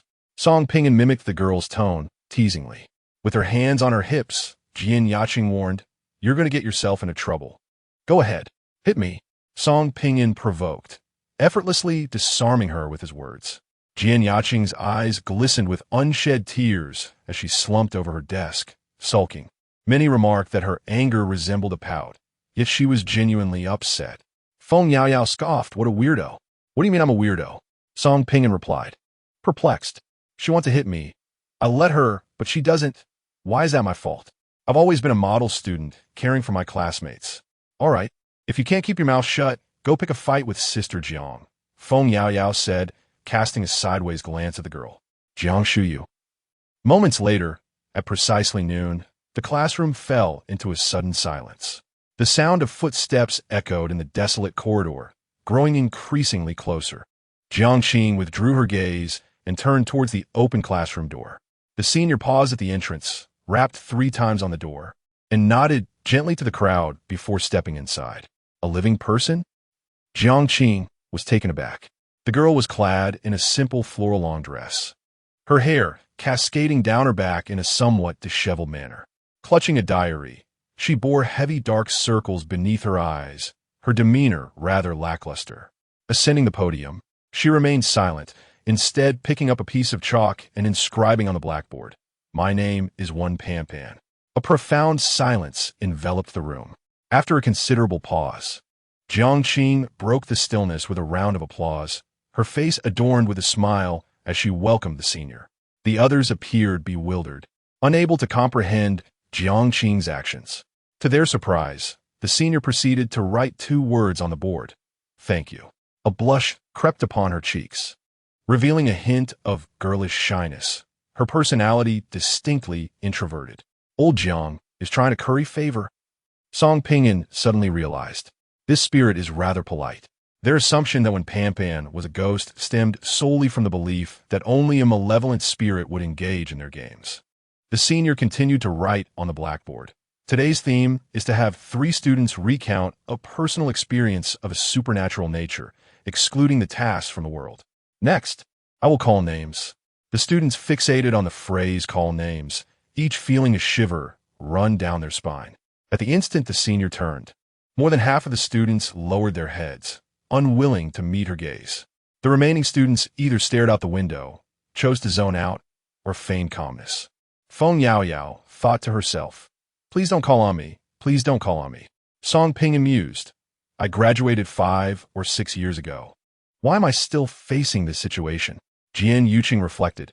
She can't see me. She can't see me. Yang Yi worried. This is bad. If names are called randomly, will non-compliance lead to immediate demise? Jiang Qing pondered. Am I to tell ghost stories to a ghost? Chapter 47. The story at this moment. The atmosphere was palpably tense. The senior sister surveyed the anxious crowd with an air of calm, her gaze ultimately settling upon the face of a middle-aged man. She turned and inscribed 3 characters on the blackboard. El Wanyu. Damn it. The middle-aged man muttered under his breath, his expression decidedly grim. No one could ascertain what fate awaited the individual called upon to recount a tale. I thought it was someone else. It turns out to be the lone tiger. Little tiger, rise and share your story, the senior sister beckoned. Still seated? Senior sister, he disrespects you. Get him. Song Ping'an jeered, when Pon Pon's demeanor turned frosty, prompting El Wanyu to stand up decisively, as if a fire were igniting beneath him. He glared at Song Ping'an with gritted teeth, silently cursing, "You shall be next. I have plenty of stories to tell, yet the senior sister does not call upon me," Song Ping'an remarked with a hint of sarcasm. While he rambled on, he keenly observed when Pan Pan, testing the waters. Thus far, this peculiar senior sister exhibited an unusually amiable temperament, radiating an air of eccentricity. El Wanyu clenched his right fist and rapped it against the table, his mind racing as he gathered his thoughts. I once had a supernatural encounter in the real world. It was the 15th day of the 7th month, the Ghost Festival. That evening, I accompanied my parents to burn joss paper by the roadside when it suddenly began to rain. I escorted my elderly parents upstairs and, holding an umbrella, made my way home. I am not married, nor do I live with my parents. The distance was not significant, merely a 10-minute walk. As I strolled through the community, I began to hear footsteps behind me. The surroundings were eerily quiet, and the rain was not particularly heavy, rendering the footsteps distinctly audible. However, when I turned to look, there was no one. Hiss! Feng Yaoyao gasped, wrapping her arms around herself, fully engrossed in the tale. El Wanyu swallowed hard, a mix of seriousness and lingering fear in his voice, low yet resonant. I was a bit flustered. After all, it was late at night, and it was the ghost festival. I quickened my pace to return home and locked the door tightly. Upon turning on the lights, I felt a sense of being alive again. It was not that I lacked courage. The atmosphere is indescribable, and you cannot grasp the sensation. At around 2 or 3 in the morning, I was lying in bed, which was against the wall. I usually slept on the side facing the wall. As I dozed off, I felt someone touching me, a hand resting on my shoulder. When I turned to look, there lay an elderly man, aged 70 or 80, beside me, saying, "Return my money." El Wanyo's breath quickened. I was so frightened that I rolled off the bed, wide awake, my heart racing as if it might leap out of my chest, my mind blank for quite some time. When I regained my senses, I saw the bed was empty, devoid of anything. I thought it was a dream, but after being startled, I couldn't fall back asleep. As dawn broke, I intended to clean my shoes, which had gotten dirty from the rain the previous day. Upon inspecting the soles, there lay a piece of joss paper. This was my only encounter in reality, and thereafter, I noticed others keeping their distance while burning joss paper to avoid attracting any negative influences. The senior sister lowered her head, seemingly deep in thought. She picked up her pen and wrote in her notebook for a while before looking up and signaling for the middle-aged man to take his seat. Phew! El Wanyu exhaled deeply, feeling a wave of relief wash over him. Song Ping'an leaned closer to Jiang, whispering what seemed to be merely a tale, devoid of peril. Indeed, we shared our narratives, offering her a wellspring of inspiration. Jiang intertwined her fingers upon the table, yet a sense of unease washed over me. Like you, I felt an inexplicable anxiety. Song Ping'an suppressed her smile, gripping the pendant of her necklace. Jiang bit her lip, perhaps when Wanwan was not a malevolent spirit, but something far more sinister. Old Song's pupils constricted. Malevolent spirits adhere to rules and cannot act beyond their bounds, while the sinister is inherently the architect of those rules. Reason may suffice, yet when confronted with the capricious nature of the sinister, one could be struck down at any moment. They lacked experience in dealing with the sinister, uncertain how to restrain it, and their encounters with malevolent spirits were scant. The senior scrutinized everyone once more, her gaze settling on the blackboard where 3 characters were inscribed. Jian Yuqing. "It's your turn." Song Ping'an gently nudged the girl's arm. My head buried beneath the desk. I thought, why me? Jian Yuqing, with a woeful expression, reluctantly rose, her mind in a haze. 1 second, 2 seconds, 3 seconds, 1 minute, 2 minutes. 3 minutes. The senior's dark eyes glimmered with crimson, and the temperature in the classroom plummeted, sending a shiver through the crowd. "Speak quickly, or you shall surely perish," Jiang urged from the back, unwilling to witness a death on the very first day. This task was fraught with difficulty. The more survivors, the greater their safety. Jian Yuqing took a deep breath. I am uncertain. One night, I sat in the living room watching television when a sudden knock echoed from the door. I recall the time vividly. It was 1:22 a.m. I was startled, for I was the only girl at home. Who would knock at such an hour? I chose to ignore it, yet the knocking persisted, heightening my fear. I turned off the television and quietly approached the door, peering through the peephole to find darkness in the hallway. I took out my phone and messaged the property management, who advised me not to open the door and assured me they were on their way.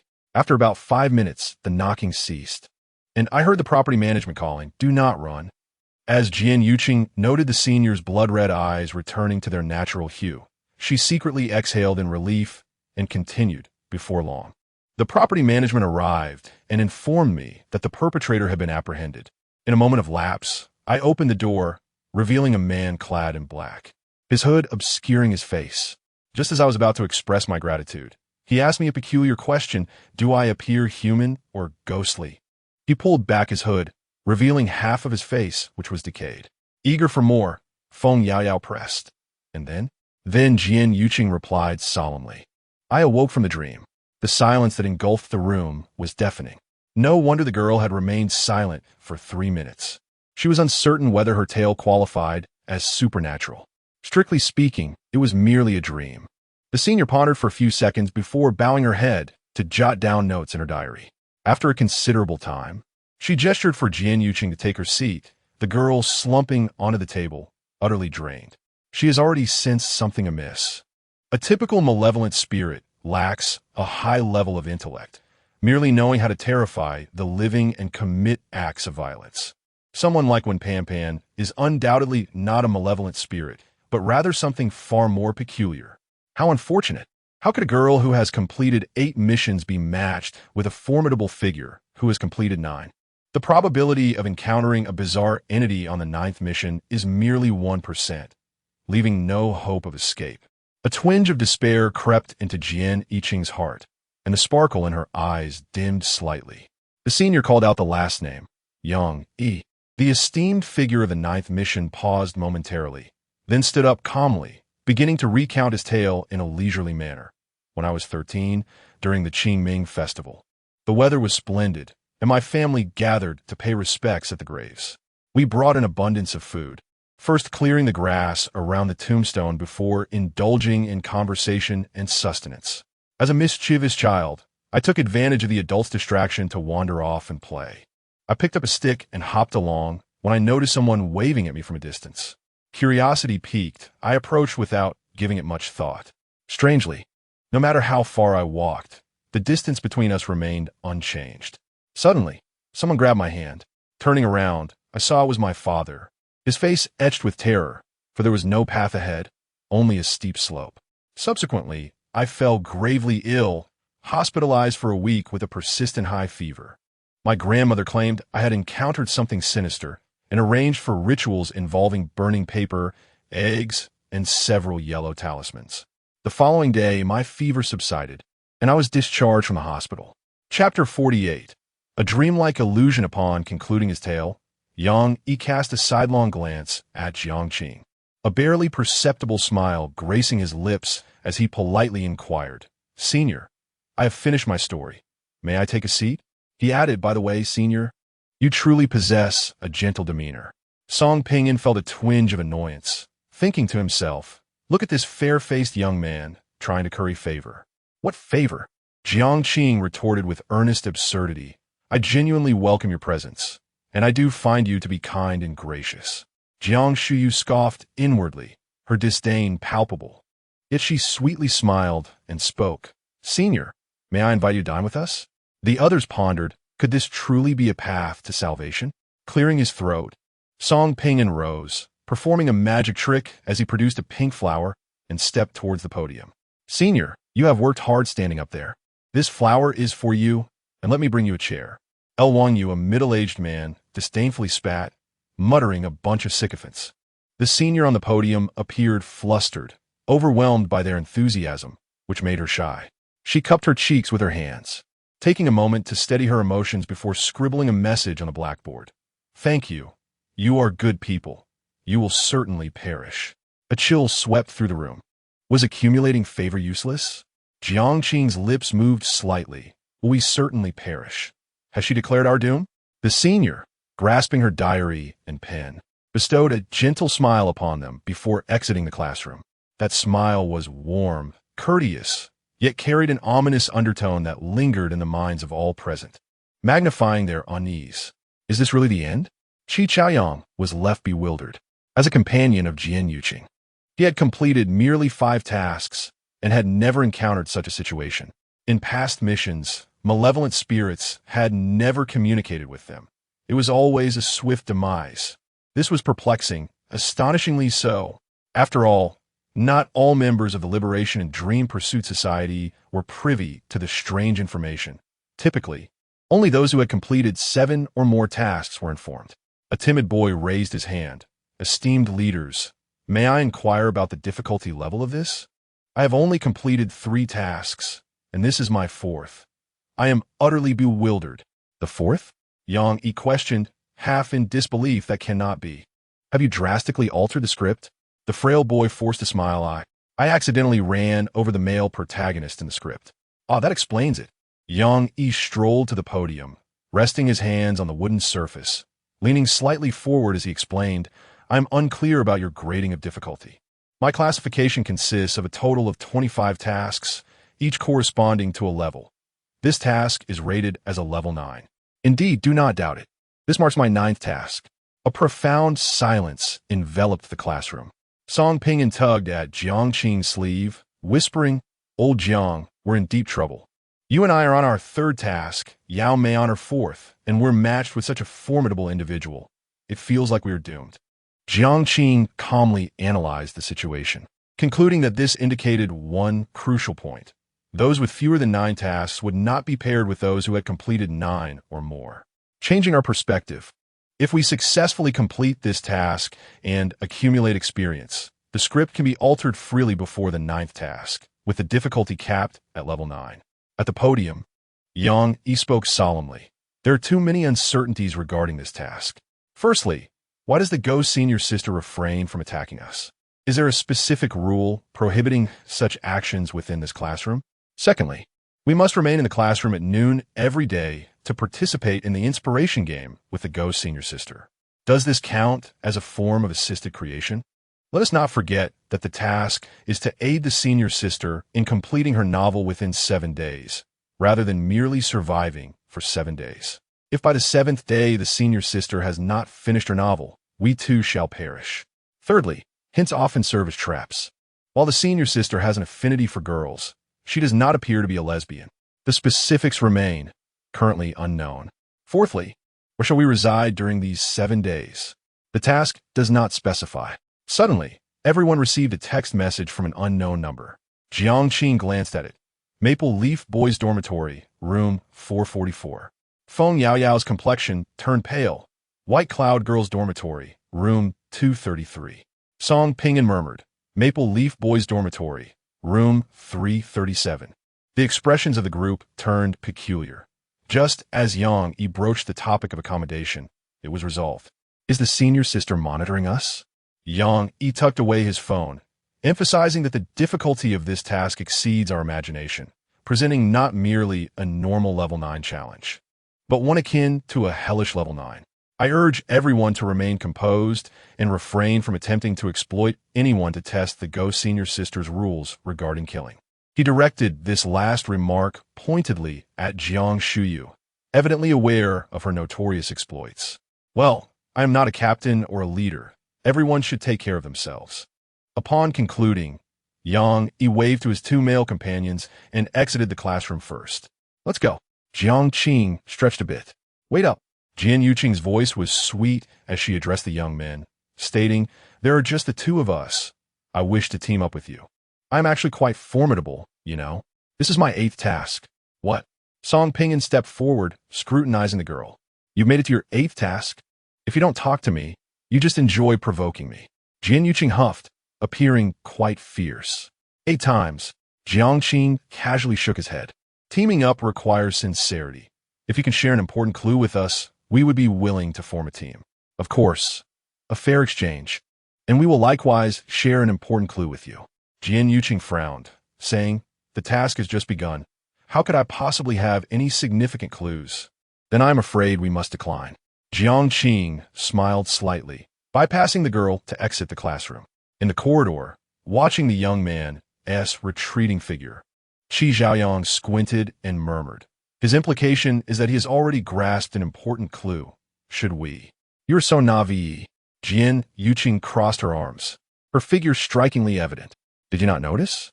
He is casting bait, waiting for fish to bite. If we strike first, we may very well be the ones to perish." A tremor ran through Qi Zhaoyang. "Surely not? He does not seem particularly clever.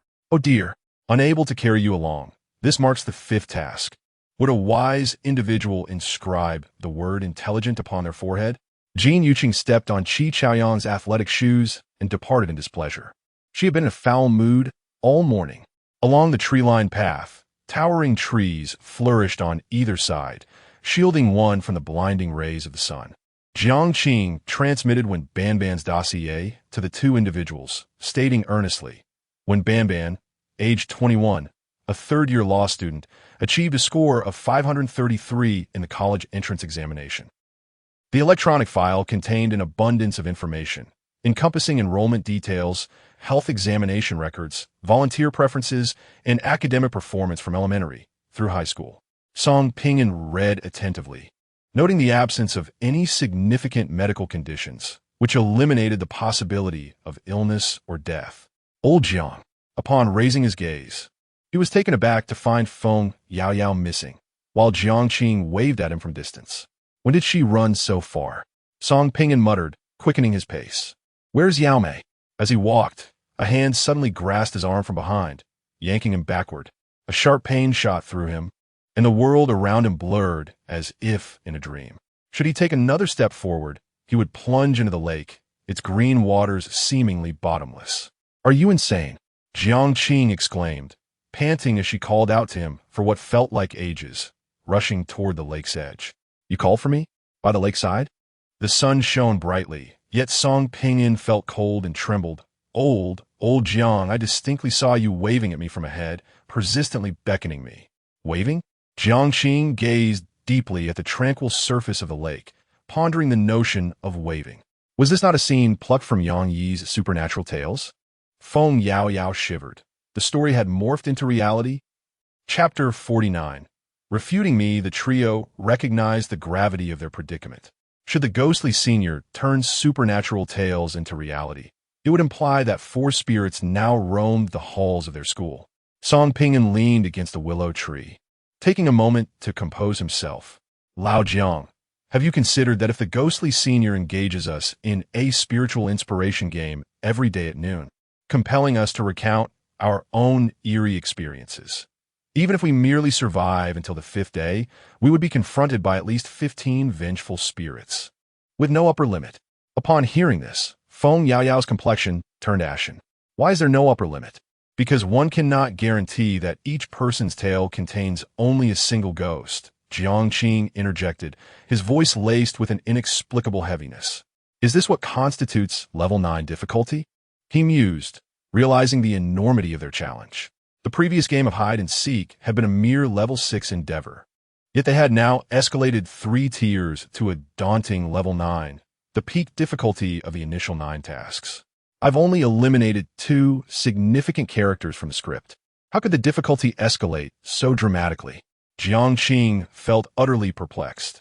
The pressure of imminent death at level 9 was unlike anything he had ever experienced. I shouldn't have brought you along. He gently caressed Feng Yaoyao's head, a flicker of regret in his eyes. Feng Yaoyao bit her lip, took a deep breath, and straightened her posture. Brother, I am not afraid. We faced danger and despair last time, yet we survived. This time, we can definitely make it to the end. Song Pinyin, with unwarranted pessimism, interjected, You are overly optimistic. This time, I assent merely about surviving until the 7th day. We must assist the ghostly senior in completing her creation within those 7 days. Why can't I maintain a bit of optimism? Feng Yaoyao shot him a fierce glare. Under the midday sun, couples strolled leisurely by the lake, and Jiangqing withdrew his gaze. After a moment of contemplation, he guided the two away from the waters, narrating, There is no need to be excessively pessimistic. The 3 spirits we currently face can be restrained. Firstly, the beckoning ghost appears during the day and cannot actively attack the living. It merely creates illusions to lure them into perilous situations, leading to fatal accidents. Moreover, its illusions only affect one person at a time. As long as we remain together, we can quickly awaken anyone who seems to be acting strangely. Song Pinyin nodded in agreement. The presence of this ghost necessitated teamwork among the actors. Those in pairs were indeed at risk, while a trio stood a better chance of safety. Feng Yaoyao's mind raced. I understand. This is akin to the saying 1 should not enter a temple alone, 2 should not gaze into a well, and 3 should not embrace a tree. Pairs do present dangers. If one person were to exploit the beckoning ghost to harm another, it would be nearly impossible to defend against. They settled onto a bench in front of the flower bed, the fragrance of blossoms wafting through the air.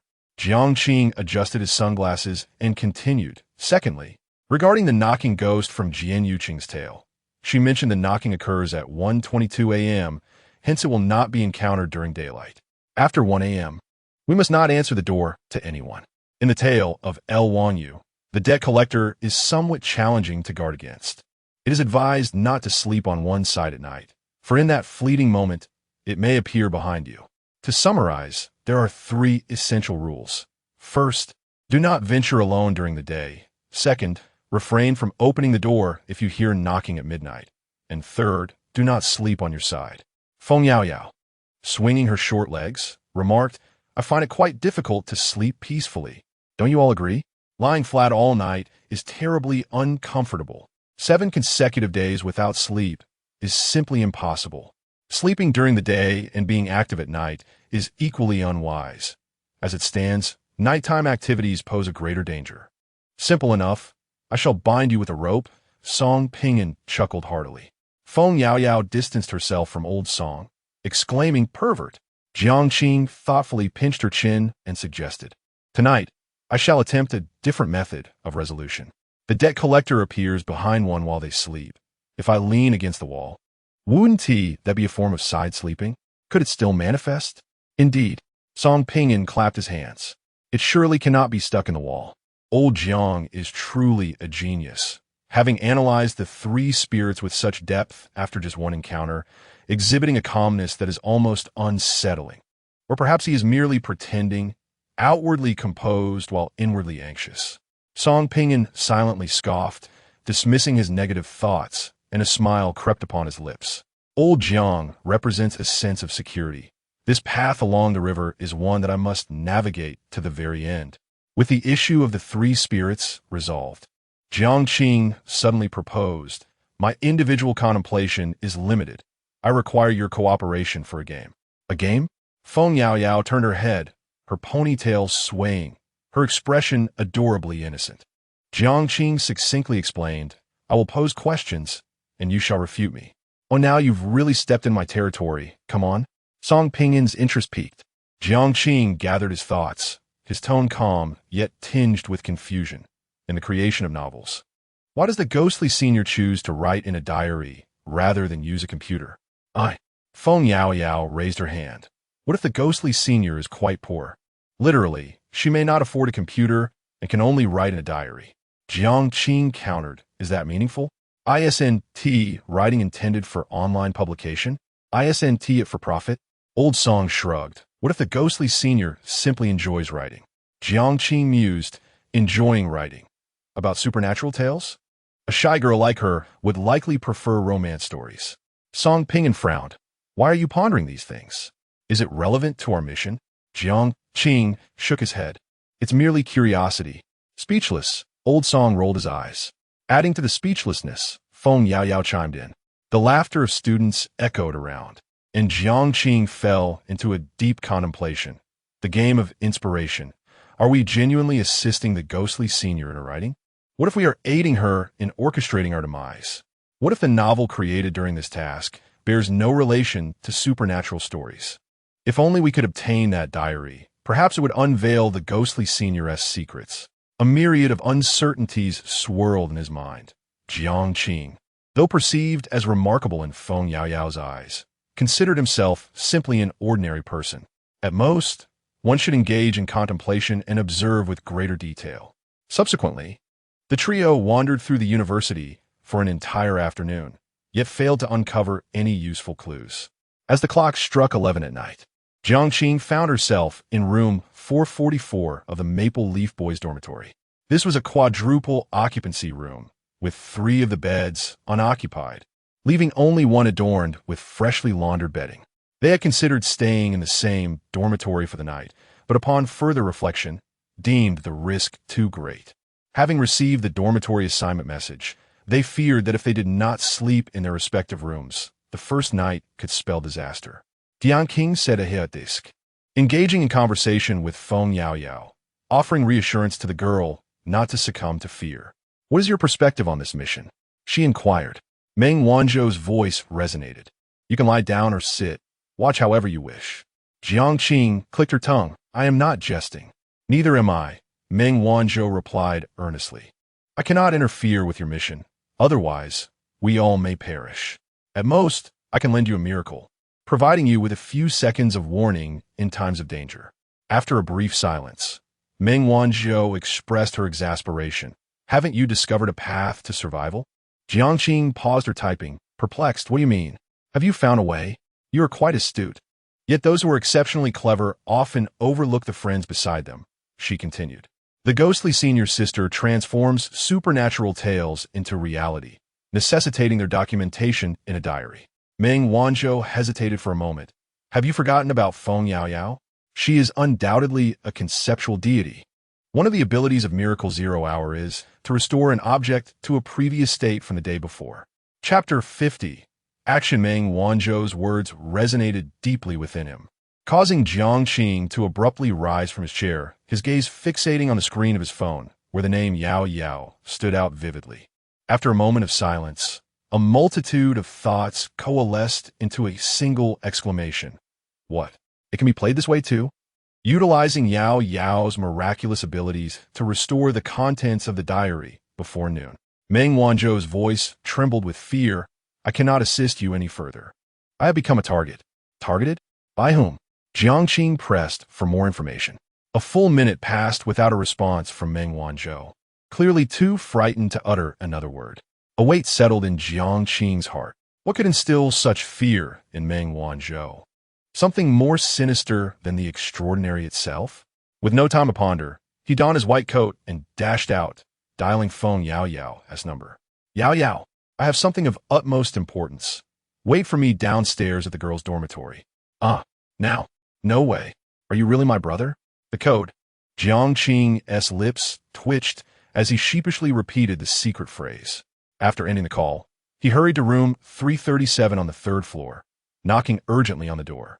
Why is the knocking ghost coming for me before midnight? Old Jiang's analysis is utterly unreliable. Song Ping, an S voice echoed from within, followed by silence. Knock, knock. Knock. Open up, it's me. Old Jiang? Song Ping and exclaimed in bewilderment. No. This knocking ghost can imitate voices. Imitate your grandfather. Hurry up and open the door. We don't have time. Jiang urged. After a pause of 7 or 8 seconds, Song Ping and finally uttered the code. Jiang wanted to curse. Usually this guy was carefree, but now he was on high alert. After reciting the code, the door swung open, and Song Ping chuckled awkwardly. It really is old Jiang. Let us go, I found a way out.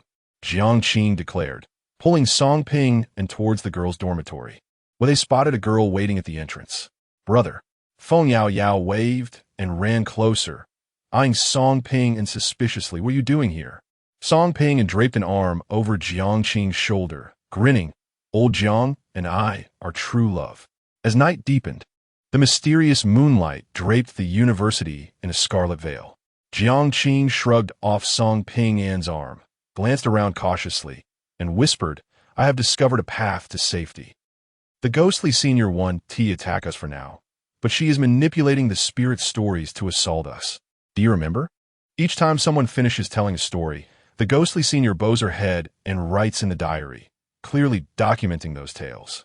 In other words, the condition for a story to become reality must be inscribed in the diary. Song Ping shoved his hands into his pockets. Everyone knows it. Is that really a way out? I don't understand. Feng Yao shook her head. Jiang smiled knowingly. So, can I infer that if we erase the stories from the diary, the malevolent spirits will vanish alongside them? However, Song Ping and Feng Yao remained unfazed. Brother, I don't mean to discourage you, but I've thought about this, Feng Yao replied, her enthusiasm waning as she countered. But how we seize the diary? What is the method of erasure? Should we buy tape from the supermarket to cover it up? Song Ping lightly touched Jiang's forehead with the back of his hand. Old Jiang, are you feeling unwell? Do not let the pressure overwhelm you. This dilemma has crossed our minds, and even those individuals, provided they are not foolish, must have contemplated it as well. However, the crux of the matter lies in our ignorance of Ghost Sister's whereabouts. Even if we were to ascertain her location, who would be audacious enough to seize her diary? That would be sheer madness. In truth, most of the issues that Jiang can conceive are also within their grasp. The foolish have long been eliminated in the initial tasks. This endeavor is utterly unfeasible. Otherwise, someone would have already taken action. In response to the skepticism and objections of the two, Jiang maintained an enigmatic smile and remarked, Yao Yao's miraculous ability, 0 hour, allows an object to revert to a previous state from the day before. If executed seamlessly, we can perform this restoration daily. between noon and midnight. We shall be entirely safe. This is because we can have those recounting supernatural tales speak of events that transpired after midnight, when malevolent spirits emerge. At the stroke of midnight, we refresh the narrative. Do you understand? Upon hearing Jiang's plan, the two were left utterly speechless. Wow! Song Pinyin was taken aback to an indescribable degree. This completely exploits Ghost Sister's flaw. Should this plan come to fruition, if Ghost Sister refrains from initiating an attack, we would indeed be safe. Feng Yao Yao embraced Jiang's head, glancing around inquisitively. Brother, how is your mind so astute? After a moment of astonishment, Song Pinyin regained his composure. Wait, this plan is impractical. First, we do not know Ghost Sister's location.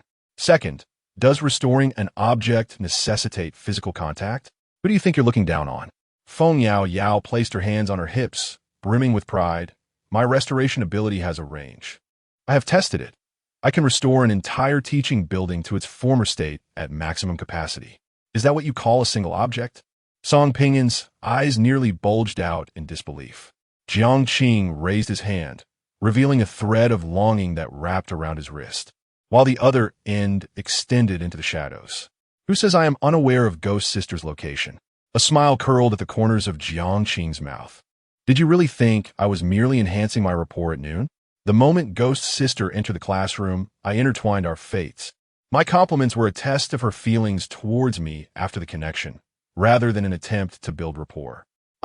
Song Pinyin and Feng Yao Yao gasped in astonishment. You were orchestrating this at noon. Brother, this is beyond exaggeration. You planned this far in advance? In comparison to Jiang, they felt utterly dim-witted. Now that all the conditions were met, we could exploit Ghost Sister's flaw, and I am certain that once the diary is restored, she will not rewrite today's supernatural tale. Jiang's captivating gaze was partially obscured by the darkness.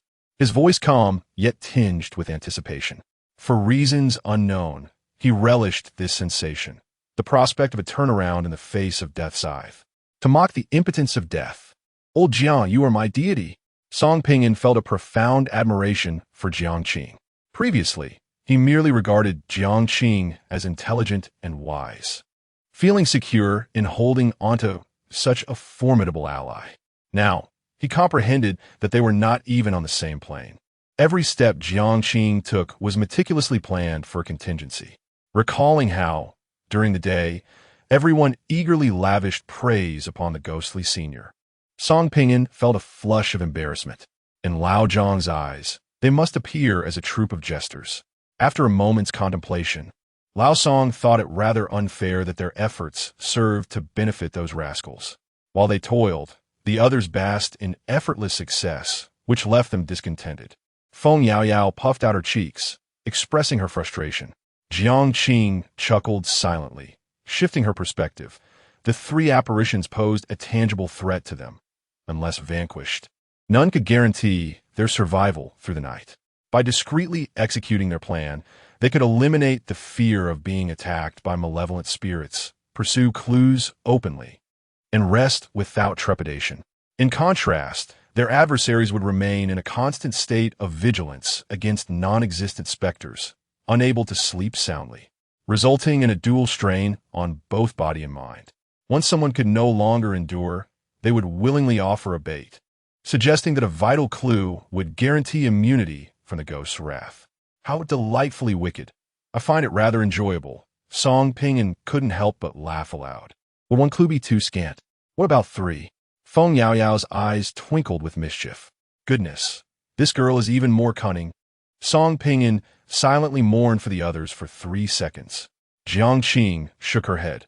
For each task, a single crucial clue sufficed to ensure their survival, and it was improbable they would uncover 3 or more significant hints. The clock read 11:23 p.m. Time was short. They must first seek out the ghostly senior. On the second floor of the girls' dormitory, as Jian Yuqing hurried downstairs, she stealthily concealed herself in the shadows to follow. Chapter 51. A disturbed mind. The crimson moonlight cast its eerie glow upon the specter of death. The university's nocturnal atmosphere was surprisingly serene, resembling not an academic institution, but rather a graveyard. Song Pinyin moved stealthily, pausing to observe at the slightest rustle in the wind. Old Jiang, what if those fellows detect something amiss and deduce that the malevolent spirit has vanished? So what if they do? Our primary concern is to ensure our survival. That is the fundamental prerequisite. If we can gather clues on top of that, splendid. If not, it is of little consequence. Jiang Qing paused momentarily. Do not be overly cautious. Their survival benefits us as well. There exists no conflict of interest between us. The more individuals that remain alive, the more we can divert the attention of the ghostly senior, preventing her from fixating on us. Feng Yaoyao clutched Jiang Qing's sleeve tightly. So, today the targets were L. Wanyu, Jin Yuqing, and Yang Yi. Who knows? Jiang Qing replied. They had encountered those three earlier that afternoon, appearing flustered, undoubtedly having been assailed by the beckoning specter. They had not crossed paths since. The university was expansive, making it difficult to encounter one another. After a while, Jiang Qing, guided by the connection of the Shaanxi line, arrived near an academic building. The entire structure appeared exceedingly sinister under the moonlight, its open glass doors resembling an entrance to hell. A solitary light flickered on the 5th floor. Song Pingin's expression was tense, while others would shy away. They were actively seeking out spirits in the dead of night, akin to lunatics. Jiang Qing scrutinized the situation. What could she possibly be doing in this building? Was she not returning to her dormitory at night? Resolving to act, Jiang Qing instructed the two, Yao Yao, you take the middle. You Song, stay at the back. If danger arises, flee decisively. Prioritize your own escape before considering saving anyone else. Understood. Feng and Song nodded vigorously. The three entered the academic building, a bone-chilling cold enveloping them, the temperature significantly lower than outside. Jiang Qing mused, could there be other spirits lurking? Song Pinyin thought, this environment is rather terrifying. Feng Yaoyao pondered, is that the sound of footsteps? Cautiously ascending to the 3rd floor, Jiang Qing halted and gestured for the others to proceed ahead. He crouched in the shadows at the stairwell's corner, and, as anticipated, a head soon emerged below. Clad in light beige athletic wear, Jin Yuqing tiptoed, oblivious to Jiang Qing. Her gaze fixated above, muttering to herself, what brings me here at this hour? Surely, there are secrets hidden in the dark. I shall play the mantis. Wila di sika da pais? No, Suddenly, a large hand grasped her shoulder. Ah! Jin Yuqing screamed, her voice piercing the silence, nearly deafening. In an instant, she produced a bronze mirror. In the darkness, the mirror revealed a ghastly visage, but in the next moment, all fell silent. Silence. Jiang Qing delivered a sharp slap to the back of her head, swiftly seizing the bronze mirror. Recognizing the familiar voice, Jin Yuqing belatedly realized. Her eyes welling with tears as she began to sob uncontrollably. Return my sealing artifact. It is mine. You must get it back to me. Sealing artifact. Jiang Qing's eyes gleamed with intrigue as he discreetly pocketed the mirror, gripping the collar of the girl to prevent her escape. What are you following us for? Song Pinyin and Feng Yao descended from the 4th floor, their expressions unkind as they focused intently on the girl. The sealing artifact, my, Jin Yuqing murmured, sobbing softly, casting a pitiful glance at Jiang Qing. The sealing artifact proves effective only against malevolent spirits, posing minimal threat to an actor. Jiang Qing spoke earnestly. You are still young and unable to manage the sealing artifact. Allow your elder brother to safeguard it for you. Now, tell me, why have you been following us? If you do not speak the truth, I must warn you. Song Pinyin is quite the lecher. A lecher? Song Pinyin paused, momentarily taken aback. Then, with an impish grin, rubbed his palms together and jested. Little girl, you possess quite the charm, don't you think? Jin Yuqing's face paled in fright. She was merely 22 and had never even had a boyfriend, let alone wish to lose her virtue in the realm of tasks. Song Pinyin pouted, how dull. I've only just begun my performance, and you're already backing down. Jin Yuqing distanced herself from Song Pinyin, retreating behind Jiang Qing. After much hesitation, she finally spoke. I saw you chatting beneath the girls' dormitory. Though I couldn't discern your conversation, you appeared quite animated. I thought, perhaps you had discovered a path to survival? So, I quietly followed. Could you please return my sealing artifact? Song Pingyan quipped, "You're surprisingly polite." "I'm angry. I'm crying." In such an environment, one frightens another. It's terrifying. Jian Yuqing's demeanor suggested she was momentarily furious, though endearingly so. She fixated on the sealing artifact, her expression one of pitiful distress. A bubble of snot emerging from her nose. Jiang Qing coughed. "What sealing artifact? Come, let's find a path to survival. If you don't return it, I want to leave." "You can't use it. It has chosen its master." Jian Yuqing defiantly sat on the ground, resolute in her stance. "Not leaving? Then farewell." Without a hint of hesitation, Jiang Qing turned and strode towards the fourth floor. Song Pingyan chuckled. "Little girl, are you going to cry, throw a tantrum, and threaten to hang yourself?" "Old Jiang, a true straight man, you cry as you wish. If he shows weakness for even a second, I shall consider it a loss." The sealing artifact, it's a gift. The three paid her no heed, prompting Jian Yuqing to leap up and chase after them, her voice tinged with tears. "Please return it to me. It has chosen its master. I possess crucial information." Jiang Qing glanced at the time, 11:54 p.m. "There is no time for your information. Quietly follow us, and once we conclude our matters, we may negotiate." "Oh." Jian Yuqing felt displeased, yet she was compelled to submit under the circumstances. She had miscalculated. Had it been a ghost, the sealing artifact would have immediately acted, allowing her to escape. Who would have thought? The one who captured her was Jiang Qing, not a malevolent spirit. A group of them arrived at the fifth floor, the corridor enveloped in eerie silence, save for the light illuminating a classroom at the end. "Is the ghost senior here? How did they know?" Jian Yuqing pondered, her curiosity piqued. What connection did the path to survival have with the ghost senior? Were they to seize the diary?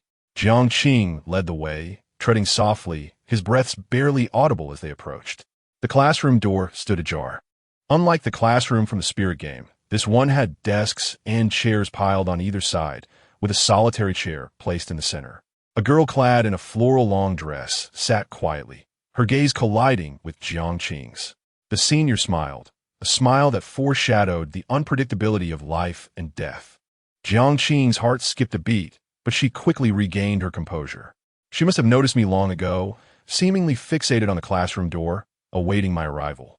As our eyes met, time slowed to a crawl. It was only when the alarm rang that when Pan Pan softly spoke, as if questioning Jiang Qing. "In a beautiful story, shouldn't all the villains meet their demise? Why must it be me?" Her voice was low, laced with anguish and an unending sense of discomfort. The ghostly senior was not mute. Jian Yuqing covered her mouth, utterly shocked. Feng Yao Yao leaned forward, noticing the diary on the table, triggering a miraculous moment. The diary began to flip its pages on its own, the midday entries vanishing one after another. The senior was taken aback, then smiled. "Brother, it's done," Feng Yao Yao said, beads of cold sweat trickling down her face. "Let us go," Jiang Qing urged. They sprinted towards the staircase, akin to thieves caught in the act. As they ran, Feng Yao Yao disappeared, followed by Song Pingyan and Jian Yuqing. Jiang Qing focused her gaze, her nerves jolted by the two bold characters. Fifth floor. The sound of light footsteps echoed behind her as the senior exited the classroom. The floral white dress gradually stained crimson, blood streaming down her legs, her eyes resembling the scarlet moon against the night sky. When Pan Pan extended her right hand, grasping an invisible thread of longing, pulling it with force until it snapped. In the face of despair, Jiang Qing moved forward step by step. "You won't escape?" When Pan Pan questioned, perplexed. The moonlight was hazy as Jiang Qing removed her white coat, revealing a radiant smile. "You're a good girl." Suddenly, he climbed through the open window on the left and leaped down without hesitation. Below lay a lush tree and a soft flower bed. When Pan Pan stood dazed for a moment, regaining her senses, and hurried to the window to look out, there hung a white coat on the tree, and Song Pingyan was fleeing with the barely conscious Jiang Qing on his back. "You're a good girl." When Pan Pan repeated this phrase over and over, her mind in disarray. Chapter 52. The inability to lie. Damn it. The fifth floor. You simply decide to jump. Song Pingyan completely lost his composure. "Old Jiang, hold on for me. If you die, Old Chin will definitely beat me up." It suddenly dawned on him why Jiang had surveyed the surroundings before entering the teaching building. The worst-case scenario was indeed jumping off the building to escape. Feng Yaoyao's eyes brimmed with tears, her jaw clenched to stifle her sobs, her body trembling uncontrollably. Jiang was covered in blood. His white shirt and gray pants stained crimson, having already lost consciousness, even with a pre-selected spot. Jumping from the 5th floor was a pain far beyond what he had anticipated. The trio rushed to the infirmary, where 2 on-duty nurses were engrossed in their drama and conversation. Bang!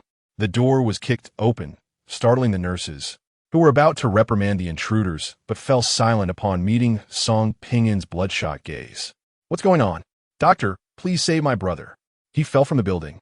Feng Yaoyao spoke rapidly. "Fell?" The nurses instructed Song Pingin to lay the injured person on the bed.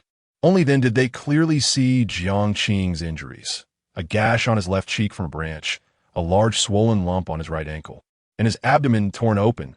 Fortunately, the wound was not too deep. This was Jiang's first injury in 3 missions. He hadn't dared to gamble on whether the ghostly senior would act. Rather than wait for death, it was better to fight for survival. At least he had managed to salvage his life. "I have contacted the doctor. He will be here shortly." The female nurse rummaged for iodine, sternly scolding. "You all need to step outside and not cause any more chaos." Feng Yaoyao bit her lip, glancing back at Song Pingin as they left the room. Jian Yuqing, maintaining her composure, quietly took the copper mirror from Jiang's pocket, softly saying, "This is mine. I took it, and your silence means consent." "Thank you." If Jiang had been awake, he would have surely spat out a mouthful of blood, exclaiming, "That is my sealing object." As the crimson moonlight gradually faded, the golden rays of dawn slowly rose, awakening the students of the early class. Jiang's eyelashes fluttered, and he opened his eyes with a pained expression, gazing dazedly at the ceiling. "I'm not dead. I'm really lucky. Where is this? The school infirmary?" He shifted his gaze to the left and found Feng Yaoyao sleeping beside him, drooling slightly. "So Yaoyao is here. Which means that even if we didn't stay in the designated dormitory at night, it wouldn't Please." Song Pingin's weary voice broke through. "Can you stop analyzing the situation as soon as you wake up?" There is no time to rest. With great difficulty, Jiang propped himself up on his hands, managing to sit up. The previous night had yielded fruitful results. Not only had he altered the contents of his diary, but he had also deduced the truth behind the dormitory scheme, and even Jiang kept patting his pockets, his expression stiffening. "Where's my sealing object?" At the chair by the door, the sweet-looking Jian Yuqing weakly raised her hand. "I asked you about it last night, and you implicitly agreed to let me take it. Besides, it was originally mine." Song Pingin was bewildered. "When did this happen?" Jiang grimaced in pain. "Give it back to me. Come on, it's my item." "I'm not giving it to you, humph." Jian Yuqing pouted. "The pain in my liver, heart, and head is unbearable. After a single night's rest, I have lost a precious sealed item." Jiang gently massages his temples, attempting to maintain a calm demeanor. "Ah, Xiao Jian, we shared a thrilling experience yesterday. We've endured together. Let us put the sealed item aside for now. I simply wish to broaden my horizons." "No," she retorts. "You would be betraying your conscience if you did. Let us consider it hypothetically. Tell me, what powers does the sealed item possess?" Jiang exhales softly. This girl is not as easily deceived as her appearance might suggest. Indeed, if she were, she would not have survived to the 8th mission. Yet, there is an endearing innocence about her, a clarity that is not mere foolishness. Jian Yuqing chuckles, revealing a pair of adorable canine teeth. "I want to divulge." "Really?" Song Pingin rolls up his sleeves, raising his fist. "Do you know what this is?" "A punch as large as a sandbag. One hit and your mother wouldn't recognize you." Unfazed, Jian Yuqing counters. "Do you know where we are? If I shout outrage, will you find yourself under arrest? If we leave this university, will it not be deemed a failure of your mission?" Song Pingin's eyelids flicker. "Old Jiang, could that happen?" Jiang furrows his brow, recalling the harrowing events of his first mission. The moment the woman in the black dress stepped out of the villa, her leg severed, ultimately leading to her demise from excessive blood loss without timely medical attention. It is a fundamental rule. One cannot leave the designated mission area. Meanwhile, Feng Yaoyao stirs from her slumber, instinctively swallowing hard, and exclaims, "Brother, you're awake." "Ouch, you're crushing my hand." Jiang interjects, halting her next move. Just then, Jian Yuqing receives a call from Qi Chaoyang. "Qingjie, where are you? There's been a death in the boys' dormitory." Jian Yuqing's expression hardens, revealing a stark contrast to her previous demeanor. How could this happen? Did they not alter the contents of the diary and eliminate 3 ghosts? No one should have died last night. Who is the deceased? His name is Shi Yin. He was teamed up with that frail boy on his 4th mission. The boy lives next door. He reported hearing knocking sounds and was attacked by a knocking ghost. However, I'm currently at the scene. The deceased was sleeping on his side, facing the wall. We suspect he rolled over in his sleep and was killed by a debt-collecting ghost. Jian Yuqing switches the call to speaker mode and approaches Jiangqing. He gestures silently to her, shaking his head. "All right, I understand. Let us meet at the cafeteria later." Jian Yuqing responds dismissively, ending the call. She inquires earnestly, "What is your perspective?" Jiangqing lifts the blanket and, with Feng Yaoyao's assistance, puts on his shoes, maintaining an even tone devoid of emotional fluctuation. That boy must have killed Shi Yin. It could be due to a conflict of interest, a search for clues, or perhaps for the sealed item. That's impossible, Jian Yuqing counters seriously. Once a sealed item recognizes its master, even if the master is killed, it cannot be used by others during this mission. It must be taken alive and re-recognized before it can be utilized in the next task. Jiangqing smirks. "Thank you for enlightening me." The girl realizes belatedly, You were trying to extract information from me. Let's proceed. After having breakfast, I shall wait in the classroom for the senior. A flicker of anticipation crossed Jiangqing's mind. The attitude of the ghostly senior today would determine the validity of his judgment. At 11:52 a.m., the handsome Yang Yi and 2 companions finally arrived at the classroom. Yang Yi was taken aback, exclaiming, "What happened to your face? And your leg?" Jiangqing sighed, clutching his cane, recalling the ghostly encounter from the previous night. Yang Yi sat down to offer comfort, stating, "It's just good to be alive. Do be cautious tonight. Try not to sleep too soundly." "Indeed, thank you," Jiangqing replied with a faint smile. Jian Yuqing rested her chin on her left hand, casting a sidelong glance at Jiangqing, silently cursing him as a villain for lying without a hint of shame and for threatening her not to disclose last night's experiences. I am not pleased. As the group engaged in casual conversation, probing for any clues or possible escape routes, only the frail boy sat in silence in the corner, his gaze evasive, revealing a hint of guilt. Before long, the clock struck noon. Clad in a white floral dress, her long hair cascading down her back, the ghostly senior appeared at the classroom door, cradling a diary.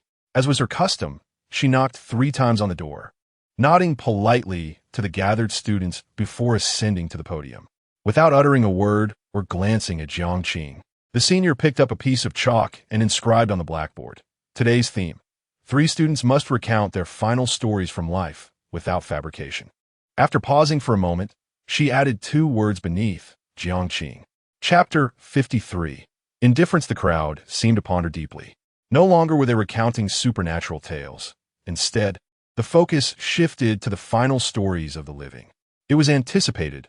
Upon seeing the words "today's theme" yesterday, I had already foreseen this turn of events.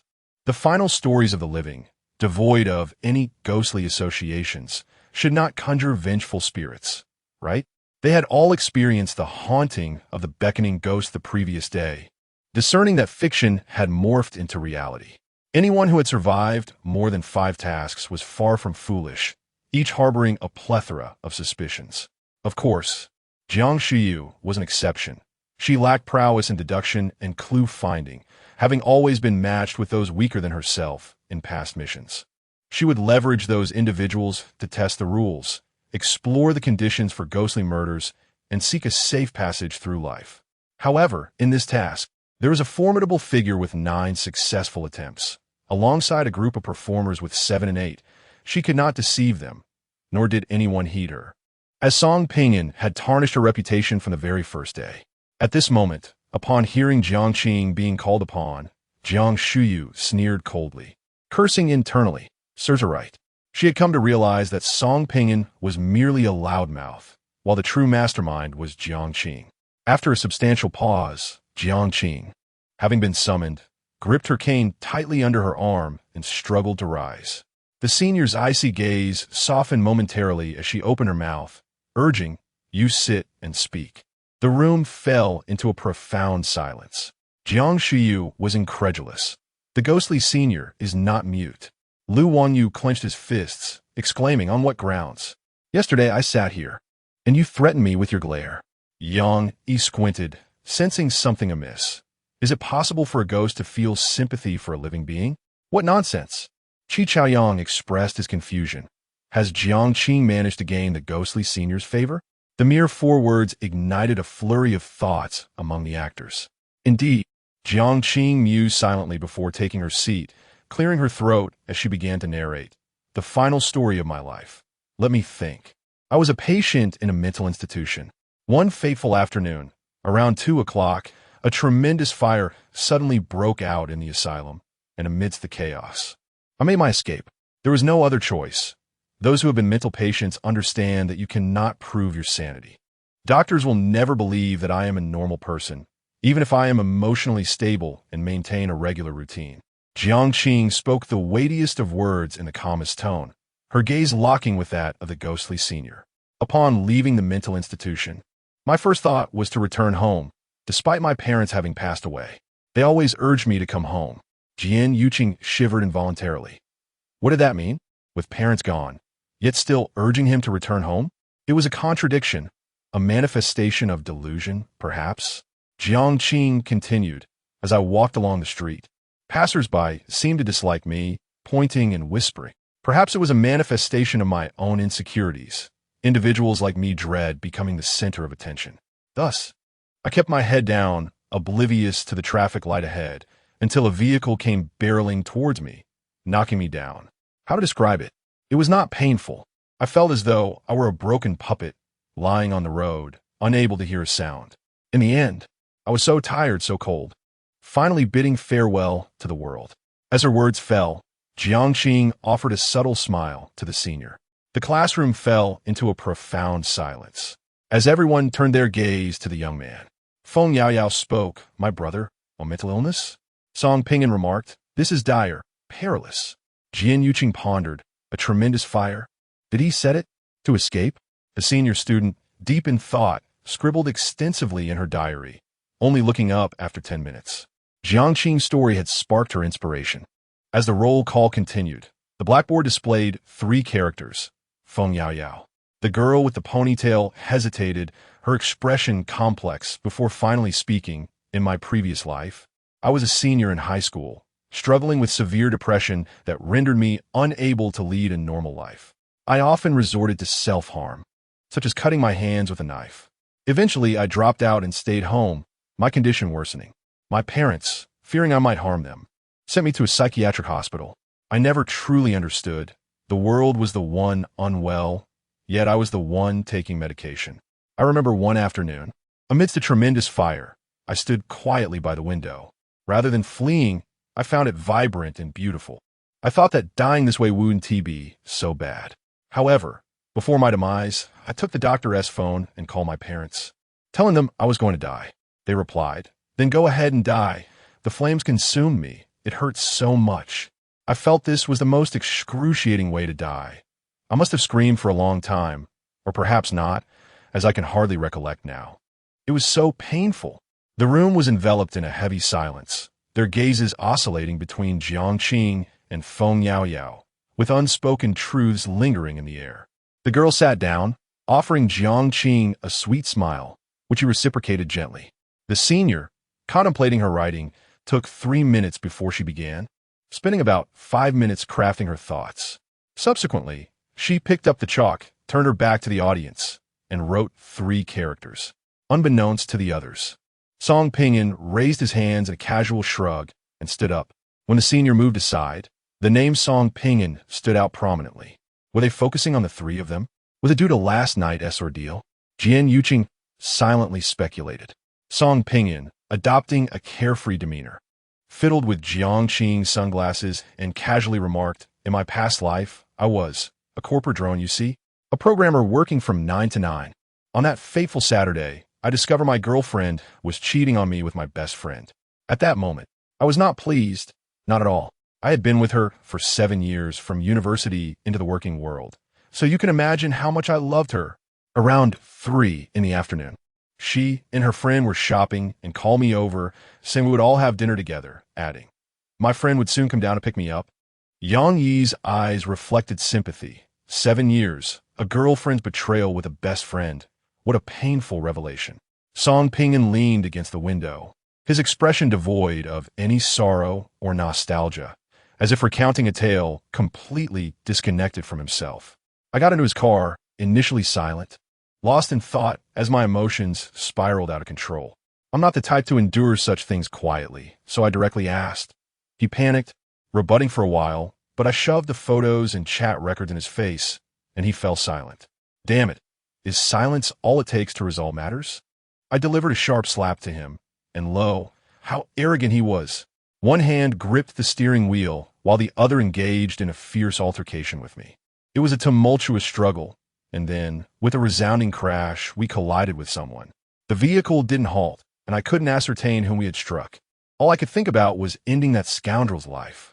Subsequently, the car spiraled out of control and crashed into the roadside. Ironically, the door on my side refused to budge, while that knave opened his door and fled. How could I endure such an affront? In a fit of rage, I shattered the glass and rushed out to confront him, only to be met with a knife from an assailant. In my final moments, I heard someone shout, "Catch the thief," and glimpsed a tattooed man pursuing the thief, along with a couple standing at the entrance of a mall. And then I perished. Song Ping'an exhaled softly. Perhaps it was for the best. In a past life, I lived a life of toil and hardship.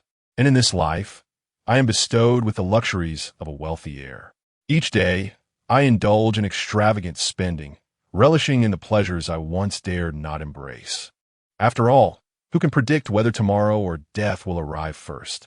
Regrettably, I did not manage to eliminate that scoundrel nor deliver a slap to that wretched woman to declare our separation. Bathed in sunlight, Song Ping'an winked at Jiang. Old Jiang, I have come to realize that you are my true love. If you don't mind? A subtle smile graced Jiang's lips, a smile that was neither fully joyful nor entirely sardonic. Of course, she did not mind. To Jing Yuqing, their exchange bore an entirely different connotation, one that, upon deeper reflection, instilled a sense of dread. Chapter 54. No more acting. Is it coincidence? Or are these three weaving a tale? The likelihood of fabrication seems slim. They could not have anticipated today as theme, especially since the ghostly senior explicitly stated that lying is forbidden. Yet, the coincidences are striking. Feng Yaoyao perished in a blaze ignited by Jiang, who in turn met his demise in a tragic accident involving Song Ping'an, who ultimately fell victim to a thief. Thoughts swirled in Yang Yi's mind as her fingers intertwined on the desktop, a sense of unease gnawing at her, though she could not articulate why. At the podium, the senior meticulously organized her thoughts, jotting down Song Ping'an's story in her diary. In an instant, a peculiar force manifested, and a figure materialized at the classroom entrance. Clad in a black coat and adorned with a stark white mask, the individual idly caressed a lighter embossed with intricate golden patterns. Beside this arsonist stood a girl with her head bowed, her arms marred by gruesome scars, blood still dripping from the fruit knife she clutched, exuding a chilling aura of despair. Jiang bit her nails, pondering the absurdity of the situation. Senior, could you be a little more subtle? You're not even pretending anymore. It feels like you're just trying to eliminate us. Song Ping'an cast a glance at the third malevolent spirit, the thief. Yesterday, there was at least an act to perform. Once the diary was completed, they could leave, and the malevolent spirit would strike unexpectedly. Today, however, the mask was off. She could transform stories into reality, plunging everyone into despair. The senior's expression remained impassive as she gathered her diary and pen, slowly exiting the classroom, while the three malevolent spirits vanished without a sound. Old Jiang, it seems the plan has only succeeded halfway. We still cannot evade the daylight. Song Ping'an whispered to Jiang, a hint of bitterness lacing her tone. Jiang replied nonchalantly, as it stands, regardless of the story being told. The ghostly senior possesses the ability to conjure spirits, rendering our situation utterly perplexing. Yang interjected from the back. It's not that her power is unfathomable. Rather, we are misdirected. I suspect the task can be completed within a day, perhaps even in an hour. If the ghostly senior does not finish her novel, the longer we delay, the more malevolent spirits we will face. Dozens, perhaps even thrice that number. My question is, what exactly is the ghostly senior aiming to write? Feng Yao rested her chin on her hands, casually remarking, if only we could obtain the diary. At this, the others exchanged glances. Jiang Shuyu, with her beguiling visage, smirked slightly. If we cooperate, we might just secure the ghostly senioress diary. Without it, she cannot conjure spirits, and we could deduce the contents of a novel we need to complete. Song Pingan exclaimed, listen up. I, Jiang Jie, will take the lead. No one is to interfere. Anyone who dares to steal my thunder is disrespecting Jiang Jie. We'll just stand back and watch how she retrieves the diary, and remember to applaud. Surprisingly, Jiang Shuyu did not react with anger. Instead, she calmly responded, very well, I shall take the lead. I possess an object of sealing capable of temporarily restraining the malevolent spirits. The only issue is that during this time, I cannot afford to be distracted. Who among you will retrieve the diary? Qi Chaoyang bit his chapped lip. Was this plan truly viable? Everyone knew that the diary was crucial to the task. Could a mere sealing object truly hold back the ghostly senior? With a gentle smile, Yang Yi, the esteemed figure among the nine, proposed to furnish an object of sealing. As you are aware, such an object may only be employed thrice during a task. Should one attempt to utilize it a fourth time, the sealed malevolent spirit would be revived, thereby escalating the task's difficulty. I have already employed it once. I propose, Jiang Shuyu stated, arms crossed, that those with sealing objects fend off the ghostly senior, while those without strive to seize the diary. How's that sound? After a brief contemplation, the middle-aged man, El Wanyu, consented. I possess a sealing object. Then, so do I, declared Jianiqing. Among the 14 individuals, 5 possessed sealing objects. In a calm tone, Jiangqing remarked, we shall withdraw. Huh? The group furrowed their brows in confusion. Qi Chuyang, ever forthright, exclaimed, are you intending to reap the benefits without effort? Absolutely not. What? Do you expect a disabled person to seize the items? Jiangqing's gaze turned icy. And who do you think you are to command me here? Fuming, Qi Chuyang glared, attempting to morally manipulate. When everyone unites, you choose to withdraw? Hilarious. Who is unaware of your intentions? You are disabled, fine, but what about them? Are they brainless? In my opinion, you should be the ones to obtain the diary. To prove your worth. Jiangqing uttered a single word, Song. Who the hell let this mutt loose? Song Pingan retorted, worth? My 26 keys are not as cheap as you. Your worth amounts to ensuring the leash is secure when you step outside. Do not bite anyone indiscriminately. For the infirmary lacks rabies vaccine. What are you staring at? Look at yourself. You resemble a well, consistently dull, stretching your neck as if you were a giraffe. I might as well buy you a carrot to stick in your mouth. Qi Chaoyang's chest heaved in anger, his face reddening, yet he struggled to utter a word. Song Pingan, dismissive, asked, is there anyone else? The crowd averted their gazes, unwilling to provoke him. Cut out. Song Pingan pushed a wheelchair from behind. Old Jiang, let us go. Staying with this fool only diminishes our intellect. We shall win effortlessly while you all strive. Farewell. As the trio departed, chaos erupted in the classroom. Qi Chaoyang's face shifted through shades of purple and blue. What nonsense! You wish to win effortlessly? Go to hell. El Wanyu spat in disdain. We shall venture forth while they lounge. I refuse to accept that. The bespectacled man adjusted his glasses. If we complete the task, they survive. It is discomforting. Jiang Shuyu traced her thumb across her lips. In my opinion, if they do not fit in, they should be eliminated. The cacophony of voices echoed around, while Yang Yi remained as steady as a mountain, pondering with curiosity. Jiangqing, he is indeed intelligent. Why would he deliberately provoke animosity at this juncture? The ghostly senior's attitude toward him is peculiar. He does not seem friendly toward us. Is he scheming to use the ghostly senior to eliminate us? That seems unreasonable. But wait, perhaps not. They lack sealing objects and wish for our demise to seize them. Yang, his teammates called out a few times. But Yang gathered his thoughts, dismissing their concerns. I shall form a group.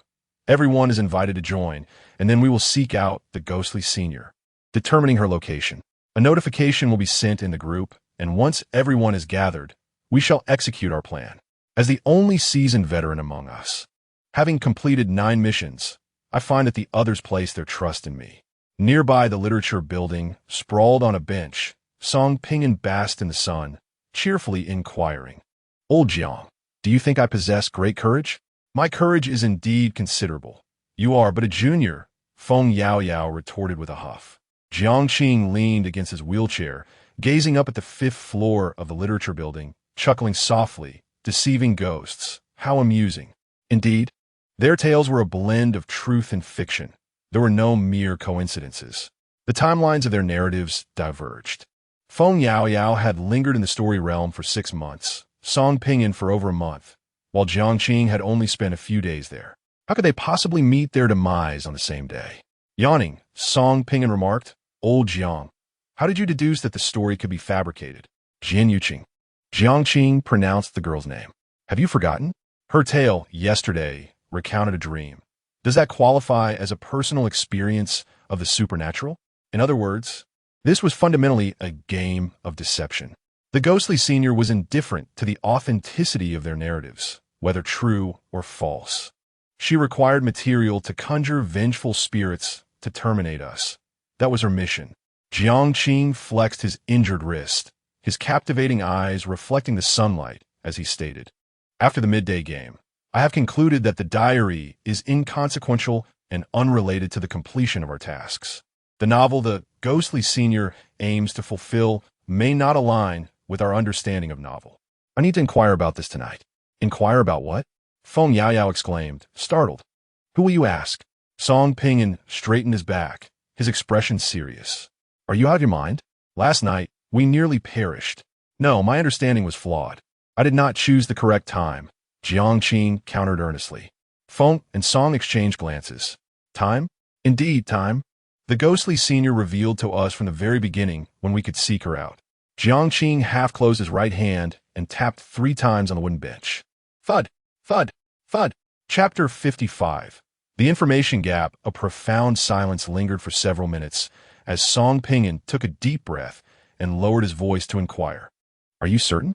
"Uncertain," Jiang replied without hesitation, accompanied by a smile. "How can one be so certain about anything? I am no deity. It is precisely due to this uncertainty that we must seek resolution. Much like SC Dinger's cat, unless the box is opened, one will never know whether the cat is alive or dead." Song Ping'an opened his mouth, exclaiming, "Old Jiang, you have but one life. A lost gamble equates to death. Isn't that the very allure of the mission?" Jiang responded with an easy smile towards both of them. He was willing to wager his life, as well as act decisively. Hesitance in the face of a mission would only lead to demise. A path to survival is often fraught with peril, a truth Jiang understood all too well. While this task posed a significant threat to others, confronting an enigma for Jiang, he would rather face an intelligent and communicative anomaly than encounter a malevolent spirit driven solely by instinctual slaughter. After a moment's reflection, the petite Feng Yaoyao, standing at 5'3", turned to her somewhat ailing brother and asked, "Brother, do we still need to erase the contents of the diary at midnight tonight?" Jiang pressed his lips together, granting himself a minute for contemplation before calmly stating, "I would like to hear your thoughts. Firstly, it is evident from last night's performance that erasing the diary's contents would provoke the senior. This is quite understandable. For instance, Song Ping'an, after a long day of work writing a segment of code, how would you feel if some careless individual deleted it all in a moment of inattention?" Song Ping'an grimaced. "I would deal with him." Thus, Jiang massaged his temples, recognizing this as a life-threatening dilemma. While this method might indeed offer a route to survival, it would only pave the way for others, rendering us targets of the senioress wrath. We were fortunate last night, escaping unscathed But what of the next time? Wait a moment. Song Ping'an raised his hand, his mind racing. Yao Yao's midnight can extend to an entire building. We need not confront the senior directly. Stop, stop. Feng Yao Yao pouted. Restoration has its limitations. I can only revert one non-living object within my line of sight. The notion of restoring an entire building pertains merely to its exterior. I cannot ascertain what lies within otherwise. My brother and I would have risked engagement with the senior yesterday. I am unaware. Song Ping'an silently scoffed. Jiang continued at a measured pace. Secondly, we might attempt to enhance the senior's favor. She is an exceedingly peculiar anomaly. Her emotions remarkably stable, and her ability to communicate signifies boundless possibilities. In summary, we have two paths to survival. Either we incur the senior's ire, maintaining the number of malevolent spirits at 3 each day for 7 days, or we cultivate her goodwill, allowing her to complete the unknown novel story within that same time frame. Both options carry inherent risks, with no guarantee of absolute safety, and the latter even less certain. In certain matters, Jiang refrained from unilateral decision-making. He was merely an ordinary individual, often caught unawares by circumstances beyond his control and expectations. He too required trustworthy companions. As 3 individuals whispered among themselves, the 11 led by Yang gathered at the foot of the literature building. Yang quickly noticed the trio not far away, his expression instantly turning frosty as he exclaimed, "Are they tailing us? To be so brazen in their lethargy is utterly shameless." Jiang raised an eyebrow, hesitating to speak. Some teammates simply could not be relied upon. Lethargy indeed? Where were Jiang and her companions when facing the vengeful ghost sister? What were these individuals doing while Feng Yao Yao was erasing the contents of her diary? Without the efforts of Jiang and her group, they would be confronting a veritable horde of 6 malevolent spirits today. Yang cast a glance and promptly assigned tasks. It was already confirmed that the ghost sister resided in the final classroom on the 5th floor. When we ascend, Jiang Shuyu and I will use the sealing artifacts to restrain the ghost sister. Wang Yu, Jian, and Zhao Yunfei. You 3 will cover our rear to prevent those vengeful spirits from launching an attack.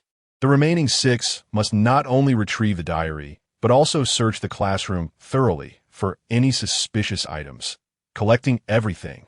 The group nodded solemnly, devoid of hesitation as they sprang into action. Yang produced a pair of intricately embroidered lotus shoes, while Jiang Shuyu brought forth a blood-red candle. Each sealing artifact contained the essence of a vengeful spirit, and each person was permitted to wield only one. With rapid footsteps, the group ascended to the 5th floor. Those bearing sealing artifacts felt slightly more at ease, while those without appeared anxious. With each step closer to the classroom, their hearts raced with inexplicable dread. A ghost sister clad in a flowery white dress emerged, coldly scrutinizing the group. "Charge!" Yang shouted, casting the embroidered shoes, which sent a vengeful spirit hurtling toward the ghost sister.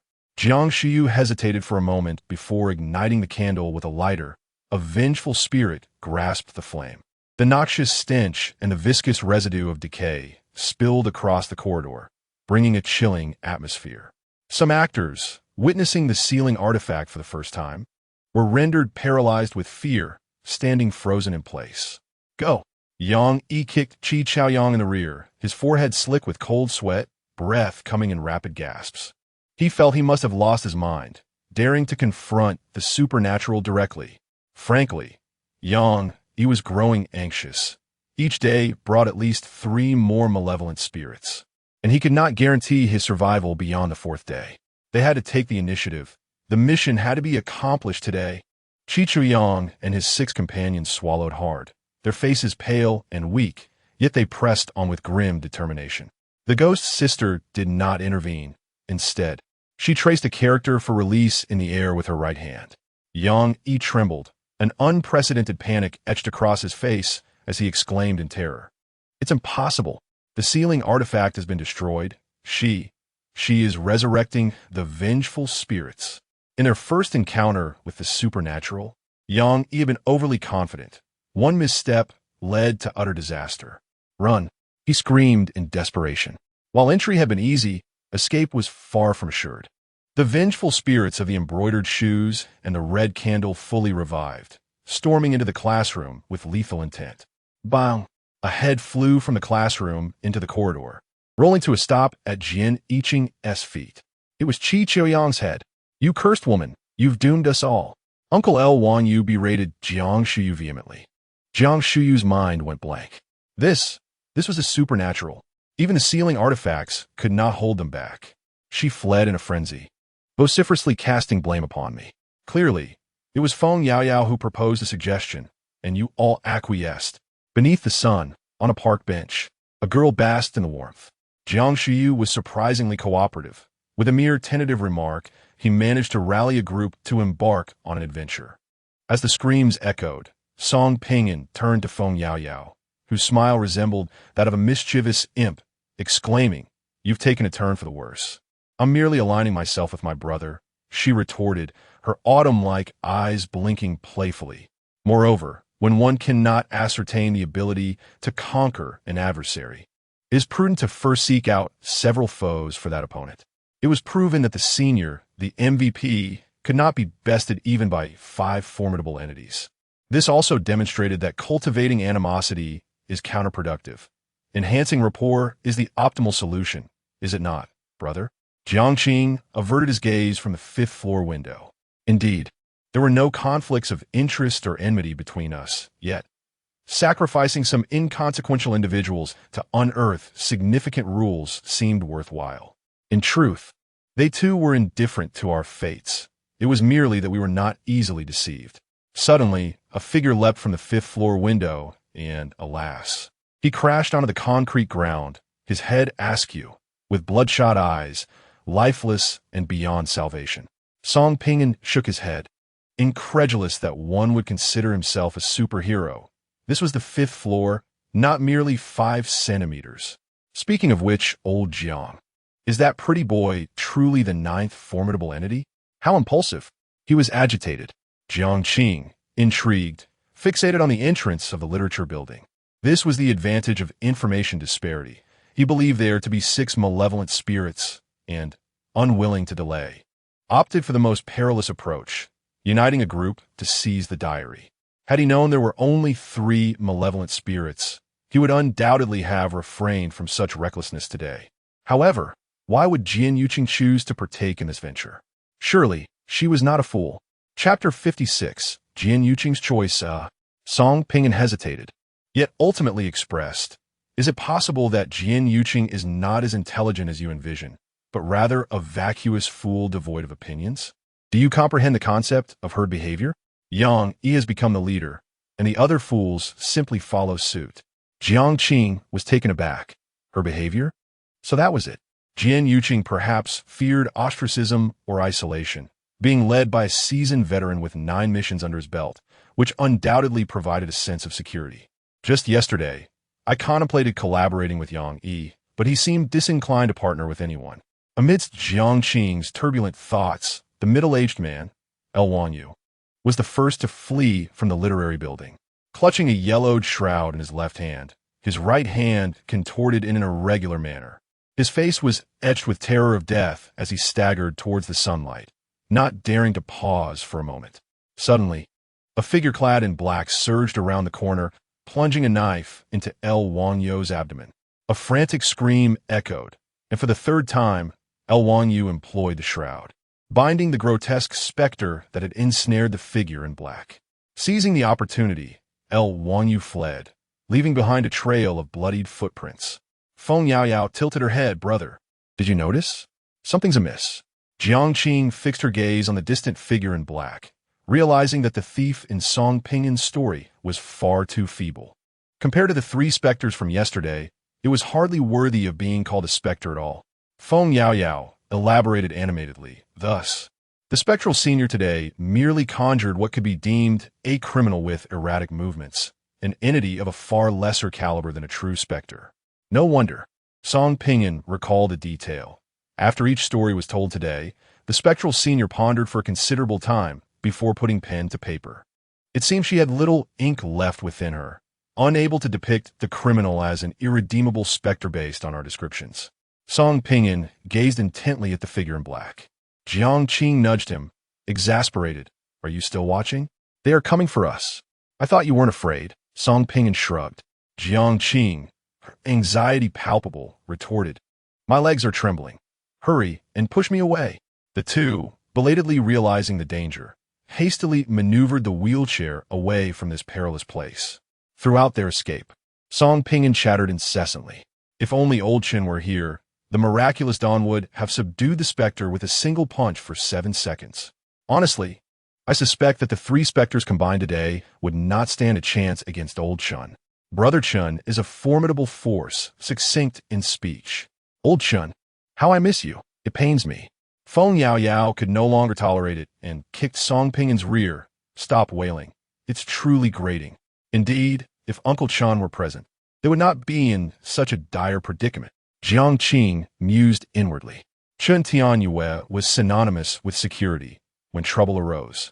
What did it matter if there were specters? In the last mission, the ghostly couple, having undergone a consuming evolution, were subdued by Chun Tianyue with just 2 punches. How terrifying. At the library entrance, Song Pingyan glanced around cautiously for a considerable time, stating nervously, there are many students here. The arsonist, the self-harming girl, and the thief should be deterred from coming. Jiang lightly nodded, and the 3 of them were easy to analyze. The arsonist, whose emergence was confined to indoor settings, could not ignite flames in open spaces. The self-harming girl, whose circumstances also dictated indoor activity, typically did not wish to be discovered, thus would only target those who were isolated. The thief, whose conditions required outdoor environments, would strike from blind spots or corners, delivering a sudden blow. Are you certain? Song Pingyan inquired. Jiang lightly chuckled. Song Pingyan remained silent. Due to Jiang's limited mobility, they decided against searching for clues, spending the entire afternoon basking in the sun outside the library. As the sun began to set, a crimson moon gradually replaced the warmth of the day. Not far away, Jian Yuqing approached, limping and clad in a soiled light beige tracksuit, her shoulder-length hair disheveled and her spirit visibly waning. Hey, Miss Taiwan, what's up? Just back from coal mining? Your face looks pale. Song Pingyan teased. Jian Yuqing was in no mood to retort. She grasped Zhang's wheelchair, leaning close, almost as if to kiss him. I want to align myself with you. A gentle breeze stirred, carrying the fragrance of the girl's hair. Zhang's tone remained distant, refusing her plea.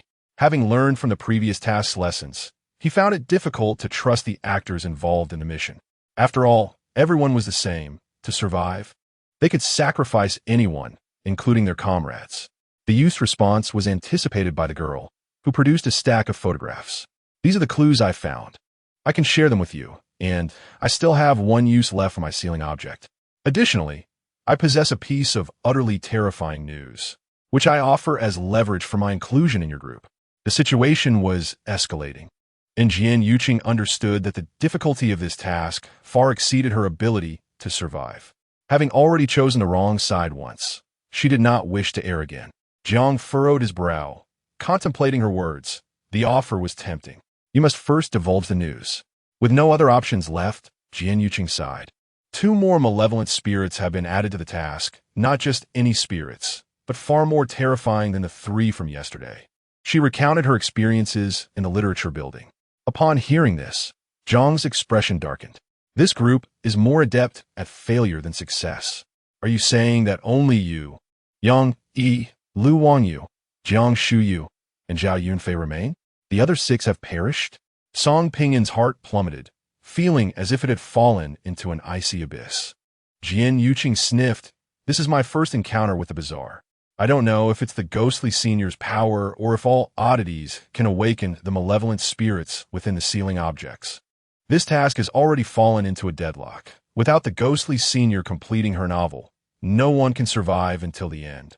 She had warned them on the first day, saying, "You are the good ones. You will certainly die," which seemed prophetic. Jian Yuqing had never faltered in matters of misfortune. Her luck had been abysmal. Feng Yaoyao's eyes sparkled with inspiration. Brother, I have an idea. At midnight, I will go to the 5th floor of the literature building, locate the damaged sealing object, and restore one of them. This way, not only will I seal a malevolent spirit, but I will also acquire a sealing object. Yao Mai! Good heavens! Song Pinyin was no longer composed. In a game, a sealing object could only be utilized 3 times. Your miracle, combined with a sealing object, could be employed thrice a day. It was only at that moment that he comprehended the true essence of Feng Yaoyao's ability. It was not merely resurrection, but restoration, a concept of profound significance. A miracle. Have you awakened a miracle? Did you wield a miracle last night? Jian Yuqing exclaimed, covering her mouth in astonishment. Before Feng Yaoyao could respond, Song Pinyin rolled his eyes. You've already undertaken your 8th task, haven't you? His words were quite crude. Jian Yuqing relaxed her taut nerves, plopping down with envy.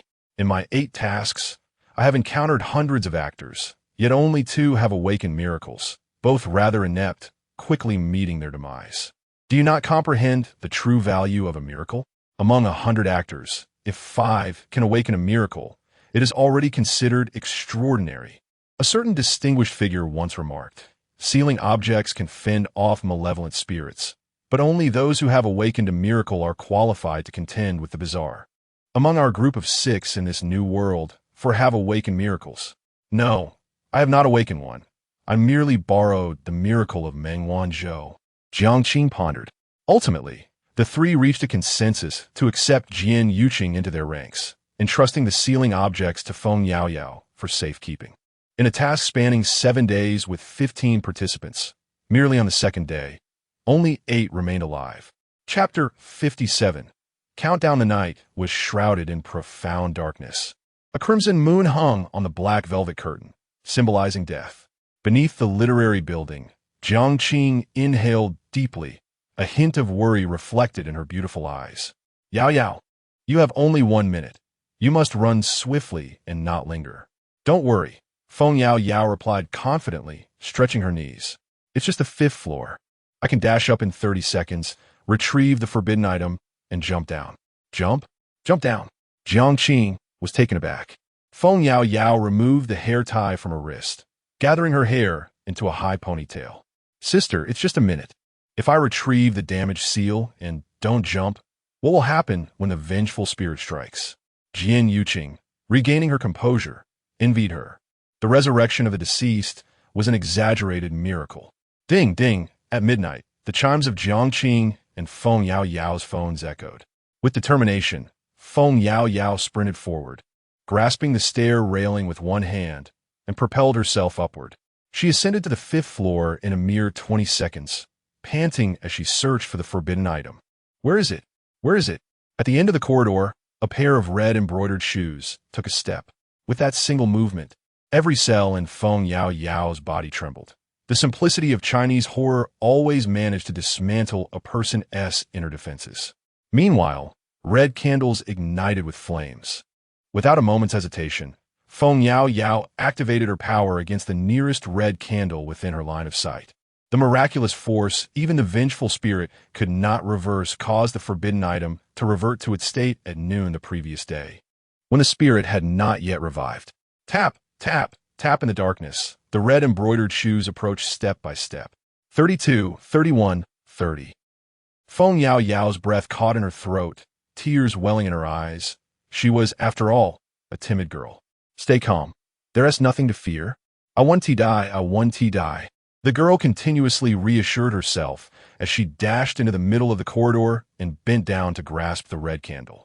At the moment her palm made contact, she suddenly realized the red embroidered shoes were perilously close. A pang of pain struck her chest. The spirit in the embroidered shoes seemed desperate to convey heartfelt words to the girl. Thud, she collapsed. 2019-18.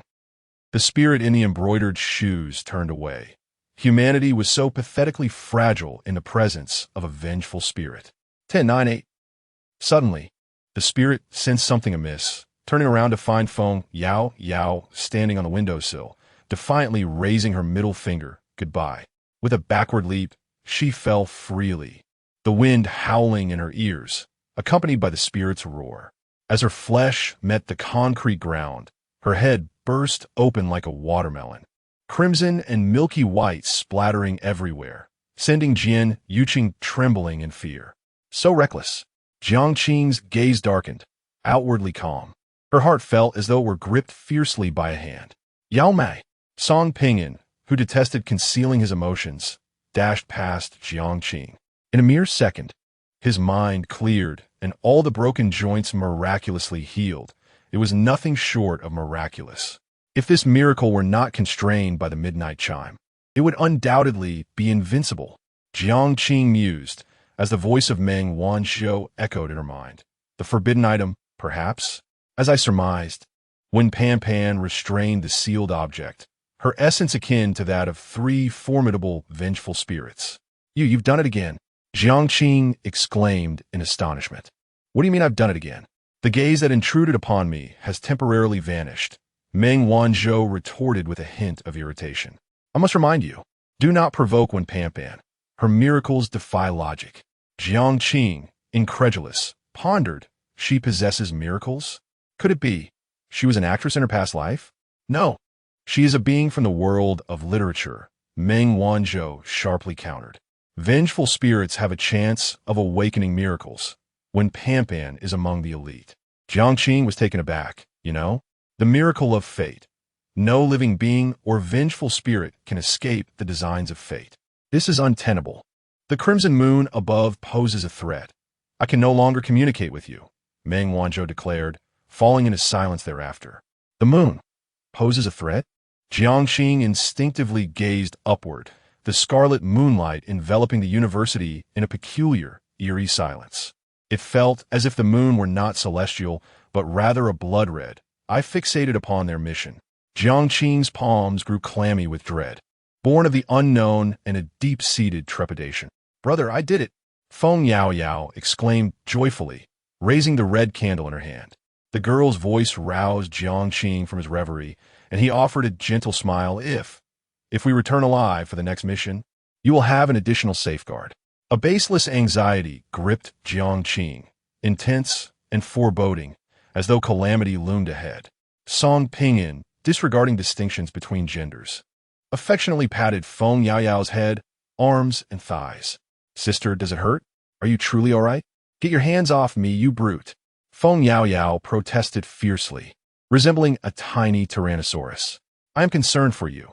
Let me see, Song Pinyin replied, unfazed, with a cheerful demeanor. He genuinely regarded Feng Yao as a younger sister, and at times, her vivaciousness reminded him of his own sister in the real world, stirring a sense of melancholy within him. Jian bit her lip. What comes next? Wait, Jiang succinctly replied. Soon, the clock struck 2:55 a.m. Jiang tightened his grip on the cane tucked beneath his arm, earnestly advising, do not let your guard down.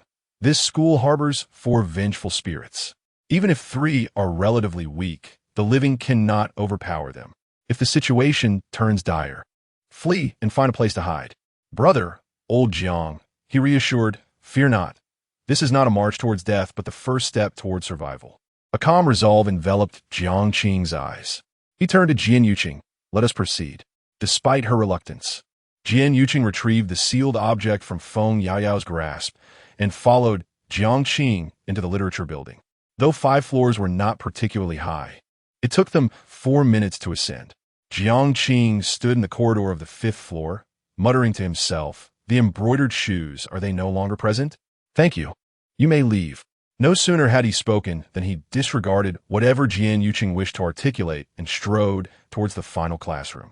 A senior girl in a floral white dress sat quietly. She seemed only to speak in Jiang's presence. At this hour, are you not afraid of death?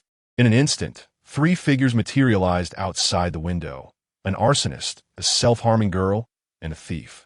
Jiang, without casting a glance in their direction, moved a chair to sit before his senior, declaring that there was no place safer than being by her side. The beautiful senior sighed, lamenting that being too intelligent often led to a lack of friends. I can be your friend, she said. By the way, I too enjoy the journey to the west. I remember when son Wukong sought guidance from his master. After the Bodhi patriarch struck his head 3 times, he would venture out in the dead of night to find his teacher. Jiang casually recounted the mythological tale. Friend, when Wan's eyes dimmed, I am waiting for a girl, the kindest girl in the world. Who? Jiang inquired, following the thread of conversation. When Wan fell silent, then shifted the topic. According to the rules of the game, I grant you 30 seconds to search. Search? Jiang echoed. Yes, when Wan replied, her voice gentle as water. The novel you must complete lies within this classroom. You have merely 30 seconds to uncover it. Thus far, no actor has ever left my game alive. None at all. Jiang studied his senior for a moment, leaning back in his chair, arms crossed. Let us begin. When Wan, bewildered, asked, Are you confident? Of course, you've already revealed where the clue lies, Jiang retorted, pulling out his phone and activating the stopwatch. The 30-second countdown commenced. He remained seated, unmoved. You're not going to search? When Wan questioned, perplexed.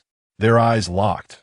With only 10 seconds remaining, Jiang rose apologetically, saying, My apologies, senior. He reached toward when Wan's collar, delving deep, and retrieved a letter. Chapter 58. Destiny. The envelope bore a word, the paper coarse and yellowed, exuding an air of cheapness. Jiang met when Pon's astonished and bewildered gaze, not hastily tearing open the envelope, but rather, with heartfelt eloquence, began to explain. This classroom measures approximately 9 meters in length and 6 meters in width, adhering to standard classroom dimensions. Just a moment ago, I took 20 seconds to count. On the left side, there are 2 rows of desks, with an additional desk atop each one. Counting only the lower row yields 11 desks, and with the upper row, that amounts to 22, making a total of 44 desks on the left side. The right side mirrors this arrangement, culminating in 88 desks altogether. There's a row of storage cabinets at the back, though I did not count them. I estimate there are over 20 cabinets. When Pan placed her right hand over her chest, gradually becoming distracted as she remarked, Do you believe this is relevant to the search for the item? Allow me to finish. Jiang gently laid the envelope on the table, maintaining a soft smile, aware that it was manifestly impossible to search through 88 desks and 20 cabinets in 30 seconds. However, the fact that you allotted 30 seconds implies that this duration is sufficient to locate the item. Thus, it must be hidden within reach, perhaps on this very desk. In the center of the classroom stood a desk, sparsely adorned with a diary, a ballpoint pen, a book titled Destiny, and an attractive butterfly hairpin. Nothing more. Nevertheless, Jiang's gaze remained unwaveringly fixed on Pon's dark eyes. You have told me that, thus far, no one has survived your game. This is intriguing. I surmise that there must have been actors like myself who have reached this juncture, undoubtedly narrowing their search to this very desk. Is the answer truly so? I suspect that even rifling through the diary or smashing the desk would yield no letter. You are a specter. Actors would never dare to lay a hand on you. To be precise, they wouldn't even think to touch you, especially considering that your white floral dress has no pockets. When Pon's dark eyes glimmered with a hint of crimson, then why would you even think of me? Jiang raised 2 fingers, undeterred by her subtly threatening gaze, and locked eyes with her intently. First, the task relates to a novel. Since it is not written on a computer, it must be inscribed on paper. Concealing a few sheets of paper on one's person is hardly a daunting task. Second, I once penned a love letter to a girl in a psychiatric hospital. Halfway through, she approached from behind and snatched the letter away. When I stood to reclaim it, she stuffed the letter into. At this, when Pan fell silent, this Jiang is utterly unhinged. Would a sane person dare to leap from the 5th floor? Would a rational individual concoct tales to deceive a ghost? Would a normal person boldly reach out to touch a female specter?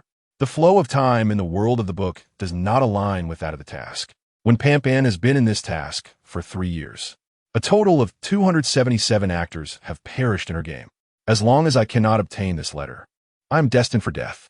Jiang is the first to break the stalemate.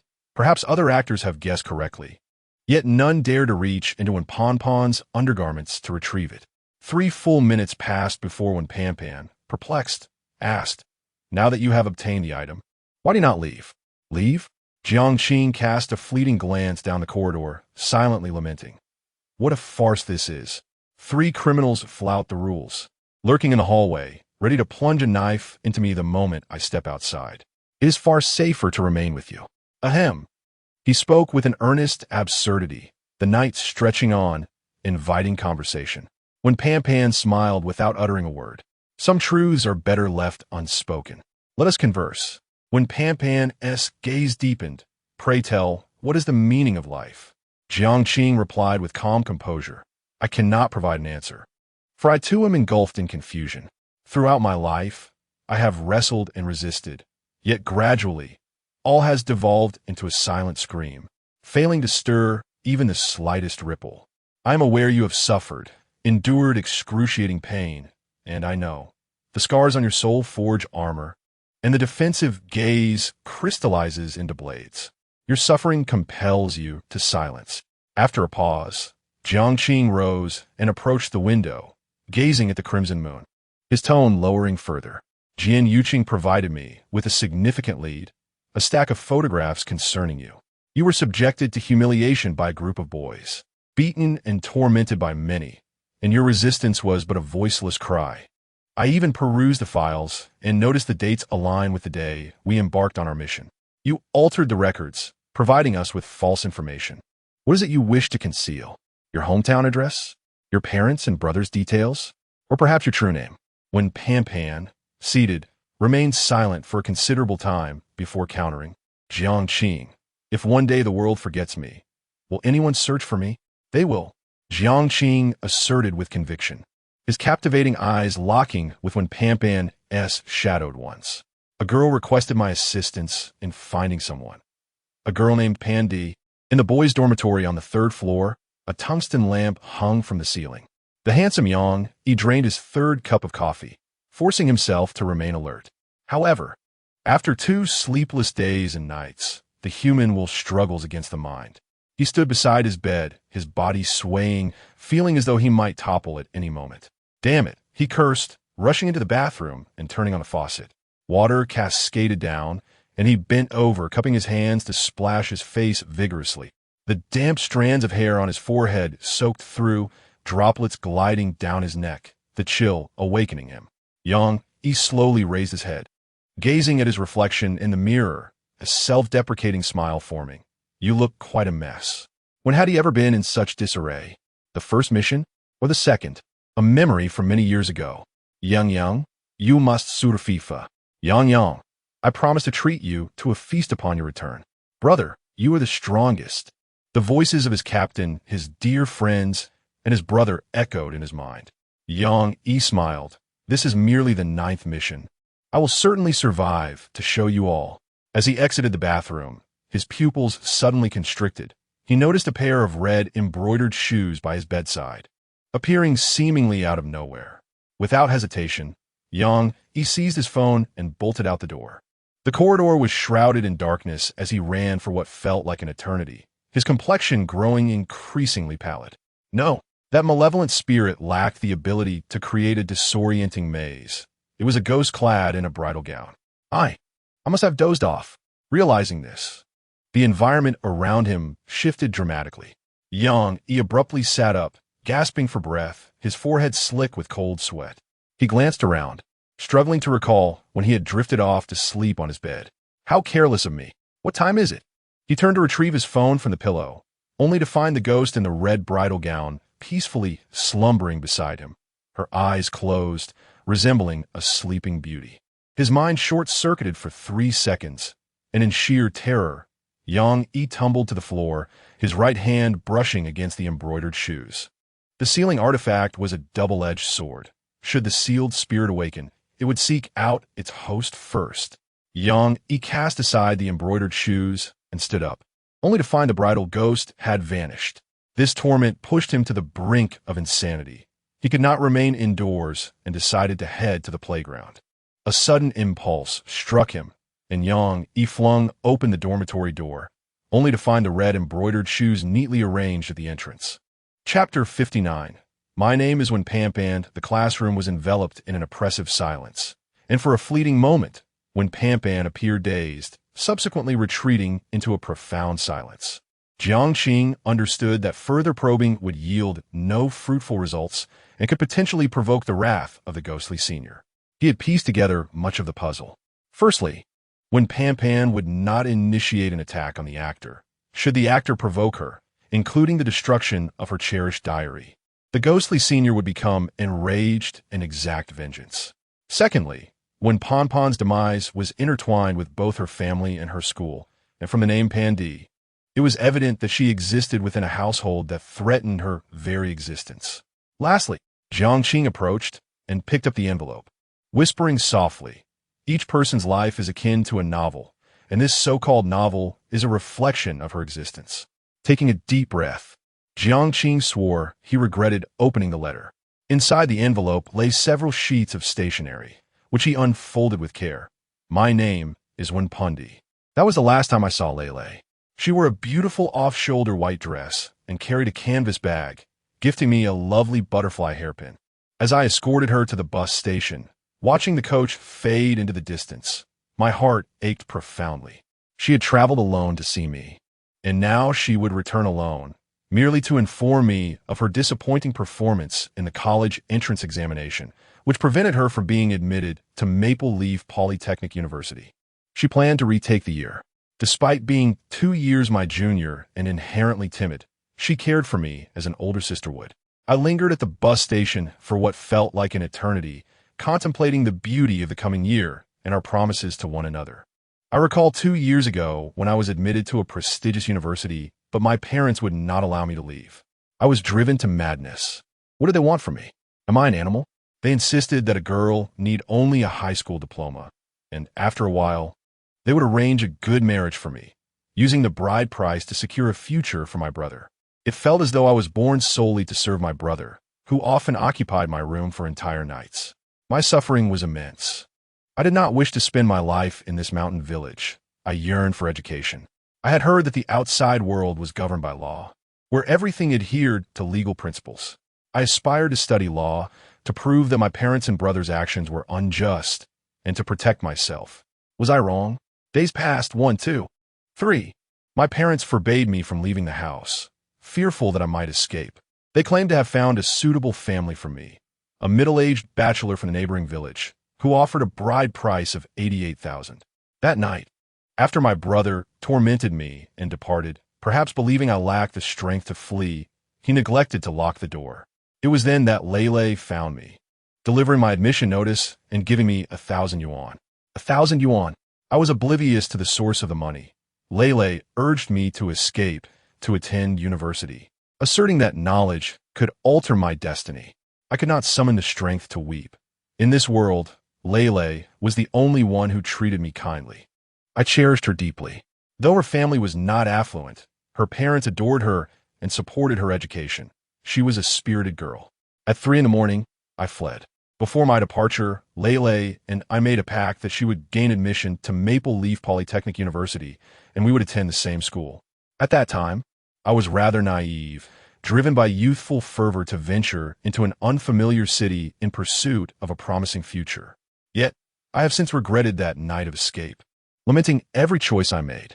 On my way back to school, I was kidnapped. They are utterly indifferent to the notion of crime, confining me within a room, subjecting me to relentless torment. They compel me to count, striking me in silence. Oh, the pain! I was wrong, truly wrong. I count 1, 2, 3. I have lost track of how many there are. I feel like a broken puppet, sprawled upon the filthy floor, at the mercy of those who manipulate me. I do not know whom I have offended, nor do I understand the reason for this cruelty. It truly hurts.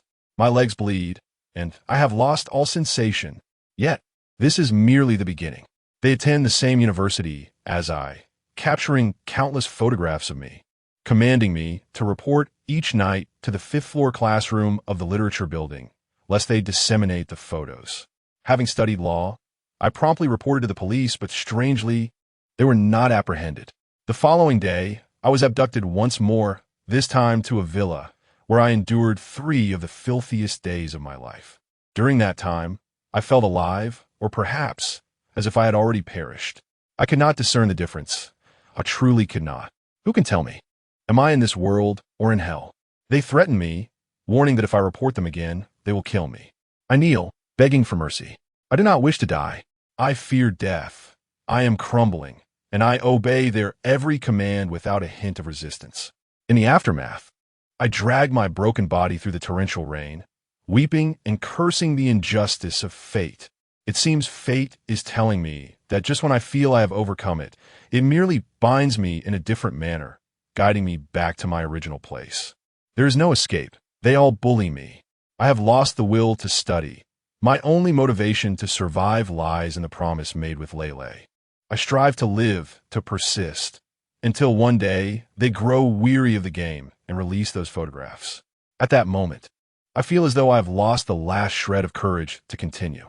I ponder, if living is more painful than dying, what is the purpose of striving? If the future is darker than the present, perhaps it is better to remain at this juncture.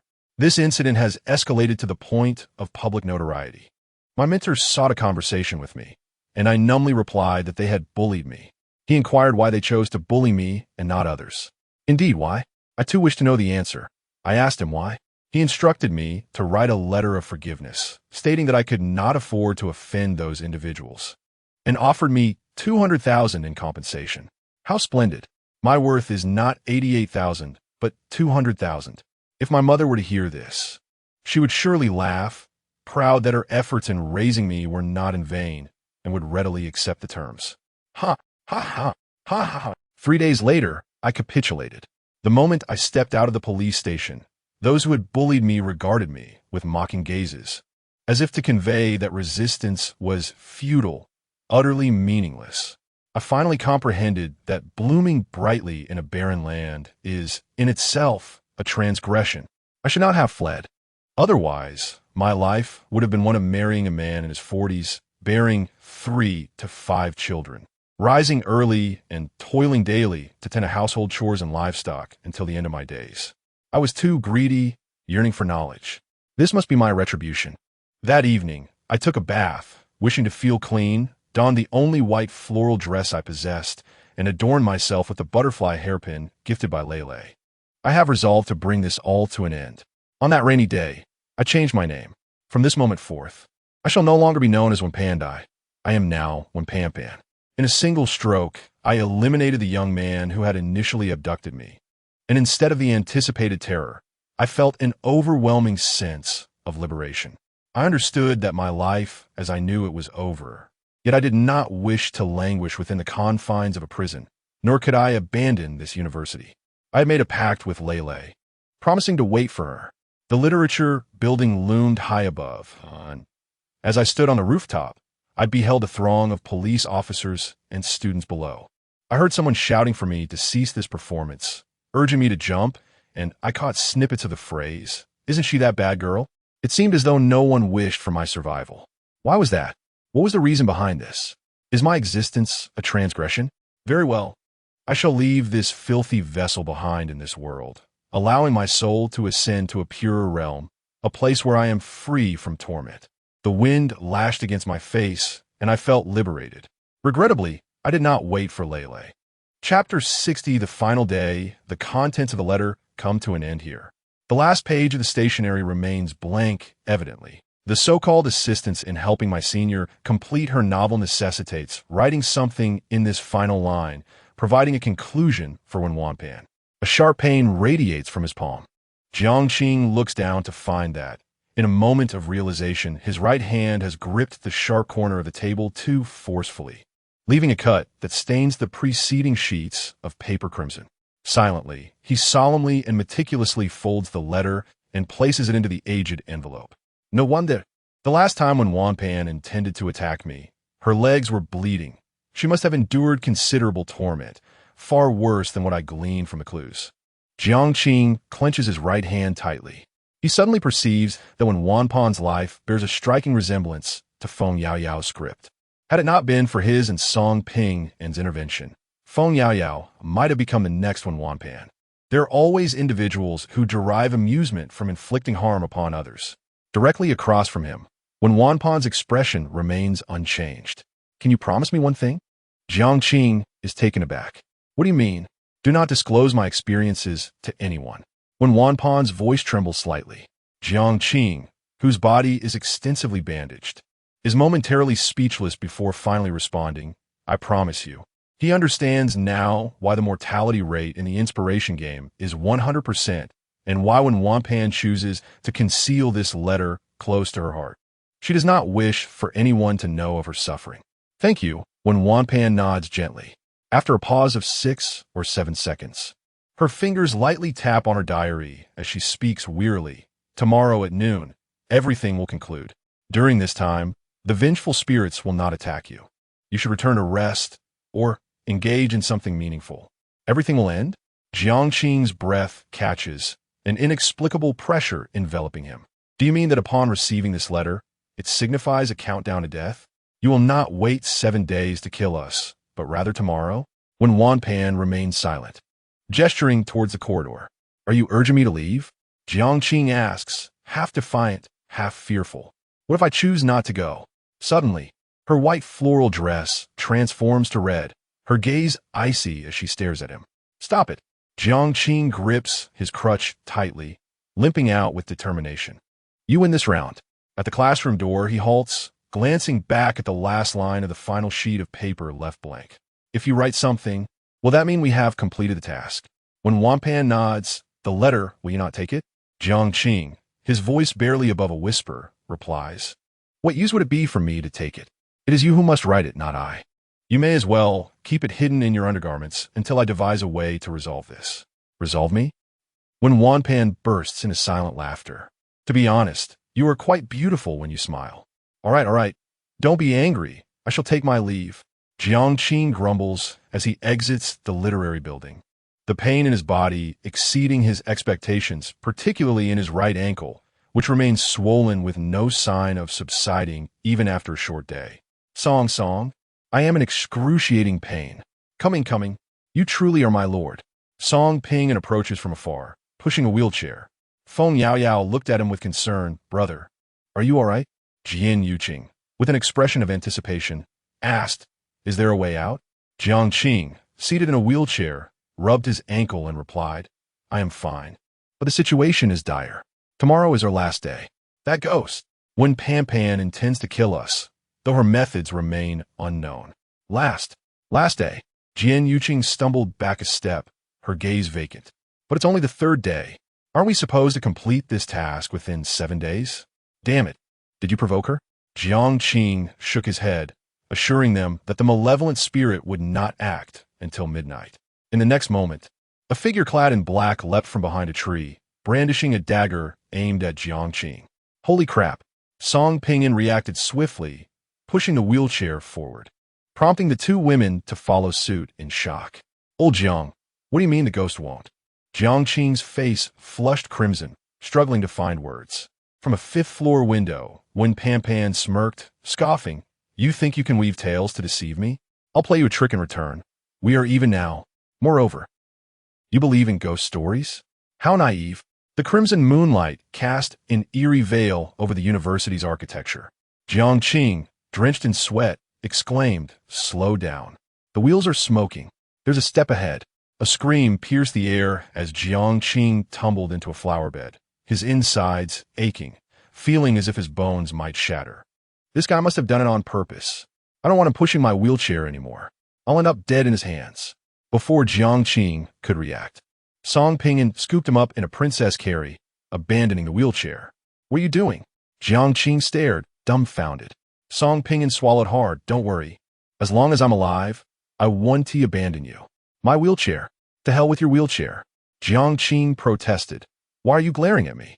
That thing is too cumbersome. Besides, you're lighter than it, and holding you feels soft. Do you have a metallic scent? Jiang, if you do, just ask Yao for a sanitary pad. Right, you bled quite a bit yesterday. I should have helped. It would have been excellent for stopping the bleeding.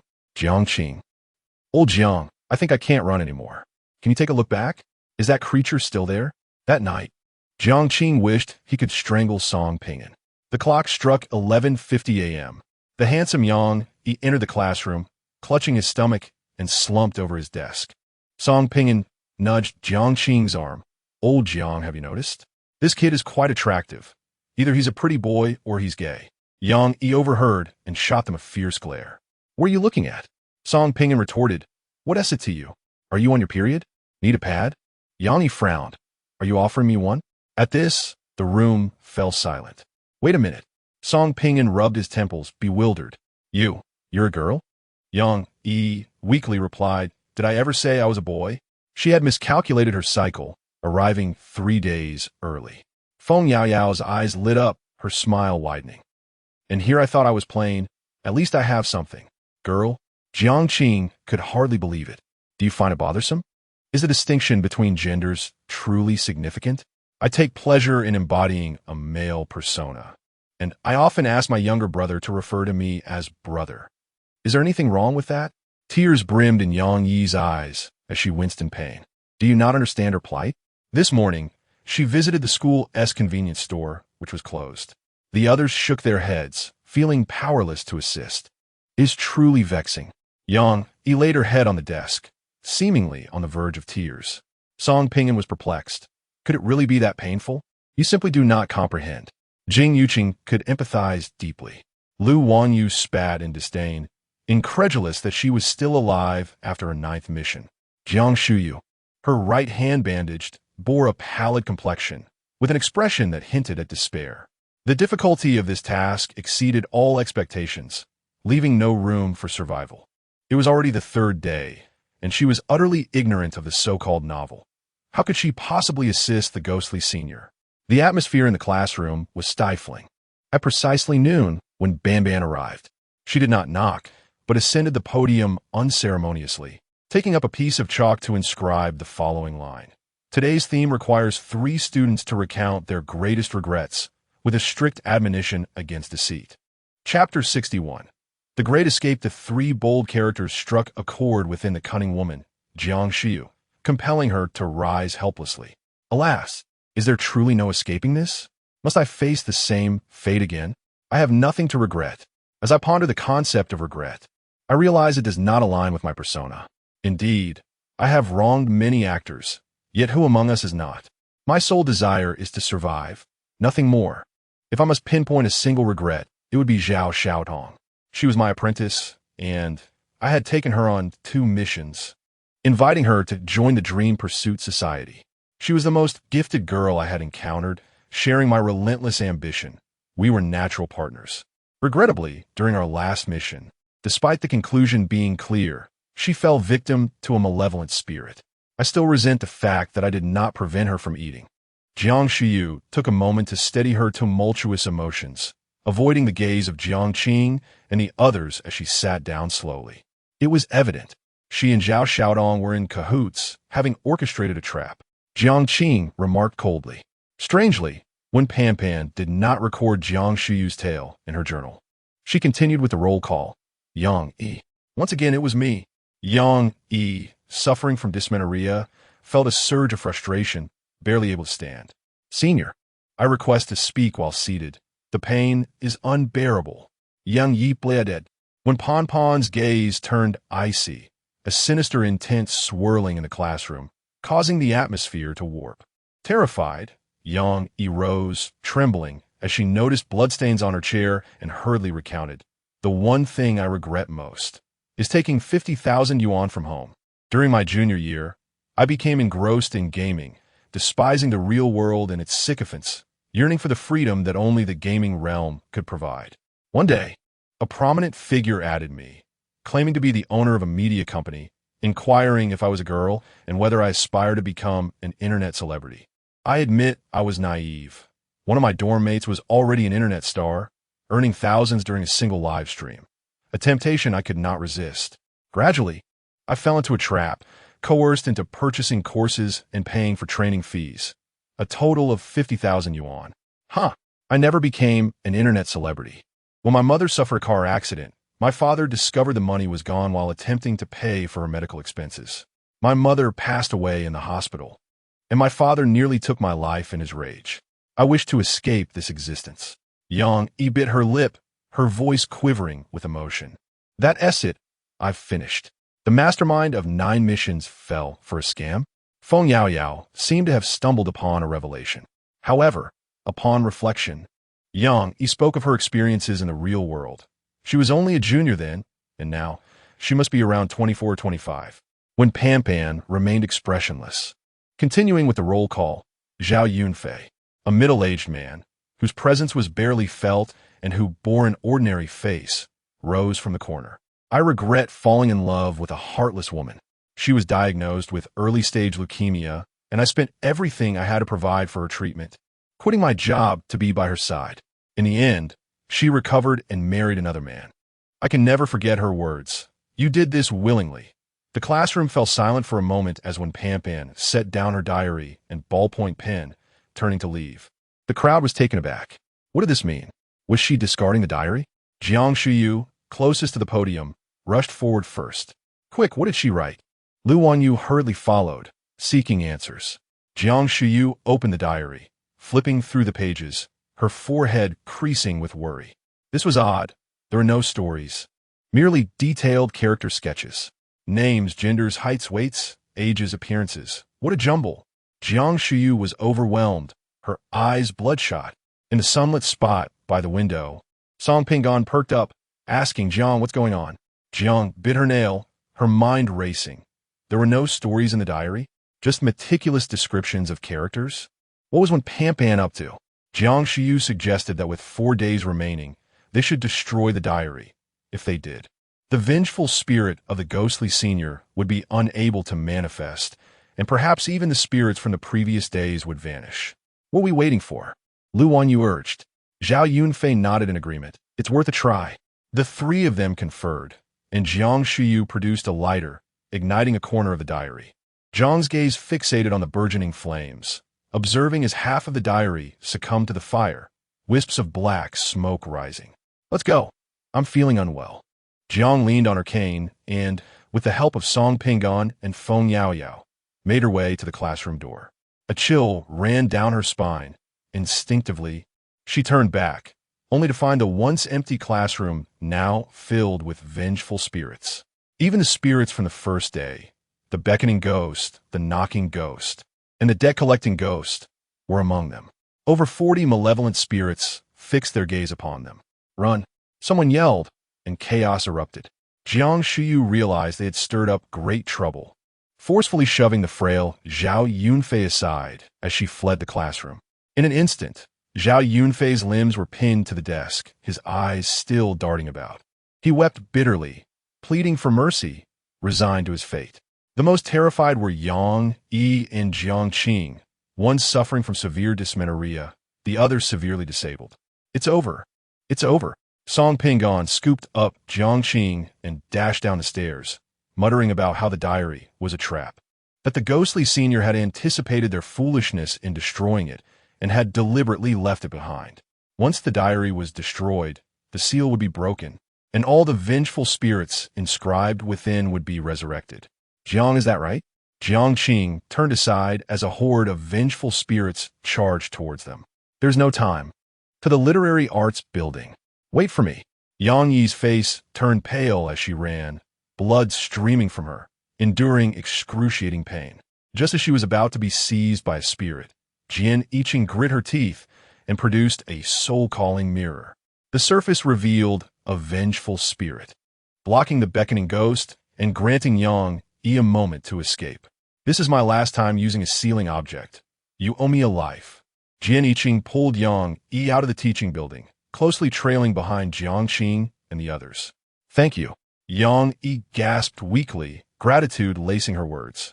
The sky darkened suddenly, ominous clouds gathering, and a crimson moon hung above. Damn it! Is this a level 9 challenge? It feels apocalyptic, Jiang Shuyu exclaimed, glancing back to find the vengeful spirit ominously close. Lu Wanyo's leg was severed, and he lay on the ground, desperately reaching out towards Jiang Shuyu. Save me. Save me. You can perish. Jiang Shuyu had lost her sanity, hurling insults loudly. She didn't need to outrun the ghost. She only needed to be faster than these people. Meanwhile, as they approached the literature building, an ethereal pair of red embroidered shoes appeared. This malevolent spirit was terrifying, radiating an aura far surpassing those of the lesser spirits. Song Pinyin abruptly skidded to a halt, altering his course to flee. Let me down, Jiang Qing demanded, striking him in the chest. Shut up, Song Pinyin roared, feeling his strength waning, certain he would soon meet his demise at the hands of the vengeful spirit, with no time even to check on Feng Yaoyao's condition. In an instant, 3 malevolent spirits appeared ahead. The arsonist, the self-harming woman, and the thief. Behind them, dozens of vengeful spirits pursued. This mission plunged Song Pingyan into despair. Jiang, unwilling to accept defeat, thought that as long as she could see Wen Pan, victory was assured. I will assist you. A heavy voice resonated in her mind. Dream Wanzhou's, but you must sacrifice 1/3 of your life for my emergence. This will create an irretrievable outcome. The audience might react. Jiang laughed, a manic laughter escaping her lips. 1/3? Take it. I wish to see you Wen Pan. The vengeful spirits lunged towards her. Feng Yaoyao bit her lip fiercely, thinking, fear not. You are a brave girl. Jiang Yuqing slumped to the ground, reflecting why. I don't want to die. I truly do not want to die. Yang Yi remained calm as water, contemplating, fine, let in this way. Mother, I am sorry. Song Pingyan also laughed maniacally, old Jiang. Do we stand a chance against them? Dream, he coughed. Jiangqing's laughter turned hoarse, nearly a shout. Dream Wanzhou. In a critical moment, threads of crimson pierced through dozens of vengeful spirits, manipulating them like puppets. Chapter 62. Redemption clad in a black coat. The man's gaunt face bore the marks of hardship as he deftly commanded a legion of vengeful spirits. Feng Yaoyao inquired, Dream? Jiang Yiqing probed. Evening? Yang Yi edit. Boat? Jiangqing, blood streaming from his mouth, addressed the others with a gravely weakened voice. You must continue to flee. In 5 minutes. Use the key to open the door and return. Trust me, 5 minutes. Having lost 1/3 of his life and sustained severe injuries, he was at the end of his strength. Meng Wanzhou seized Jiangqing, casting not a glance at the group, and leapt onto the literature building. The wind on the rooftop howled fiercely, and when Pan, dressed in a floral white dress, gazed down upon the carnage below, she appeared numbed, seemingly accustomed to the brutality, her expression one of perpetual indifference. When Pan scrutinized the two unwelcome guests, I had sensed something amiss long ago. Your miracle does not belong to you, and to my surprise you conceal the spirit. Let me guess, red beans, longing, Wanzhou, seeking, am I correct, senior? Fate, I truly do not desire to be your adversary. As Meng Wanzhou moved his fingers, the rooftop became ensnared in crimson threads. These threads were razor-sharp, capable of severing limbs with ease. Jiangqing's hands trembled as he grasped the railing, his voice heavy and hoarse.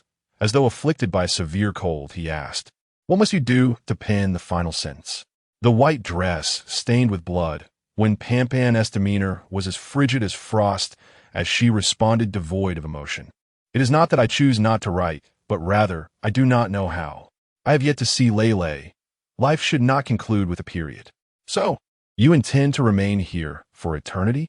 Jiangqing coughed, clutching his chest. Guarding a false school for a lifetime? Repeatedly slaying performers year after year? When Pan retorted, I merely adhere to the rules. Your demise bears no relation to me. Dizziness enveloped Jiangqing. The cost of losing 1/3 of his life was far graver than anticipated. Cough when Pan, I will take you back to see Lei. To help you vanquish those who have wronged you, this dream must awaken. You're a good girl. Jiangqing's voice strained to its limits. Unable to sustain itself any longer, he began to topple. There was no sound of him hitting the ground. Instead, he was enveloped in a soft embrace. When Pan caught him, her words deliberate, Can you truly take me back? Yes, I will take you home, Jiangqing affirmed. Home? When Pan's eyes glistened with unshed tears. I have no home. With great effort, Jiangqing lifted his right hand, gently placing it upon the girl's head. His smile gentle as he whispered, We are your home. Meng Wanzhou withdrew the crimson threads, crouching beside the two. This declaration struck when Pan's heart like an arrow, piercing deeply and refusing to withdraw. She bowed her head, her soul trembling. I am not a good girl. I am tainted. She found herself in a peculiar state. At times, she could be so fragile that a mere word could bring her to tears, yet at other moments, she could grit her teeth and persevere alone. It is not you who is dirty, but those who have harmed you. You have left your shell in that world. The you of now is not tainted. Jiangqing, on the brink of losing consciousness, whispered with the faintest of voices, as if revealing the greatest secret of this world to her. I. When Wanpan raised her head, tears blurring her cheeks. She was, by nature, a fragile girl, unable to withstand even a hint of warmth. She feared the light named Jiang piercing through her dark world, only to vanish suddenly. She dreaded such fleeting redemption. Meng Wanzhou, lift me up. Jiang stood at the edge of the rooftop, grasping the girl's hand. Be brave. Come on. I will guide you. I say a line. You repeat after me. I'm not Wenwandi. The girl bit her lip, taking a long moment to respond. I am not Wenwandi. Louder. I'm not Wenwandi. The girl shouted toward the sky. I am Wenwanpan. I am Wenwanpan. I dictate my own script. I am not anyone's appendage. I was born to be the protagonist. The girl reiterated loudly. Her voice, though trembling, pierced through the night sky like an arrow, cutting through the shroud of darkness. Jiang fell back into Meng Wanzhou's embrace. Wanpan, do not curl up in the corner of self-doubt any longer. Do not evade the painful encounters. You are a mountain, not a stream. If you are unsure how to express the last line, I will teach you. Jiang whispered a phrase into the girl's ear. When Wanpan broke down in tears, exclaiming, Thank you, thank you, thank you. She took out the letter and, on the last page, inscribed the final line. This was our promise until the end of death. Indeed, they had sworn to attend the same university, yet when Wanpan had died, and Lele too had perished, but they had not forgotten their promise. One waiting, the other searching. The letter ignited, dancing in the air like a fluttering fire butterfly, soaring into the distance. Jiang lost herself for a moment, gazing in the direction of the fire butterfly. So beautiful just as she is. What was her name? I seem to have never asked. On the shaded path, Song Pinyin embraced Yang, running while retching, his throat burning. Don't vomit on me. Yang cried out in despair, her face splattered with the saliva. Song Pinyin could not utter a word, his legs numb, his heart calling out for Jiang. Old Jiang, I can't hold on any longer. I am truly dying this time. I'm still a virgin. Old Jiang, open the door. The fire butterfly flew past, Jiang's voice echoing in every actor's ear. Ha ha, cough cough, ha ha. We won. Old Jiang won. Song Pinyin laughed maniacally, rushing towards the nearest girl's dormitory, summoning the key to unlock the door. The vengeful spirits howled. Before departing, Song Pinyin raised his middle finger at the horde of vengeful spirits. Fully indulging in his insult, he stepped back, disappearing into the darkness, returning to the world of the book. Feng Jian and Yang had no desire to provoke the vengeful spirits and departed first. At the entrance of the chemistry equipment room, Jiang Shiyu summoned the key, inserting it into the lock. Her right hand fell to the ground, and a red embroidered shoe appeared behind her. No! No! Jiang Shiyu screamed wildly. She extended her left hand, which was abruptly twisted and snapped. She knelt upon the ground, simultaneously weeping and laughing, her gaze fixated upon the key in the lock. If only she could unlock the door. Jiang Shiyu attempted to bite the key. The vengeful spirit, clad in embroidered shoes, seized her foot and gradually dragged her away. A mere step away, akin to a chasm. I am willing. The pact fulfilled. When Pan became Jiang's second specter, the second resident of the library. Suddenly, the earth trembled. Fissures appeared in the walls of the literary building, swiftly spreading. The crimson moon above resembled an eye, while countless paper offerings intertwined into a sinister black thread. The structure crumbled, and Meng Wanzhou held Jiang aloft in midair. Gazing at the ominous thread, the audience took action, casting down the key. Jiang was momentarily taken aback, summoning the key and flinging it toward the ruins below. The key unlocked a door in the ground, a portal back to the world of books. Is it possible? Does the ruin hold a meaning of awakening? Before he had time to ponder, Meng Wanzhou released her grip. You are not yet suited for the 9th level challenge. Jiang plummeted swiftly, witnessing Meng Wanzhou and Wen Pan obstructing the black thread. He understood. The puppet master of this world was watching him. Ha ha! Jiang laughed heartily. You are afraid. You all tremble before me. Once I comprehend all the rules, I shall drag each of you down to hell. Let it be known that I am the greatest terror. Meng Wanzhou and Wen Pan returned to the library. Jiang fell behind the door. The game concluded, dust settling. Chapter 63, A New Beginning. Jiang slowly opened his eyes, his consciousness withdrawing from the abyss of darkness. It is over.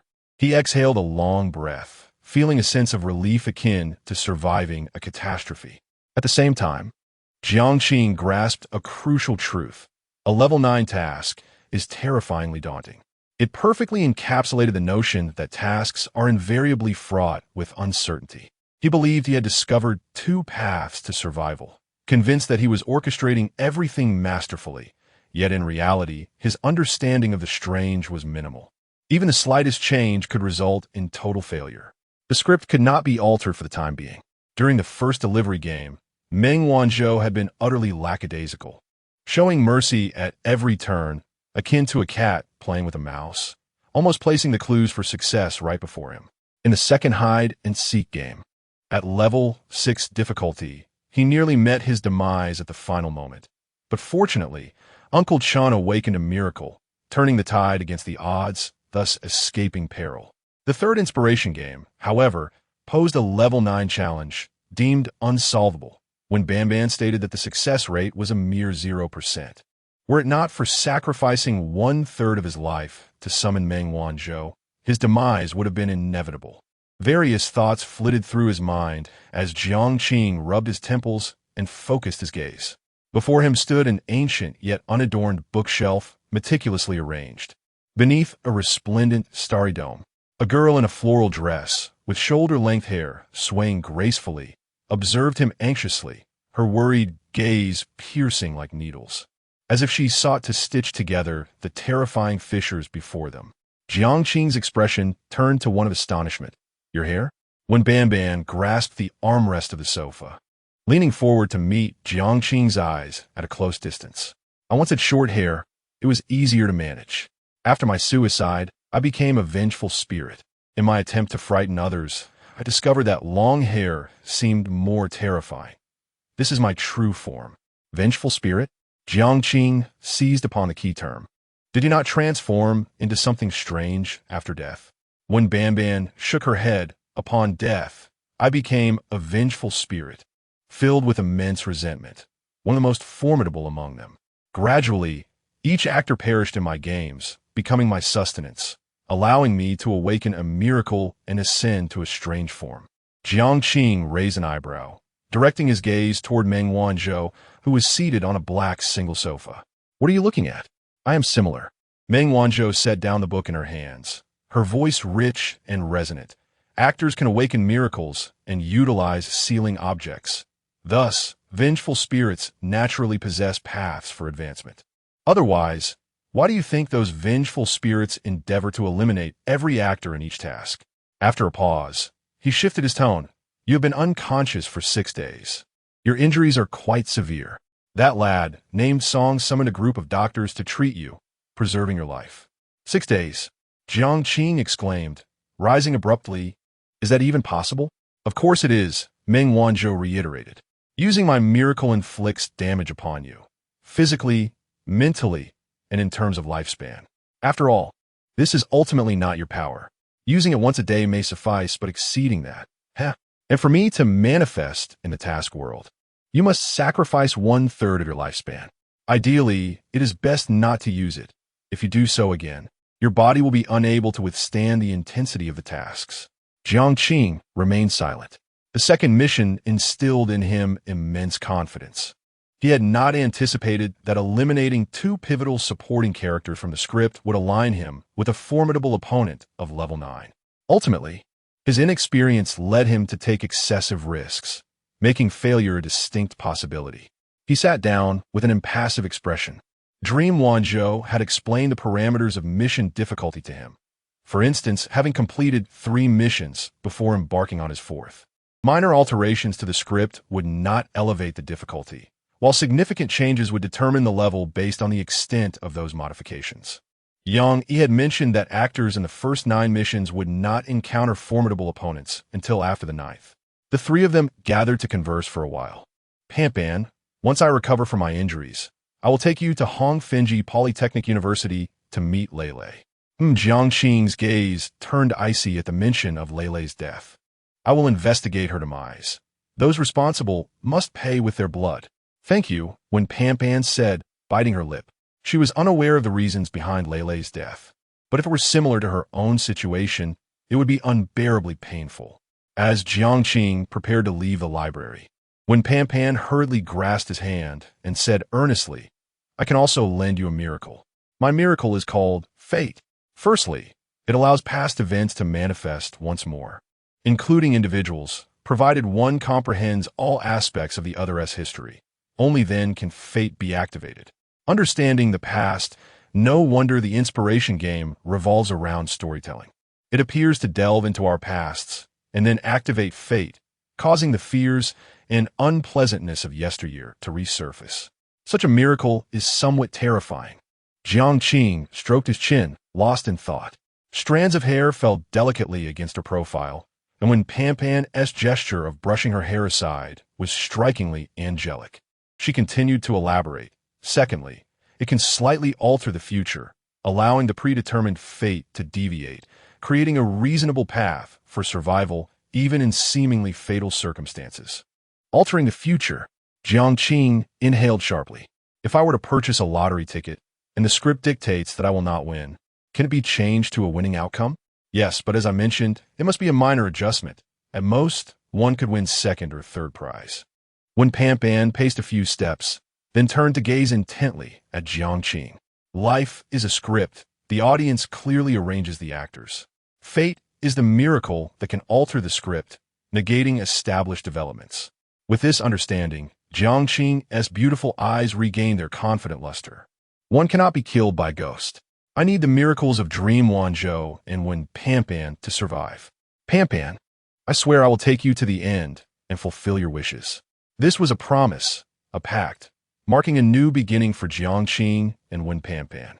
Upon leaving the library, Jiang found himself in a daze on the bed. What was happening? He strained to look down at his lower body, noticing that his left hand and right leg were encased in plaster. After a moment of struggle, he accepted the reality of his immobility and stared blankly at the ceiling. The stillness of the bedroom was punctuated only by the sound of his faint breathing as beams of light streamed through the gaps in the curtains, with dust dancing in the illumination. The golden retriever perked up its ears, swiftly rose to its feet, and pressed its large snout against Jiang's face, fervently wagging its fluffy tail while emitting soft whimpers of excitement. Happy, Jiang managed a strained smile, feeling a twinge of pain from the injury on his left cheek.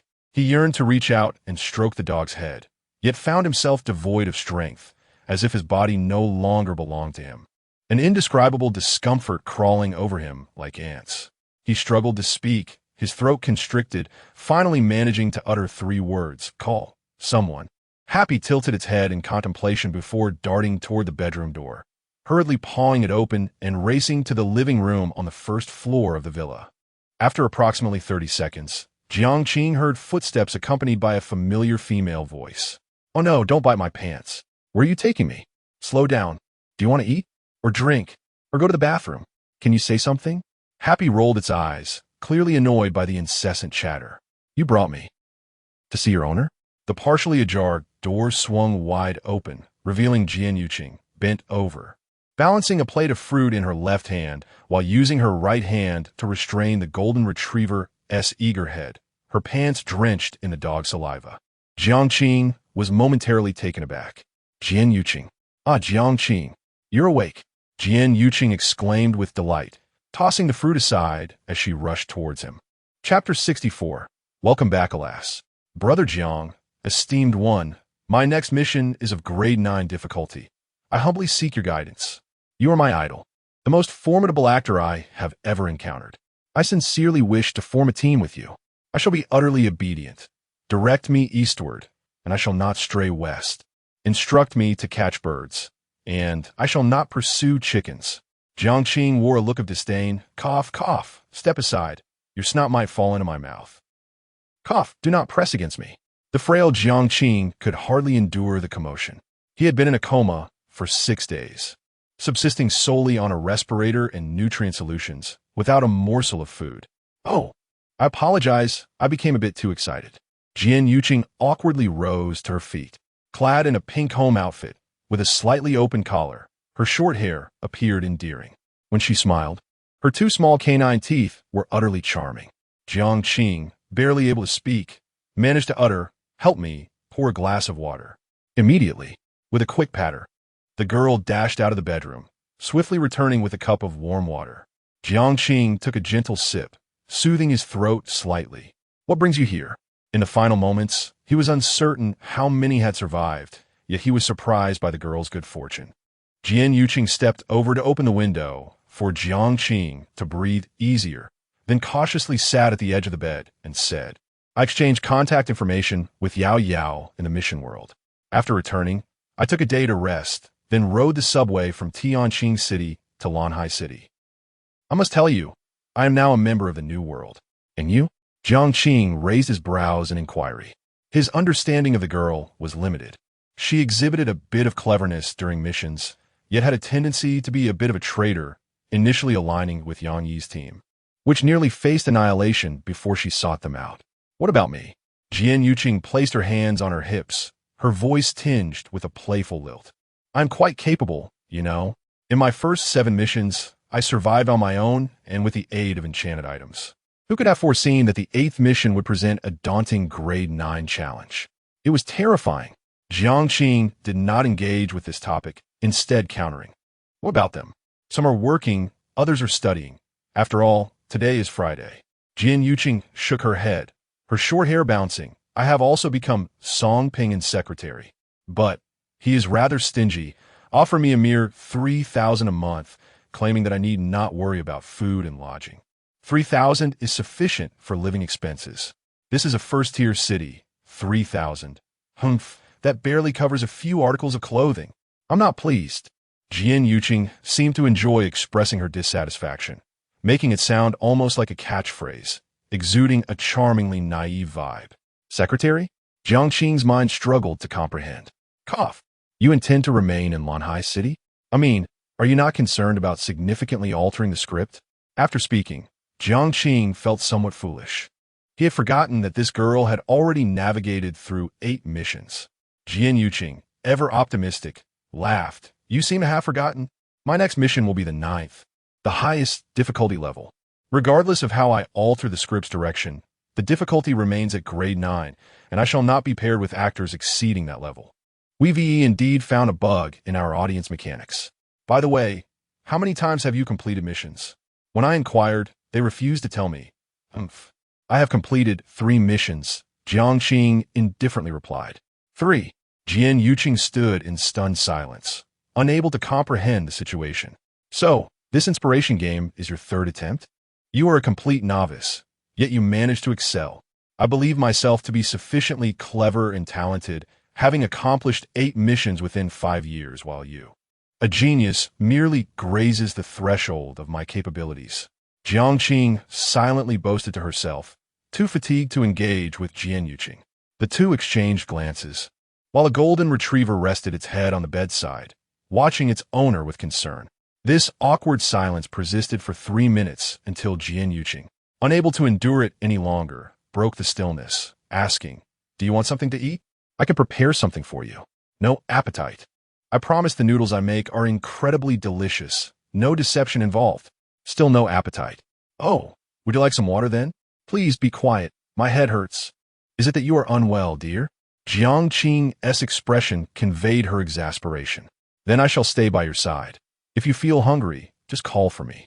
Jiang pouted, sitting cross-legged in the corner of the bed, her chin resting in her hands, gazing out at the scenery beyond the window. Jiang observed the girl's silhouette, contemplating. Since Su Murian accepted her into the fold, she must have assessed her character. Having an actor of level 8 difficulty, paired with the artifacts she possessed, would prove beneficial in the long run. As the sun dipped below the horizon and dusk began to envelop the sky, a group of individuals gradually returned to the villa. Feng Yao loosened her hair tie, letting her hair cascade down, and sauntered to the second-floor bedroom. Upon entering, she froze momentarily before rushing towards Jiang. "Brother." Jiang's gaze softened as he gently remarked, "You are pressing on my hand." This manner of address irked Jiang, who accused him. "You are so double-standard." Feng Yao chuckled, standing up to tap Jiang's left arm. now encased in plaster. Wow. Old Jiang, you finally woke up? I almost thought you were on the verge of kicking the bucket. Look at this, I, the secretary of the young master, have been taking care of you at home for the past week. Am I generous or what? Song Pinyin, shedding his suit jacket, leaned against the doorframe, winking at Jiang Qing. Jian Yuqing, maintaining her seriousness, rebuked him. Excuse me, I am not a secretary. My mother is a beauty from the Jiangnan water towns. I have inherited her remarkable genes. Jiangnan water towns?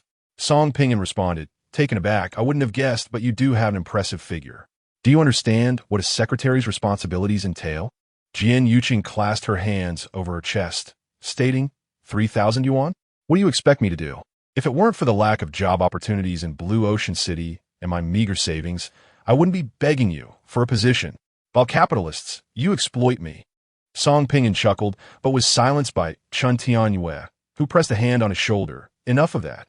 Xiao Jiang is a patient. Jian Yuqing stuck out her tongue at Song Pinyin, adopting a playful expression that seemed to challenge him. She was the type of girl with a bright disposition and never harbored internal conflicts. The gentle and virtuous Su Murian nodded at Jiang Qing, her tone calm. Yao Yao and Song Pinyin have informed us about your mission. You almost faced total annihilation, but fortunately, you saved the day. Speaking of which, Feng Yao Yao interjected, her expression puzzled. Brother, who was that man at the end? Was he a vengeful spirit or something? Why did he choose to rescue us? Jiang Qing was aware that this topic was unavoidable, as she opened her mouth to deceive, saying, that is a vicious spirit from the mission, harboring a grudge against Wenpanpan, which is why it saved us. I will accuse you of slander. The voice of Meng Wanshou echoed in her mind. Jiang Qing shifted the subject. I feel a bit hungry. I do not wish to lie down.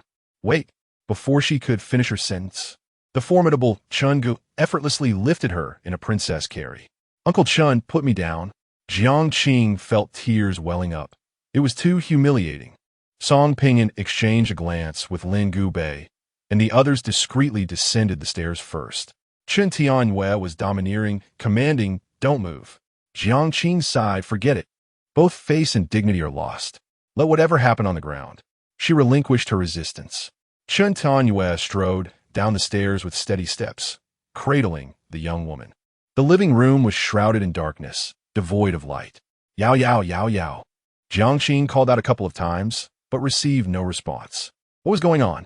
Suddenly, the lights flickered on, revealing Song Pinyin and the others standing in the living room, holding celebratory firecrackers. Bang, bang, bang. Colorful streamers arced through the air. With a smirk, Song Pinyin remarked, so what do you think of this plan? Does it provide you with sufficient emotional value? Feng Yao Yao chimed in cheerfully, brother, welcome back. Lin Gubei, rarely speaking, added welcome back. Su Morong offered a gentle smile. Jiang Qing, welcome back. Jian Yuqing displayed her tiger teeth. Jiang Gu, I am Jian Yuqing, a new member of the New World Organization. Even Chun Tianyue, who was usually serious and believed in solving problems with force, cracked a smile, saying, next time, I will join you. You'll be the brains, and I will be the brawn. And, welcome back. Jiang Qing felt warmth in her eyes, unable to meet the gazes of her companions. What are you doing? Don't tease me, she exclaimed, joyfully wagging her tail. Woof. Chapter 65. Script update in a spacious living room. Song Pinyin called for a table laden with light delicacies, and everyone feasted heartily. Jiang Qing sipped at his lean meat porridge, feeling lethargic, and after a moment's contemplation, inquired, during my unconsciousness, did Jiang Wei seek me out? Not just sought you out, Lin Gubei, donned in glasses and exuding a mature charm, replied. 3 days ago, your sister reported your disappearance to the police. They promptly investigated and traced the matter here. Fearing disruption to your script, Song Pinyin refrained from intervening, leaving it to Su to handle. Reporting me? Is she out of her mind? I've stated that I wish to forge my own path henceforth. It's best we don't cross paths again. Jiang Qing muttered inwardly. He understood that Song Pinyin's involvement was ill-advised. A mere blind man of ordinary status residing in the home of a super-rich heir, albeit as a friend, could invite trouble should Jiang Wei or other relatives find out, leading to incessant pestering or attempts to forge connections and possibly even requests for financial aid, which could alter the trajectory of the script.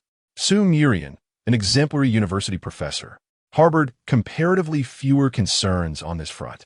The notion of a script, Jiang Qing's expression gradually shifted to one of bewilderment. His script had been updated. This latest iteration encompassed 5 key points. First, Jiang Yuan was unwilling to relinquish the Jiang family's assets, relentlessly pursuing Jiang Wei. Second, Jiang Wei, repulsed by Jiang Yuan's true nature, had someone teach him a lesson. Third, Jiang Yuan, unwilling to concede, began to harass Gu Kersin, facing denigration from her parents.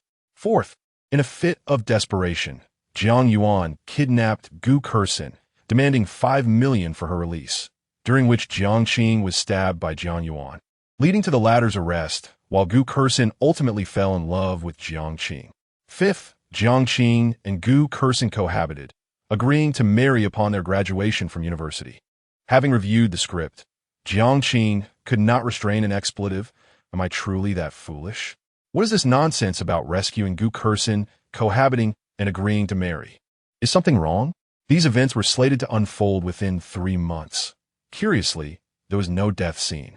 His exclamation left everyone in bewilderment. What's wrong? This feast is worth 7,000 yuan. Is it not to your liking? Song Ping frowned, having never experienced life as a rich heir in his previous life. In this one, he found himself either spending lavishly or preparing to do so. Should he meet his demise during a mission, at least he would have savored life once. The over 300 million in his bank account was entrepreneurial funding bestowed by the original owner's father, who hoped for some achievement from him. Losses were inconsequential, as the Song Group was not in need of that amount. Of course, the original owner's father favored the eldest son, who was mature and stable, over the frivolous second son and the pleasure-seeking youngest son. Jiang Qing felt overwhelmed, his gaze drifting to Jian Yiqing as he pondered how to recount the script. Feng Yaoyao was displeased. What is this? Is this meant to turn my brother into a lovesick fool, a pawn in someone else's game? Gu Kersin might have even been with Jiang Yuan. Jian Yiqing succinctly articulated, this is merely a tactic employed by the audience to toy with us. Some scripts are truly repugnant. If you don't alter them, you might avoid death, but adhering to the script is utterly unacceptable. Should you choose to deviate, the difficulty of future tasks will escalate, leading to a certain deadlock. Su Morong nodded in agreement.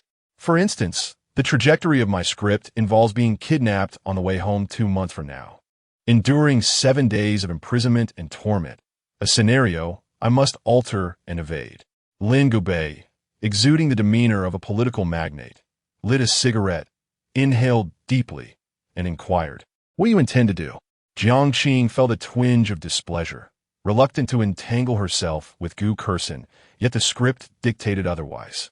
Moreover, Jiang Wei, a seemingly inconsequential supporting character, had unexpectedly transformed into a significant role following this update. It was quite troublesome. I do not comprehend the mechanism behind the escalating task difficulties. Previously, after eliminating 2 pivotal supporting characters, the difficulty level surged directly to level 9. Do not look at me. To be candid, my survival this time hinges largely on luck. Jiang Qing pursed her lips, reflecting. My assessment is that we can currently navigate through a level 6 difficulty. Yao Yao possesses a sealing artifact, and with a miraculous glitch, we might also conquer level 7. Feng Yao Yao, possessing a commendable self-awareness, remarked, Bro, please don't overpraise me. Without your guidance, despite having the sealing artifact and miracle, I can only confidently handle a maximum of level 5 difficulty. Acknowledging one's lack of high intelligence and deductive prowess is not a daunting task. Su Morong sipped her chicken soup and earnestly stated, we are merely novices, lacking experience. There is no need to fixate on the challenges of level 7, 8, or 9. We should first thoroughly comprehend the intricacies of difficulties below level 6 and the patterns within the dungeons. Pausing for a few seconds, this gentle older sister turned to Jiang Qing. When do you plan to participate in the next mission? I don't know, Jiang Qing replied, shaking her head. I need to recover from my injuries first, and there are matters to attend to. Jian Yiqing blinked. Brother Jiang, there's no need to rush. Do you know why there is a 1-year buffer period after completing a mission? It is for 2 reasons. First, Some actors sustain severe injuries and cannot participate in the next mission after lying in bed for months. Second, the audience allows us time to adjust to any psychological issues. I have witnessed some actors who returned alive suffering from post-traumatic stress, unable to sleep through the night, plagued by nightmarish visions at the slightest closure of their eyes. Anxiety and psychological pressure can lead to various mental disorders, including hallucinations, which can be quite severe. Thus, living within the world of the book is essential. Do not lament what has already occurred, nor should you fret over events that have yet to unfold. Maintain an optimistic outlook. Sipping her chicken soup, Jiang cheerfully remarked, "Tasks occurring too frequently can drive one to madness. This is not mere hyperbole. Post-traumatic effects?" Jiang turned to the petite girl, Feng Yaoyao, who was swinging her legs. "Do you have trouble sleeping at night?" "Nope," Feng Yaoyao huffed defiantly. "I am not easily frightened. It only makes me stronger." She was lying. Recently, she had been suffering from severe insomnia, as terrifying images and scenes uncontrollably invaded her mind each night. As dinner concluded, Song Pinyin brought forth a bottle of red wine, remarking, "This stuff I don't quite understand, but it is certainly expensive. Sister Su, when do you and Shaolin plan to undertake the third mission?" "Yao Yao has completed 4, and old Jiang 3, and the girl from Jiangnan has accomplished 8, while you two and old Chun have only done it twice." Su Morong elegantly accepted the glass of wine and spoke, "Jiang, next time I will accompany you and old Lin." "That won't do. I have made a reservation. With Jiang by my side, we shall be invincible." Chen Tianhua hastily declared his claim. "Oh, how popular old Jiang is." Song Pinyin shrugged and remarked, "If you ask me, the 3 of you should just team up. It hasn't altered the plot, and the difficulty is merely level 3. So what is there to be anxious about?" Feng Yaoyao rolled her eyes, thinking that some individuals have become quite complacent, unfazed even by a mere level 3 challenge. Jiang seemed to be a coveted prize, with everyone eager to take a bite. Each mission allows for a maximum of 3 team members. It is impossible for me to take everyone along. We ought to cultivate 3 to 5 actors who can remain composed and lead effectively during tasks. Upon hearing this, numerous gazes turned towards Jiang. The girl felt a bit shy, saying, "I'm just average. I'll wait for Brother Jiang to lead. After all, there's a year-long grace period, so I'll just enjoy life for now." "What are you thinking? Old Jiang has awakened. You'll be going to work with me tomorrow, and you still wish to enjoy a free salary?" Song Pinyin shattered the girl's dreams of a leisurely life with a single remark. He was quite the tease, always enjoying the playful banter with girls. Yet he never dared to provoke Su Murian. This elder sister exuded an aura of calm control, as if she could dominate any situation the moment she decided to act. Feng Yaoyao fiddled with the mouth of her golden retriever, recalling something, and sweetly said, "Brother, Yang, he has contacted me." She expressed a desire to meet us and refer to herself as someone who is liberated. Chapter 66, Sleepless Night Yang E. Jiang was taken aback and pressed further. "Do you have contact with her?" "Indeed," Feng Yaoyao replied, puffing her chest and lifting her chin. "I added her quietly. After all, having more friends opens up more paths." Song Pinyin rubbed his forehead, labeling her a social marauder. Throughout the mission, his mind was solely focused on survival and aiding Jiang, leaving him no time to add anyone's contact information. In his view, such connections would be futile, as they remained strangers within the confines of the narrative world. Jiang pondered seriously for a moment, struggling to comprehend, why does she wish to meet us? Feng Yaoyao accepted the glass of red wine handed to her by Song Pinyin and took a delicate sip. Being a local of Blue Sea City, residing in the Mingwei district, she mentioned that she had opened a lounge named Sleepless Night. She expressed a desire to invite us for drinks, not only to thank her brother, but also. The girl paused, her mind racing to articulate her thoughts, though she did not state it outright. Her implication was clear. It seemed she hoped we would join Liberation, acting as a mediator on her behalf, though I refrained from expressing any opinion. "Oh," Sumuro, with her intellectual grace, smiled subtly, her expression laden with significance.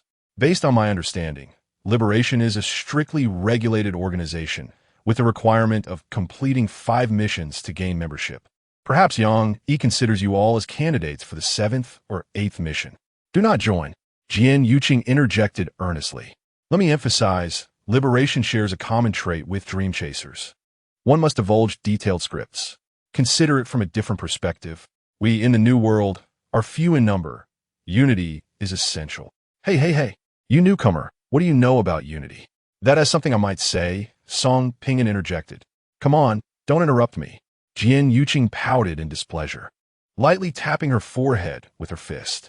The members of Liberation are numerous, numbering in the hundreds or even thousands. This creates a problem. More people mean more conflicts.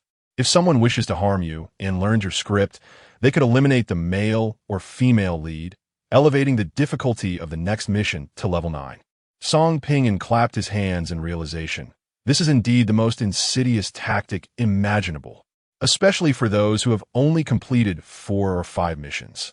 If their leads are eliminated, the subsequent mission's difficulty would undoubtedly reach level 9, with a 100% chance of death during the task. For instance, targeting a member of an organization directly is difficult. Employing such a tactic is truly underhanded. Jiang, her captivating eyes fixed on the girl, declared, "Today is Friday. Yao, please contact Yang and let her know we will visit her on Sunday evening. Are you all going?" Jiang turned her gaze to the others. Su Morong raised an eyebrow. "In your current state." "Uncle Chun," Jiang called out. Chen Tianhua hesitated for a moment, then conceded. "All right. I will take you on the day after tomorrow to meet an actor who has cleared 9 missions. It sounds intriguing." Puffed. Song Pingan couldn't contain his laughter. Indeed intriguing. By the 3rd day, when the cramps hit, one might be left weeping at the desk, a truly tragic and pitiable sight. The 3 ladies, Su Feng and Jian, turned their gazes toward him. Old Song immediately covered his mouth, rapidly blinking his eyes in feigned innocence. "What lovely weather we are having." Feng Yao let out a soft hum, then pondered before speaking. "Yang, how should I put it? She's somewhat aloof. If you were to meet her at first glance, you might not even realize she is a girl. She is strikingly handsome, with delicate features, and possesses a rather composed demeanor. A couple of days ago, during our conversation, she revealed that she had actually found 3 clues. Given sufficient time, she is 30% confident in completing the task. The only impulsive incident resulted in the death of 6 individuals. Well, it's not entirely her fault. Jiang Shuyu is the true culprit. Yang merely provided a sealing item to fend off the ghostly senior. This girl seems to hold a favorable impression of Yang Yi.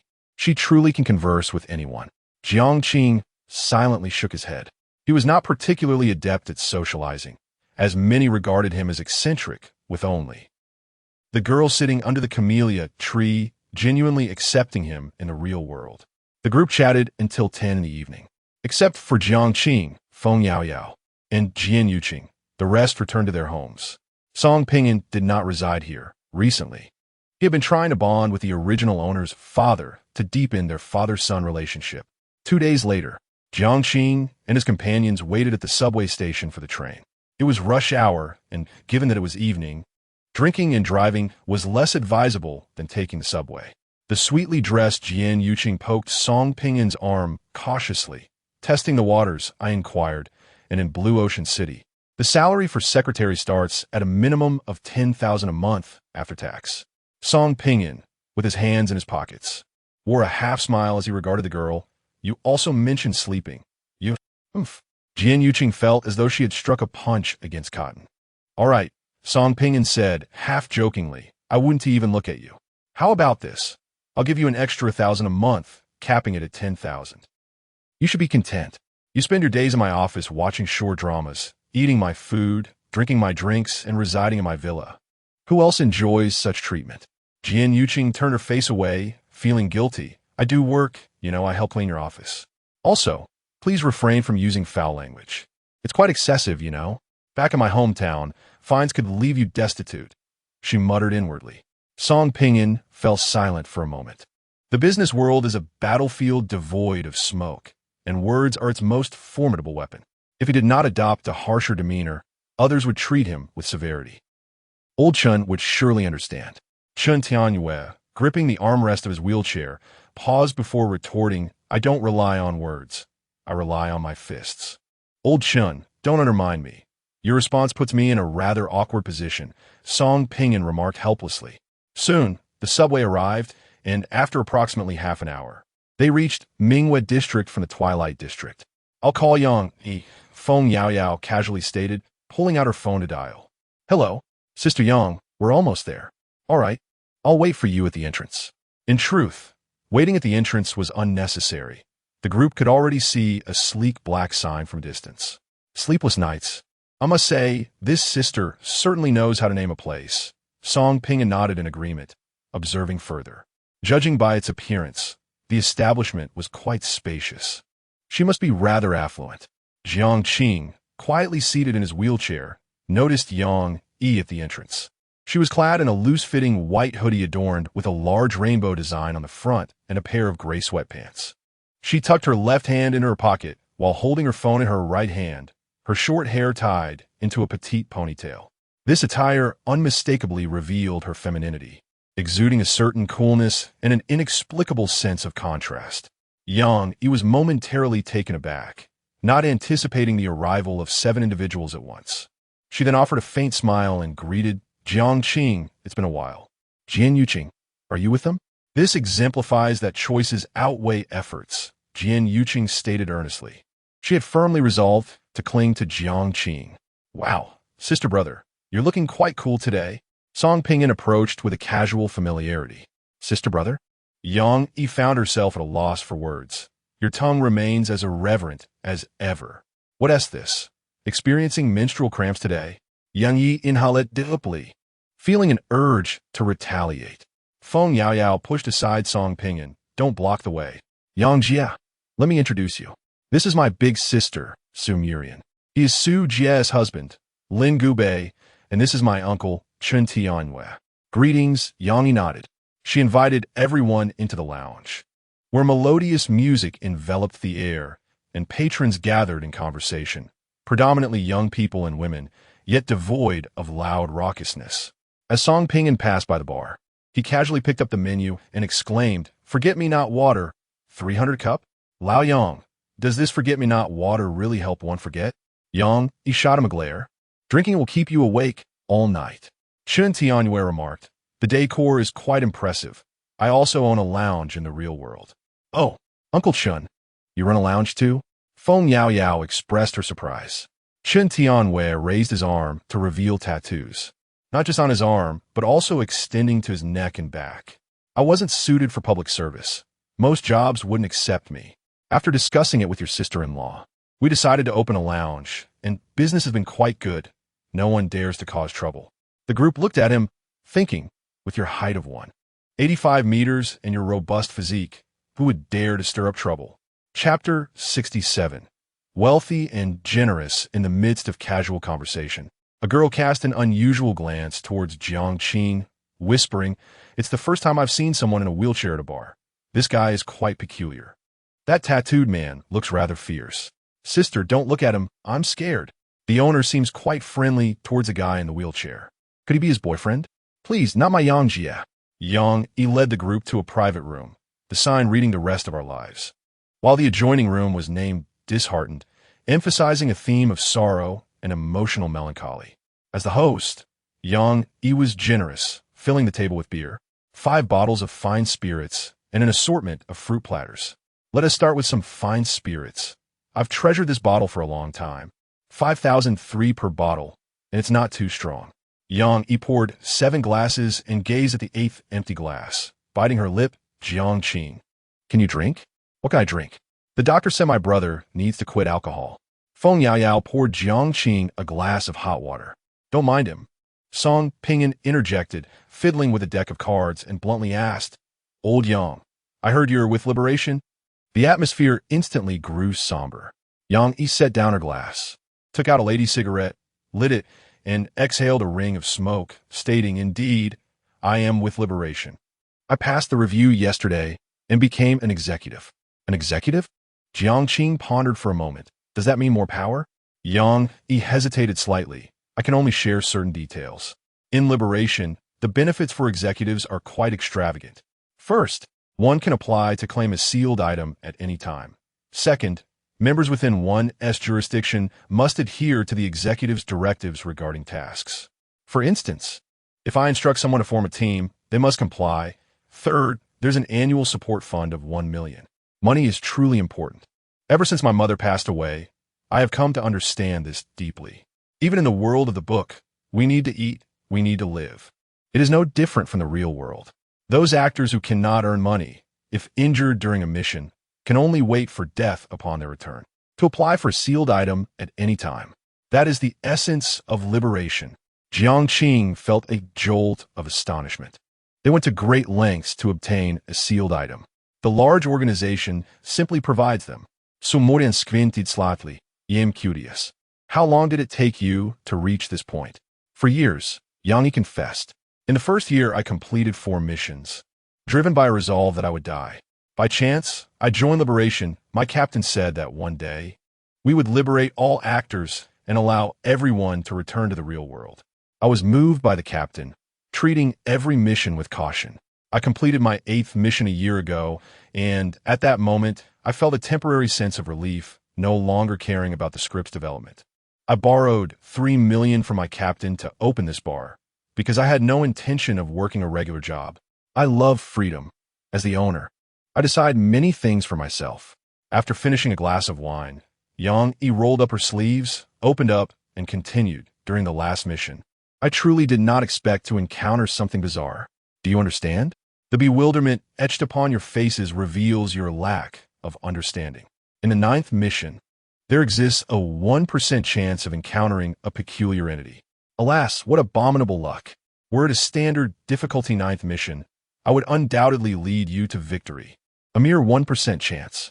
Jiang appeared slightly taken aback, her right hand resting on the plaster cast of her left arm. However, from another perspective, I would prefer to confront the anomaly. At least it allows for communication. If we were to face a top-tier, malevolent spirit, we might find ourselves obliterated on the very first day, for such spirits operate without reason. Yang playfully slapped Jiang's thigh, asserting that the sealing artifacts could withstand a malevolent spirit, and that these spirits must adhere to certain rules when it comes to killing and movement. Yet, that ghostly senior, transforming stories into reality, is exceedingly beyond the norm. Indeed, it is quite extraordinary. Feng Yao nodded in agreement, recalling how, after the destruction of the diary, we were besieged by over 40 malevolent spirits. They were all weakened entities. If we move swiftly and find a place to hide, we can evade them. Jiang calmly analyzed the situation, pushing aside Yang Yi's hand resting on her thigh, and cautiously inquired, "Do you hope we will join Liberation?" Yang Yi was momentarily speechless, nodding then shaking her head. Initially, there was hope, but upon meeting you, it seemed unlikely that you would join. The camaraderie among you feels quite genuine. Do you know each other in reality? If it were only Jiang, Feng Yao, and Song Pingan, she would have confidence in persuading them. Yet, upon encountering the enigmatic Su Murian, she realized this woman was no ordinary individual. Convincing such a group to join would be a daunting task. Perhaps these 7 individuals form a small organization. Song Pingan, with a serious demeanor, began to spin a tale. Indeed, did not the ghostly senior mention in her game that old Jiang set fire and caused Yao Mei's demise? Young master drove and ended old Jiang's life. And old Chun, in pursuit of a thief, fatally wounded young master, while sister Su and Shaolin merely observed. This is a bond forged in life and death. How delightful, Yang Yi chuckled. Is this what you call delightful? Are you out of your mind? Yang Yi glanced at Jiang. How many missions have you completed? 3. Jiang replied, sipping plain water. Cough, cough. Yang Yi nearly choked, her eyes wide. 3. Her reaction mirrored my own. Jin Yuqing burst into laughter, her poor tolerance for alcohol turning her cheeks crimson after just half a glass. Once she regained her composure, Yang Yi expressed with fervor, "You are the second genius I have ever encountered. My captain is impressive as well. During the 5th mission, he led a level 9 expert, and in the 7th mission, he also guided another level 9 expert. In his first 9 missions, he faced 3 level 9 difficulties. Since this is your 3rd, I have a friend who is currently on her 4th mission, Her recovery period of 1 year is almost over, and she must undertake her 5th mission soon. I would like to commission you to lead her. As for the reward, a sealing artifact. Gasp.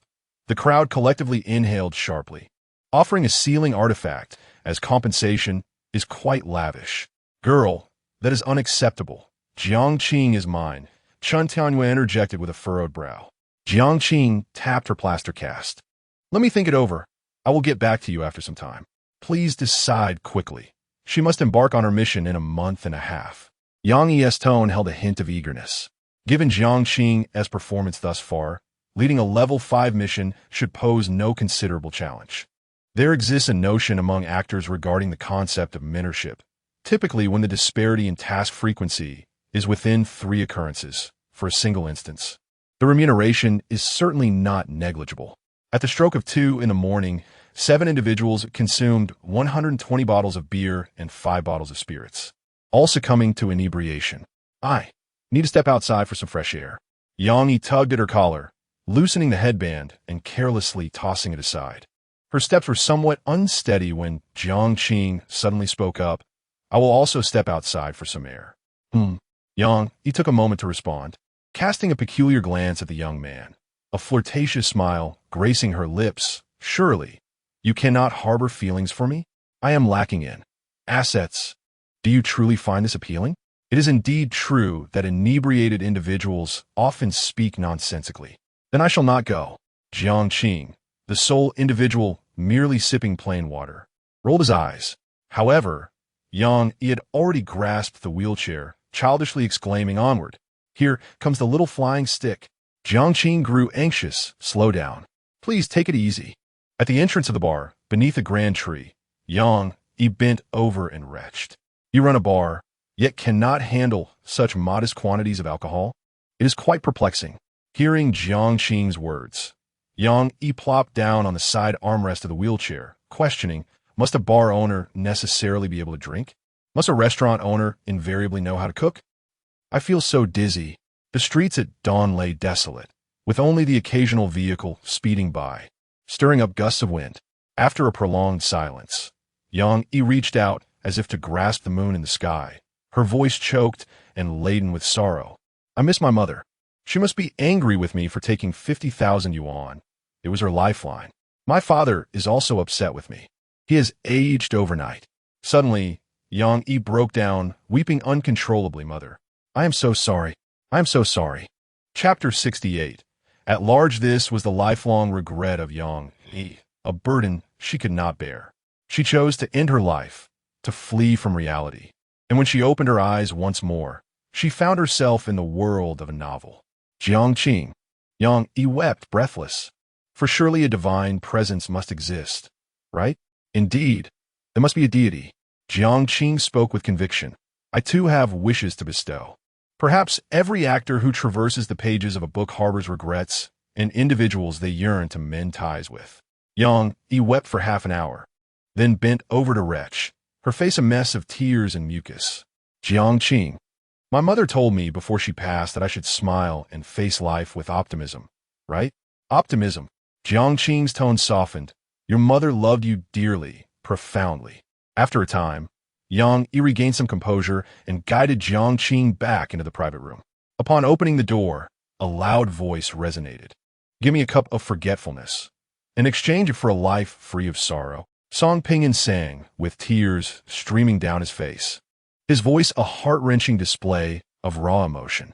7 years, from university to society, yet no wedding dress, no gray hair. How many 7-year spans does one experience in life? How many youthful moments? How many times does one love deeply? What's wrong with this fool?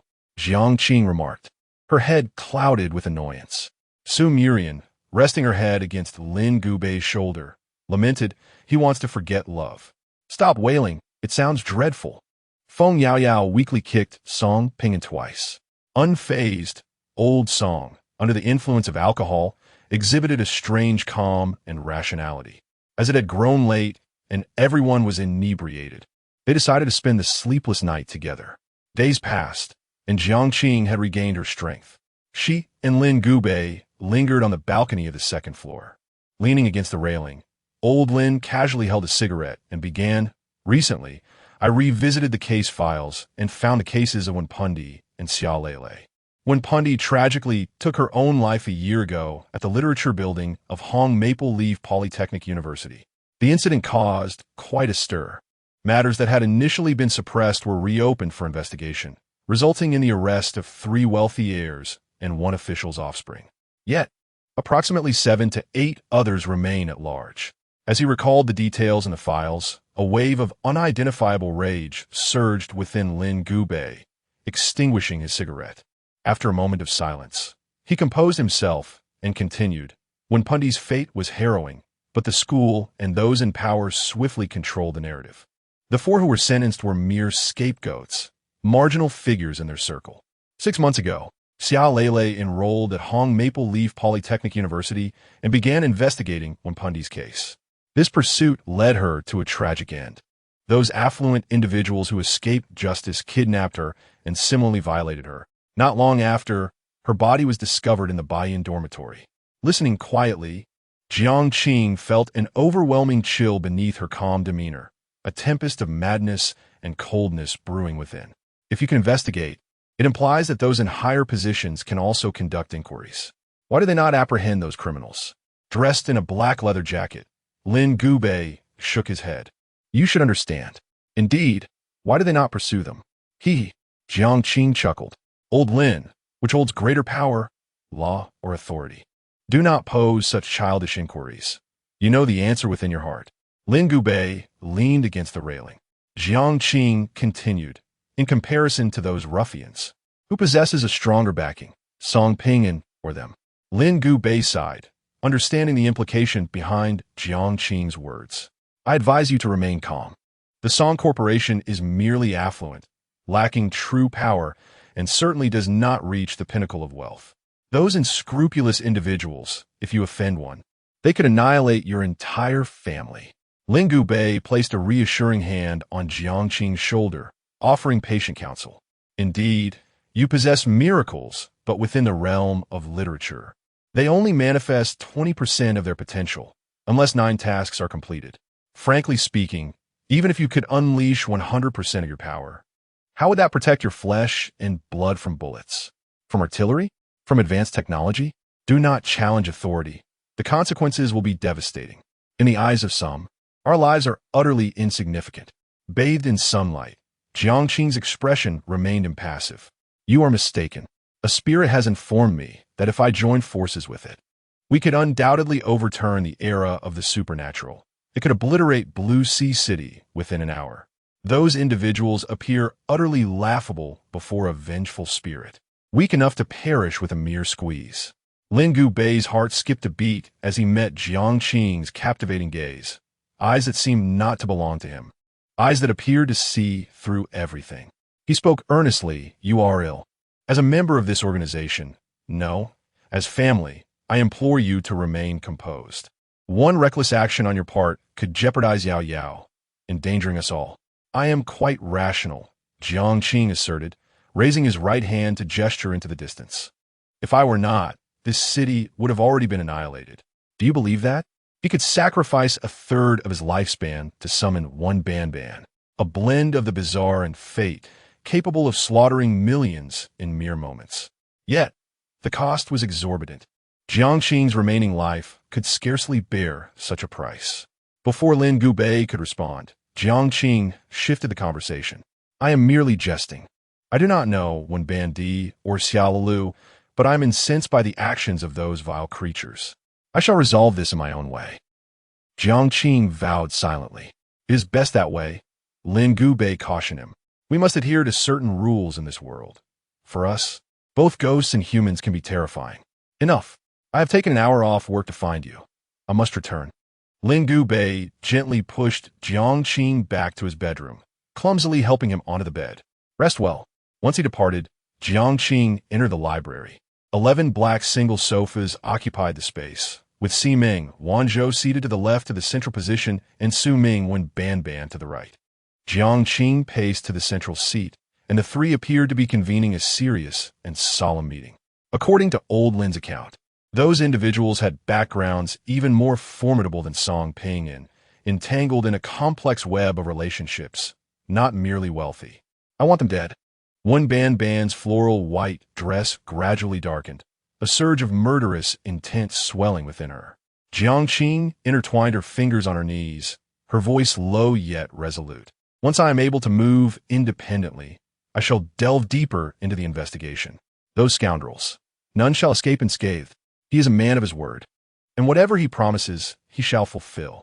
Dream Wanzhou, an avid reader, reminded her quietly, it is effortlessly simple to take a life in silence. Yet too many have perished in this case. The police will undoubtedly trace it back to Lin Gubei and Su Muran, as they have been inquiring about the matter recently. When the time comes, how will you address it? Are they involved? Jiang retorted with a question of her own. It's merely inquiries, after all. It is not a crime. If I were to eliminate those individuals, they would need to present evidence to apprehend me, and our advantage lies in leaving no trace. Furthermore, I have made my decision. I shall undertake the fourth task on the last day of the month. Double the effort. Chapter 69. Sibling Duo Double Opening? Meng Wanzhou murmured these words, pondering whether you intend to test your luck.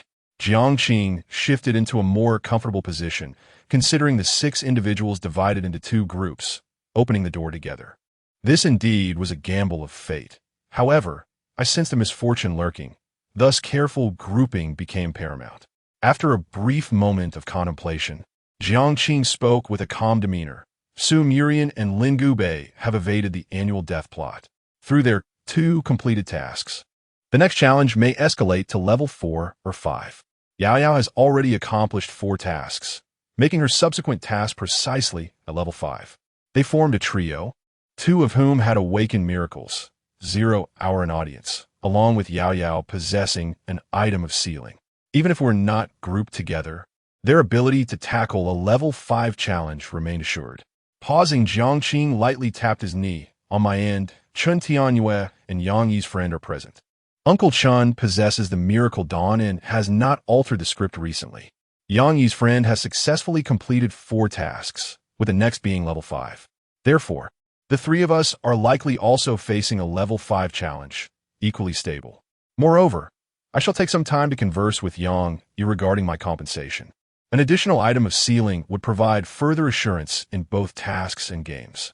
A smile graced Jiang lips, should our 2 groups be matched together. Upon hearing this, Meng Wanzhou rubbed his forehead. If this group of lunatics were to be matched together at merely level 5, chaos would ensue. Yet, the odds were indeed slim. He was unaware of the matching mechanism, but surmised it was controlled by the audience. Jiang yawned. Next on my agenda are 2 matters. First, to recuperate, and second, to find Lele at school. Oddly enough, during this period, she had not made an appearance despite her lingering presence in my thoughts. Meng Wanzhou picked up a book titled Love, flipping through it while speaking in a deep, magnetic tone. You have lost a third of your life, and within you lies something strange. In a certain sense, your aura leans towards the supernatural. She perhaps fears it, leaning towards the supernatural. Jiang repeated, chuckling nonchalantly. Half a month later. Incredible. Your physical condition surpasses that of an ordinary person. Your bones have healed remarkably well, the attending physician remarked after observing Jiang limbs post-cast removal. Another female doctor measured Jiang blood pressure. Noting everything was normal, a truly astonishing outcome. Jiang flexed his wrist. Perhaps the recent ample rest and proper nutrition contributed to this. The attending physician gathered his instruments. You must continue to rest adequately for a while. Refrain from vigorous activity for 4 weeks. Should you feel unwell, do not hesitate to contact us. Once the doctors departed, Jiang rose from the bed, experiencing no pain or discomfort whatsoever. Just as Meng Wanzhou had indicated, he now leaned towards the supernatural, and his physical prowess had notably improved. Brother Jiang, your sister is looking for you, came the voice of Jian Yuqing from downstairs. Shortly after, 2 sets of footsteps ascended the stairs. Jian Yuqing entered, locking eyes with Jiang before shrugging helplessly. You 2 carry on. I shall take a stroll for some fresh air. With the bedroom door closed, Jiang turned his gaze toward the vibrant young girl before him. The girl, 18 years old and in her final semester of high school, was clad in a blue and white uniform, her hair tied up in a high ponytail. With her exquisite features and well-defined face, she was undeniably a beauty in the making. Their gazes met, and Jiang Wei hesitated, her voice uncertain. Did your surgery go well? The older sister, Su Mo-en, had informed her that Jiang Qing had undergone a corneal transplant and would need 2 to 3 weeks to regain her sight, advising her not to disturb her during the recovery period. Yet, merely half a month had passed, and Jiang Wei could no longer contain her urge to visit. Jiang Qing slowly took a seat, her tone devoid of emotion. It was quite successful. Things appear a bit blurry. The doctor mentioned it could take 3 to 6 months for full recovery, depending on the individual. During this time, excessive eye strain must be avoided. Upon hearing the words "quite successful," a complex expression flickered across Jiang Wei's face. Not joy or elation, but a tangle of emotions that her age could not conceal. The siblings fell into silence, neither willing to speak, the atmosphere palpably awkward, as though they were strangers. Jiang Qing rubbed her temple and asked, "What do you need from me?" Jiang Wei swallowed her initial words of concern and instead said, "I want to sell that villa. After all, Dad and Aunt Qing passed away there, and I can't bear to live in it." Jiang Qing nodded. "The house has been transferred to you. You can handle it however you wish." The Jiang family owned a villa and 2 spacious apartments. The mother had showered them with affection, providing 1 apartment each for her son and daughter, treating them equally. Now, Jiang Qing had no desire for any of it. In addition to a car worth 500,000 and Jiang Qingrui's savings of over $1 million. As for Jiang Qingrui's small company, it had recently collapsed, leaving no assets and no debts. It is no exaggeration to say that the 18-year-old Jiang Wei was already a small, wealthy woman with assets in the millions. Standing by the door, she struggled to find the right words, finally expressing, "Jiang Yuan has been bothering me, demanding half of my inheritance. If I realized he has become a terrible person." Jiang Qing beckoned the girl over. Hesitantly, she approached and took a seat. Jiang Qing observed her closely, stating, "It's not that you've just now discovered he has become a terrible person. He has always been wretched. Furthermore, you harbor disdain for me since I lost my sight, akin to gu kursin. Thus, there is no need for you to come by every so often. It serves no purpose. You are an adult, aware of the chasm between us, and you know I will not forgive you. With your significant assets, as long as you do not engage in unlawful activities and secure a stable job after graduation, you shall live a life free from financial worries." Jiang Wei gritted her teeth, holding back tears as she lamented, "I was young and naive back then. Both my parents are gone. You're my only family left in this world." After a moment of silence, considering the girl's imminent exams, Jiang Qing softened her tone. "Do not overthink it. Today is Thursday. Aren't you supposed to be in class? Your current task is to study. Study. I know I need to study well." Jiang Wei shouted through tears. "But with you like this, how can I focus on my studies? How can I get into a good university?" The rebellious girl was indeed so easily provoked. What a challenge. Jiang Qing sighed in resignation, lightly tapping his forehead with his right hand. It mattered little if he did not gain admission to a prestigious university. After all, he was affluent and would not starve. He possessed a talent for offering solace. "What then is the worth of my 3 years of effort?" Jiang Wei exclaimed, her emotions overwhelming her, resulting in a bubble of mucus forming at her nose. Jiang Qing chuckled softly. "Are you truly so concerned about a favorable outcome? Otherwise, after all my hard work, if I fail to gain entry into a 985 or 211 university, I shall be utterly devastated." Jiang Qing shook his head, speaking earnestly. "But why should you allow an unknown outcome to negate the process? To dismiss the efforts of your 3 years in high school? You must understand that often a disappointing conclusion does not diminish the brilliance of the journey." Jiang Wei lowered her head slightly, her shoulders trembling as her thoughts drifted back 3 years. "I don't want to study anymore. I want my mother. I want my mother. You blind fool, go away. I don't want your comfort. It's so annoying. I don't like you at all. Don't call me sister in public." Is that truly how it is? If I study diligently and gain admission to a good high school, will it please her in heaven? Jiang Wei reached out to touch Jiang Qing's hand, but he withdrew. I am sorry. I never intended to hurt you. Jiang Wei broke down, weeping uncontrollably. I cannot even comprehend my actions back then. Brother, will you ever forgive me? Chapter 70. Roar. Jiang Wei did not hear a single word of forgiveness from Jiang Qing and left, feeling dejected. On the second-floor balcony, Jiang Qing gazed at the slender and fragile figure of his younger sister. He harbored neither malice nor goodwill towards her. There was only so much he could do. Ultimately, they were not destined to walk the same path, and cohabitation was an impossibility, or so Jiang Qing believed. After a long while, he changed into clean attire, a white hooded sweatshirt and black joggers.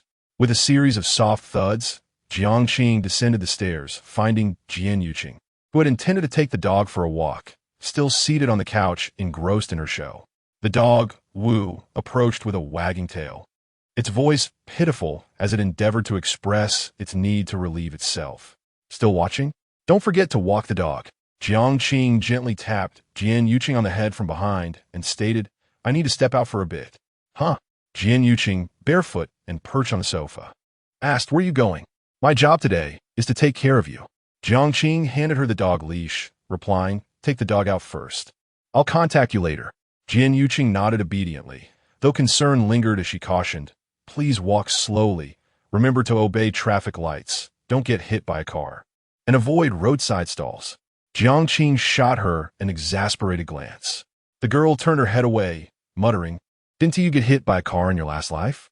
Upon exiting the Fengling Villa area, Jiang Qing took the subway towards Hong Maple Leaf Polytechnic University. As they approached, Wen Pan grew increasingly anxious, bombarding Jiang Qing with questions.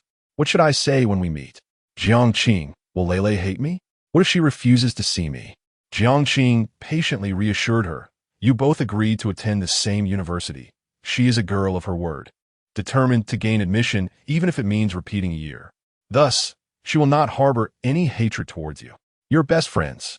Arriving once more at the base of Baiyan Dormitory, Jiang Qing felt none of the fear and trepidation he had experienced the first time.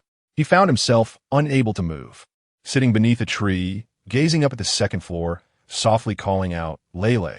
In the afternoon at 3 o'clock, the girls' dormitory was nearly deserted, the surroundings tranquil, with warm sunlight spilling in. Xia Lele.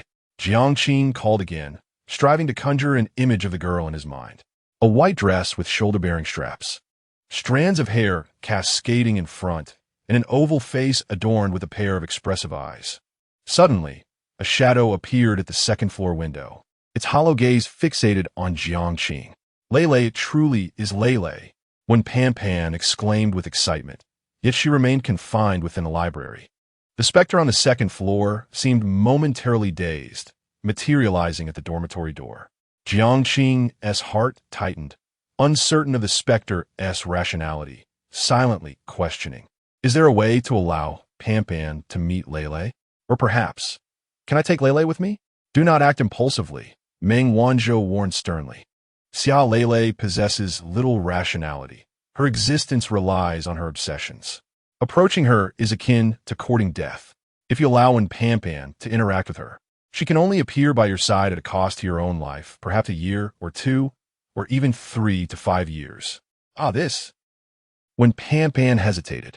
What if we just forget it? If I see Lele, I will. Fine. Jiang Qing interrupted Wen Pan's words, seemingly indifferent to the fragility of life. I felt a sense of longevity, believing I could live until 90. At the age of 20, I had approximately 70 years remaining. Subtracting a third of that, I was left with around 46 years. Even after deducting an additional 3 to 5 years, I still had over 40 years to live. No need to panic. Meng Wanzhou scoffed. You are overly optimistic. What if you only live to 50? Even then, I would still have over a decade left. Jiang Qing chuckled softly, his gaze resolute. I promised Uncle Chun that within 3 years, I would help him complete 20 tasks, with 5 remaining. Even if I participate just once a year, it will suffice. As you wish. Meng Wanzhou fell silent. Wen Pan's eyes brimmed with tears. Thank you. At the moment the girl in the floral white dress appeared, the ghost standing at the dormitory door paused, her hollow eyes regaining color. Xia Lele smiled sweetly. I have been accepted. when Pan Pan, overwhelmed with emotion, embraced her best friend, weeping profusely. Jiang did not disturb the two spirits, nor could he leave. So he sat quietly. The night deepened, the sun's afterglow vanished, and Pan Pan and Lele continued their conversation. On the highway, Song Ping'an was driving a red sports car, being pursued by a group of assailants. "Hello, this is the police station. Someone is trying to kill me. Hurry, come to Jiangxiao Avenue. Please remain calm." "Who is trying to kill you?" Song Ping'an swore furiously. "Calm my ass. I'm going to die." Suddenly, his phone died. With a dark expression, he picked up his personal phone. Just as he was about to dial the emergency number, he reconsidered and called Jiang instead. Under the tree, Jiang felt a bit drowsy when his phone suddenly rang. The caller ID read, Song Ping'an. "What is up? Jiang, help me. I'm on Jiangxiao Avenue. Song Laosan has hired a group to kill me. Damn it, that bastard has no honor. He can't stand the sight of me. I'm driving. They're in several cars trying to ram me off the road." Jiang's expression changed dramatically, and he stood up abruptly. "Don't panic. Share your location with me." "Okay, Pan Pan, we'll end here for today. Song Ping'an is being hunted." Jiang spoke rapidly as he sprinted toward the school gate, leaving Xia Lele in stunned silence beneath the tree. His mind raced as he dialed Chen Tianyue. "Old Chun, something has happened. Meet me at the main gate of Hongfengli Polytechnic University, quickly." Hanging up, he called Lin Gubei. "Old Lin, I need a favor. Get the location of the third young master of the Song family, Song Laosan." At the main gate, Chen Tianyue, clad in a black leather jacket and wearing a sleek helmet, was already waiting on his motorcycle. Jiang had no time to explain. He handed his phone to him. "Uncle Chun, use the shared location to rescue Song Ping'an. Old Lin's team is already on their way. Hurry." Chen Tianyue secured the phone without a word, simply giving Jiang an okay gesture before vanishing like an arrow into the street ahead. The clouds obscured the moon, and the drizzling rain cast a veil of gloom over the city. On Jiangxiao Avenue, the red sports car was struck on the left side by a black van, slowly being pushed towards the right side of the elevated bridge. Song Ping'an's heart raced uncontrollably, his palms drenched in sweat as he struggled to maintain his grip on the steering wheel. He had initially intended to eliminate Song Laosan in due time, but unexpectedly, his adversary had taken the initiative to strike first, aiming to eliminate him so brazenly. It was utterly insane. After driving for a while, the red supercar halted in the middle of the high bridge. Blood trickled from the corner of Song Ping'an's mouth as he clutched his chest and fled from the vehicle, sprinting towards the distance with all his might. Yet, this effort seemed futile as 3 cars approached, encircling him. A group of cheap assassins clad in black attire emerged from the vehicles, donning hats and black masks. With each step backward, Song Ping'an glanced over his shoulder, noting the sheer drop of dozens of meters to the river below. "Wait, how much did that bastard pay you to take this job? I'll offer 10 times that." The 10 assassins remained silent, merely unsheathing their daggers, their gazes icy as they slowly closed in, akin to predators stalking their prey. "Damn it, if I could awaken a miracle, perhaps I would stand a chance." Song Ping'an coughed twice and shouted into his phone, "Old Jiang, if I perish, you must survive." The air vibrated with a low growl of a colossal beast. It was the clash of machinery and fervor. It was the thunder in the midst of a tempest. It was the roar that echoed through the night. Suddenly, a motorcycle surged forward like lightning, and Chen Tianyue delivered an elbow strike that snapped one assassin's neck before screeching to a halt in front of Song Ping'an. Overcome with excitement, Song Ping'an laughed heartily. "Old Chun, get in." Chen Tianyue tossed a helmet his way, exuding an aura so formidable it intimidated the assassins. Chapter 71. Supporting characters' raindrops soaked the ground as a lifeless body lay before the car's headlights, its neck twisted at an unnatural angle. The assassins were incredulous. At such velocity, a mere elbow strike could incapacitate a person, yet their target remained unscathed. Chen Tianyue felt a tingling sensation in his right hand as the miraculous self-healing ability began to mend his injuries. Although he could only exert 20% of his strength in this world, localized healing was sufficient. Song Ping'an leapt onto the motorcycle, donned his helmet, and firmly embraced Chen Tianyue's waist. The assassins' expressions shifted, their eyes narrowing as they brandished their knives. In the blink of an eye, a deafening roar erupted as the motorcycle surged through the gaps between vehicles. This transpired in mere seconds. One assassin, enraged, slammed his fist onto the hood of a luxury car before promptly dialing the mastermind behind their mission. Once the call ended, his chilling gaze fixed on his companions as he succinctly declared, the employer no longer required the body. By any means necessary, the target must be eliminated tonight. They opened the trunk, retrieving drones equipped with remote-controlled explosives. As the drones ascended, the assassins began to wrap their fallen comrade's body, continuing their pursuit. Hooray! Song Pinyin raised his right hand, exclaiming with delight, what do 10 assassins matter? Bring on 20. I am formidable beyond measure. Amidst the gentle rain and fierce winds, Chen Tianyue could scarcely discern Song Pingyin's jubilant shouts. A glance at the rearview mirror revealed the encroaching drones. Something was amiss. In a moment of urgency, Chen Tianyue accelerated sharply, causing one drone to crash to the ground. The explosion reverberated through the night. Damn it, they have drones now. They are determined to eliminate me. Song Pinyin defiantly raised his middle finger towards the drones, trusting in Chen's driving skills. His intuition proved correct. He had switched to a private phone, opting not to contact the police, but instead reaching out to Jiang. Jiang's judgment was equally astute, urging Chen Tianyue to rescue Song Pinyin before deciding to alert the authorities, knowing that by the time the police arrived, Song Pinyin would likely be a corpse. Confronted with the drone bombs, Chen Tianyue's heart plummeted. He could not shake off the threats from above while navigating the ground. He could only speed toward the city center, wagering that the assassins would hesitate to incite chaos there. Boom! Another explosion shook the air. The shockwave and searing heat nearly toppled Chen Tianyue from his bike. Those bastards! If it weren't for the rain, my visibility would be better. Another 100 drones wouldn't hit me. 3 drones remained, forming a menacing encirclement. Just as they approached the other side of an overpass, traffic came to an abrupt halt. Whether due to the previous explosion or another cause, dozens of vehicles stood immobile. With no time to ponder, Chen Tianyue slammed on the brakes, sending the motorcycle skidding. He shielded Song Pinyin, rolling across the ground several times before colliding heavily with the guardrail.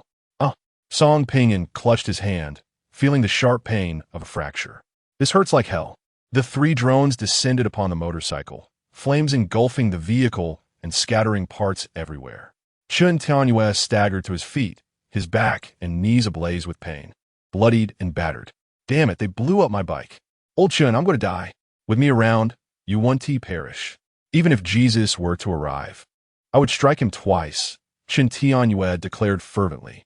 He hoisted Song Pinyin onto his back and ascended the elevated bridge.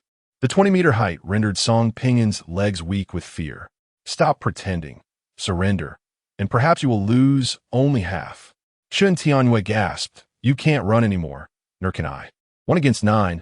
My odds are not favorable. If we leap down, we may yet survive. How can we survive by jumping? Song Pinyin exclaimed in a frenzy. They will not rest until I am dead. Implicitly, he understood that should they leap, the assassins would pursue without mercy. After all, one must see the living to believe in the dead. Chen Tianyue glanced back at the 3 speeding vehicles and asked, Do you trust Jiang? I only believe in light, Song Pinyin replied, despair mingling with resentment. He could face death at the hands of a vengeful spirit, unafraid. But he could not bear to perish in such a manner, regardless of your beliefs. Chen Tianyue gritted his teeth and leaped off the bridge with Song Pinyin on his back. Old Chen, listen to me. Go to hell. In a suburban villa, Song Laosen lounged in the living room, sipping wine and embracing a beautiful woman. Second brother, do not blame me for my ruthlessness. While you squander your life, I indulge in pleasures. You have been trying to impress our father lately. I dare not act against him, but if you die, he will not grieve. The woman winced, clutching her chest in pain. Third brother, please be gentle. With every word Song Laosen spoke, he slapped her cheek, declaring, Dogs cannot speak. Suddenly, the villa's front door burst open. A young man clad in a white hoodie and black sweatpants stormed in, and without uttering a word, plunged a knife into the woman's heart, killing her instantly. Song Lao San was taken aback, rising to defend himself, but the young man swiftly stabbed his left leg, then his right, followed by a cut to his left hand and abdomen, avoiding vital organs. The anguished screams echoed throughout the villa. Regrettably, Song Lao San had instructed his assassins to bring back Song Pingin's corpse, granting the nanny and bodyguards a day off, leaving him to suffer in solitude. You, who are you? Jiang Qing. Song Lao San lay on the carpet, his eyes wide with terror. You've investigated me? Jiang Qing's murderous intent intensified. Song Lao San trembled, his teeth clenched in silence. He had indeed looked into Jiang Qing, specifically focusing on those who frequently surrounded Song Pingin. He could not comprehend why Song Pingin had formed close ties with a blind man, a university professor, a police officer, a female student, and an escape room owner. His investigation yielded no results. These individuals seemed to have no connection, so why did they gather so often? It became evident that Jiang Qing was ruthless, entering the room and immediately killing the woman he had kept. His eyes betrayed no emotion, as if he were a professional assassin. Not speaking, Jiang Qing, wearing white gloves, presented Song Lao San's phone from the table. Call and cancel the pursuit of Song Pingin. You have 10 seconds. With each passing second, I shall sever one of your fingers. 1. With a swift motion, Song Lao San's left pinky was severed. I will call. Please do not kill me. In a state of urgency, Lao San hastily dialed the assassin's number, stating that the mission was canceled and that the remaining payment would be sent. Jiang Qing snatched the phone away and disconnected the call. He was uncertain whether Chen Tianyue could save Song Pingin or if the police would arrive in time. To err on the side of caution, he instructed Lin Gubei to provide the location of Song Lao San, intending to address the issue at its source. Song Lao San was genuinely terrified. He had encountered ruthless individuals before, but someone as merciless as Jiang Qing was indeed a rarity. Please have mercy. Whatever you demand, I will comply. Or perhaps you would consider joining forces with me. I can offer you 10 million each year. Song Pingin is nothing but a useless fool. Jiang Qing narrowed his eyes and attempted to call Song Pingin, but the call went unanswered. Had something gone awry? Had he been a moment too late? His expression remained impassive as he dialed Feng Yao Yao, adopting a gentle tone. Yao Yao, has Song Pingin mentioned whether Song Lao San is a protagonist or a supporting character in his script? Well, he did mention that his elder brother and sister-in-law are the main characters, both fierce individuals, while Lao San plays an important supporting role. His father is also a significant supporting character. Brother, what's this about? Why the sudden inquiry? Nothing. I'll hang up for now. Jiang Qing, with a swift and decisive motion, silenced his adversary, his clear and piercing gaze fixed upon Song Lao San. He had no desire to hear pleas for mercy or confessions, nor did he wish to delve into the other's sorrowful past. Gradually, he released his grip on the knife, taking a step back to gaze down at the wide-eyed, lifeless body, murmuring softly, regrettably, you are merely a supporting character. It is time for your exit. Chapter 72. Surviving the aftermath. The Jianxiao Avenue is a grand bridge that bisects the city of Blue Sea, stretching over 1,300 meters. It stands as a landmark, a renowned spot for visitors. Amidst the tempest, a sturdy figure struggled through the river, bearing a nearly unconscious man on his back. Fortunately, they were merely 100 meters from the shore. Chen Tianyue, relying on his formidable physical prowess and a miraculous dawn of hope, valiantly swam through the frigid, piercing waters, carrying Song Pingin to safety. Song Pingin's complexion was as pale as a sheet, his lips quivering as he whispered, aloud, Chen, I'm so cold. Am I going to die? Chen Tianyue remained motionless, his body racked with pain to the point of numbness, engulfed in a surreal disbelief. This perfectly illustrated the adage that when the body reaches its limits, the will can propel one through dire circumstances. By the time he reached the halfway point, he had already succumbed to numbness. The icy river water was beyond imagination. Coughing, Chen Tianyue expelled a mouthful of water, turned, and stood up to assess Song Pingin's condition. Hey, Song Pingin, damn it, you big fool. Wake up, Chen Tianyue exclaimed, urgency lacing his voice.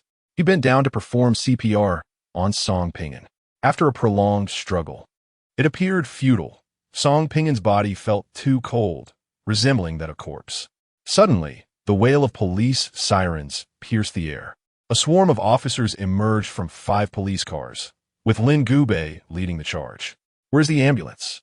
he demanded sharply of his subordinates. Recently promoted after evading a near-fatal incident, he had inexplicably been assigned several subordinates. In 3 minutes, the ambulance arrived, and medical personnel swiftly began administering treatment before heading to the nearest top-tier hospital, with Lin Gubei accompanying them throughout. At the hospital, Song Pingin and Chun Tianyue were rushed into the emergency room. Lin Gubei stood in the corridor, repeatedly calling Jiang. But each attempt was met with a message indicating the phone was unreachable. Unbeknownst to him, Jiang had given her phone to Chun Tianyue, and during her escape, the phone had been destroyed along with the motorcycle by a drone explosion. This madman, surely, she has not gone off to confront Song Laosan alone? Lin Gubei felt a surge of anxiety. He feared that in her wrath, Jiang might harm Song Laosan. Firstly, in today's society, surveillance is ubiquitous, making it exceedingly simple to track someone's whereabouts. Secondly, Jiang was not a professional assassin. If she committed a crime, she would likely leave behind some clues. In brief, should the police launch a thorough investigation, Jiang would most likely be apprehended. Lin Gubei paced the safety corridor, seated in a stairwell, and lit a cigarette to calm his racing thoughts. He called his wife. Su, here's the situation. Upon hearing his account, Su Muron chuckled softly. Old Lin, let's make a wager. Suppose Jiang did kill Song Laosan. You would not find a single clue, not even a hair, nor should you expect any surveillance footage to capture him. His miracle is tying the red thread. It is impossible for him to kill silently. Lin Gubei frowned. You must trust my judgment, just as you did back then when everyone opposed our marriage. Yet I chose you. Over the past decade, you have proven I did not marry the wrong person. Jiang is not simple. After exchanging a few words with his wife, Lin Gubei hung up and extinguished his cigarette. He rose, contemplating, and dialed phone Yao. Has Jiang contacted you? Yes, but it wasn't my brother's number. It came from an unfamiliar one. What's the matter? An unfamiliar number? Could it be Song Laosan's phone? Lin Gubei pondered thoughtfully. What's wrong, Shaolin? Lin Gubei's lips twitched slightly. Goodbye. The following day, the azure sky adorned with a golden sun heralded the arrival of Friday, a day belonging to workers and students alike. At the police headquarters, a meeting was convened early in the morning with Lin Gubei, who participated in last night's rescue operation. Among the attendees, the atmosphere was grave, with everyone maintaining a serious demeanor. Last night, a sudden downpour in the suburbs caused many surveillance cameras to malfunction, leaving us without any footage of the assailant. Upon investigating the crime scene, we found no traces left by the perpetrator. Song Laosan was in the suburbs last night, where the population is sparse, and our inquiries yielded nothing.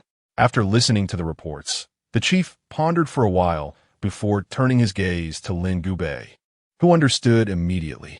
At 7:49 p.m. last night, I received a call from my friend Jiang, who is also a close friend of Song Pingin. During the pursuit, Song Pingin called Jiang for help, and then Jiang contacted me. I dispatched officers immediately and reported to the higher-ups. We investigated Jiang. He recently underwent a corneal transplant, leaving his vision blurred. Additionally, he had broken his leg in a recent fall and had just had his cast removed yesterday. He spent the afternoon at Hongfenji Institute of Technology, and after contacting me, returned to the Fengling Villa district to await news. Those who had harbored suspicions shook their heads, reasoning that a person with such vision impairment and mobility issues could not possibly travel far to the suburbs to kill Song Laosan and a female internet celebrity. The meeting continued throughout the morning. Upon exiting the conference room, Lin Gubei spotted Jiang seated in the lobby, waiting for him. As the informant, Jiang bore the responsibility to cooperate with the investigation and had arrived at the police station early. Waiting for me? Lin Gubei was taken aback. Dressed in a black trench coat, Jiang nodded. Let us go see the hospital. All right, Lin Gubei replied without hesitation. Instead of taking a police car, the two walked to the hospital, a mere 10-minute stroll. After a moment of hesitation, Lin Gubei leaned closer and quietly asked, How did you manage that? This is what fate entails, Jiang replied, his words laden with significance. Last night, while it rained on Jiangxiao Avenue, the suburbs remained dry. To leave no traces behind, Jiang had consulted Wen Panpan, who informed him that within the realm of destiny, 20% of power could not directly kill a person. However, fate could assist in leaving no evidence, such as orchestrating a rainstorm. While the likelihood of rain causing surveillance failures is low, under the influence of fate, it becomes 100% guaranteed. Furthermore, due to the rain, suburban residents chose to remain indoors. Everything was rationalized. Afterward, Meng Wanzhou utilized the thread of longing to assist him in managing the scene. Coupled with Lin Gubei's cooperation, no one would suspect him, and not a shred of evidence could be found. Is there such a thing as a perfect crime? Jiang remained oblivious, for if it truly existed, it would undoubtedly be a vengeful spirit seeking retribution. You foolish lad, Lin Gubei sighed. Let it be if you choose not to speak. Yet, you acted impulsively. Song Lao-san is merely a supporting character in Song Pingin's narrative. Jiang chuckled softly. Everything is meticulously planned. During my last escapade, in addition to eliminating 2 significant supporting characters, the difficulty level soared to 9. On Song Pingin's side, only 1 major supporting character has perished. And considering his record of completing 3 missions, the difficulty can at most be assessed at 7, perhaps even remaining at 6. He has a year to recuperate. However, in less than a year, in 6 months' time, I shall lead the team to once again challenge the 9-level difficulty. A glimmer of determination and madness flickered in Jiang eyes. Chapter 73. The star Lin Gubei, clad in a police uniform, stood transfixed, his gaze fixed on the frail figure of the young man before him. What burdens did he bear? What drove him to persist relentlessly? It was a riddle he could not unravel, truly inscrutable. With a quiet sigh, Lin Gubei felt an inexplicable conviction that Jiang might one day accomplish 25 missions. To be candid, a sense of despair washed over him. The 9th level of difficulty was tantamount to certain death. And what of the 10th? The 20th? The ultimate challenge. The 25th level? Could humanity truly triumph over malevolent spirits through intellect, through sealed artifacts, through miracles? The midday sun cast a warm glow as Jiang paused momentarily, turning slightly to regard the mature man, and inquired with a smile, "What is the matter?" Gathering his thoughts, Lin Gubei resumed his stride and casually remarked, "I feel. You look quite dashing. That's rather disingenuous, considering your lengthy pause." Jiang retorted lightheartedly, yet expressed gratitude nonetheless. Upon arriving at the hospital, they refrained from visiting Song Pingin, as the Song family was present and not accepting visitors. After a night of intensive rescue efforts, he was now out of danger. In another ward, Chen Tianyue lay wrapped like a dumpling, immobile upon his bed. Jiang placed the fruit basket he had purchased at the hospital entrance down and said apologetically, "Uncle Chen, I'm sorry for your injury."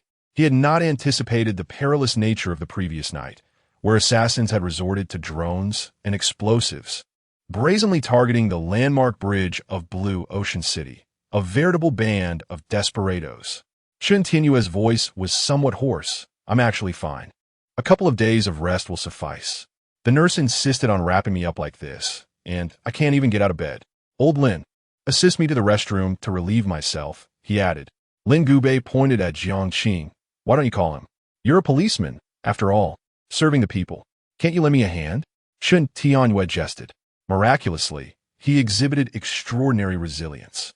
A typical person enduring such injuries would not merely be incapacitated for half a year, yet he seemed to have sustained minimal damage. Lin Gubei was at a loss for words.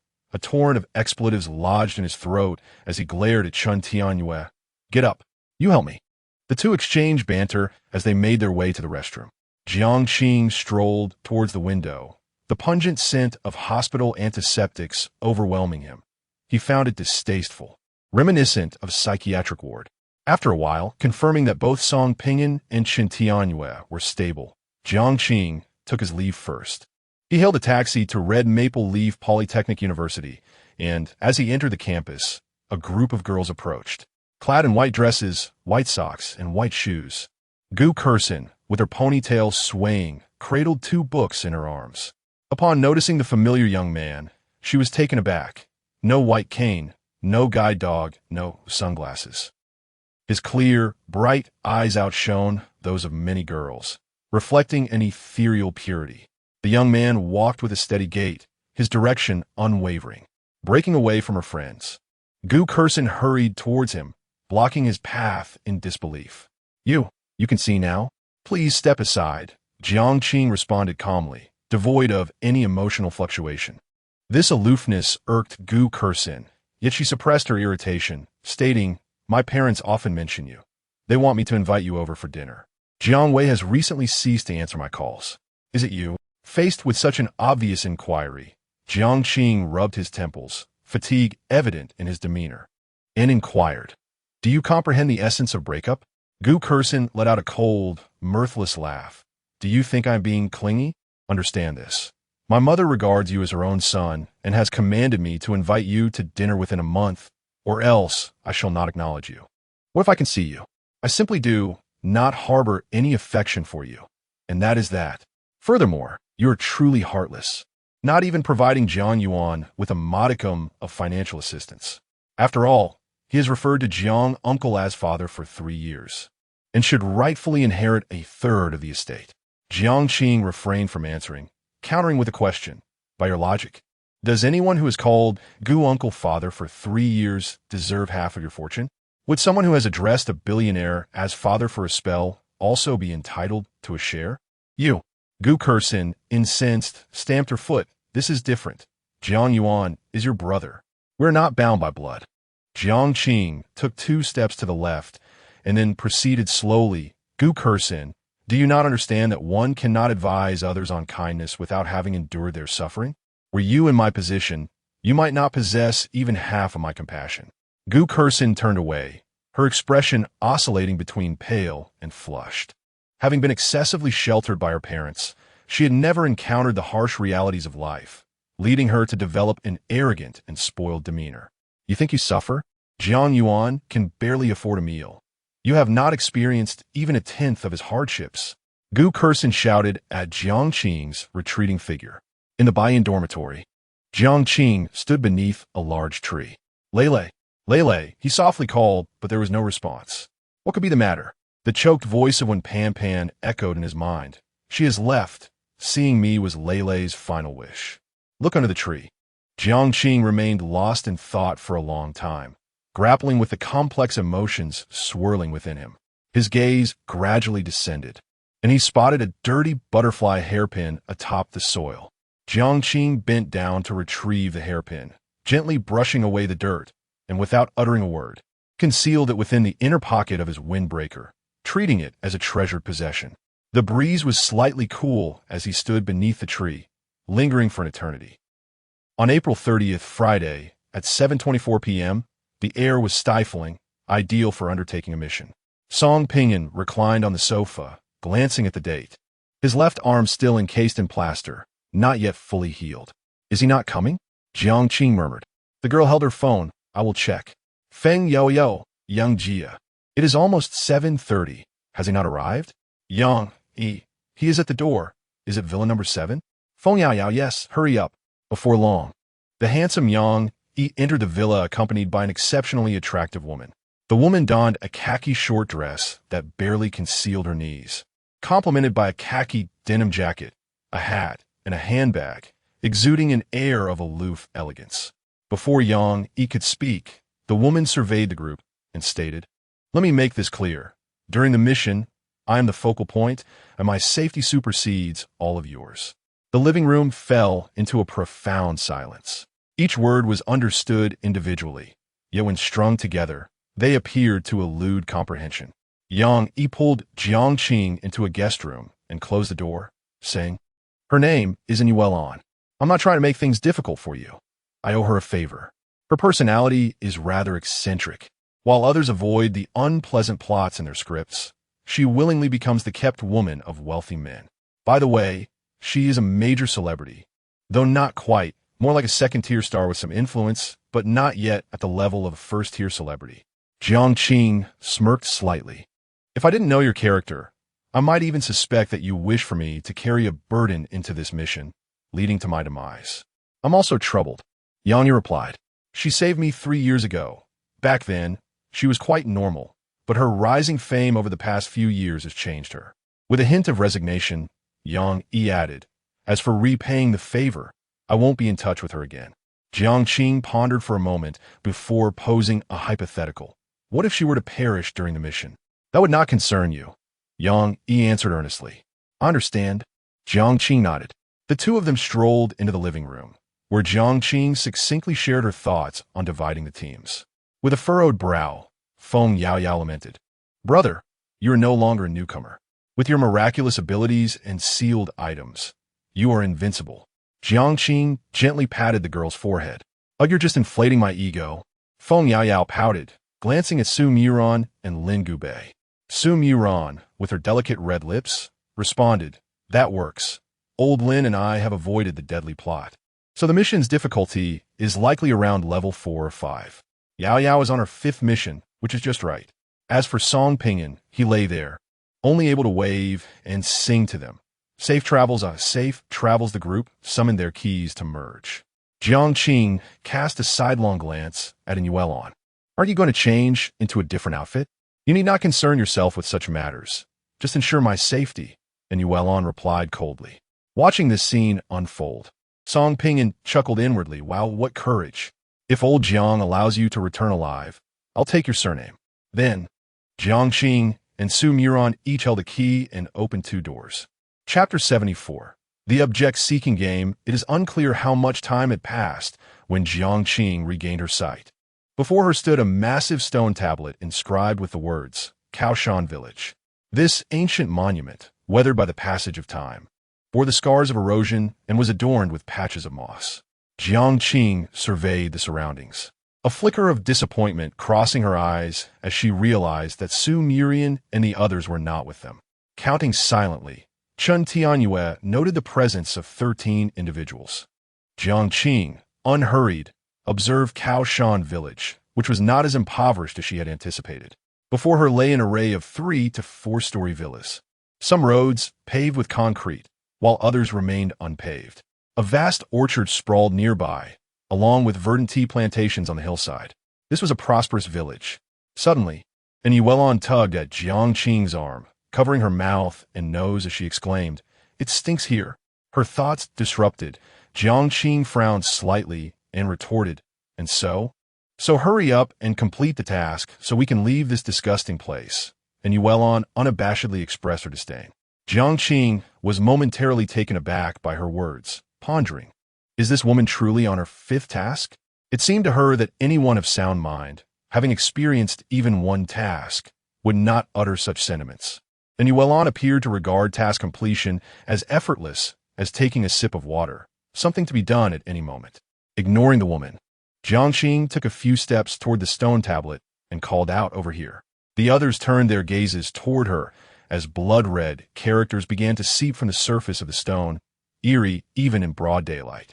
Wu-Latter is a fruit tree cultivator from Kaoshan Village. Recently, he lost 3 important items after returning home from the orchard. Assist Wu-Latter in recovering these lost items within 5 days. Hint, a vengeful spirit is close by. Jiang took out her phone to photograph the inscriptions, prompting the others to follow suit, capturing images of the ominous text. Almost immediately, the blood-red characters vanished. An object-seeking game, Jiang mused, a fruit cultivator, 3 significant items within 5 days. The others, now more focused on the hint, cautiously distanced themselves, eyeing one another with trepidation. A vengeful spirit is nearby. How intriguing. Could this malevolent entity disguise itself as a living person? Who among us is the vengeful spirit? Step forward and speak.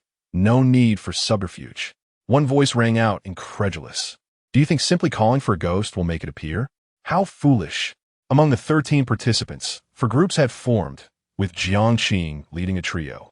Another group consisted of 3 girls, while 2 pairs of boys remained, leaving 3 individuals ungrouped. Suspicion filled the air as voices rose in argument. The only one wearing a short skirt, and Yuelon covered her mouth and nose, urging, "Why are we just standing around? Let us find the items."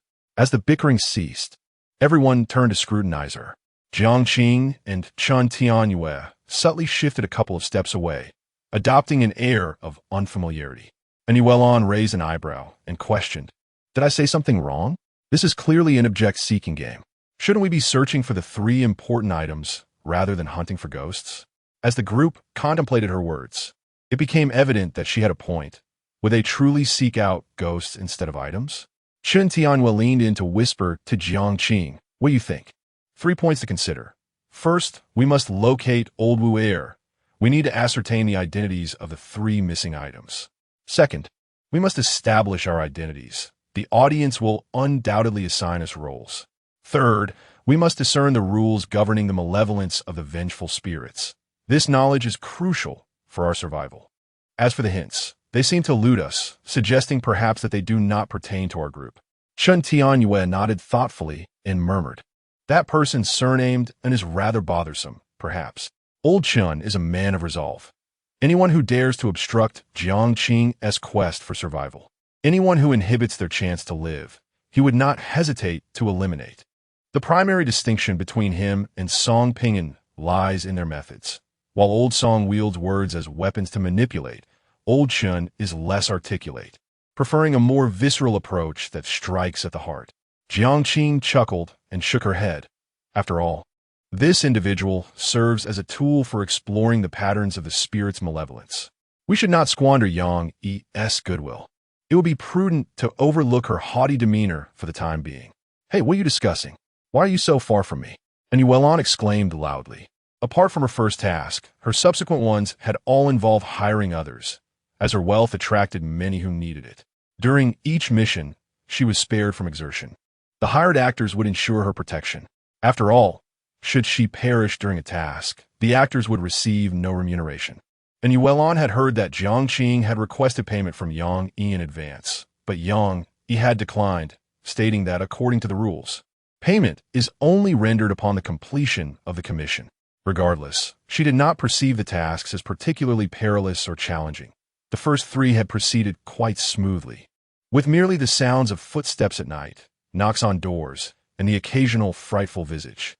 Thus, she naturally assumed that the 25th task would be similarly manageable, as long as she could afford to hire help. Jiang remained silent, as did Chun Tianyue. Mutes and Yuelon scoffed. At that moment, a stooped elderly man in simple attire approached, his face a tapestry of pronounced wrinkles and roughened hands. He greeted the group with a warm smile. "Welcome. I am Old Wu Air, the one who has hired you to assist in fruit picking." He was indeed Old Wu Air. In an instant, the group's minds raced with thoughts. Fruit picking? Our identities? Noticing no one was willing to speak, all maintaining their vigilance, Jiang stepped forward and politely inquired, "Grandfather Wu, are you the only one in this village?" Old Wu Air turned to the young woman, a tender smile gracing his features. "Indeed, I am all alone. Everyone else has moved to the city for better opportunities. Only I remain, unwilling to part with my homeland. I wish to be laid to rest here beside my late wife. However, in 5 days my son will come to visit. He is a doctor, quite remarkable, who has saved many lives. His accolades adorn an entire wall of his office. Yet, he is exceedingly busy, only managing to return with his wife and daughter once a year." As he spoke, Old Wu Air's eyes glistened with unshed tears, the tide of nostalgia washing over him. Taking a deep breath, he continued, "I do not wish to be a burden to them. Therefore, I hire people each year to tend to the orchard. When the fruits are ripe, they are harvested and sent to the city for sale, allowing me to save a little money for my son's family, to live more comfortably. Without further ado, allow me to escort you to your accommodations." This area once boasted picturesque scenery, and thus a guest house was constructed to host visitors and merchants who came to harvest fruits and tea leaves. "You shall reside there for the next few days." As they journeyed, Jiang observed the village with quiet contemplation. The buildings appeared quite new, and the surroundings were meticulously clean, suggesting that they had not been abandoned for long. Yet, an eerie stillness enveloped the place, reminiscent of a ghost town. Wu Lauer guided them to the village guest house. gesturing towards the keys at the reception.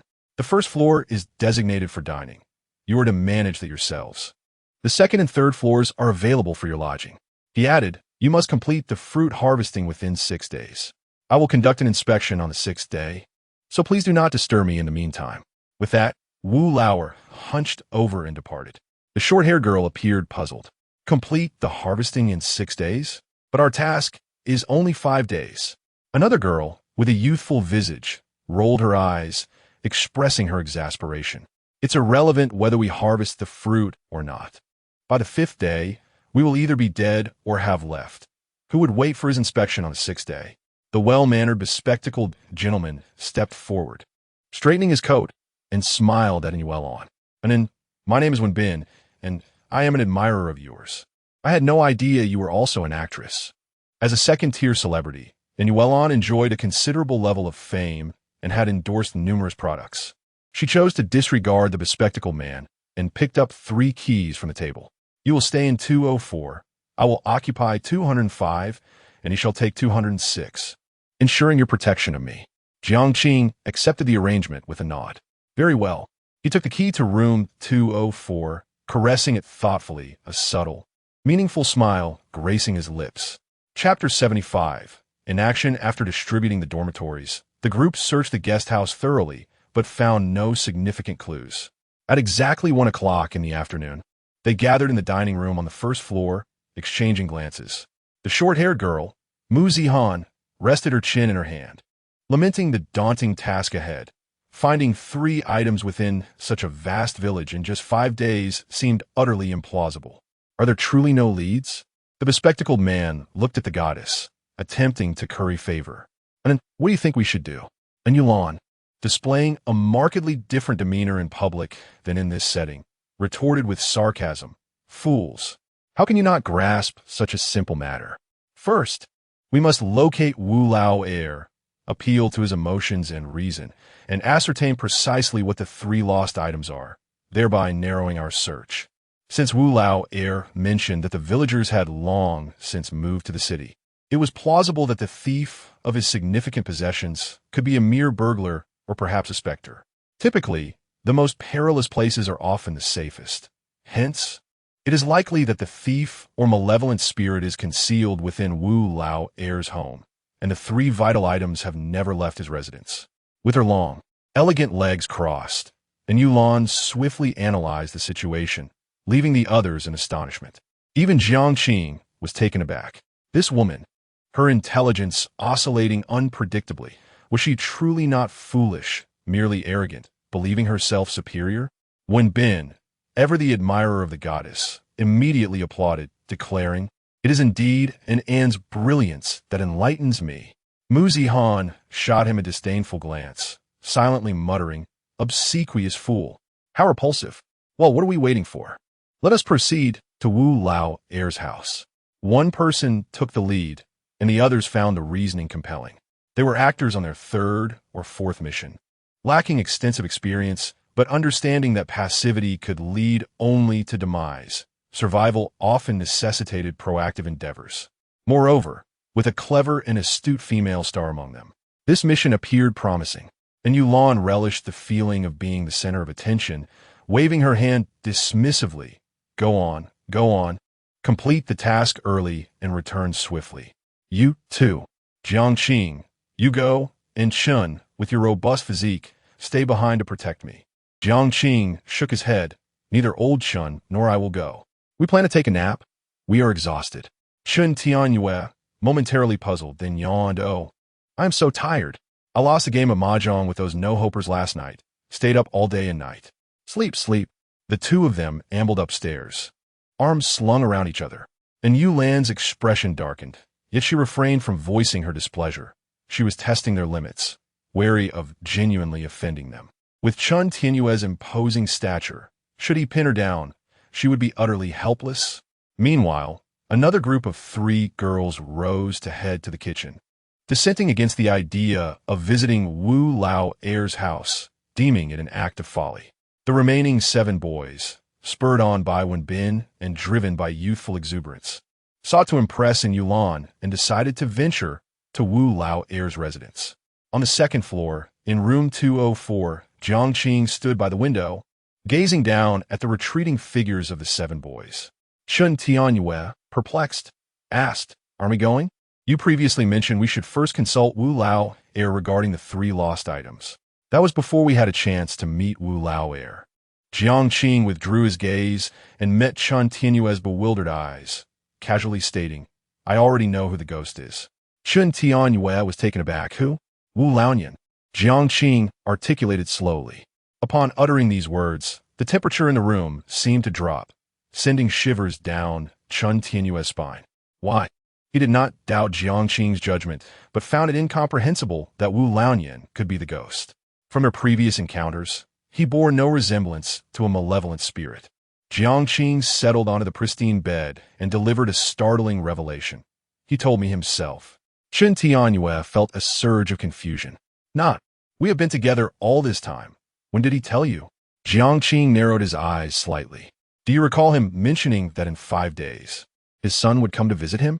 "Yes," Chen Tianyue pondered. "Is there something amiss with that statement?" Jiang emphasized, but his next words. "His son is too busy, only returning once a year with his daughter-in-law and granddaughter." "Once a year, indeed." Jiang continued. "If your family had an elderly person in their 60s or 70s, would you be certain they would only visit once a year in a village devoid of any other inhabitants?" Jiang raised his phone, illuminating the screen. The time and date on the device matched that of the task world. "What is today's date?" Chen Tianyue glanced at the screen, March 31st. "And 5 days later, what date is that?" Jiang inquired again. As Chen Tianyue calculated, his pupils dilated, cold sweat trickling down his forehead. "April 4th, Qingming Festival." Jiang set down his phone, declaring, "This is a ghost village. Wu Laonian has long since passed away. His son, daughter-in-law, and granddaughter return annually to pay their respects during Qingming. The ghost is right beside us." Jiang appeared relaxed, yet the weight of the revelation was profound. This posed a grave dilemma. They would undoubtedly be unable to inquire about the 3 items from Wu Laonian. Without knowledge of the items, how could they possibly complete the task? A deadlock. Indeed, a level 5 difficulty would not be simple, merely 1 level lower than a game of hide and seek. Jiang instinctively bit his nails, his mind racing as he reflected on everything that had transpired since the beginning of the task, leading to numerous uncertainties. The meticulous cleanliness observed at every household's entrance stood in stark contradiction to Wu Laonian's description. What is a contradiction?" Chen Tianyue scratched the back of his head, inquiring. Jiang exhibited great patience with his companion. "A contradiction is akin to the relationship between a spear and a shield. If only Wu Laonian resided in the mountain village, it would be impossible for every household to maintain such cleanliness. Conversely, if every household is occupied, then Wu Laonian is lying, and where have the villagers gone?" Chen Tianyue sighed, feeling overwhelmed. "What should we do now?" Jiang lifted his gaze and uttered 4 words. "Remain still." The clues were scant. He needed a victim to gauge Wu Laonian's disposition towards them. Chen Tianyue shrugged. "Then we shall wait." The 2 lay on a large bed, staring at the ceiling, the air heavy with the scent of mildew. After a long silence, Chen Tianyue broke the stillness. "Can I call you Xiao Jiang?" Jiang was taken aback. "That works for me." "Jiang, you mentioned." Chen Tianyue paused for quite some time, wondering if everything was all right on Su's side. Jiang, while closing his eyes in a moment of tranquility, murmured you like Song Pinyin and Yao Yao. "Underestimate sister Su far too much. She embodies a terrifying intellect, one that reaches a level of chilling rationality." "Did you think I was the first to uncover the clues in the food delivery game?" Upon realizing the capabilities of the miraculous audience, I was momentarily gripped by trepidation regarding Sister Su. She was the first to ascend to the 3rd floor, undoubtedly uncovering the clues. Yet, she chose not to take them. Why is that? I even suspect that upon seeing the bowl of red bean smoothie in the refrigerator, Sister Su discerned the answer. Chen Tianyue was left utterly astonished, exclaiming, "Is it truly that extraordinary? If she possesses such prowess, why has she only completed 2 tasks in over a year? This is the 3rd. Jiang shifted to a different position, a subtle smile dancing on his lips, calmly stating, Let us wait and see. I have set a trap for Sister Sue, with Yao Yao serving as my eyes.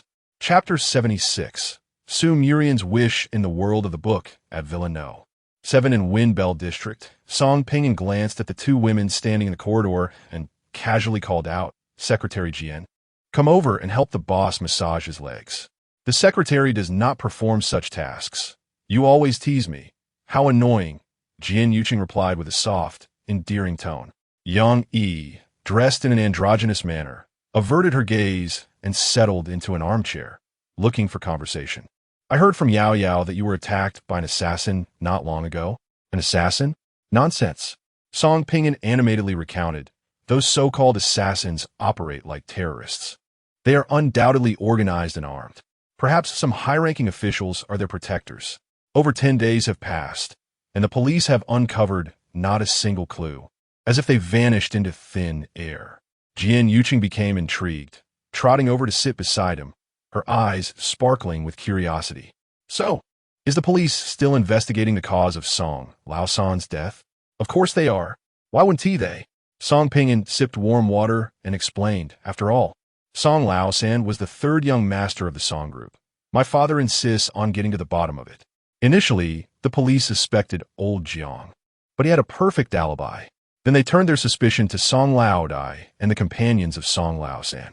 In short, there are numerous suspects, but so far, nothing has come to light.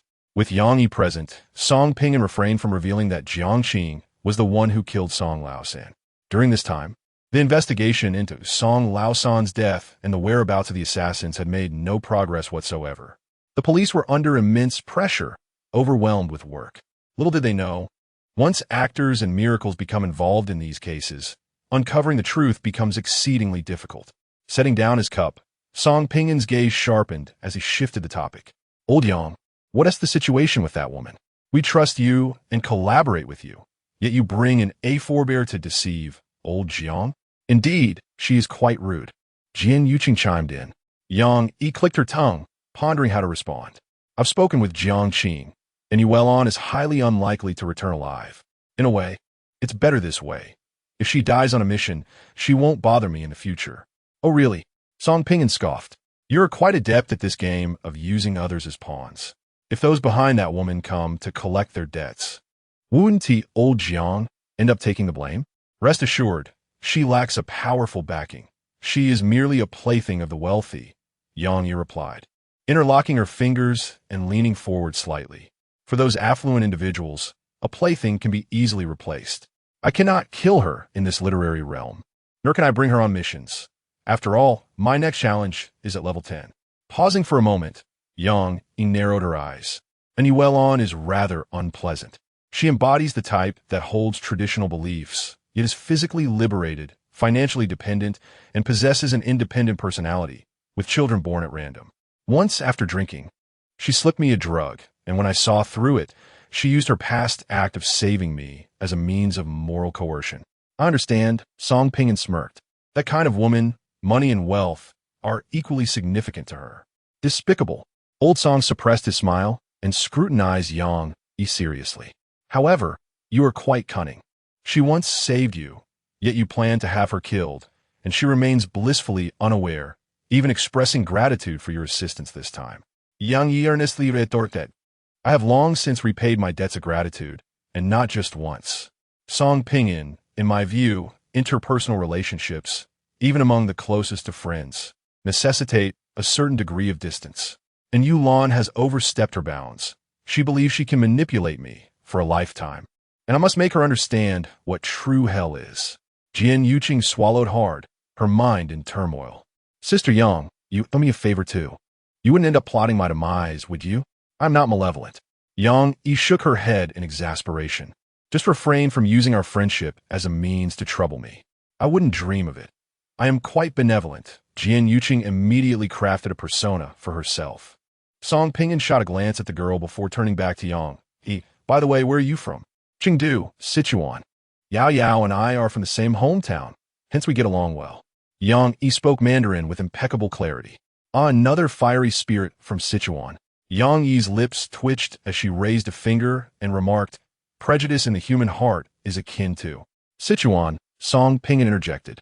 Jian Yuqing, accustomed to the banter, noted, "See, this person is rather irritating, not appealing at all. If you find me disagreeable, so be it. Your mere fondness cannot elevate your life in any way.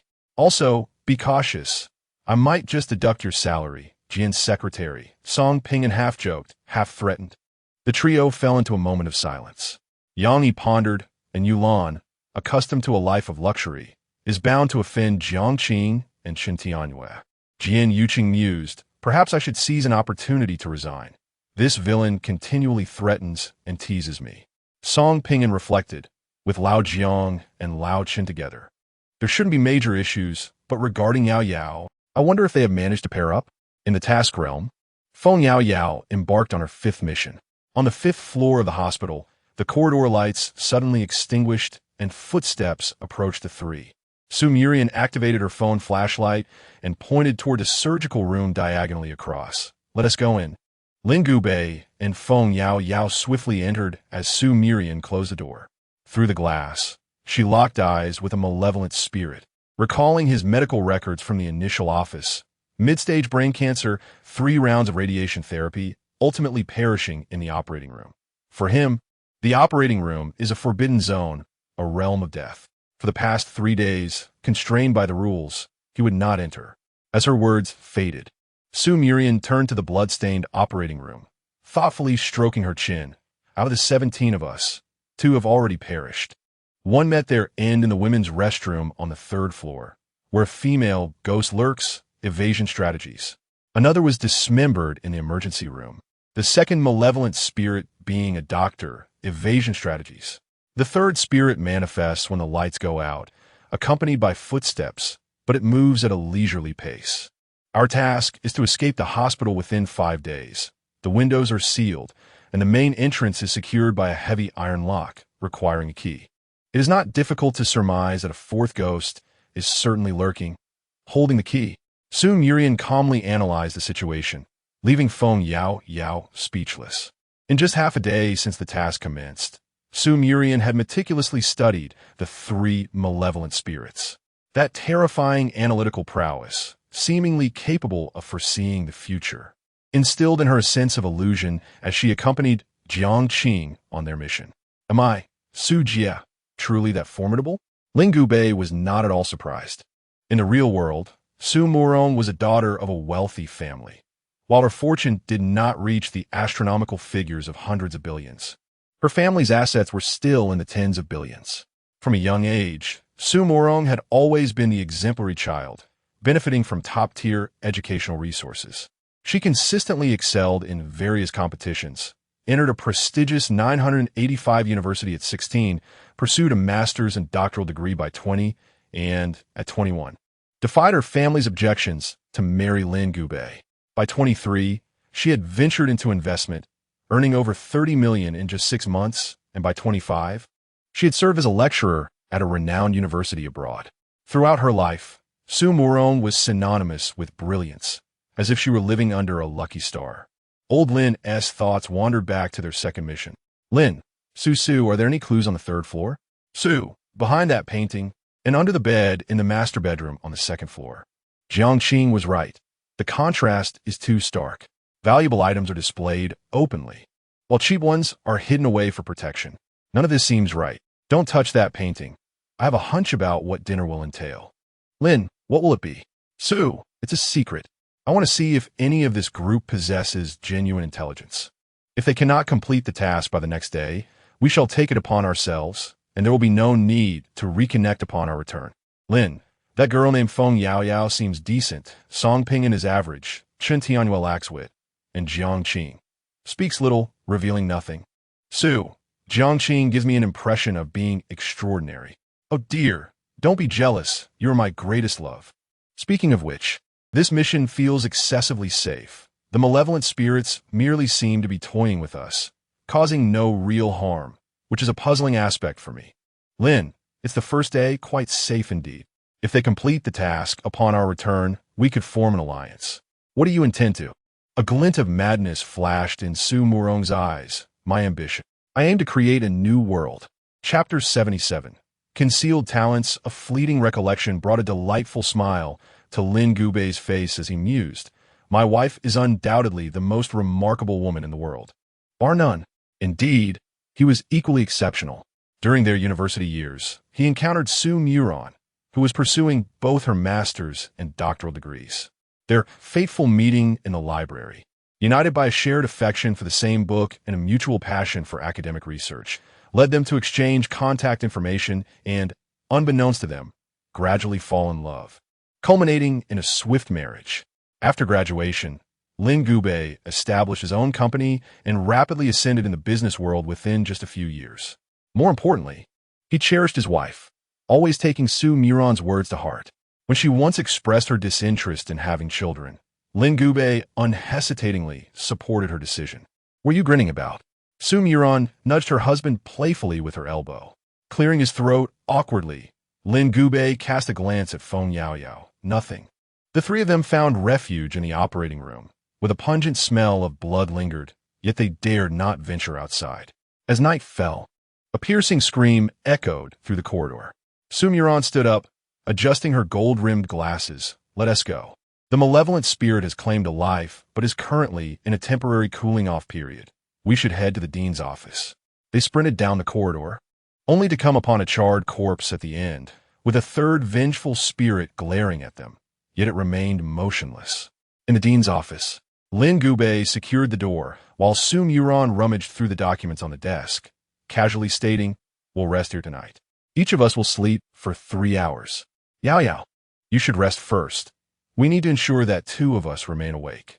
"All right," Feng Yaoyao replied without hesitation, understanding the necessity of adequate sleep during their mission.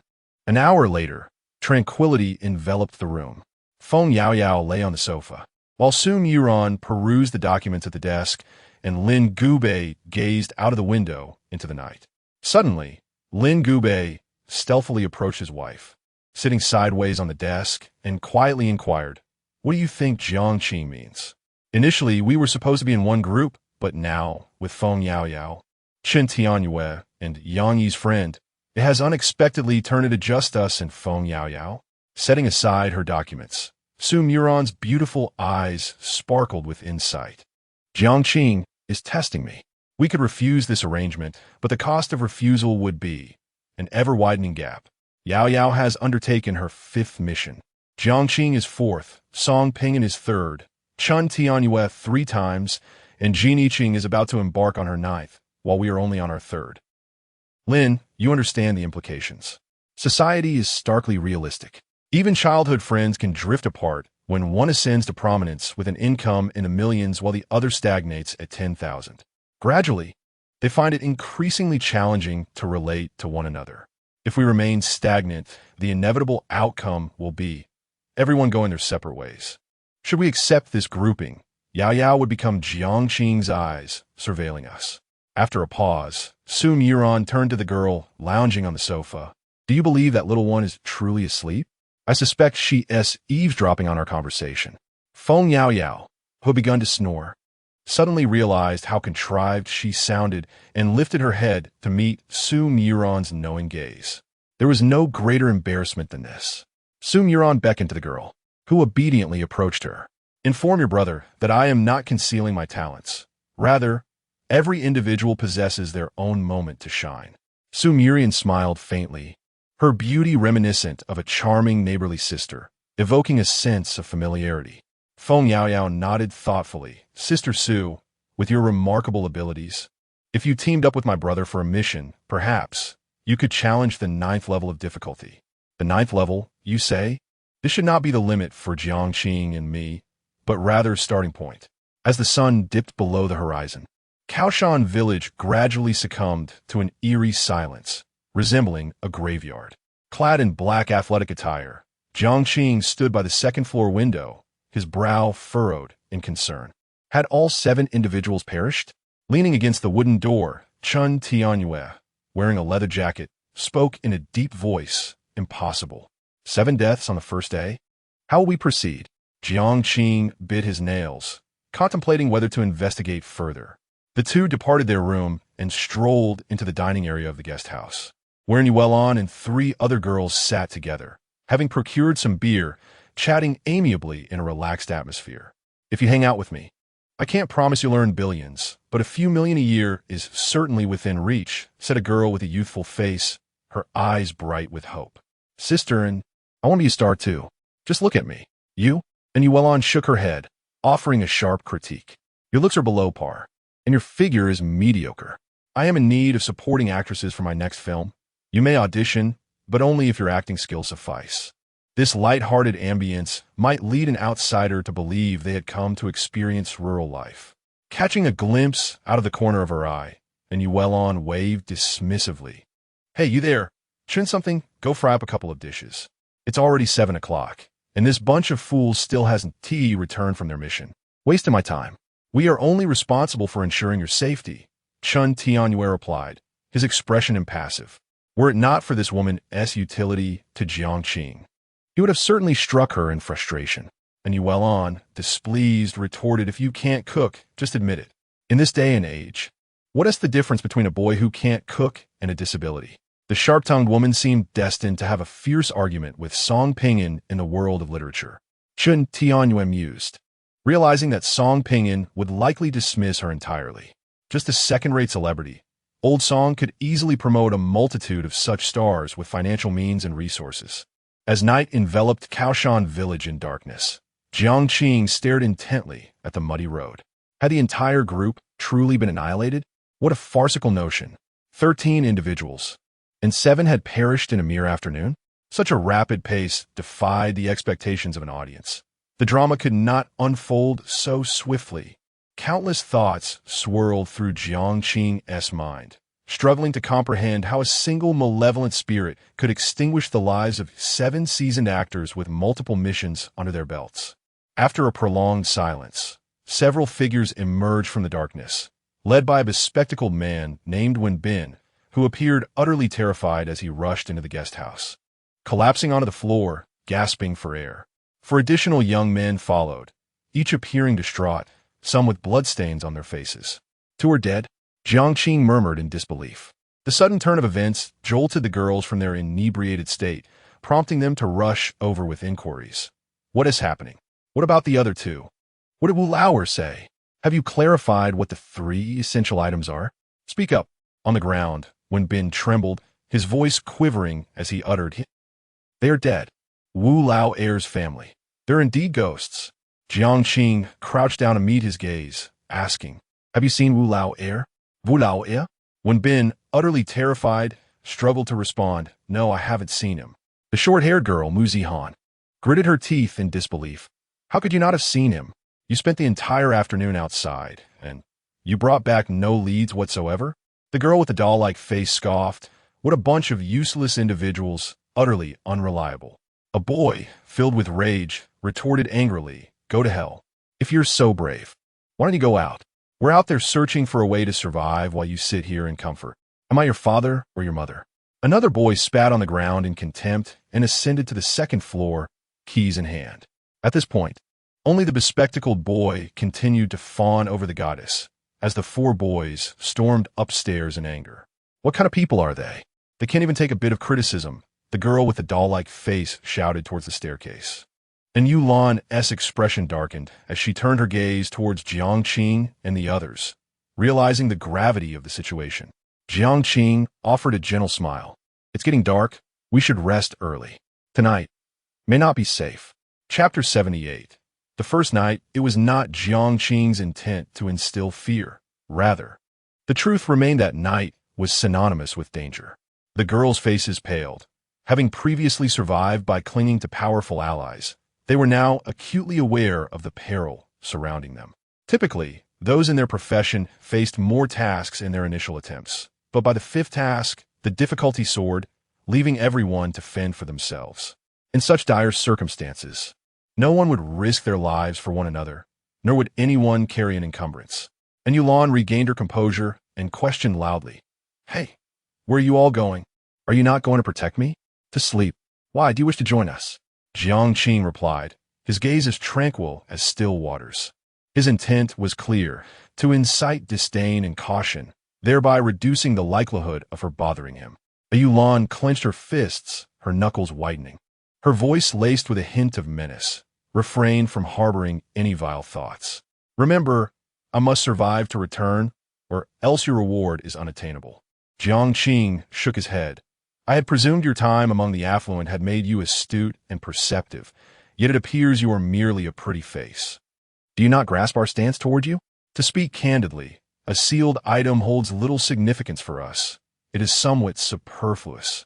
As his words fell, the two returned to room 204 on the second floor.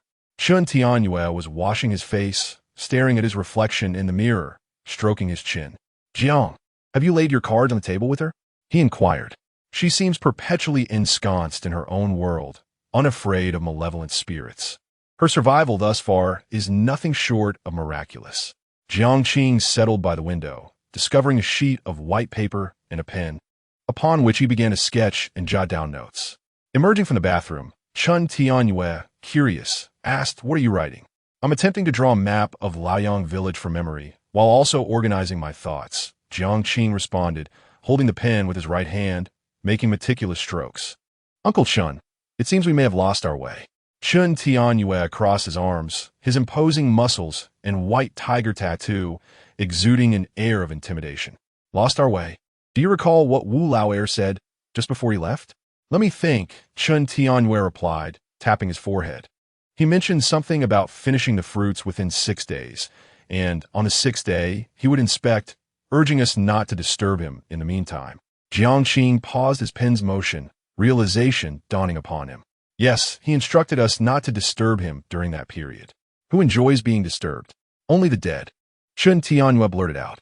Jiang cast aside the ballpoint pen, his expression grave. Indeed, the dead do not wish to be disturbed, nor do they reside in their homes. Rather, in graveyards? Ugh. Jiang, it's late at night. You've given me chills, Chun Tianyue muttered uneasily. The 7 boys had ventured to the so-called Wu Lao heir's residence, only to find no one there, and instead encounter ghosts. Wu Lao heir did not dwell in his house, but rather in the graveyard.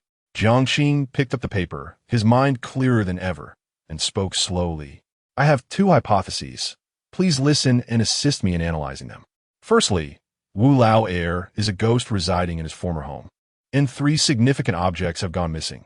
One is in the house, another in the cemetery, and the last is in the possession of his son.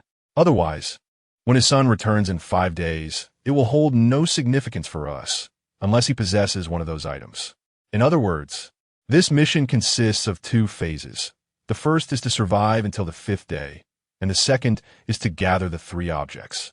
Secondly, Wu Lao heir, being a ghost, has his so-called home in the cemetery, and the 3 missing significant objects are burial items, indicating that there is at least one living person in the village who has stolen these items. Jiang intertwined her fingers by her lips, her beautiful eyes growing ever more profound. The current clues compel me to analyze along these lines. What do you think? Chun Tianyue furrowed his brow, perplexed. Why do you believe the locations of the 3 items are one in Wu Lao heir's home, one in the cemetery, and one in his son's possession? Jiang replied without hesitation, stating that the mission would not scatter the clues or essential items too widely. They would undoubtedly relate to the places Wu Lao heir frequented. It is akin to a game of hide and seek, where the final safe room is the very crime scene. We must glean experience from each task. Upon hearing this, Chun Tianyue found himself in a quandary, deliberating for some time. I would lean towards the first option. Typically, the initial instinct is the most crucial. You also mentioned that his son will return in 5 days, undoubtedly with one of the items. Otherwise, it would be meaningless. Our task is to locate the other 2 items before that and survive. Jiang nodded, suggesting they would visit Wu Lao heir's home tomorrow morning after breakfast. Uncle Chun, I still do not know if your miracle dawn can be used consecutively. That is not possible. Chun Tianyue waved his hand. This ability consumes stamina. At most, well, I can deliver 100 punches in succession before my strength is entirely depleted, rendering me immobile. 100 punches, Jiang exclaimed in astonishment. Each punch can hold a fierce ghost for 7 seconds, totaling 700 seconds, which is equivalent to 11 minutes and 40 seconds. Goodness, this is invincible. No, wait. The hard control of dawn requires contact with the ghost. One must physically hit it. However, many fierce ghosts are untouchable, and some can kill in an instant, leaving no time to react. Moreover, if two fierce ghosts exist simultaneously, dawn becomes challenging to wield. Jiang pondered silently, realizing that there are no absolute invincible miracles. Each possesses certain flaws. The two engaged in conversation for a while, one keeping watch while the other rested.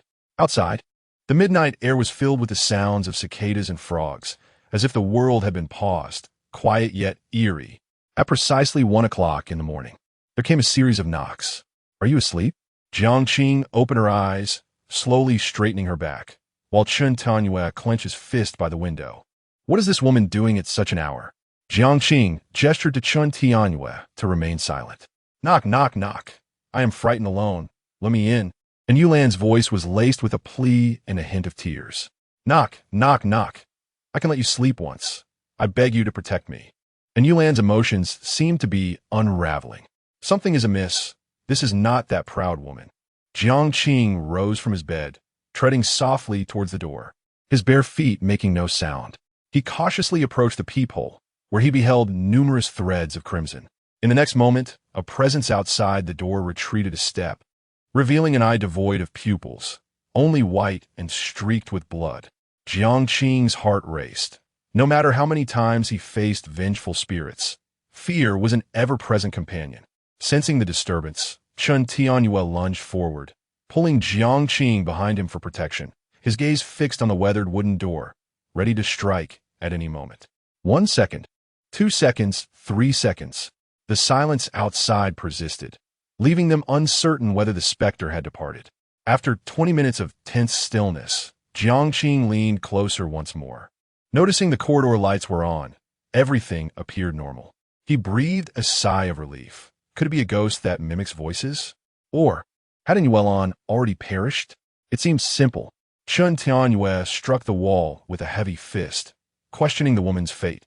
Was she still alive? "Are you out of your mind? You startled me in the middle of the night." And Yuan's sharp voice echoed from the adjacent room. Chen Tianyue turned to Jiang, realizing she was indeed alive. Jiang remained speechless. Chapter 79. The disappearing her. Could you not adopt a gentler approach? Jiang placed his right hand on his forehead, shaking his head in resignation.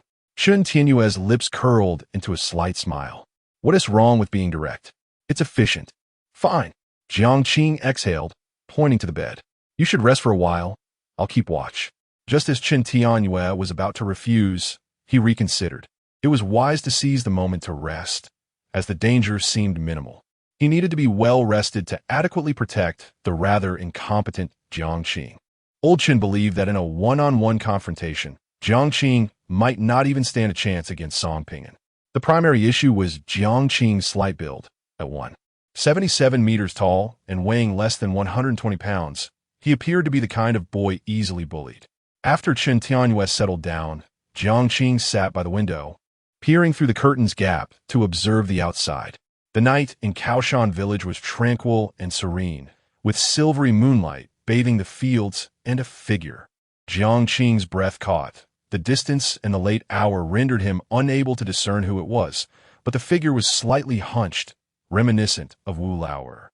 He dared not look further, pulling the curtains tightly shut, eliminating any sliver of a gap.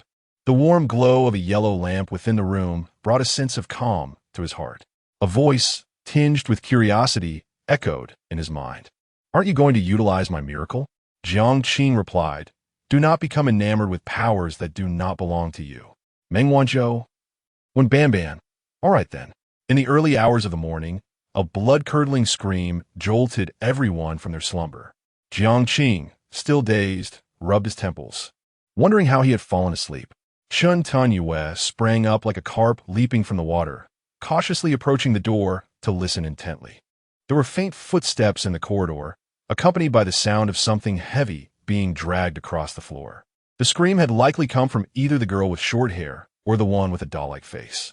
Chen Tianyue, uncertain, retreated to the bedside, losing all desire for sleep. Jiang lightly tapped the table, lost in thought for a moment before retrieving a sheet of white paper to write upon. Chun Tianyue tilted his head to observe as Jiang Qing penned the moment he encountered life-threatening danger in the task. Fate triggering fate, revealing the ghostly couple from his memories. Attacking the fierce specter before him, what a jumble of nonsense. He found himself utterly bewildered.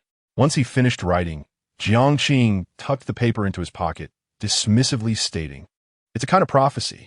When Banban's teasing voice chimed in, "Do not become enamored with powers that do not belong to you." Meng Wanzhou, with a hint of laughter, teased, "This kid is actually quite fearful of death." Of course, Jiang Qing mused silently. Only those who understand fear can learn how to survive. Initially, he had intended to forego the miracle, having already attempted a level 5 challenge. But the recent scream had awakened him to the reality. During the task, one must not be reckless. Survival is paramount. Although when Banban's fate was formidable, it was fraught with instability. The ghosts that manifested could potentially attack them as well. So he added a condition. They would only exist for 10 seconds. This way, if the situation spiraled out of control, it wouldn't be too disastrous. The second floor fell into silence once more, with no sounds of doors opening, as everyone awaited dawn. At 6:40 a.m., a scream pierced the stillness. Another piercing scream from a woman reverberated through the air. Jiang and Chen rushed out, only to behold a scene that was both shocking and horrific. The short-haired girl, Mu Zihan, lay crumpled at the entrance of room 212. As Jiang approached cautiously, his expression shifted dramatically upon witnessing the gruesome tableau within. It was nothing short of a merciless slaughter. Two young women lay on the bed, their bodies barely clothed, their eyes covered with dark cloth, and deep gashes marred their necks. Clothing and tissues were strewn across the floor, while an unpleasant odor lingered in the air. Chun Tianyue entered the room, scrutinizing the details before speaking in a grave tone. "This is not the work of a vengeful spirit. It is human." A knife was plunged into the neck, followed by an assault, and a cloth was placed over the eyes. The corpses cannot close their eyes. The murderer must have feared the dead's gaze. He continued, "This suggests that the screams we heard last night were from the assailant's failure to kill the other girl immediately. This girl has a wound beneath her collarbone. The first stab was askew, and only the second successfully severed her throat. There are bloodstains in the corridor, indicating the body was dragged from room 213 to room 212. From the nature of the injuries and other details, it can be inferred that there were at least two perpetrators." As his words hung in the air, Chen glanced back at the 5